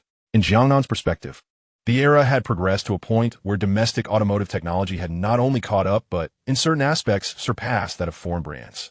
Yet, some individuals still blindly preferred imported vehicles, a notion Jiang Nan found utterly contemptible. Moreover, this vehicle offered ample space, sufficient to accommodate a considerable amount of cargo. It would also provide Wang Chao with enough room to stretch out during the night. Jiang Nan intended to utilize the blueprints provided by Xiao V to modify the vehicle once the recruitment concluded, as safety was paramount for his subordinates. Thus, enhancing its defensive capabilities was essential. As for materials, the chaotic city offered them free of charge. After acquiring the vehicle for 5,000 trading coins, Jiang Nan's team had once again expanded. If one were to inquire about the source of Jiang Nan's trading coins, they were obtained by exchanging food, which was far more valuable than any so-called trading currency at this juncture, coupled with the privileges of a B-grade adventurer's guild membership. He managed to procure these coins at a minimal cost. Subsequently, the group set off, with Wang Chao instinctively placing his belongings in the newly acquired SUV. Jiang Nan acknowledged this gesture with a nod, recognizing his intelligence. Thus far, only Jiang Nan and the fat man remained in the RV, while others could engage in conversation. They were strictly prohibited from lingering inside. This was a principle Jiang Nan steadfastly upheld, as this vehicle represented his and the fat man's greatest asset. Until he fully trusted Wang Chao, Jiang Nan would never divulge the secrets contained within. Once the group settled, they embarked on their journey, the RV leading the way, while Wang Chao followed closely in the SUV. "Brother Nan, where are we headed next?" the fat man inquired. "To find our next teammate." Jiang Nan replied. "Male or female?" "Female." Upon hearing this, the fat man immediately perked up, bombarding Jiang Nan with a rapid-fire barrage of questions. Is she tall or short? Chubby or slender? Black stockings or white? Long legs? A lowly or mature woman? Jiang Nan listened, utterly baffled, questioning if this was even human behavior. It was nothing short of bestial. "Get lost, you lecherous fool. I'm looking for teammates, not playmates." Jiang Nan retorted. "I'm just asking. Besides, teammates can also become playmates." The fat man shamelessly replied. "Get lost. Stop bothering me." Jiang Nan was at a loss for how to engage in conversation with this simpleton before him. You are oblivious to the plight of the hungry when one is satiated, and there exists a captivating beauty amidst it all. Once one has feasted, they neglect their brethren. At this moment, the portly fellow muttered, "You glutton, clarify your words. I am a solitary nobleman, devoid of any female companionship." Jiang Nan retorted with irritation. "It's Shangwan Jing," he continued. Just as these words left his lips, a sudden halt from Xiao Yi jolted the two of them. "What is the matter, Xiao Yi?" Jiang Nan quickly inquired, regaining his composure. "Someone is blocking the road." Upon hearing this, Jiang Nan peered ahead, only to see two vehicles obstructing their path, with none other than Zhang Chong, whom they had encountered previously, standing there. "Captain Zhang, may I assist you with something?" Jiang Nan politely inquired, rolling down the car window. At this moment, he felt compelled to be courteous, especially since he had recently turned down Commander Zhou. One could never know if such a slight would breed resentment. Thus, maintaining decorum was vital, particularly while operating under the watchful gaze of those in authority. Should they take umbrage, retaliation could be dire, especially considering the number of extraordinary individuals within their ranks. At present, he and the rotund fellow were akin to saplings yearning for nourishment to grow into towering trees. It was imperative to nurture their development cautiously. "The commander seeks your assistance," Zhang Chong stated plainly, eschewing pleasantries. "I wonder what this matter could entail, Brother Zhang." Jiang Nan inquired, attempting to foster rapport. If one were to liken Zhou Yunhai to the local despot of Yongzhou, then Zhang Chong undoubtedly embodied the chief steward and leader of the Imperial Guard. Such figures warranted a modicum of flattery. "I'm unsure. There was a meeting last night, and it seems the commander requires your aid," Zhang Chong responded, given that the commander had specifically sent him without summoning other extraordinary teams. Zhang Chong felt assured in his disclosure. "Brother Zhang, your troops are brimming with talent. Why seek the assistance of a mere nobody like me?" Jiang Nan, realizing the gravity of the situation, instinctively declined. "Could you not speak so dismissively?" Zhang Chong, taken aback, was at a loss for words. "Indeed, the commander has his reasons, which are beyond our comprehension," Zhang Chong replied. "Very well then. Shall you accompany me voluntarily, or shall I escort you?" Zhang Chong proclaimed with an air of confidence. He was certain that Jiang Nan would not dare to resist, for any act of defiance would spell doom for them both, given the formidable military presence within the city. "There is no need for you to trouble yourself, Brother Zhang. I shall walk on my own," Jiang Nan replied sheepishly, yearning to assert himself, yet aware that his strength did not permit such bravado. "The hundreds of thousands of soldiers within this city are not merely for show. Should I engage in any reckless behavior, Jiang Nan is convinced that it would be my demise." Let us proceed. The commander is still waiting. "I have been anticipating your arrival all morning," Zhang Chong chided with a laugh. "Oh, it's not as if I made you wait. Truly, it seems the emperor is not in a hurry. Yet the eunuch is. Commander Zhou hasn't expressed any concerns, and yet you are already in a tizzy," Jiang Nan murmured. "What are you prattling on about? Are you casting aspersions upon me?" "Absolutely not. I was merely extolling your diligence and responsibility, Jiang Nan retorted, his rapid change of expression evident. At that moment, the rotund figure and Wang Chao had already rendered themselves almost invisible, for they were no fools. It was wise to remain silent. Chapter 68. A further refusal. Thus, a convoy was formed, majestically traversing the streets of Yongzhou City. Leading the way was Zhang Chong, followed by Jiang Nan and the rotund man in their camper, with Wang Chao bringing up the rear in his off-road vehicle. As they paraded through the thoroughfare, a number of onlookers gathered out of curiosity. However, their interest was fleeting. After all, they had witnessed the chaos of a zombie outbreak, a scenario once confined to the realm of film, and what lay before them now seemed trivial in comparison. Upon arriving once more at the entrance of the military compound, each individual held differing thoughts. Truth be told, if given the choice, Jiang Nan would prefer to avoid this place altogether, but circumstances dictated otherwise. Meanwhile, Wang Chao was like a curious child, peering left and right as they entered the compound. Zhang Chong led them into the building, though this time, only Jiang Nan was permitted inside the small structure, while the rotund man and Wang Chao remained obediently in the vehicle. Originally, Zhang Chong had intended to invite the two inside for a cup of tea, but Jiang Nan flatly declined, apprehensive that Zhou Yunhai might use them to apply pressure on him, forcing him into compliance. From the very beginning, Jiang Nan had sensed that such a grand invitation could not bode well. "Please wait a moment. I shall fetch the commander," Zhang Chong stated as he entered the familiar reception room on the third floor. "All right, make haste. My affairs remain unfinished, and I still have work to attend to." Jiang Nan waved his hand dismissively. Zhang Chong observed Jiang Nan's demeanor, but chose not to comment further, stepping outside the room instead. At that moment, Zhou Yunhai was in his office, perusing a document with the leader of the Special Abilities team, Lei Ming, standing before him. Knock, knock. The report coincided with the sound of knocking, along with Zhang Chong's announcement from outside. Zhou Yunhai returned to the present. "Come in," he said coolly. Upon entering, Zhang Chong hurried to Zhou Yunhai's side and saluted. "Commander, the individual has arrived. When I found him, he had just left the second-hand car market, presumably to acquire a vehicle for his new recruit." "Understood," Zhou Yunhai replied, his demeanor suggesting he was preoccupied with his own thoughts, speaking in a subdued tone. "Very well, go outside and summon him for me. Ensure the entrance is secured. Remember, no one is permitted to enter. Those who defy military orders will face dire consequences." At this moment, Zhou Yunhai emanated an overwhelming aura. Zhang Chong then saluted respectfully and exited. "Commander, must we truly proceed as directed?" After Zhang Chong departed, Lei Ming could not help but inquire.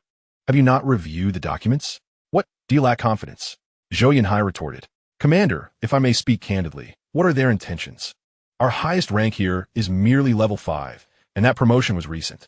Yet we are confronted with a level 3 mutated creature, one that possesses intelligence, likely accompanied by numerous mutated subordinates. The odds of victory are exceedingly slim," Lei Ming stated frankly. "Am I unaware of this? However, is there a more viable alternative at present? Since the outbreak of the zombies, the impact on the nation has been immense.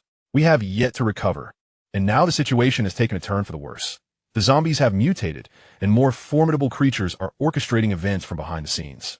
How can the nation not be apprehensive?" Zhou Yunhai explained. "Consider the resources expended to acquire this intelligence. To prevent further deterioration of the situation, the higher-ups convene meetings, deliberating repeatedly and conducting simulations over 10 times before arriving at this resolution." "How many personnel will be involved in this operation?" Jiang Nan inquired. 200 abilities users, all of level 7 or above," Zhou Yunhai replied. Just then, as Zhou Yunhai spoke, Jiang Nan entered, overhearing the conversation. Initially, Jiang Nan marveled at the audacity of this elder, who commanded such strength, but upon seeing his expression, he sensed something was amiss. Under normal circumstances, possessing such a multitude of ability users would incite elation. Yet Zhou Yunhai appeared grim, as if he were leading these individuals to their demise. Speaking of demise, Jiang Nan suddenly slapped his forehead, as if recalling something, his countenance shifting dramatically. He now understood why Zhou Yunhai had summoned him. "Why did you enter without knocking?" Zhou Yunhai scolded, irate at Jiang Nan's lack of decorum. "Let's not dwell on such trivialities, General Zhou. We should address the matter at hand," Jiang Nan replied, having grasped the elder's character after their previous encounter, and thus jested lightly. Yu Zhou Yunhai was at a loss regarding how to deal with this impudent youth, particularly since the boy had ties with Shangwan Jing, who had subtly urged him to look after this lad. Enough, Zhou Yunhai finally conceded. There's a task I require your assistance with. I wonder if you would be willing to help. Should you succeed, I shall allow you to select a few capable individuals from the troops and provide you with some mutated crystal cores for your cultivation.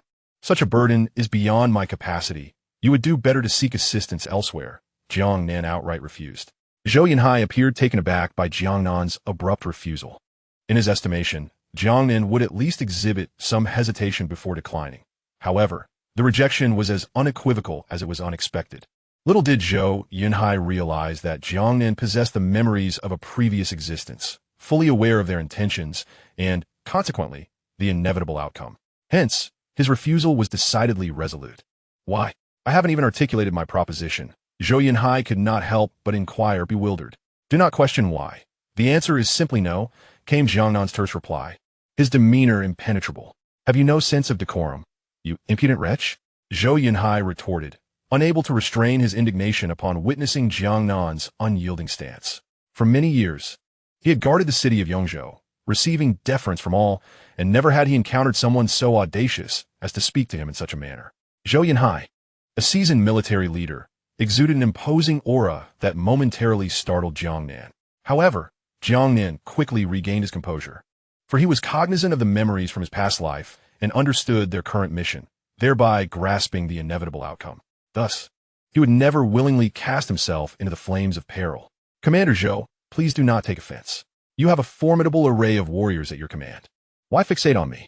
Jiang Nan responded with an awkward smile. Chapter 69, Continue Recruitment. Are you truly unwilling to assist? Zhou Yunhai's voice rose in anger. I am profoundly grateful for your kindness, yet I am unable to extend my help, Jiang Nan replied, his tone unexpectedly formal. Do you not even inquire into the matter at hand? Do you possess no curiosity or compassion?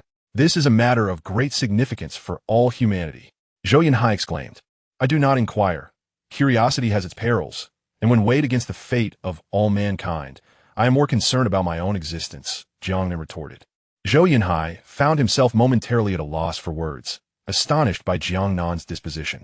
Very well, if there is nothing further, I shall take my leave, Jiang Nan declared, rising to depart. Stop. Are you not afraid I might prevent your exit from Yongzhou? Zhou Yunhai seethed. Do as you wish, General Zhou. You may find you have a chance of keeping me here, Jiang Nan replied, nonchalantly, unperturbed by Zhou Yunhai's threats. Had it been before his recent ascension, he might have felt compelled to acquiesce, but now, he was indifferent to such intimidation. While Jiang Nan preferred to avoid conflict, he was not one to shy away when necessary.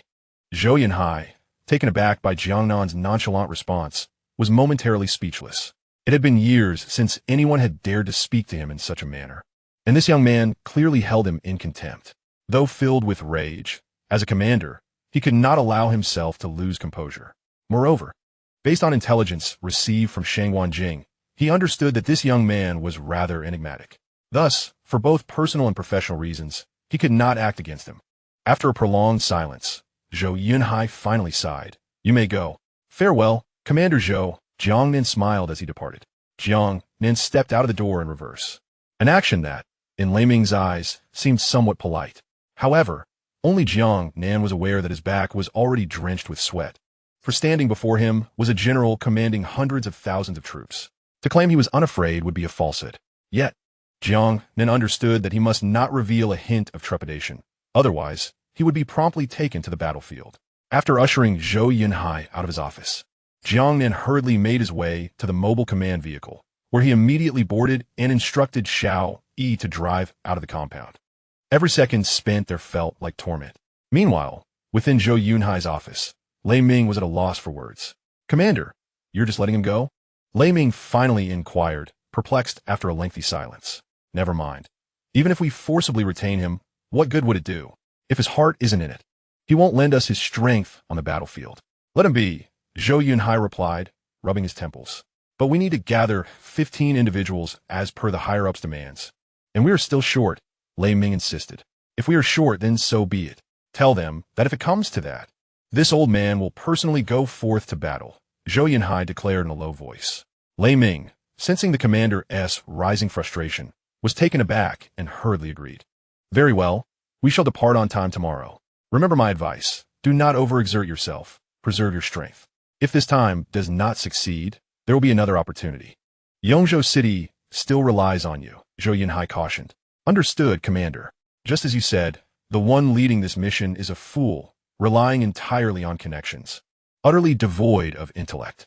If any unexpected circumstances arise, I will withdraw with my brothers to safeguard our strength for Yongzhou City, Lei Ming replied with a naive smile. Good. That is wise. Now go and prepare well. I will dispatch a Nightingale helicopter for your support, and I have already coordinated with Commander Wu in Xianyang. Should anything go awry, you will retreat together with Xianyang, Zhou Yinhai instructed. Lei Ming saluted respectfully. Very well. I shall be on my way. Zhou Yinhai waved his hand dismissively. On Jiang Nan's side, having exited the military compound brought him a sense of relief, though a lingering worry remained. After all, according to his memories from his previous life, the impending events were monumental. Brother Nan, what troubles you? Ever since we left the compound, you appear so anxious. The chubby fellow remarked, noticing Jiang Nan's troubled expression. It's nothing. Just have Xiao Yi drive to the Yuhua Bay community in the northern part of the city. Jiang Nan replied casually. That doesn't seem right. Could it be that you've stumbled upon something scandalous? The chubby fellow murmured, observing Jiang Nan's demeanor. Shut up, Jiang Nan retorted, his expression darkening as he glared in irritation. After all, a momentous change is imminent. According to my recollections, 4 months following the outbreak of the zombie apocalypse, during the year-end, the nation discovered that a formidable force was manipulating these undead, specifically a highly potent breed of mutated zombies. Coincidentally, a research team, active before the cataclysm, was conducting investigations in the largest primal forest of the country, the Shenong Forest. The revelation that the mutated zombies had attained intelligence was brought back to human settlements by this research team. Consequently, the government resolved to mobilize its strongest forces to eradicate this powerful white tiger, aiming for a decisive victory. They believed that with 200 superhumans on their side, they could sweep aside any opposition. Yet, they overlooked the concept of level suppression. A third-tier mutated creature at this juncture could easily dominate all, regardless of the numbers. The disparity in strength was insurmountable. Furthermore, while the commander possessed certain talents, he was a radical, leading to critical miscalculations. Ultimately, humanity suffered catastrophic losses, with nearly 200 superhumans returning with fewer than 30. This confrontation accelerated the growth of the mutated white tiger, ushering in its reign. The elite superhumans of humanity were nearly annihilated, leaving them severely weakened. Jiang Nan understood that it was precisely this battle that compelled humanity into a defensive stance. For the next 2 to 3 decades, life would be fraught with trepidation, fearing that the tiger might unleash its horde of zombies upon them. In truth, Jiang Nan yearned to share the outcome of this encounter with Zhou Yinhai, but he found himself unable to do so. Revealing such information could lead to dire consequences, marking him as a traitor to morale. Moreover, even if he disclosed the truth, it was unlikely anyone would believe him. Time was of the essence, Jiang Nan mused. Brother Nan, we have arrived. Who are we recruiting? Is it a female? The plump man, aware of their purpose, secretly hoped for a woman to join their ranks. After all, the 3 of them were all single, and having a female companion would certainly be pleasant. Chapter 70, Sister Mu Qing. Jiang Nan disregarded the plump man's frivolous thoughts and stepped directly out of the vehicle, making his way toward the community courtyard. In this time of apocalypse, these once prestigious neighborhoods had long lost their former glory, resembling the slums depicted in past cinematic dramas. The community was sparsely populated. Although Yongzhou City now housed over 4 million inhabitants, many were out working during the day. Those able to remain at home were truly fortunate, likely possessing considerable wealth. Knock! Knock, knock! Jiang Nan took the elevator up and gently tapped on the door. Who is it? A languorous female voice emerged from within as the door opened.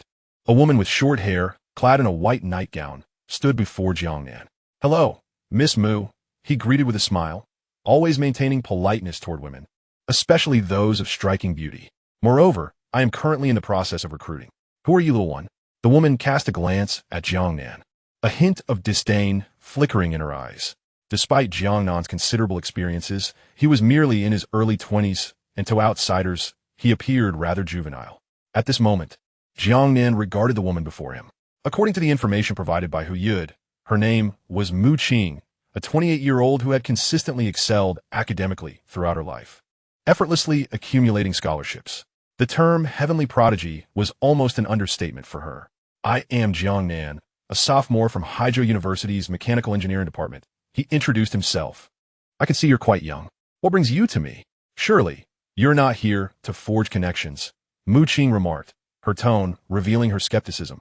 As a prodigy, she had been an exchange student during her university years, and Haizhou University was renowned across the nation. Upon hearing Jiang Nan's introduction, she suspected he might be seeking familial ties, for in this era, even the most disparate individuals could find common ground. Senior sister, may I come in? A small token of appreciation, Jiang Nan said, waving a small gift in his hand. There's no need for that. We can discuss matters here, Mu Qing replied. Despite her doll-like features, her presence was commanding. With her delicate face and authoritative voice, combined with her tall stature, she was undeniably a beauty. Little one, were your eyes wandering? Mu Qing noticed Jiang Nan's gaze drifting and felt a surge of irritation. Hearing her reprimand, Jiang Nan immediately adopted a more serious demeanor and stated, I wish to invite you to join my team. You certainly change expressions quickly, little one, Mu Qing commented, not directly answering his question, and then gestured, come in. Subsequently, Jiang Nan followed Mu Qing into her abode, which bore no semblance of a feminine touch, but instead resembled a corporate laboratory, filled with an array of instruments. Indeed, the information from Hu Yud was accurate. Mu Qing was a researcher specializing in military technology. Coupled with her experience as an exchange student at Haizhou University, she was unencumbered by personal ties, making her an ideal candidate in Jiang Nan's eyes. What did you just say? Mu Qing inquired casually as she poured a glass of water for Jiang Nan. I wish to invite you to join my team, he reiterated. You're in the Mechanical Engineering Department, correct? My focus is military technology. Our research areas seem unrelated. Why would you want me on your team? Mu Qing questioned, perplexed. Upon hearing her response, Jiang Nan's expression darkened. Senior sister, I believe you have misunderstood my intent. I wish for you to join my team so that we may survive together in this apocalyptic world, he clarified. That is unnecessary. That's senior sister. Before I had the chance to utter my words, was interrupted by Mu Qing. All right, considering you are a student of Haizhou University, I shall not hold this against you. Take these transaction coins. Do not seek me out again, she said, handing some coins from her pajamas into Jiang Nan's hands. Jiang Nan thought to himself, is this akin to being dismissed like a beggar? Senior sister, you misunderstand me. I did not come for these. I genuinely wish for you to join my team. Jiang Nan insisted once more. Remember to bring me the door when you go out later, Mu Qing remarked nonchalantly. At this moment, Jiang Nan felt utterly miserable. He had prepared numerous arguments, including demonstrating his capabilities to this senior sister. However, the conversation took such an awkward turn that his carefully crafted words became irrelevant. Senior sister, do you truly not trust me? Come on, it's our first meeting. There's no need to make it seem like a tragic farewell. One might think I had wronged you. Mu Qing rolled her eyes in response. Given the current situation, are you not concerned? Have you not contemplated the future? Jiang Nan pressed further. What is there to worry about? We take each day as it comes. Everything else, I leave to fate, she replied. Then why not accompany me to see for yourself? I sincerely wish for you to join my team, Jiang Nan said earnestly. I am but a frail girl. Of what help could I be to you?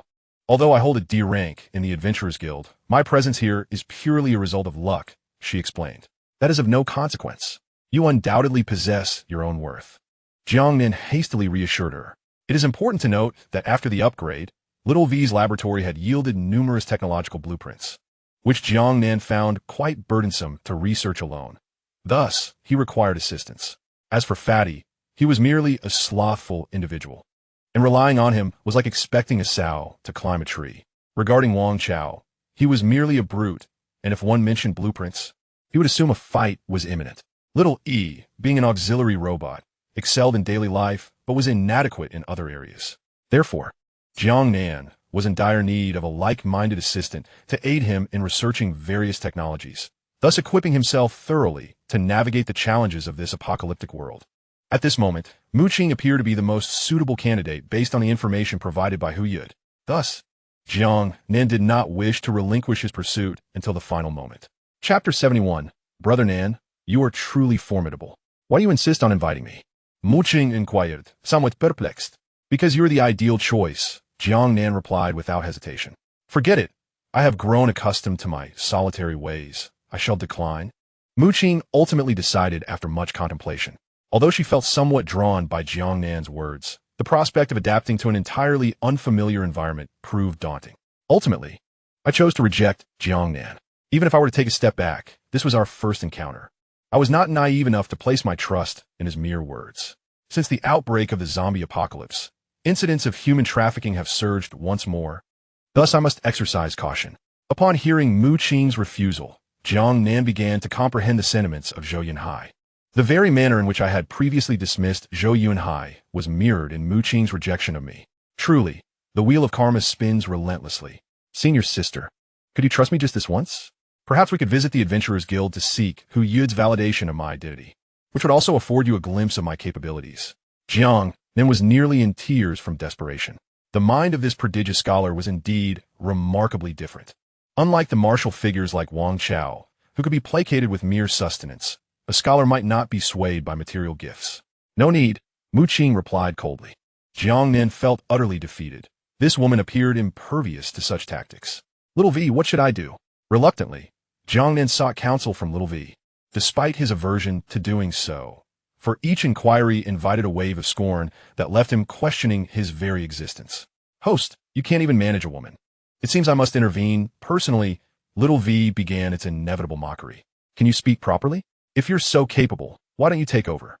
Jiang Nan retorted without hesitation. Worthless. You. Enough with the banter. Speak quickly, or I shall incinerate you. Jiang Nan threatened. Go ahead, scoundrel. The two continued their verbal sparring. However, to Mu Qing, Jiang Nan appeared increasingly like a man unwilling to depart. Why are you still here? Mu Qing's voice turned icy. Regarding Jiang Nan as nothing short of a suspicious figure, thus she remained on high alert. Stop with the trivialities, just tell me what to do now. Jiang Nan pleaded urgently. I suggest the hosts simply take her away. How do I accomplish that? Knock her out. Don't tell me, as an ability user, you can't even carry a woman? Little V's tone dripped with sarcasm once more. Isn't that a bit inappropriate? Jiang Nan hesitated. Are you not a man? Such indecision will never lead to great achievements. Though incensed by Little V's derision, Jiang Nan remained silent. What are you planning? Don't approach me. I warn you. You are still young. Do not stray down the wrong path. Mu Qing finally detected Jiang Nan's unusual demeanor and spoke up. However, Jiang Nan was emboldened by desperation, especially since he urgently required personnel, and Mu Qing was undoubtedly the critical scientific talent he could not afford to let slip away. As Mu Qing observed Jiang Nan inching closer, she seized a cup of water and hurled it at him in an attempt to intimidate him. Strangely, the cup suspended in midair. An ability user? You are an ability user. Mu Qing exclaimed in sudden realization. Senior sister, will you follow me, or shall I lead you? Jiang Nan remarked, exuding an air reminiscent of a quintessential villain as he addressed Mu Qing. Fine, I shall accompany you, Mu Qing replied, seemingly surrendering her resistance. Jiang Nan turned, preparing to escort Mu Qing away. However, at that moment, seizing an opportunity while Jiang Nan was momentarily distracted, Mu Qing seized a nearby flower pot and brought it crashing down toward his head. With a resounding thud, Mu Qing was too fearful to look, already conjuring a vivid image of the impending chaos. After what felt like an eternity, she cautiously lowered her hands from her eyes, only to be greeted by Jiang Nan's relatively handsome visage, now unnervingly close, adorned with a smile that cast an eerie shadow over the scene.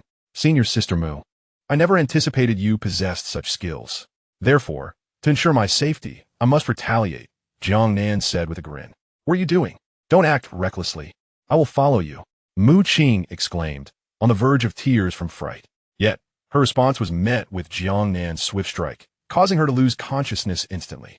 Jiang Nan hurriedly moved to support her. One could not deny that although she appeared as a petite girl, her figure was undeniably impressive. As Jiang Nan held Mu Qing, he felt a stirring of thoughts that were less than appropriate. Nevertheless, his paramount concern was to safely transport Mu Qing to the car. The rest could be addressed later, as he was in desperate need of allies. As Jiang Nan assisted Mu Qing down the stairs, fortune smiled upon them with the afternoon's relative quietude. He swiftly ushered her into the vehicle, where a bewildered Fatty awaited. Brother Nan, I never imagined you had such prowess after all these years. What have you done to the girl? Be careful.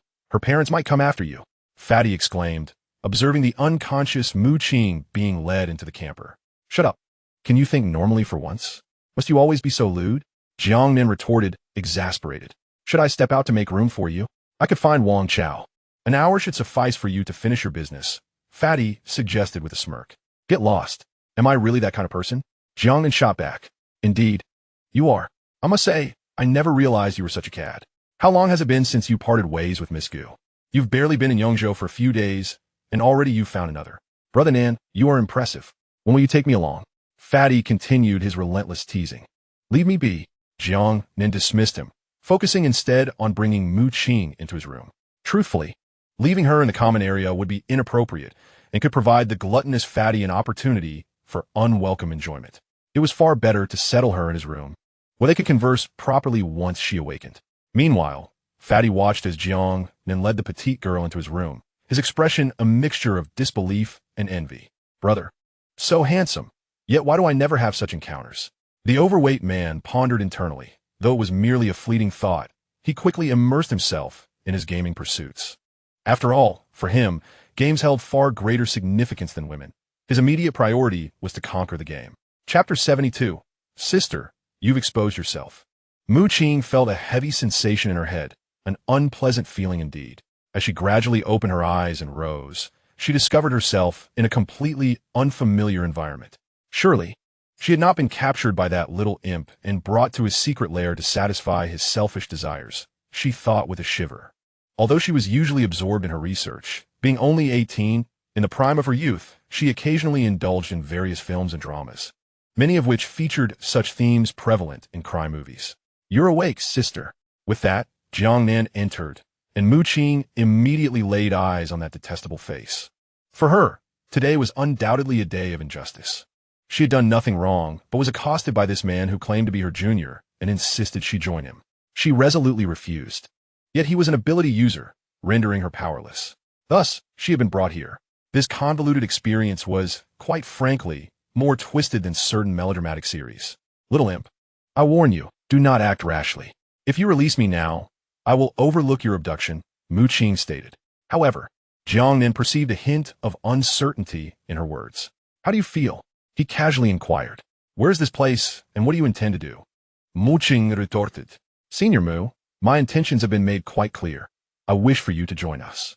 As for our current location, we are on our way to Huainan, Jiang Nan explained. Why did you abduct me, and what is your purpose there? Mu Qing demanded, her tone firm. I did not abduct you. I merely extended an invitation to join my team, though my methods might have been a tad aggressive, Jiang Nan replied sheepishly. That is indeed abduction, and I will report you. Little imp, Mu Qing exclaimed in indignation. Are you hungry, sister? Would you care for something to eat? Jiang Nan asked gently. Although Mu Qing was already in Jiang Nan's vehicle, her heart remained unyielded. Thus, Jiang Nan refrained from employing any further aggressive tactics, and instead opted for a more conciliatory approach. I'm not hungry, Mu Qing replied, turning her head away. Very well. I shall go eat then, Jiang Nan said before stepping outside. Upon witnessing his departure, Mu Qing was momentarily taken aback. As an ambitious researcher, losing track of time in her work was a common occurrence, and she had just awakened without having the chance to eat before Jiang Nan's arrival. The ensuing events were now painfully clear. Up until this moment, she had not consumed a single morsel. How could she possibly not be hungry? At that moment, Mu Qing felt an overwhelming resentment towards Jiang Nan. Nevertheless, satisfying her hunger remained her foremost concern. She hurriedly leapt from her bed and exited the room, only to find herself in an entirely different realm. The corridor before her was an elongated passageway, marked with labels such as storage room, medical room, and research room. As she casually twisted the doorknob to peek inside one of the rooms, she was frustrated to discover that, despite her efforts, it would not budge. It was clearly not locked. Continuing down the corridor, she reached the grand hall, where she beheld a young spirit elegantly savoring a meal of Western cuisine, which appeared to be quite delectable. Opposite him sat a rather rotund individual, whose enjoyment of the meal was evident, with grease glistening on his lips. Witnessing this scene, her stomach audibly protested its emptiness. Upon hearing the sound, Jiang Nan turned around to find Mu Qing, still clad in her pajamas, glaring at the two of them with indignation. Hello, sister-in-law. Come, let us eat. The rotund man, demonstrating remarkable awareness, promptly stood up and ushered Mu Qing to sit opposite Jiang Nan. Brother Nan, I've finished eating. I'll head back to my room now. You and sister-in-law enjoy your evening together. With that, he left, a mysterious smile gracing his face as he retreated to his quarters. At that moment, Muqing could hardly be oblivious to the implications of the rotund man's words. Her cheeks flushing with embarrassment. Truth be told, despite her 28 years of life and the numerous suitors she had encountered, she had never found herself in such a situation before. Jiang Nan, on the other hand, was acutely aware of the awkwardness, cursing the rotund man under his breath. It seemed that any time he interacted with a female, he would be referred to as brother-in-law, a habit that had persisted since university, leaving him perpetually exasperated as he attempted to clarify the misunderstanding. The rotund man just finished eating. Would you like something? I can have Xiao Yi prepare another portion for you, Jiang Nan suggested. Who is Xiao Yi? She inquired. A robot. Sounds good. Following Jiang Nan's command, it wasn't long before Xiao Yi returned with a freshly prepared steak. Muqing was taken aback by the lavish array of dishes on the table. Since the outbreak of the zombie apocalypse, she had not indulged in such exquisite cuisine. Although she usually paid little attention to the current state of food supplies, she was not oblivious. She estimated that the value of this meal could sustain an average person for a month. Such extravagance, utterly inhumane, Muqing thought to herself, though her mouth did not cease its movement. One should seize opportunities when they arise, especially given the antics of this impish young man, who had caused her to miss a proper meal throughout the day. Meanwhile, Jiang Nan, ever the gentleman, poured her a glass of red wine, while Xiao Yi, acting as a supportive robot, skillfully played music in the background, creating an atmosphere thick with tension. Neither of them dared to speak, yet the unspoken connection lingered palpably in the air. Senior sister, I genuinely wish to invite you to join my team. The conditions and facilities here are quite adequate. Jiang Nan finally broke the silence after a prolonged pause. Is this how you extend an invitation? By essentially kidnapping me? Muqing retorted, clearly still miffed. I had no choice. I was in a hurry, Jiang Nan replied with a resigned tone. You graduated from Haizhou University, didn't you? Are you not aware of the principle of treating the talented with respect? It appears Haizhou University has truly fallen from grace, Muqing lamented, a look of dismay upon her face. Very well, whether you agree or not, you must comply. We are now perhaps 700 or 800 kilometers away from Yongzhou. Jiang Nan remarked with a smile. You are deceiving me, little rascal. How can we move within this house? Are you suggesting that this house can fly? Muqing, clearly skeptical, retorted. Dear sister, are you unaware that there exists a mode of transportation known as a motorhome? If you doubt it, simply glance outside. Should you remain unconvinced, feel free to open the window and experience it for yourself, Jiang Nan replied, still wearing a smile. Upon hearing Jiang Nan's words, Muqing hurriedly pulled open the nearby window. As the cold wind rushed in, combined with the swift movement of the motorhome, the scenery outside receded rapidly. Muqing realized that the little rascal was indeed telling the truth. Meanwhile, Jiang Nan observed as Muqing leaned against the window, only to find that her pajamas failed to conceal her beauty. Sister, you seem to be exposed, Jiang Nan remarked casually. Chapter 73. Two Brothers of the Same Virtue. This dinner was perhaps the most troublesome for Jiang Nan in recent months. Firstly, his senior sister was not adhering to the usual protocol and was consistently opposing him, singing a different tune. Jiang Nan felt utterly helpless, as he still needed her assistance. You'll have to make do with the sofa for tonight, Jiang Nan indicated towards the sofa in the hall. What do you mean, little rascal? Aren't there rooms available? Muqing replied, somewhat irked. That is my room, so you must endure it, Jiang Nan stated. Why should that be? Shouldn't you act like a gentleman? Muqing responded, at a loss for words. Not possible. Good night, Jiang Nan said as he turned to walk away, seemingly preparing to return to his room, and Muqing hurriedly followed. With a bang, the door to the room closed, leaving Muqing locked outside. No matter how much she called out, Jiang Nan refused to open the door. Scoundrel! Muqing muttered under her breath as she returned to the hall. She considered escaping, but it was already late at night. Even if she managed to open the door and flee, who knew what dangers lurked in the dark mountains? As a woman without any means to defend herself, she could hardly fend off any threats. Thus, after weighing her options, she decided it was safer to remain in the motorhome. Resigned, Muqing leaned back on the sofa and fell asleep, the night passing quietly. Good morning. The next day, as Jiang Nan entered the hall, he was met with the furious gaze of Muqing, her expression one that could almost devour him. Scoundrel, Muqing seethed. Dear sister, I believe we are quite far from Yongzhou now. Are you still intent on returning? Jiang Nan chuckled at her angry demeanor. Scoundrel. Muqing could clearly hear the mockery in his tone. All right, dear sister, since you are here, you might as well make yourself comfortable. The environment here is undoubtedly superior to that of your previous residence. Moreover, I have a research lab at my disposal, which is likely to be better equipped than yours. Here, you can conduct your research in peace, undisturbed by outsiders. Jiang Nan continued to coax gently. Is that so? Then take me to see it. Muqing exclaimed with excitement upon hearing about the research lab, as if nothing else could possibly be more important than her scientific endeavors. Sister, shouldn't you change your clothes? You're dressed like this, Jiang Nan offered a friendly reminder. Indeed, Muqing was still wearing the same white pajamas from the previous day, which could easily captivate Jiang Nan's attention. Where am I supposed to find clothes? You, rascal, tied me up here without a word yesterday. Muqing retorted, her anger escalating as she thought about it.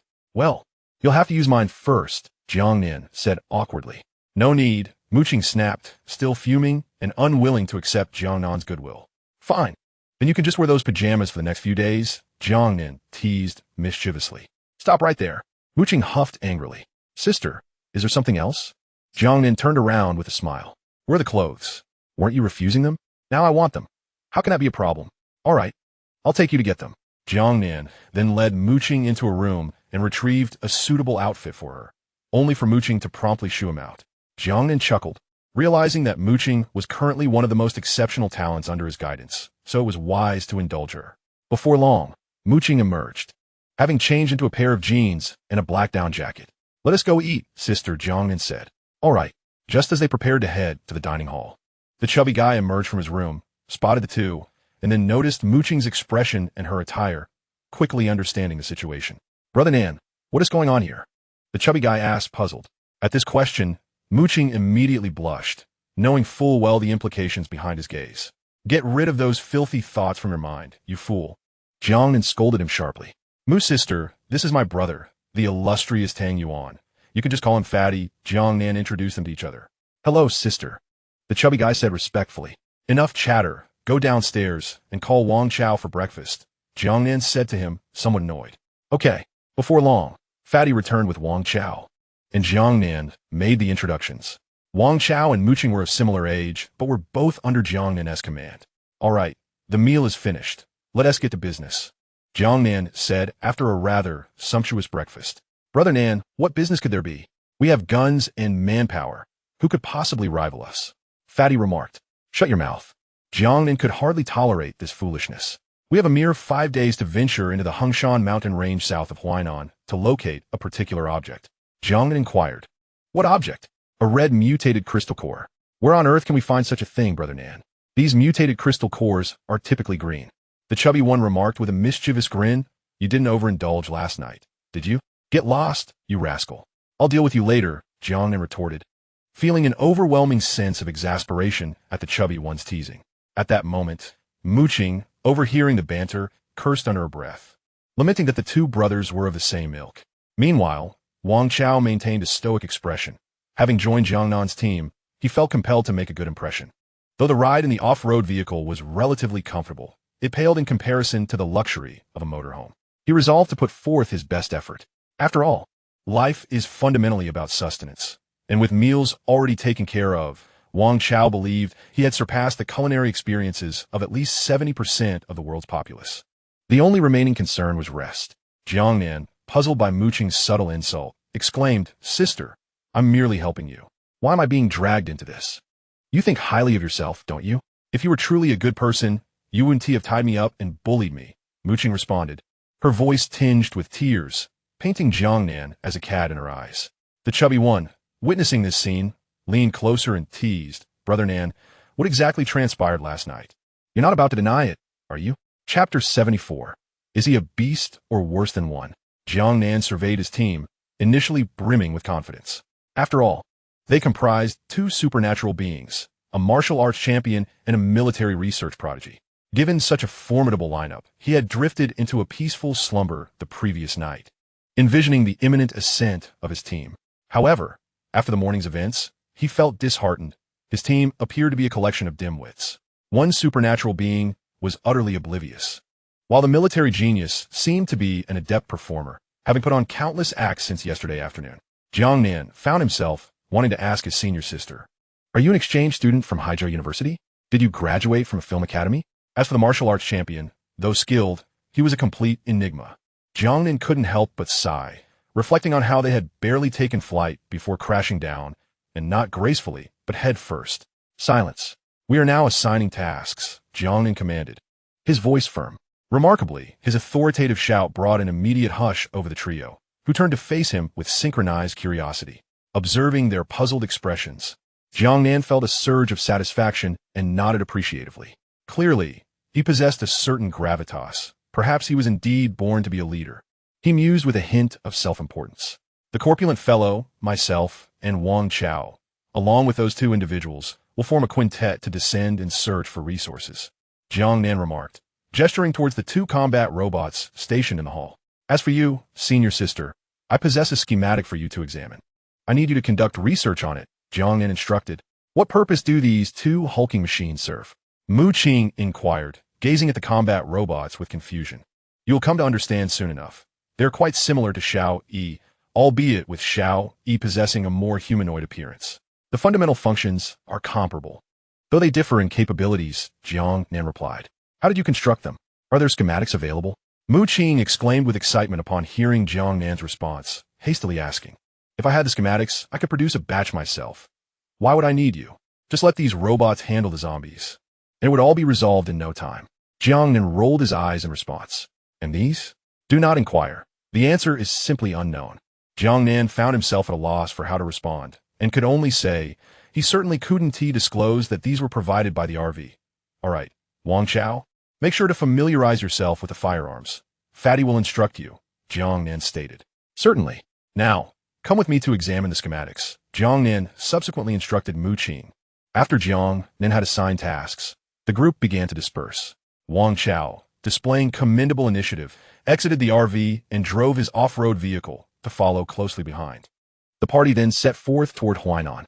At that moment, within the research facility, Jiang Nan handed the schematic to Mu Qing.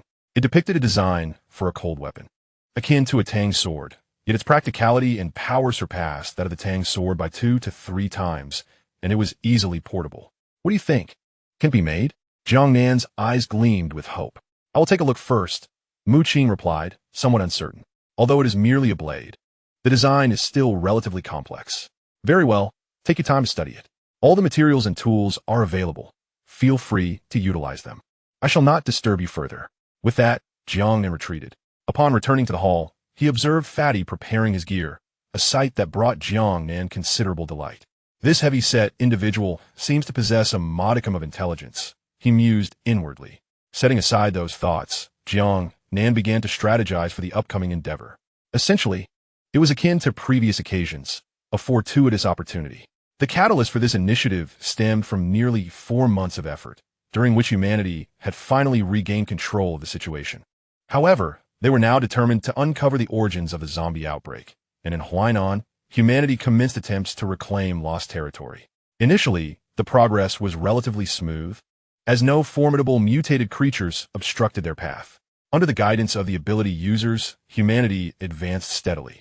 However, upon reaching the Taihing mountain range, they encountered a formidable adversary, a 5th-level mutated giant python.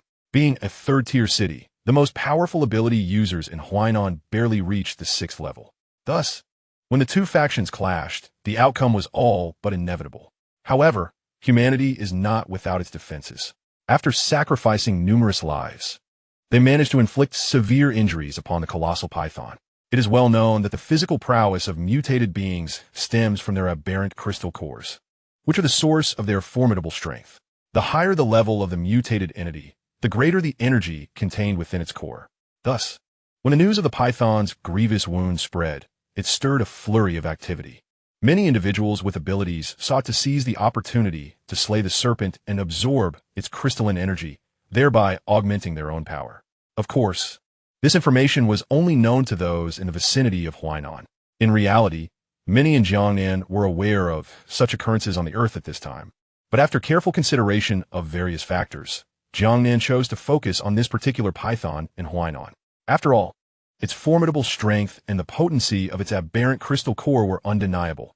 Absorbing its energy would surely lead to exponential growth in power. Jiang Nan envisioned a future where he could easily overpower anyone who stood before him, and a smile unconsciously crept onto his face. Brother Nan, what are you thinking? You look so pleased, the rotund companion remarked, having just finished organizing his weapons and turning to see Jiang Nan smile. Nothing, Jiang Nan quickly responded, snapping back to reality. I can tell you're not thinking of anything good.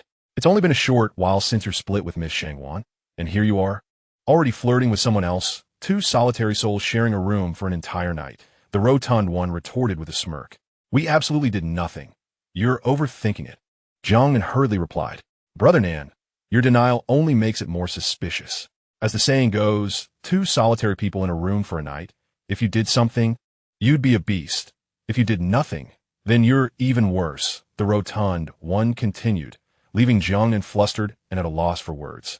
As the topic was indeed a conundrum. So, which is it, Brother Nan? Are you a beast, or worse than a beast? His companion laughed heartily at Jiang Nan's discomfort. Get lost, you rascal, Jiang Nan retorted with exasperation, unable to contain his annoyance at the rotund one's audacity. Chapter 75. The Taihang Mountain Range. The Taihang Mountain Range, serving as the dividing line between the north and south of the country, has always been a crucial ecological protection zone. Consequently, it is home to a vast array of flora and fauna. Following the outbreak of the apocalypse, this area became a no-go zone due to the overwhelming presence of mutated creatures. For months, it has seen very few visitors. However, just a few days ago, under the pretext of reclaiming lost territory, humanity advanced into the Taihang Mountains, intent on seizing back their cities in one decisive push.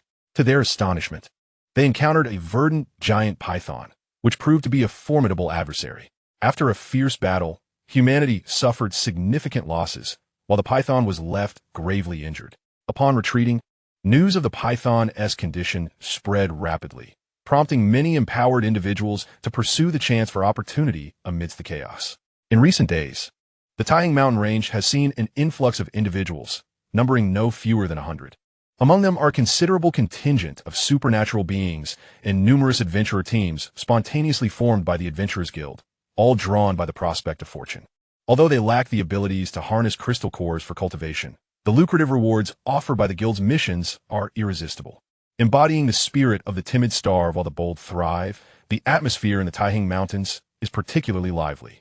However, this surge in human presence has inadvertently led to the eradication of many mutated creatures within the mountains, a fortunate outcome attributed to the sensational news that has spread. Brother Long, your words have truly come to pass. There are indeed many people here, be they military personnel, government officials, or adventurers, all eager to partake in the spoils, remarked a slender man with glasses to the robust figure beside him, known as Brother Long. The latter, with a sturdy physique, dark skin, and a fierce countenance, bore an unmistakable resemblance to a soldier.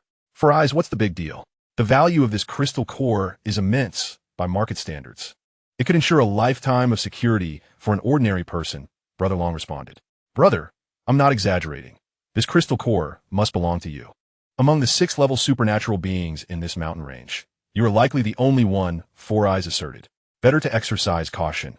The current environment is rife with danger, and we cannot predict when someone might strike from the shadows, Brother Long advised. Have no fear, Brother Long. We shall surely secure the mutated core from this giant python. Your strength will ascend to new heights, and when the time comes, we can approach the military for enlistment. They will undoubtedly treat you as an esteemed guest. Four Eyes exclaimed with excitement. Still, caution is paramount. We shall rest here tonight, as per our usual arrangement. I will take the first half of the night, and you the latter, Brother Long concluded. Nearby, in the dense thicket, a group of soldiers in military attire was stationed. Captain, just ahead lies the 2 dragons. They seem poised to rest. One soldier reported to the officer warming himself by a small fire on a stool. Understood. Maintain close observation. If there is any sign of movement, report immediately, the officer instructed. Yes, sir, the soldier replied and departed. Old Wang, what is our plan? The creature's position is likely known, situated in a thicket to the north of the mountains. Despite the winter season, it shows no signs of hibernation. One of the officers beside him remarked. And what are your thoughts, Old Sue? With so many people in the mountains, all eager to claim their share, I believe we must act swiftly to secure the prize in the shortest time possible. However, there are numerous groups ahead of us. If we don't rest now, we won't reach the position until tomorrow morning, and we cannot predict whether the creature will flee in the meantime. Fear not. During our last battle, we installed a locator on its body. While others flounder aimlessly, we alone can track it. Have you not noticed? Many are following our lead. With each move we make, they trail behind us. I believe it is prudent to ascertain the situation before proceeding, remarked the officer, surnamed Wang. This does not resemble your usual demeanor, Wang Yuntian. One of his companions expressed with astonishment. I am merely exercising caution. After all, the higher-ups have issued a stringent order mandating that we secure the crystal core. Wang Yuntian replied, feeling somewhat awkward. Yet you, today, seem unusually aggressive. Typically, you are quite the conservative, aren't you, Lao Su? Wang Yuntian inquired of his companion. It is simply a matter of urgency. The current circumstances are deteriorating, and you are well aware of the reports from other cities, Lao Su responded. After serving in the military for over a decade, how could one remain calm in the face of such dire conditions? Indeed, they're now set to venture into the Shinong forest to hunt that white tiger. I wonder if they will succeed. Wang Yuntian expressed his concern. Fear not. A team of 200 extraordinary individuals is more than sufficient to annihilate anything in their path. Even if that white tiger is a level 3 mutated creature, it will stand no chance, Lao Su asserted confidently. Yes, your brother has joined them, has he not? Wang Yuntian asked. Indeed, Xiaoqiang has surpassed me, having become an extraordinary individual himself. Lao Su replied with a hint of pride. Enough of that, in Huainan, who does not know of you? Xu Yong, the esteemed soldier? Wang Yuntian rolled his eyes. Let us leave these matters aside. As the leader of this operation, what shall we do next? Su Zhong In Gui. My suggestion is to proceed cautiously. After all, the mountains are rife with dangers and complexities, and a careful approach is the key to longevity, Wang Yuntian advised. Very well. As it stands, aside from us, no one knows the location of that beast. Let the brothers rest well and stay alert, Xu Yong instructed. Meanwhile, within the mountains, a camper was spotted, accompanied by an off-road vehicle. This was naturally the group from Jiang Nan, although the mountainous terrain posed challenges. The frequent passage of vehicles had carved a path, and despite the camper resembling a truck, the road remained sufficiently wide. South brother, why are there so many people? Surely they cannot all be here for that item you mentioned, the plump man remarked, peering out the window at the crowd. Indeed, South brother, we are still unaware of the item's location. We cannot just flail about like headless chickens. We should consult with the military personnel. They have previously engaged with that giant python and must have devised some strategies regarding it, Jiang Nan suggested. Understood. Plump man released the reconnaissance device to monitor the surroundings closely and inform me immediately of any developments. Understood. Soon, the camper may not be able to proceed further. Sister, you should remain in the vehicle. Plump man and I will take these two, gather the equipment, and drive the off-road vehicle deeper into the area. All right. Chapter 76. On the road. As the vehicle advanced deeper into the mountains, towering trees came into view. However, it was winter, and the mountains lay at the juncture of north and south, rendering the trees bare. Let us stop here.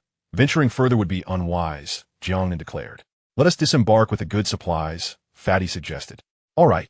The duo exited the vehicle with the two robots and subsequently entered Wang Chao's off-road vehicle. Have you managed to ascertain the whereabouts of the military personnel? Jiang Nan inquired as he settled into the car. Not yet, but I am confident results will emerge shortly, Fatty replied. Where shall we head now? Wang Chao asked at that moment. Let us proceed inward. Remember, those who come here are not to be trifled with, so remain vigilant, Jiang Nan advised. Understood. They both acknowledged in unison. Wang Chao then started the vehicle, driving deeper into the forest.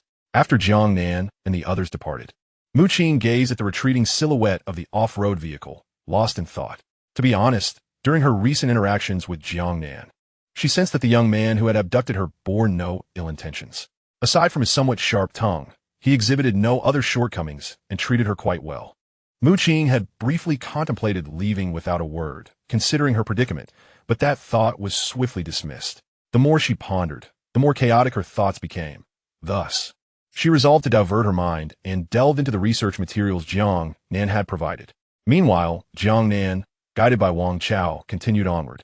As dusk descended, many individuals within the mountainous region opted to establish makeshift camps nearby for safety. Along the way, clusters of people could be seen, with solitary figures being a rare sight. This aligned with Jiang Nan's expectations.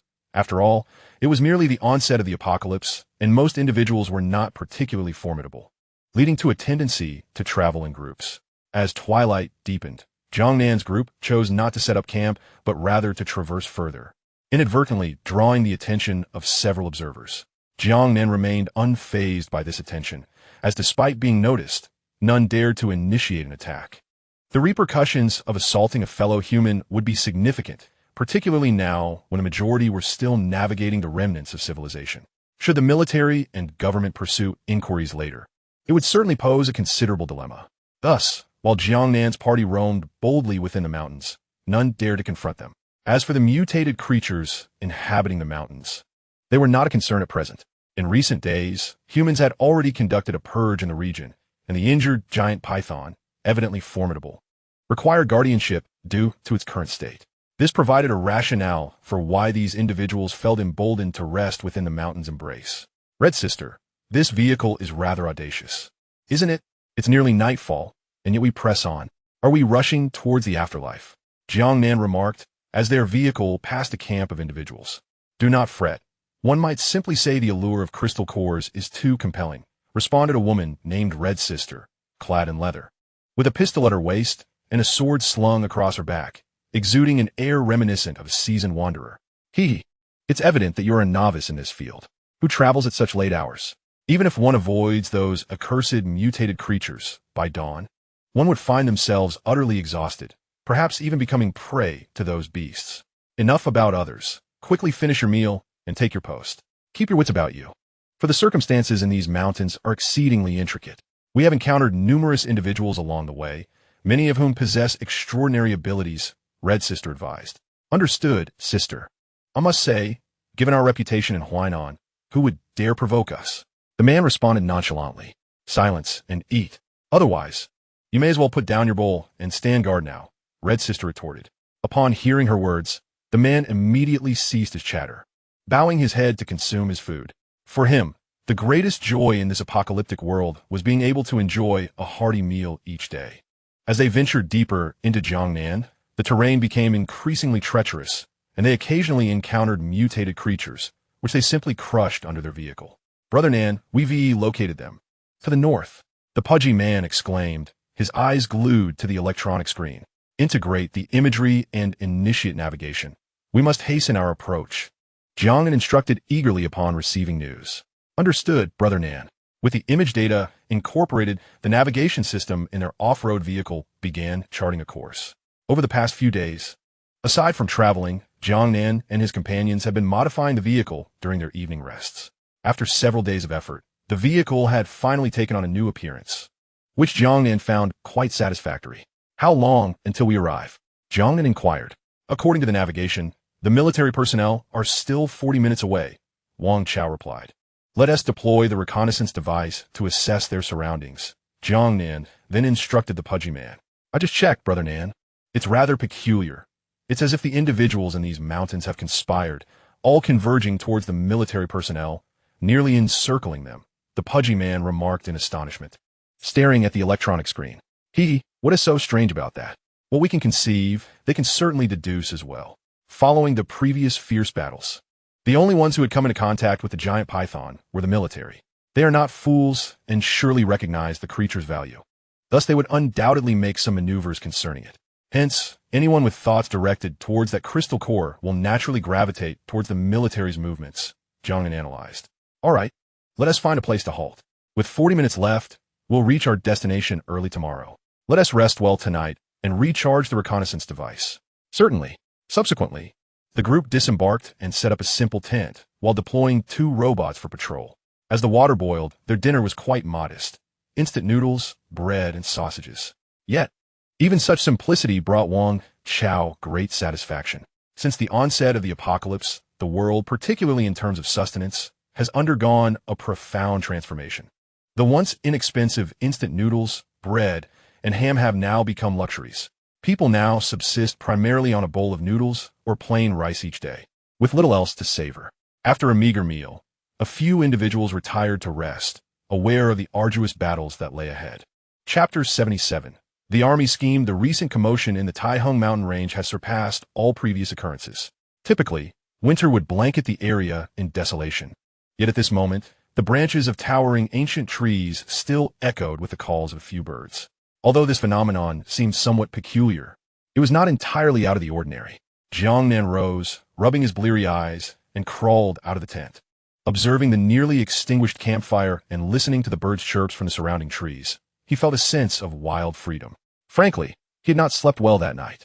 Since the outbreak of the undead, it was the first time he had not slept in his RV. Stretching his back, Jiang Nan felt an overwhelming fatigue enveloping him. He glanced at the two companions inside the tent, who were sleeping soundly as if they were dead. Perhaps he was too delicate to endure such harsh conditions, he mused. "Wake up, it's time to rise," Jiang Nan called out. The two, mimicking his earlier actions, groggily rubbed their eyes. "All right, let us hurry and pack up. Fatty, deploy the reconnaissance device. We need to hit the road, and we can have breakfast on the way," Jiang Nan urged. "Understood," they replied in unison. In a short span, they completed their preparations and swiftly boarded the vehicle, setting off toward the rear. Meanwhile, in the dense forest at the back, Xu Yong approached Wang Yuntian. "Old Wang, everything is packed, and we've rested for the night. Your men appear to be in much better spirits," Xu Yong remarked with a smile. "Indeed," Wang Yuntian replied, satisfied. "However, Old Wang, reports indicate that other factions within a mountain range are closely tailing us. Wherever we go, they follow like a stubborn adhesive, inescapable. I am well aware of this situation, yet what can we do? Those who manage to reach this place are no ordinary foes. Their intellect is undoubtedly superior, and typically, we cannot shake them off." Wang Yuntian expressed his frustration. "Let them follow us. Some of these teams possess considerable strength. If they remain close, that diminish our chances of obtaining the crystal cores? Su zhong gao de. Alas, we will have to rely on our own abilities. Besides, these individuals are hastily assembled, and their coordination will certainly not match ours. Old Su, you must understand, we have brought along 2 6-level ability users this time.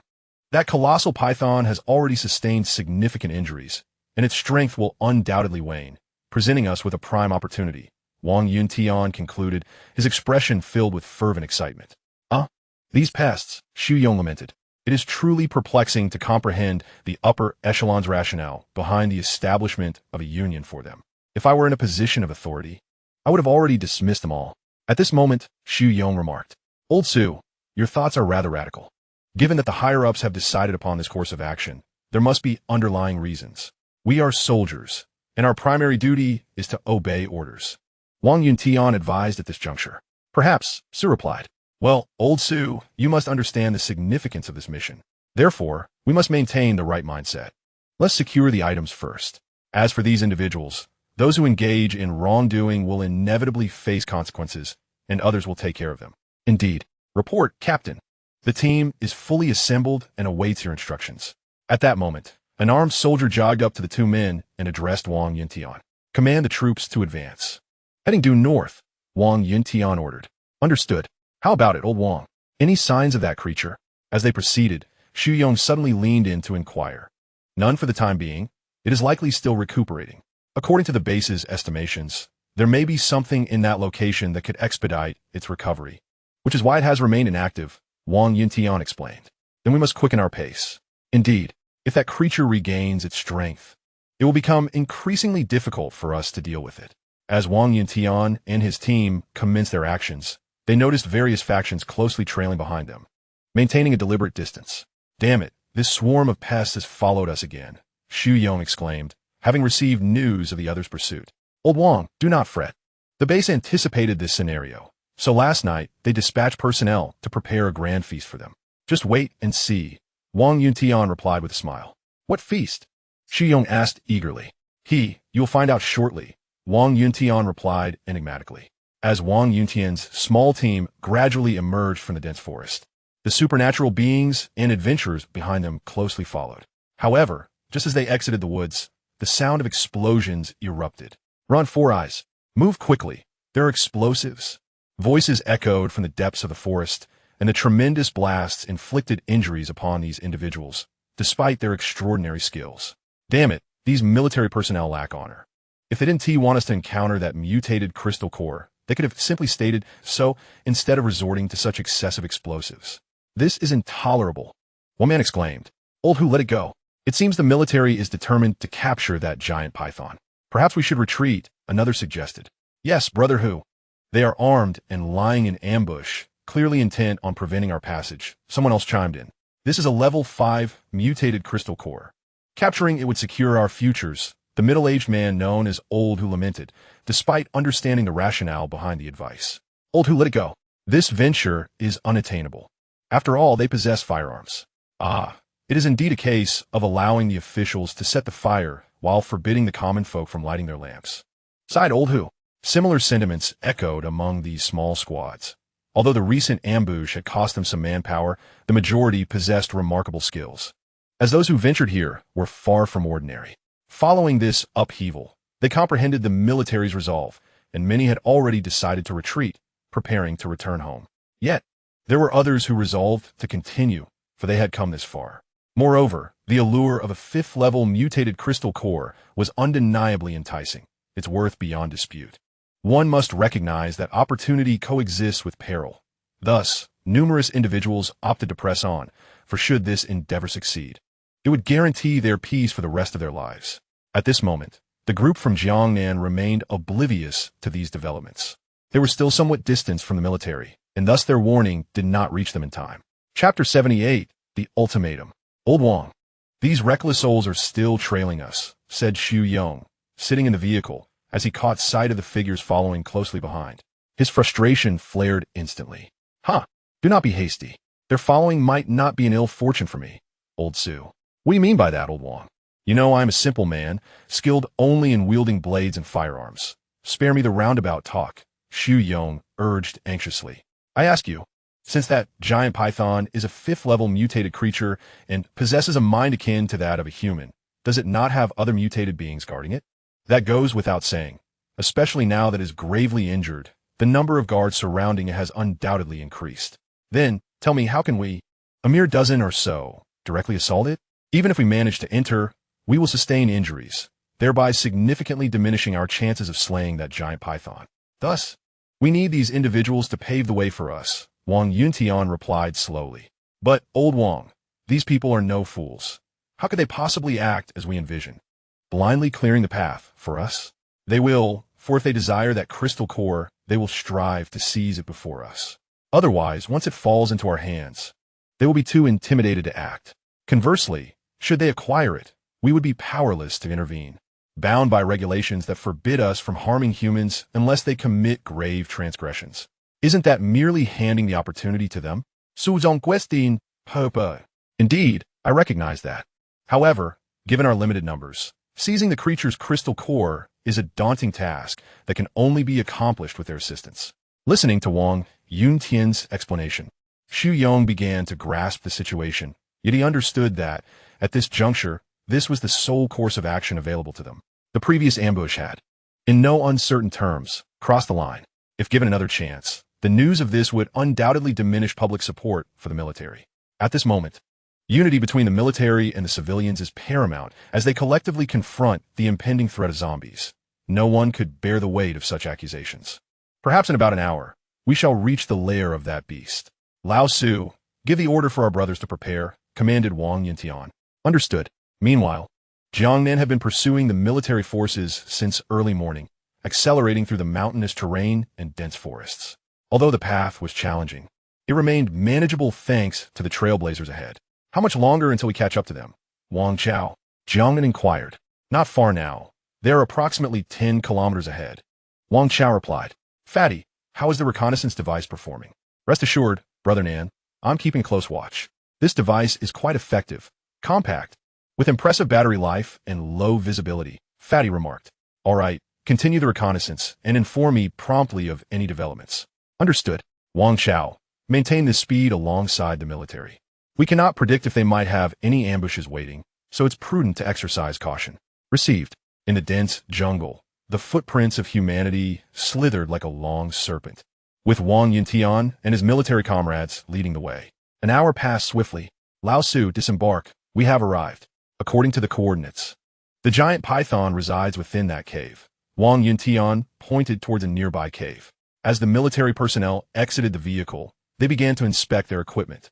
At that moment, Wang Yintian approached the back of the vehicle and loudly addressed those behind him. I am fully aware of your intentions. Since you have chosen to disregard my counsel, we are left with no alternatives. I can now inform you that the objective lies within this cave. You have 15 minutes to decide whether to enter or not. Remember, you have only 15 minutes. If the time elapses and I still see anyone lingering outside this cave, you shall not blame us for the consequences. What shall we do? Brother Long? Fries asked, turning to his companion. The military is too cunning. They intend for us to take the lead, to be their cannon fodder. Brother Long realized upon hearing Wang Yuntian's words. Indeed, Brother Long. What should our course of action be? Fries pressed. Damn it, let us proceed. We've come this far. Fortune favors the bold. Let's take the plunge, Brother Long declared, stepping towards the cave. Witnessing this, Wang Yuntian felt a surge of joy. Lao Wang, your strategy proves effective.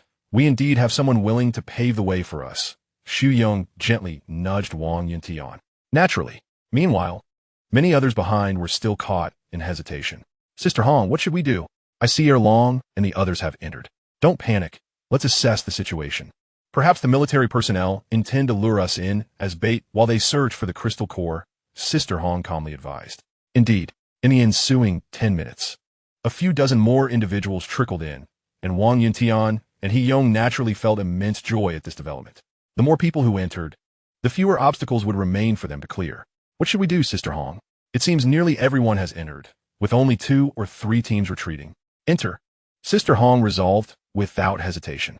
Once her group proceeded, Wang Yuntian announced loudly, 5 minutes remaining, everyone. If no one enters in 5 minutes, please take your leave. Old Su, how are the preparations coming along? After speaking, Wang Yuntian quietly inquired of He Yong beside him. The weapons have been calibrated, and all equipment is functioning well. We can proceed, Xu Yong replied excitedly. As a martial artist, Xu Yong was a born warrior, having practiced martial arts since childhood and later served in the military for over a decade, honing skills that surpassed those of ordinary individuals. There's no rush. We said 5 minutes, so let's allow those ahead to scout the way, Wang Yuntian chuckled. Just then, an off-road vehicle hurriedly approached, stopping not far from them. Jiang Nan and his companions wasted no words. After quickly organizing their gear, they hurried into the cave, barely glancing at Wang Yuntian and his group. As Wang Yuntian observed their retreating figures, he pondered their thoughts. Chapter 79, The Giant Python. All right, 5 minutes have passed.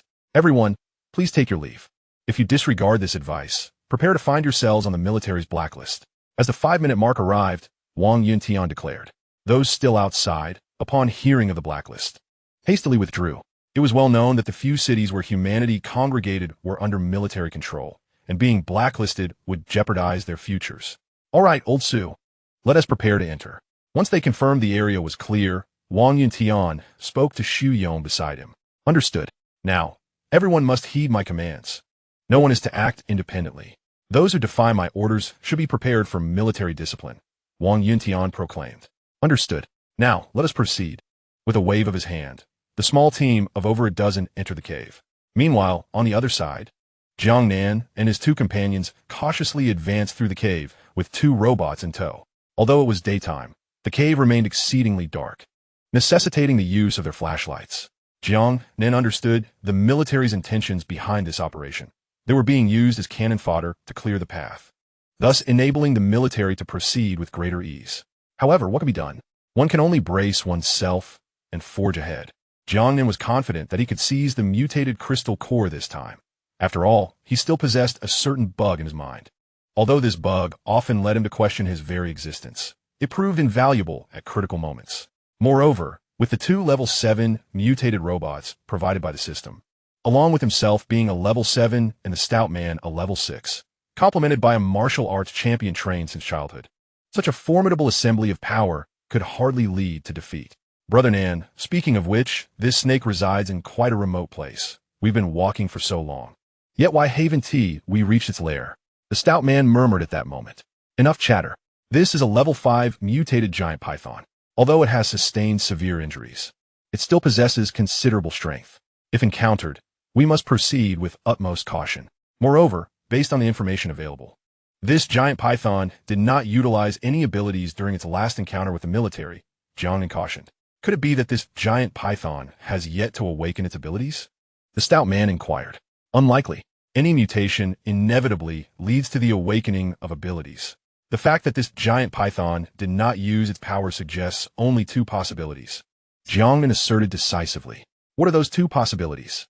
The stout man asked curiously. To be honest, since becoming an ability user, the stout man had experienced a smooth journey. He lacked nothing in terms of cultivation crystal cores. His only shortcoming was his penchant for staying indoors, Otherwise, his strength would certainly surpass what it was now. However, he knew very little about the matters concerning ability users. Thus, he listened attentively to Jiang Nan's explanation.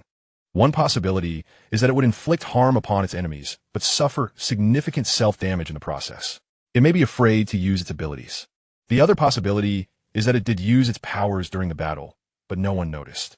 Generally, such abilities fall under the categories of mental, spatial, or temporal abilities. Jiang Nan elucidated. Since the military has not provided any updates, it implies they are uncertain as well, Jiang Nan analyzed. Therefore, stout man, if we decide to take action, we must exercise extreme caution. Understood. The group proceeded deeper into the cave. Yet to their astonishment, they encountered not a single mutated zombie or creature along the way, which heightened Jiang Nan's sense of vigilance. It was crucial to note that the giant python was already severely injured. Logically, one would expect the surrounding defenses to be significantly reinforced. However, despite their journey, they had seen no sign of any guards, not even a trace of one. Jiang Nan was skeptical of the notion that those who entered before them had cleared the path. Even if they had, one would expect to see at least some corpses. Yet they found not a drop of blood along the way. Meanwhile, numerous earlier explorers had reached the depths of the cave, and their experiences mirrored those of Jiang Nan and his companions. They too had encountered nothing but bare rock walls, without even a single small zombie in sight. Being extraordinary individuals themselves, their wariness grew considerably. As they continued deeper, a chilling wind swept through the cavern. Brother Long, something feels off about this situation. Zero gently adjusted her black-rimmed glasses and remarked. Indeed, we must remain vigilant, came the reply. At this moment, as a supernatural being, Long was naturally more attuned to the perception of danger. Brother Long, shall we pause for a moment and allow those behind us to scout the path? Yin suggested. Very well. Yin, should a confrontation arise, I may not be able to look out for you. So take care, Long cautioned his companion. Rest assured, after so many encounters, I certainly know how to handle myself, Yin replied promptly. As they ventured deeper, the temperature plummeted. Many individuals had already begun to curl their bodies in an attempt to advance. What a ghastly place. Why is it so cold? One remarked. Indeed, I thought the winter outside was frigid enough, but this place is even colder, another responded. Be cautious. Everything here exudes an air of the uncanny.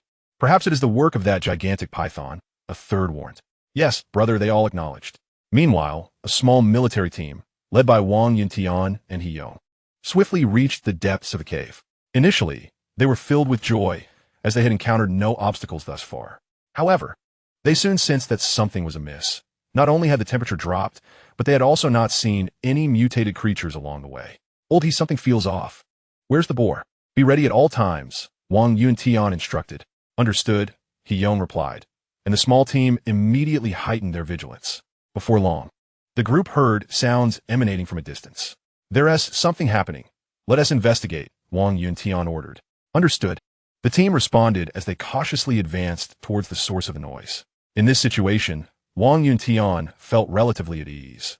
What he dreaded most was the eerie silence, reminiscent of their previous experience when the entire cave was enveloped in an unsettling quiet, with the darkness threatening to engulf them. Any sound would provide a lead to follow. Deep within the cave, in a dimly lit space, a massive python coiled atop a rock that was distinct from the others, faintly radiating a white glow. The python measured over 30 meters in length and was 2 meters wide, its immense body marred by numerous wounds exposing raw flesh. It continuously inhaled and exhaled the light emitted by the rock. Meanwhile, beneath the cave, several mutated creatures patrolled, akin to royal guards safeguarding their sovereign. Chapter 80. The Great Battle. The python persistently inhaled and exhaled the luminescent rock pillar, with each inhalation causing its wounds to gradually heal. This process continued for an extended period until the light from the pillar completely faded, prompting it to cease its actions. After finishing, it did not descend from the pillar. Instead, it raised its head, a look of pleasure evident in its emerald eyes, clearly relishing the sensation of resting upon the stone. Since returning from that fierce battle, it had remained in its cave for healing, not venturing outside even once. To ensure its safety, it had summoned all creatures of notable strength within a mountain range to this cave to serve as its guardians. After all, it was acutely aware of its grievous injuries, and throughout its life, it had come to recognize that humanity was predominantly composed of cunning and malevolent beings. It was certain they would return. At that moment, the subordinates lurking below suddenly became restless, emitting incessant howls. Perhaps deterred by the presence of the colossal python, they refrained from any overt actions, merely producing strange sounds. The python, instinctively aware, understood that these noises signified a yearning for sustenance. The recent upheaval in the world had undoubtedly augmented their strength. It had also magnified their insatiable hunger. Suddenly, a glimmer of light emerged from the cave entrance, revealing a team of humans brandishing torches as they appeared at the mouth of the cavern. The python, coiled upon the rocky column, glared at the intruders with palpable fury. It felt a deep sense of indignation. Having retreated to its lair to recuperate, it was infuriated that they dared to invade, seeking to annihilate it. With a thunderous roar erupting from its maw, its minions immediately echoed its call, joining in the cacophony. Following another, even mightier roar from the python, its subordinates seemed to receive a command, surging towards the unsuspecting intruders with the intent to rend them asunder. The humans, initially taken aback by the scene within the cavern, had not anticipated arriving so swiftly at the python's den. However, as the python unleashed a series of roars, its minions charged forward, a formidable wave intent on destruction. Quick, form a defense. Lao Lu, ready your weapon. Find your positions, hold the line. The cries of the humans resonated as they organized themselves amidst the onslaught of these mutated creatures. In an instant, a fierce battle erupted. Shortly thereafter, reinforcements arrived for the humans, and upon meeting the enemy, their fervor intensified. Particularly, the python, perched atop the rocky column, continued to emit thunderous roars. In the harshness of winter, the air was filled only with the sounds of combat and the python's furious howls. Observant individuals might discern that the python's vocalizations bore semblance to a language, as if it were a dark sovereign commanding its soldiers to assault the encroaching foes. The battlefield devolved into chaotic strife. The humans, exhibiting remarkable synergy, formed cohesive teams in their fight, while the python's forces were distinctly divided into several waves. However, as reinforcements continued to arrive in response to the commotion, the balance of power began to shift, particularly when the military personnel, led by Wang Yuntian, joined the fray. Their advanced weaponry tipped the scales. The python, surveying the unfolding chaos from its vantage point, could only emit a series of feeble, frustrated roars, a stark contrast to its earlier fury. However, it hesitated to take any reckless actions, for it understood that despite having improved significantly through days of recuperation, its injuries remained quite severe. Moreover, it was loath to abandon this place, especially the very rock pillar upon which it had established its presence. It was aware that its formidable strength was derived from daily cultivation atop this pillar, which had become its lifeline. The prospect of forsaking this pillar to flee was simply unfathomable to it. At that moment, the group, led by Jiang Nan, finally arrived at the cave entrance. Upon entering, they were greeted by a chaotic melee, prompting the rotund companion to exclaim loudly.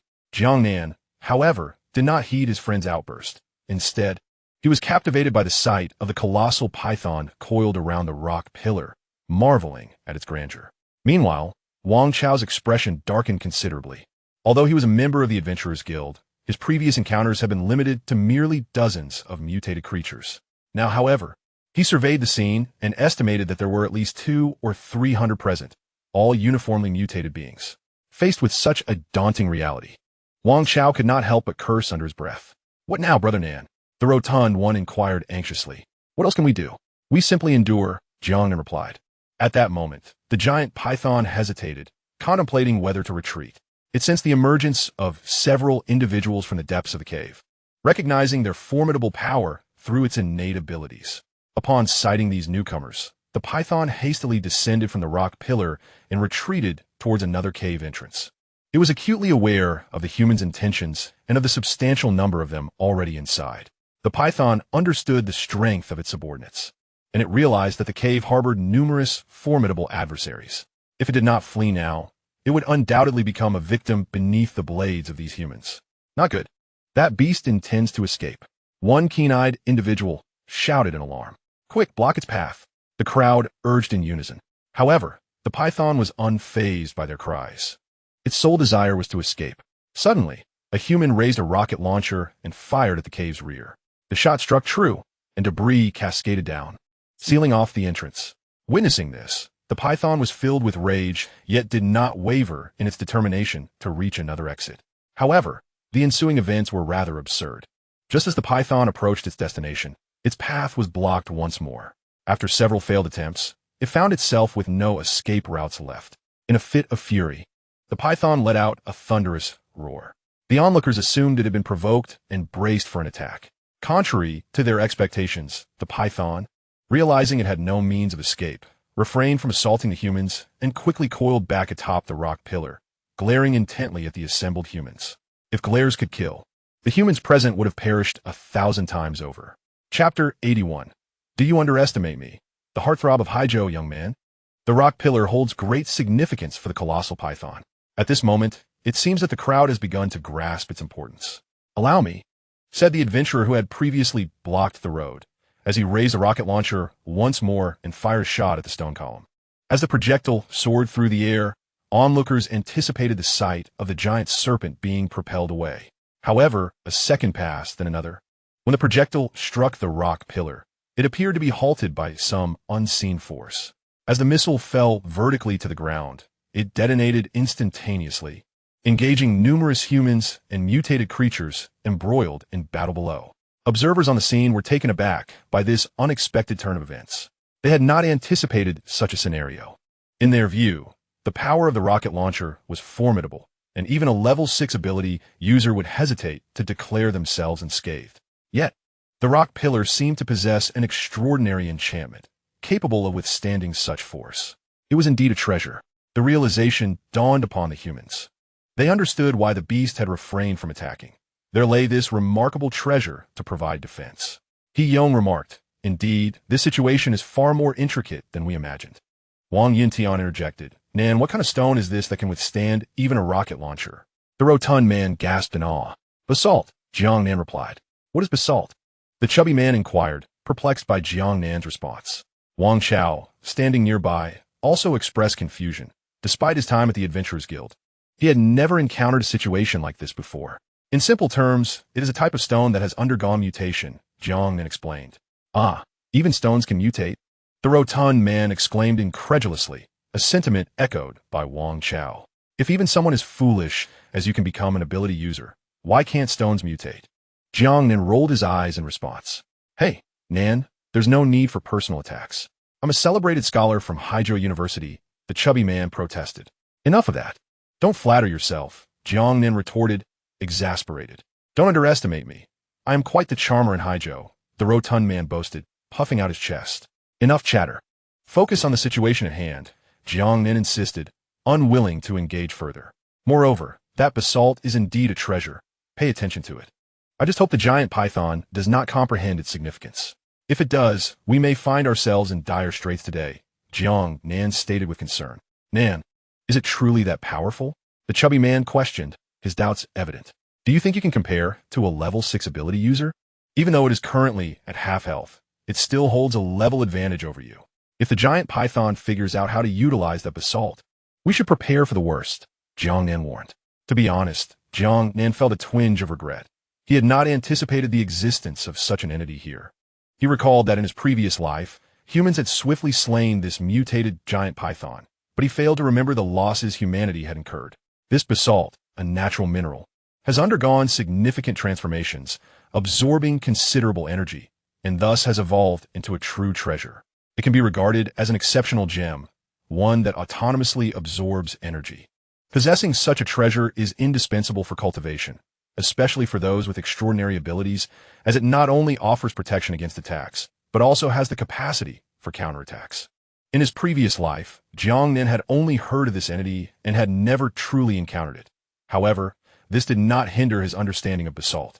After all, in his past existence, only the genuinely powerful could possess such a rarity. Within the cave, the situation gradually became clearer after prolonged combat. Humans, fighting in small teams, coordinated their efforts effectively. Although their numbers were few, many skilled fighters were among them. On the other hand, the giant pythons, despite their large numbers and being mutated creatures, were fundamentally low-level animals.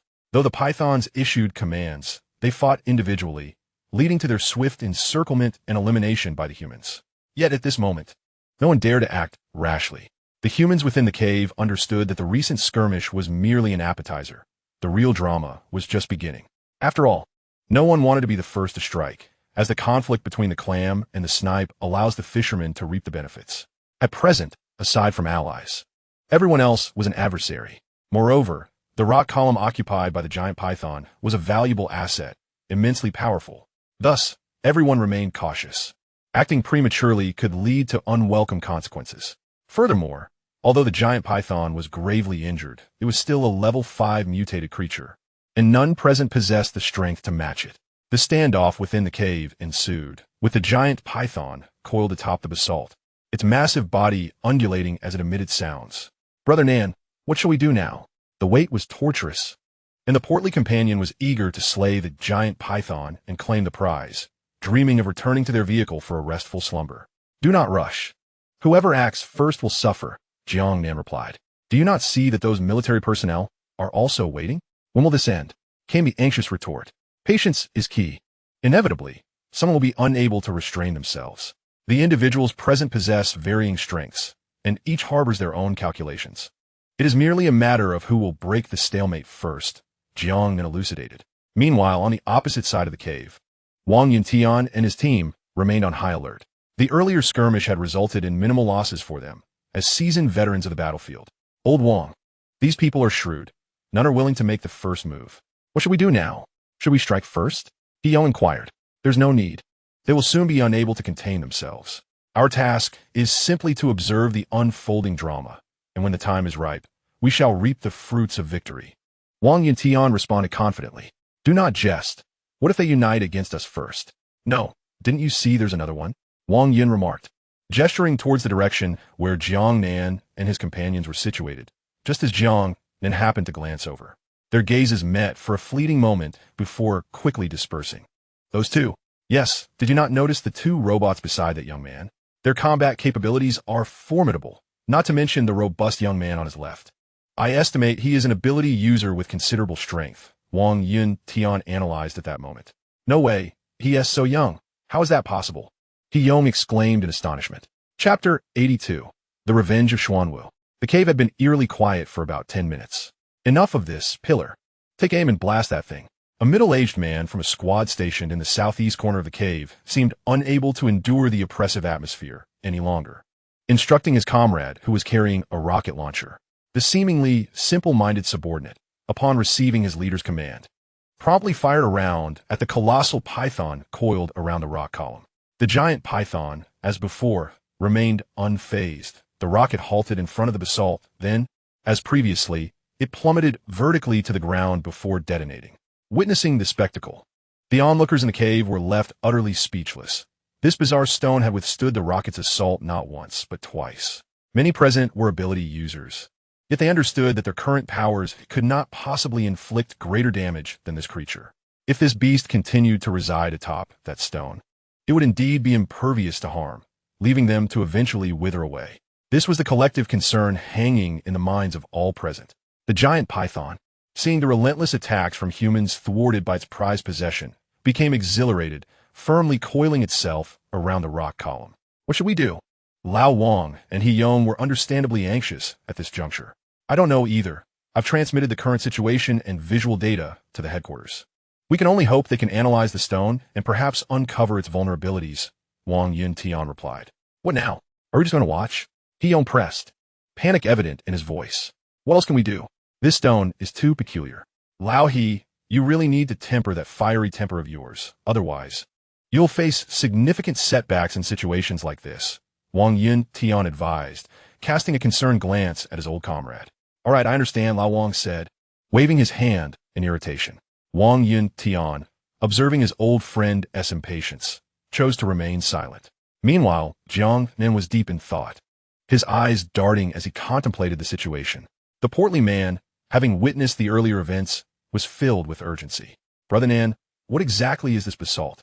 It's so strange that it can even withstand a rocket launcher," he remarked, unable to contain his concern. "It is of no concern. It will soon be unable to withstand it. What we must do now is to find something concealed." "Jiang Nan, what does that mean?" Upon hearing Jiang Nan's nonsensical words, the chubby man expressed his confusion. According to Jiang Nan, This stone would soon lose its intended function, and when that moment arrives, the crystal core would not be easily obtained. Yet, Jiang Nan also spoke of finding something hidden, which appears contradictory. Just wait, and you will soon understand, Jiang Nan remarked at that moment. Although Jiang Nan had never encountered basalt in his previous life, it did not hinder him from gathering information about this treasure through various channels. While basalt is exceedingly precious to those with supernatural abilities, as it can endlessly absorb energy for cultivation, it is important to note that everything possesses duality. Where there is good, there is also bad. The adverse aspect is that basalt is not invincible. Once its defensive energy is depleted, it will self-detonate, resulting in an exponentially greater force. According to humanity's previous calculations, any prior damage endured would be returned at this moment. Thus, it earned the formidable title of Revenge of the Basalt. Jiang Nan was previously unaware of the extent of damage this basalt had suffered, but within a short span, it had already endured 2 rocket strikes. Furthermore, it had undoubtedly shielded the colossal python from gunfire before.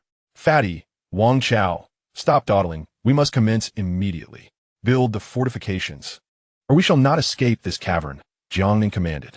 Understood, both replied in unison. Although Fatty sometimes struggled to grasp Jiang Nan's thoughts, the outcomes over the past few months had consistently validated Jiang Nan's insights. Thus, he obediently set to work. As for Wang Chao, it went without saying that he complied unconditionally, as this task merely involved constructing defensive works, not a call to sacrifice himself. However, Jiang Nan's actions drew laughter from the others within the cave. I told you, a few little brats bring a pile of scrap metal to this place. It seems they have lost their nerve, one person mocked. Indeed, a few little children dare to covet such treasures. They should return home early, another chimed in. Yes, return quickly, lest you lose your lives. Listening to their jeers, Jiang Nan remained unfazed, knowing that they would soon reap the consequences of their arrogance. However, Fatty was not of the same mind. In his view, as a level 6 supernatural being, he was among the strongest here. Everyone was equal, or he was even superior. How dare they mock him? You are courting death, Fatty exclaimed angrily, preparing to teach these ignorant individuals a lesson. Do not be impulsive, Fatty, Jiang Nan urgently interjected. The most critical moment is upon us. We cannot allow any unforeseen complications. Moreover, we must prioritize conserving our strength in this situation. Brother Nan, I cannot tolerate such insolence from these scoundrels. I shall teach them a lesson, ensuring they discern the difference between the king and the pawn, the portly fellow declared with palpable ire. Enough of your prattle. Heed my words. Return and diligently attend to your tasks, Jiang Nan coldly commanded. Understood. Within the cave, the onlookers observed Jiang Nan and his companions laboring in silence, their focus unwavering, while the taunts from their peers grew increasingly relentless. Yet, Jiang Nan and his cohort remained impervious to the jeers. Aside from the spectators, some individuals relentlessly assaulted the massive python coiled around a rock pillar, employing every conceivable weaponry, be it blade or firearm. Every artifice of combat was unleashed. Yet all were thwarted by the steadfast rock. The serpent, seemingly unperturbed, began to heal its wounds, recognizing that the current state of affairs would not change in a hurry. It was wiser to attend to its own recovery. Meanwhile, Jiang Nan, alongside 2 robotic companions and the portly fellow, swiftly erected a rudimentary defensive structure. However, Jiang Nan was not content. He understood the catastrophic potential should the basalt erupt. Thus he diligently reinforced their defenses. Chapter 83. Eruption Old He. What do you think those young people are up to? Wang Yun had been observing Jiang Nan and his group from early on. Only those with some measure of strength could access this place, and according to Wang Yun Tian's assessment, Jiang Nan and his companions ranked quite highly among them. Logically, they should not be so timid, yet the reality was that they were persistently fortifying their defenses. Ah, they're just young. Who doesn't cherish their life? Tian remarked nonchalantly, unable to perceive the energy fluctuations emanating from Jiang Nan and his companions. To him, they were simply reveling in novelty, the fearless exuberance of youth leading them to this location. Now, witnessing the daunting situation, it was only natural for them to feel some trepidation and to construct defensive measures. No, that's not right. Wang Yintian could not acquiesce to his old comrade's assessment. What do you mean, old Wang? Tian inquired, puzzled. The beast's escape route has been entirely sealed. It is merely a cornered creature now. It shall inevitably meet its demise. Quickly, old He, find a suitable location.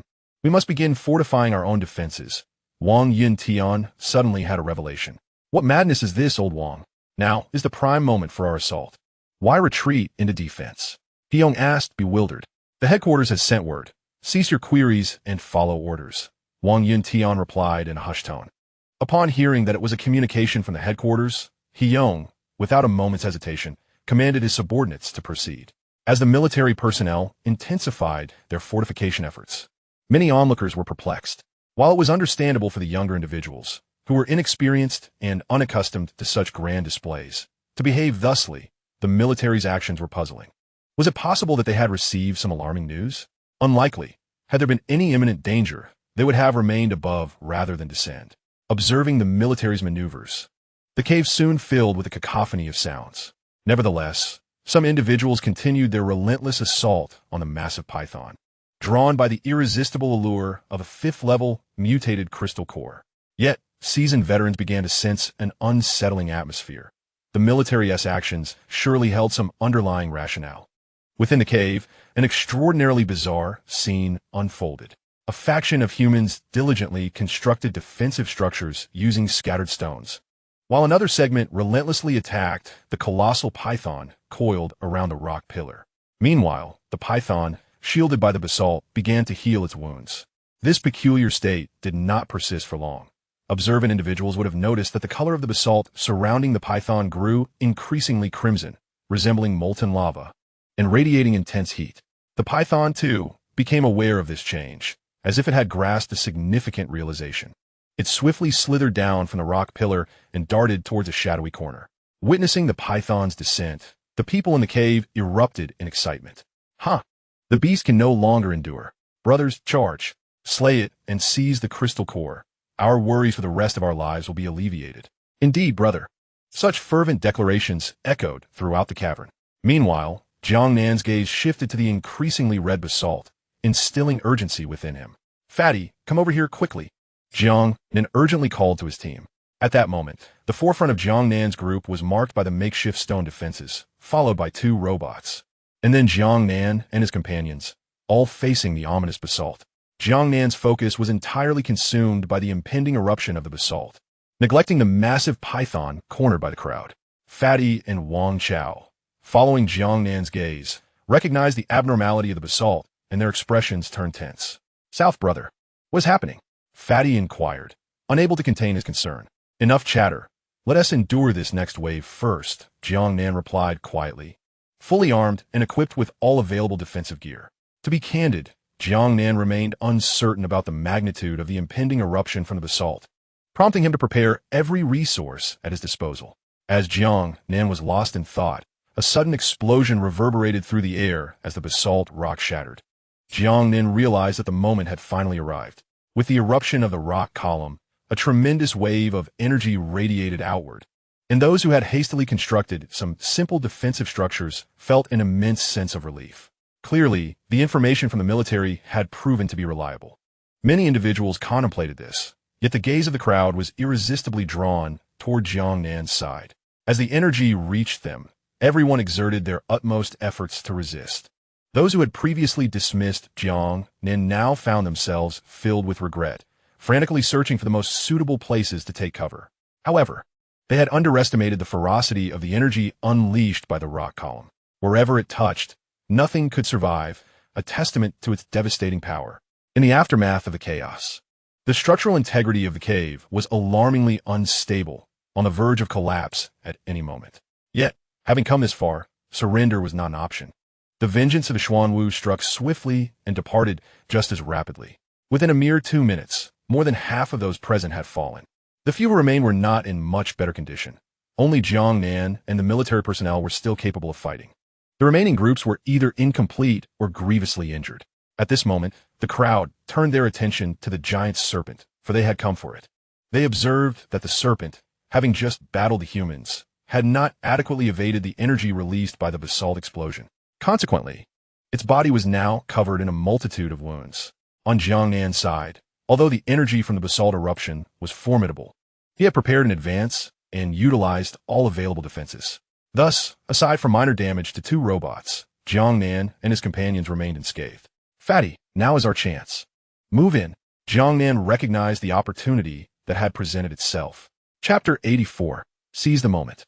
After relaying his instructions to Fatty and Wang Chao, Jiang Nan commanded the two robots to impede the humans within the cave. This would facilitate their actions. Although the explosion had caused some damage to the robots, their feedback indicated they were still operational, allowing Jiang Nan to deploy them with confidence. After all, in terms of strength, the two level 7 abilities far surpassed most on the scene, especially considering that many were either dead or wounded. The only concern was the military personnel, despite their slightly delayed reaction, had ultimately sustained minimal losses. At this moment, the giant python was consumed by a singular thought: how to escape. The structure of the cave was exceedingly unstable, and a moment's inattention could lead to a collapse. It was apparent that the humans harbored malicious intent towards it. Its injuries had worsened significantly, and, as it observed the three individuals from Jiang Nan advancing, the python understood that it could not afford to fight. It hastily began searching for a favorable position to flee. Fatty, block its escape route. Wang Chao, follow me and press forward, Jiang Nan instructed. Understood, came the reply. Meanwhile, on Wang Yuntian's side, they were at a loss as they watched the unfolding scene. What should we do now? Old Wang, say something. Hiyong urgently inquired. To Hiyong, there was no better opportunity than now. After all, the other combatants on the field had nearly exhausted their fighting capabilities. And even if they had any strength left, it was insignificant compared to their own. The python's injuries were evident to any discerning eye. Its external wounds were numerous, and the internal injuries were even more concerning. Yet these few youngsters had seized the initiative. How could Hiyong not be anxious? Commence the operation, but adhere to discipline. Only engage our compatriots if absolutely necessary. Wang Yuntian contemplated for a long while before issuing his command. Understood. Hiyong was thrilled to hear Wang Yuntian's order. After all, he had served as a soldier for over a decade, participating in various battles. The prospect of combat excited him greatly. Brother Nan, what should we do? The military is mobilizing, Fatty remarked as he noticed the squad of soldiers approaching them. Pay them no mind. Let's resolve this swiftly, Jiang Nan replied. He then commanded the two robots to intercept the advancing military personnel. Wang Yuntian and his group seemed taken aback by Jiang Nan's audacity. With only 5 individuals, he dared to split his forces to confront them. Old He, take a few brothers and engage them in battle. I'll lead the charge to deal with this beast. Retrieve the items, and then retreat swiftly, Wang Yuntian ordered decisively. Understood. Wang Yuntian's strategy was commendable. The military personnel selected for this operation were seasoned veterans, and their coordination was beyond question. They should have no trouble dealing with 2 robots. However, the subsequent events defied his expectations. The 2 combat-type robots under Jiang Nan's command exhibited an impressive array of combat skills, augmented by the prowess of a level 7 ability user. Their synergy was formidable.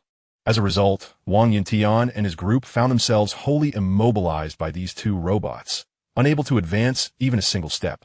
Meanwhile, the others in the cave watched in astonishment, having initially perceived Jiang Nan and his companions as mere inexperienced youths. The spectacle before them was utterly unexpected. Certainly, astonishment is but one aspect.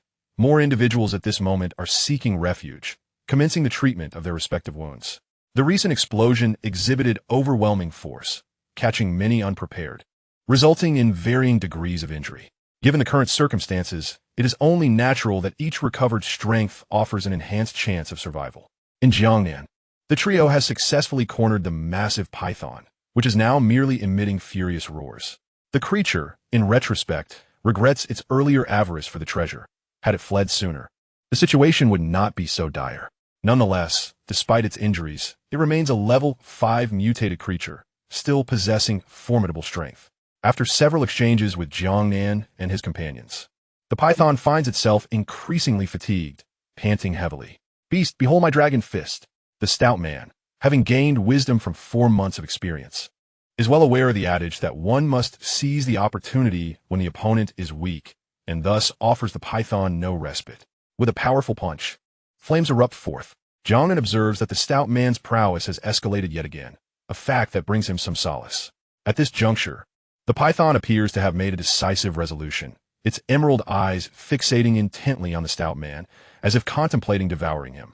Jiang Nan then perceives a familiar energy fluctuation that stirs a sense of affinity towards the python within him. Mental abilities. Jiang Nan quickly deduces the nature of this phenomenon. Wang Chao. Pierce this beast's eye at once. Jiang Nan urges hastily. Yes. He calls out again, stout man. Yet, the stout man remains unresponsive, indifferent to Jiang Nan's calls. In frustration, Jiang Nan curses under his breath.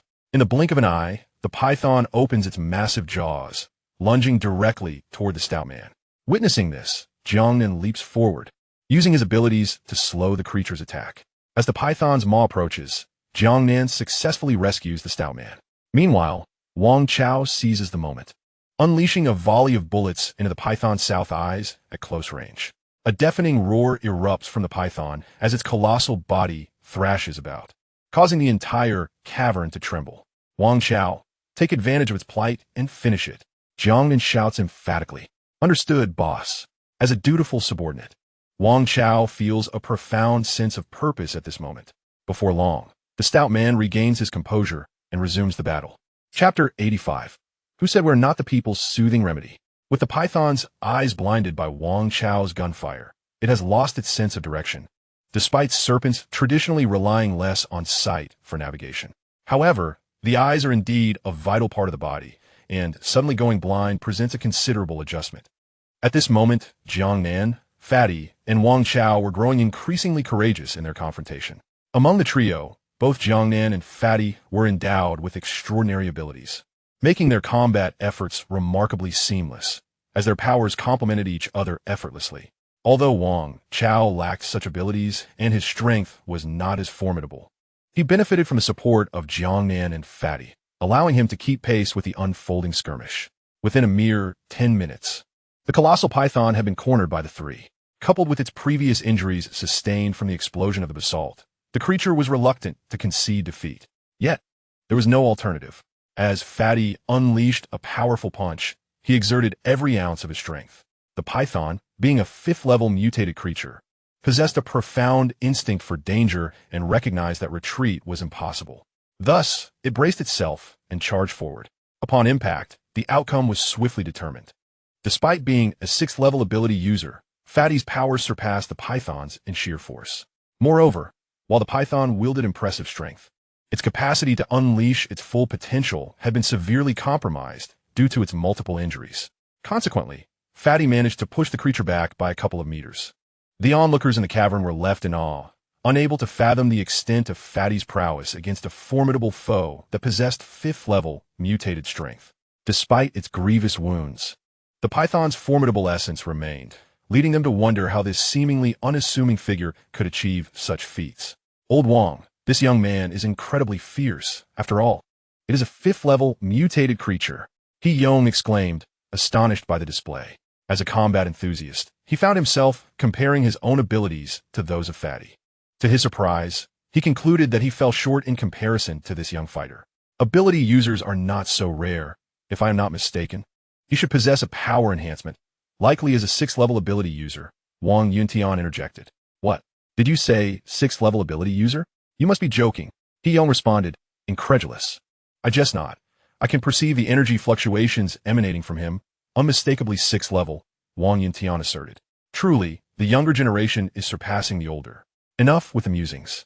If you continue to dwell on this, the crystal core will belong to him, Wang Yuntian remarked, a hint of resignation in his tone.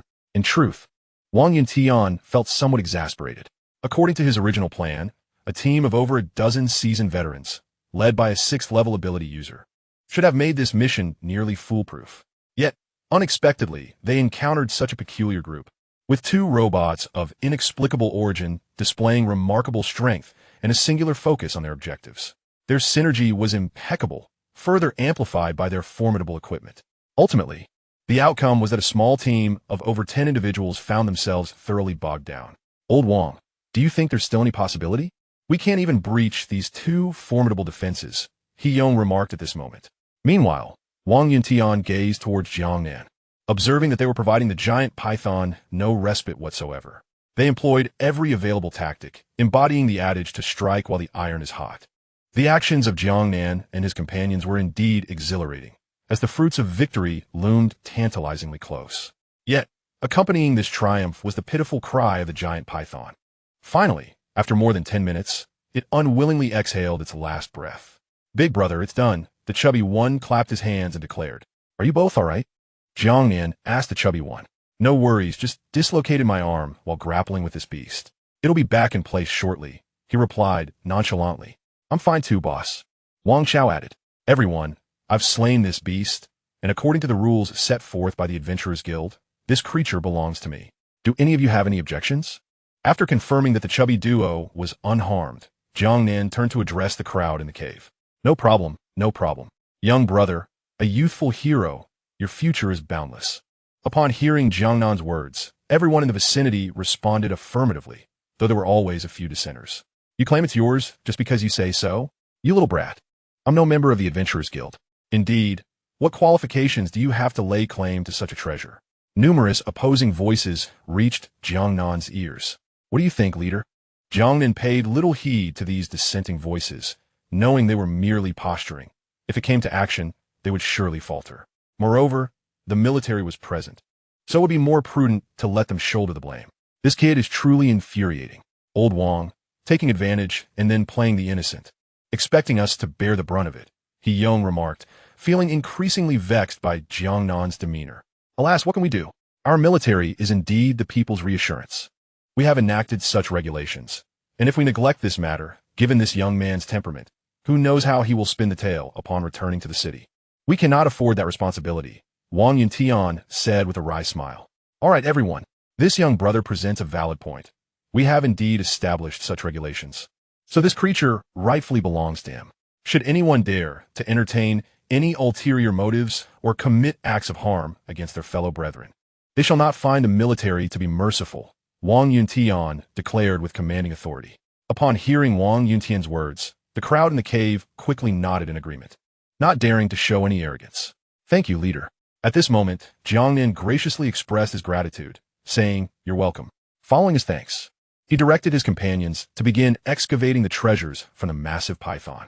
Aside from the mutated crystal core, there were numerous valuable items that could be exchanged for ample cultivation resources in human settlements. Such an opportunity was not one Jiang Nan intended to overlook.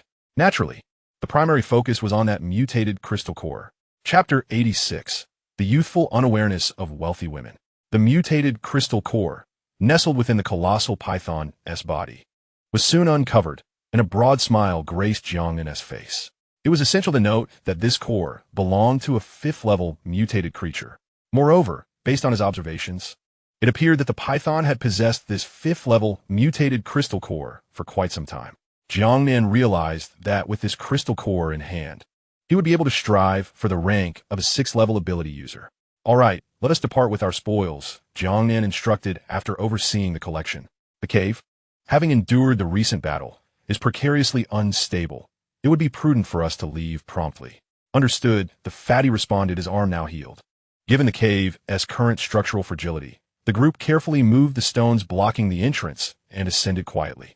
The return journey felt significantly shorter than their descent. This was almost a universally acknowledged truth. Oh, at last, we have returned to the long-missed surface, Fatty exclaimed lazily. Wang Chao was equally exhilarated. Despite being an adventurer previously, he had never experienced such thrilling scenes. Surviving such peril naturally led him to join in the jubilant shouting. Look at you two, acting so foolishly. You're truly embarrassing me, Jiang Nan remarked. Shut it. This is a celebration of life, Fatty retorted, now feeling secure and ready to bicker with Jiang Nan. A celebration, you say? Were it not for me rescuing you down there, you would have been a laughingstock for that massive python, Jiang Nan teased. Puffed. As a support role. If you don't protect me, who will? I am, after all, the main damage dealer. Without me, could you have won this skirmish and obtained this magnificent treasure? Fatty argued, gesturing towards the mutated crystal core nestled in Jiang Nan's arms. Fine, fine, you're impressive, Jiang Nan conceded amidst their playful banter. Just as Wang Yuntian approached with Yong. You two possess truly remarkable skills, Wang Yuntian remarked. Too kind, leader. Is there something you require? Jiang Nan inquired, his demeanor shifting to one of vigilance.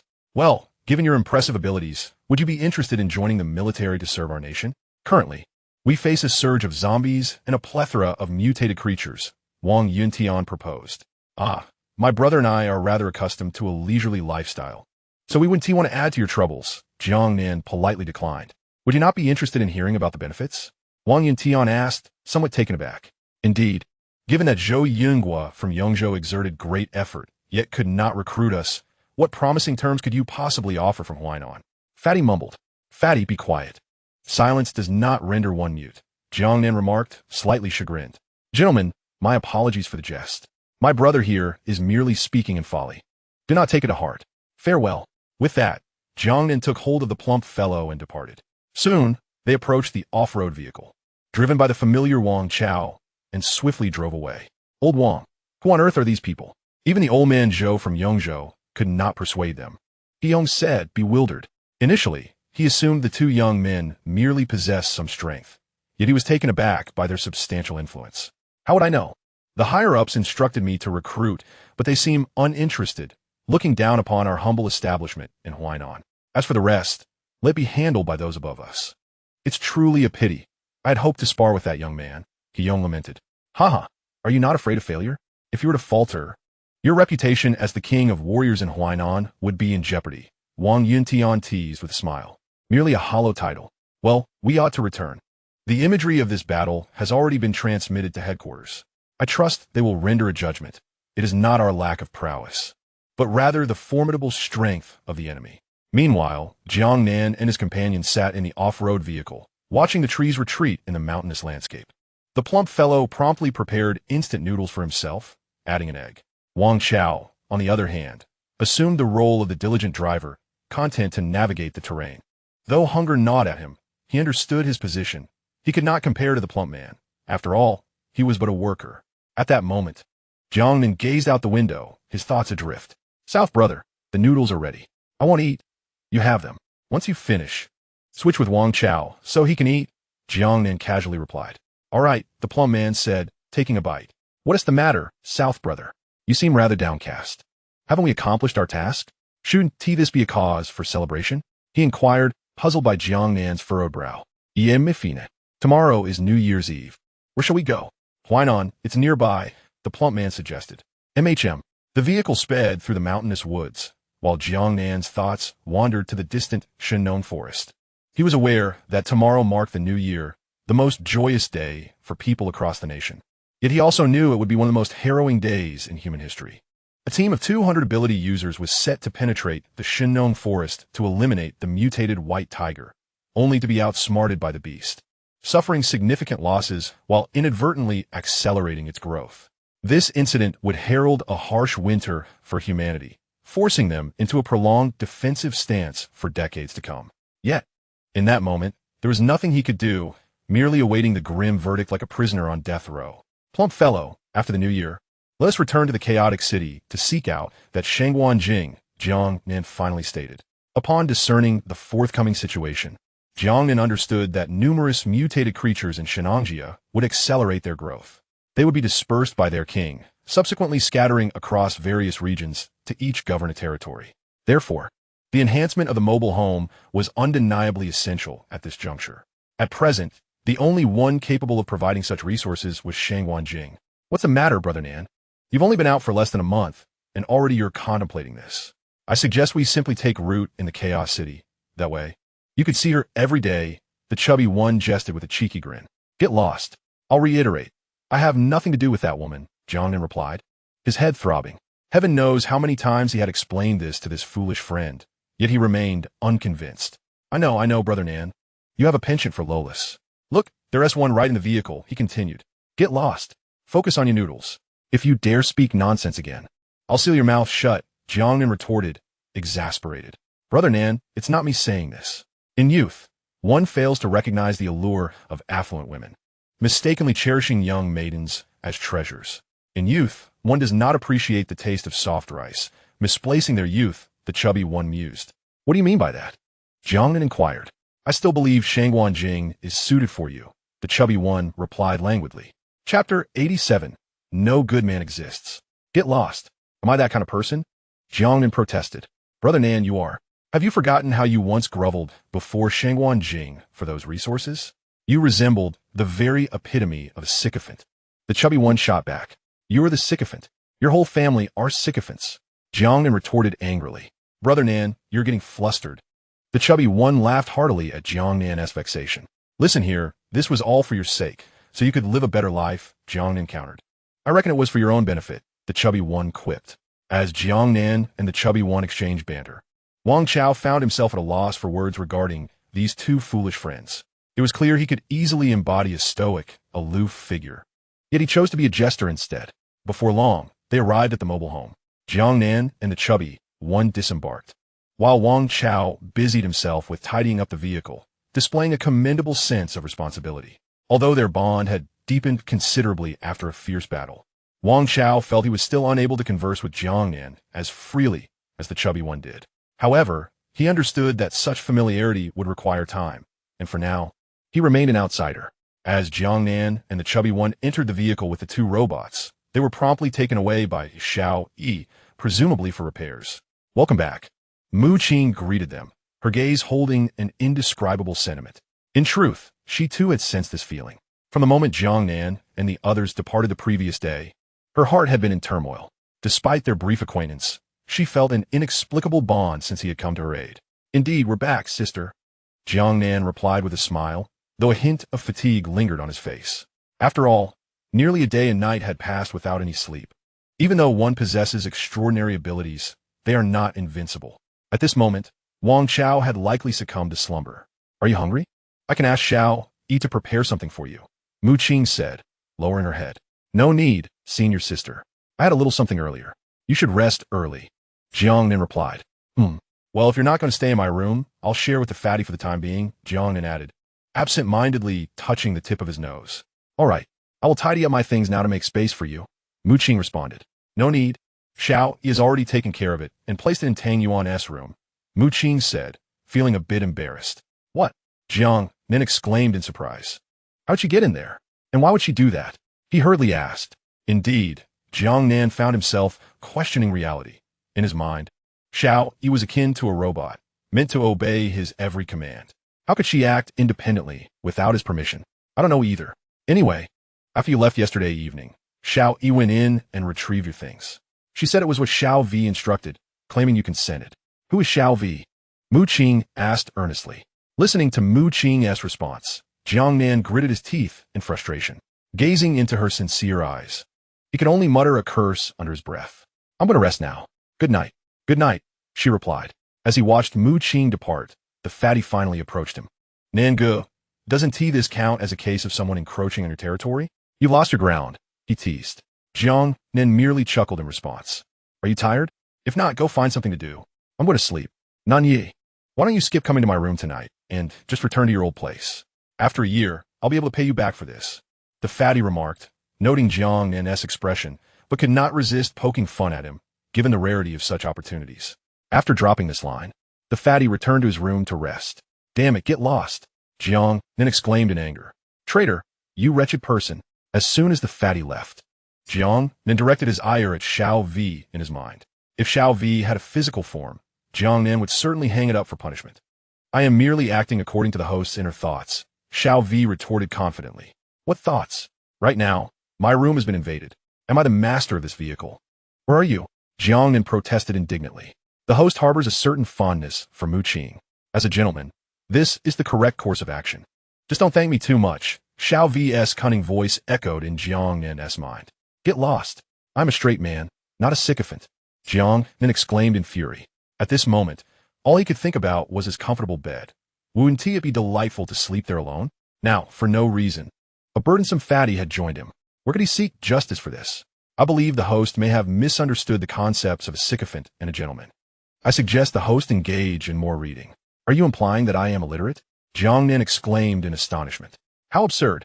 I, Jiang Nan, a distinguished scholar from Haijiao University, have received awards from elementary school through high school, and the accolades have never ceased to adorn my chest. As a beloved academic prodigy of Haijiao, how could you dare to label me as illiterate? The host truly lacks emotional intelligence. My actions are intended to assist you, lest you remain single for eternity. Are you instructing me on how to conduct myself? I am single, and I take pride in it. Illiterate? Huh, such a feeble mind is unworthy of counsel.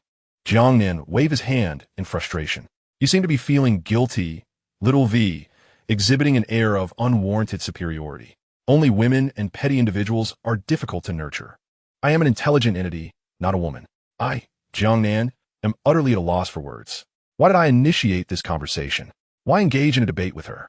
I have previously sparred with her in discourse, endured countless defeats, yet I failed to learn from my experiences. Speak. Praise me. You are one step closer to shedding your single status. By the way, how do you intend to express your gratitude to me? Little V remarked with a hint of cunning. I extend my gratitude to your entire family. I am the only one in my family. Can you please be quiet and allow me a moment of peace? Indeed, no man is without fault. Having a new love often means forgetting the old. Now that there is that woman, I am deemed bothersome. Have you forgotten how you treated me when you first found me? Silence. Jiang Nan felt as if he were on the brink of madness.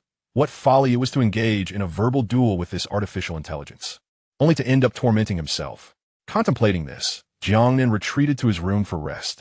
After a long day and night, he was thoroughly exhausted. So upon returning to his chamber, he tidied up briefly before surrendering to slumber.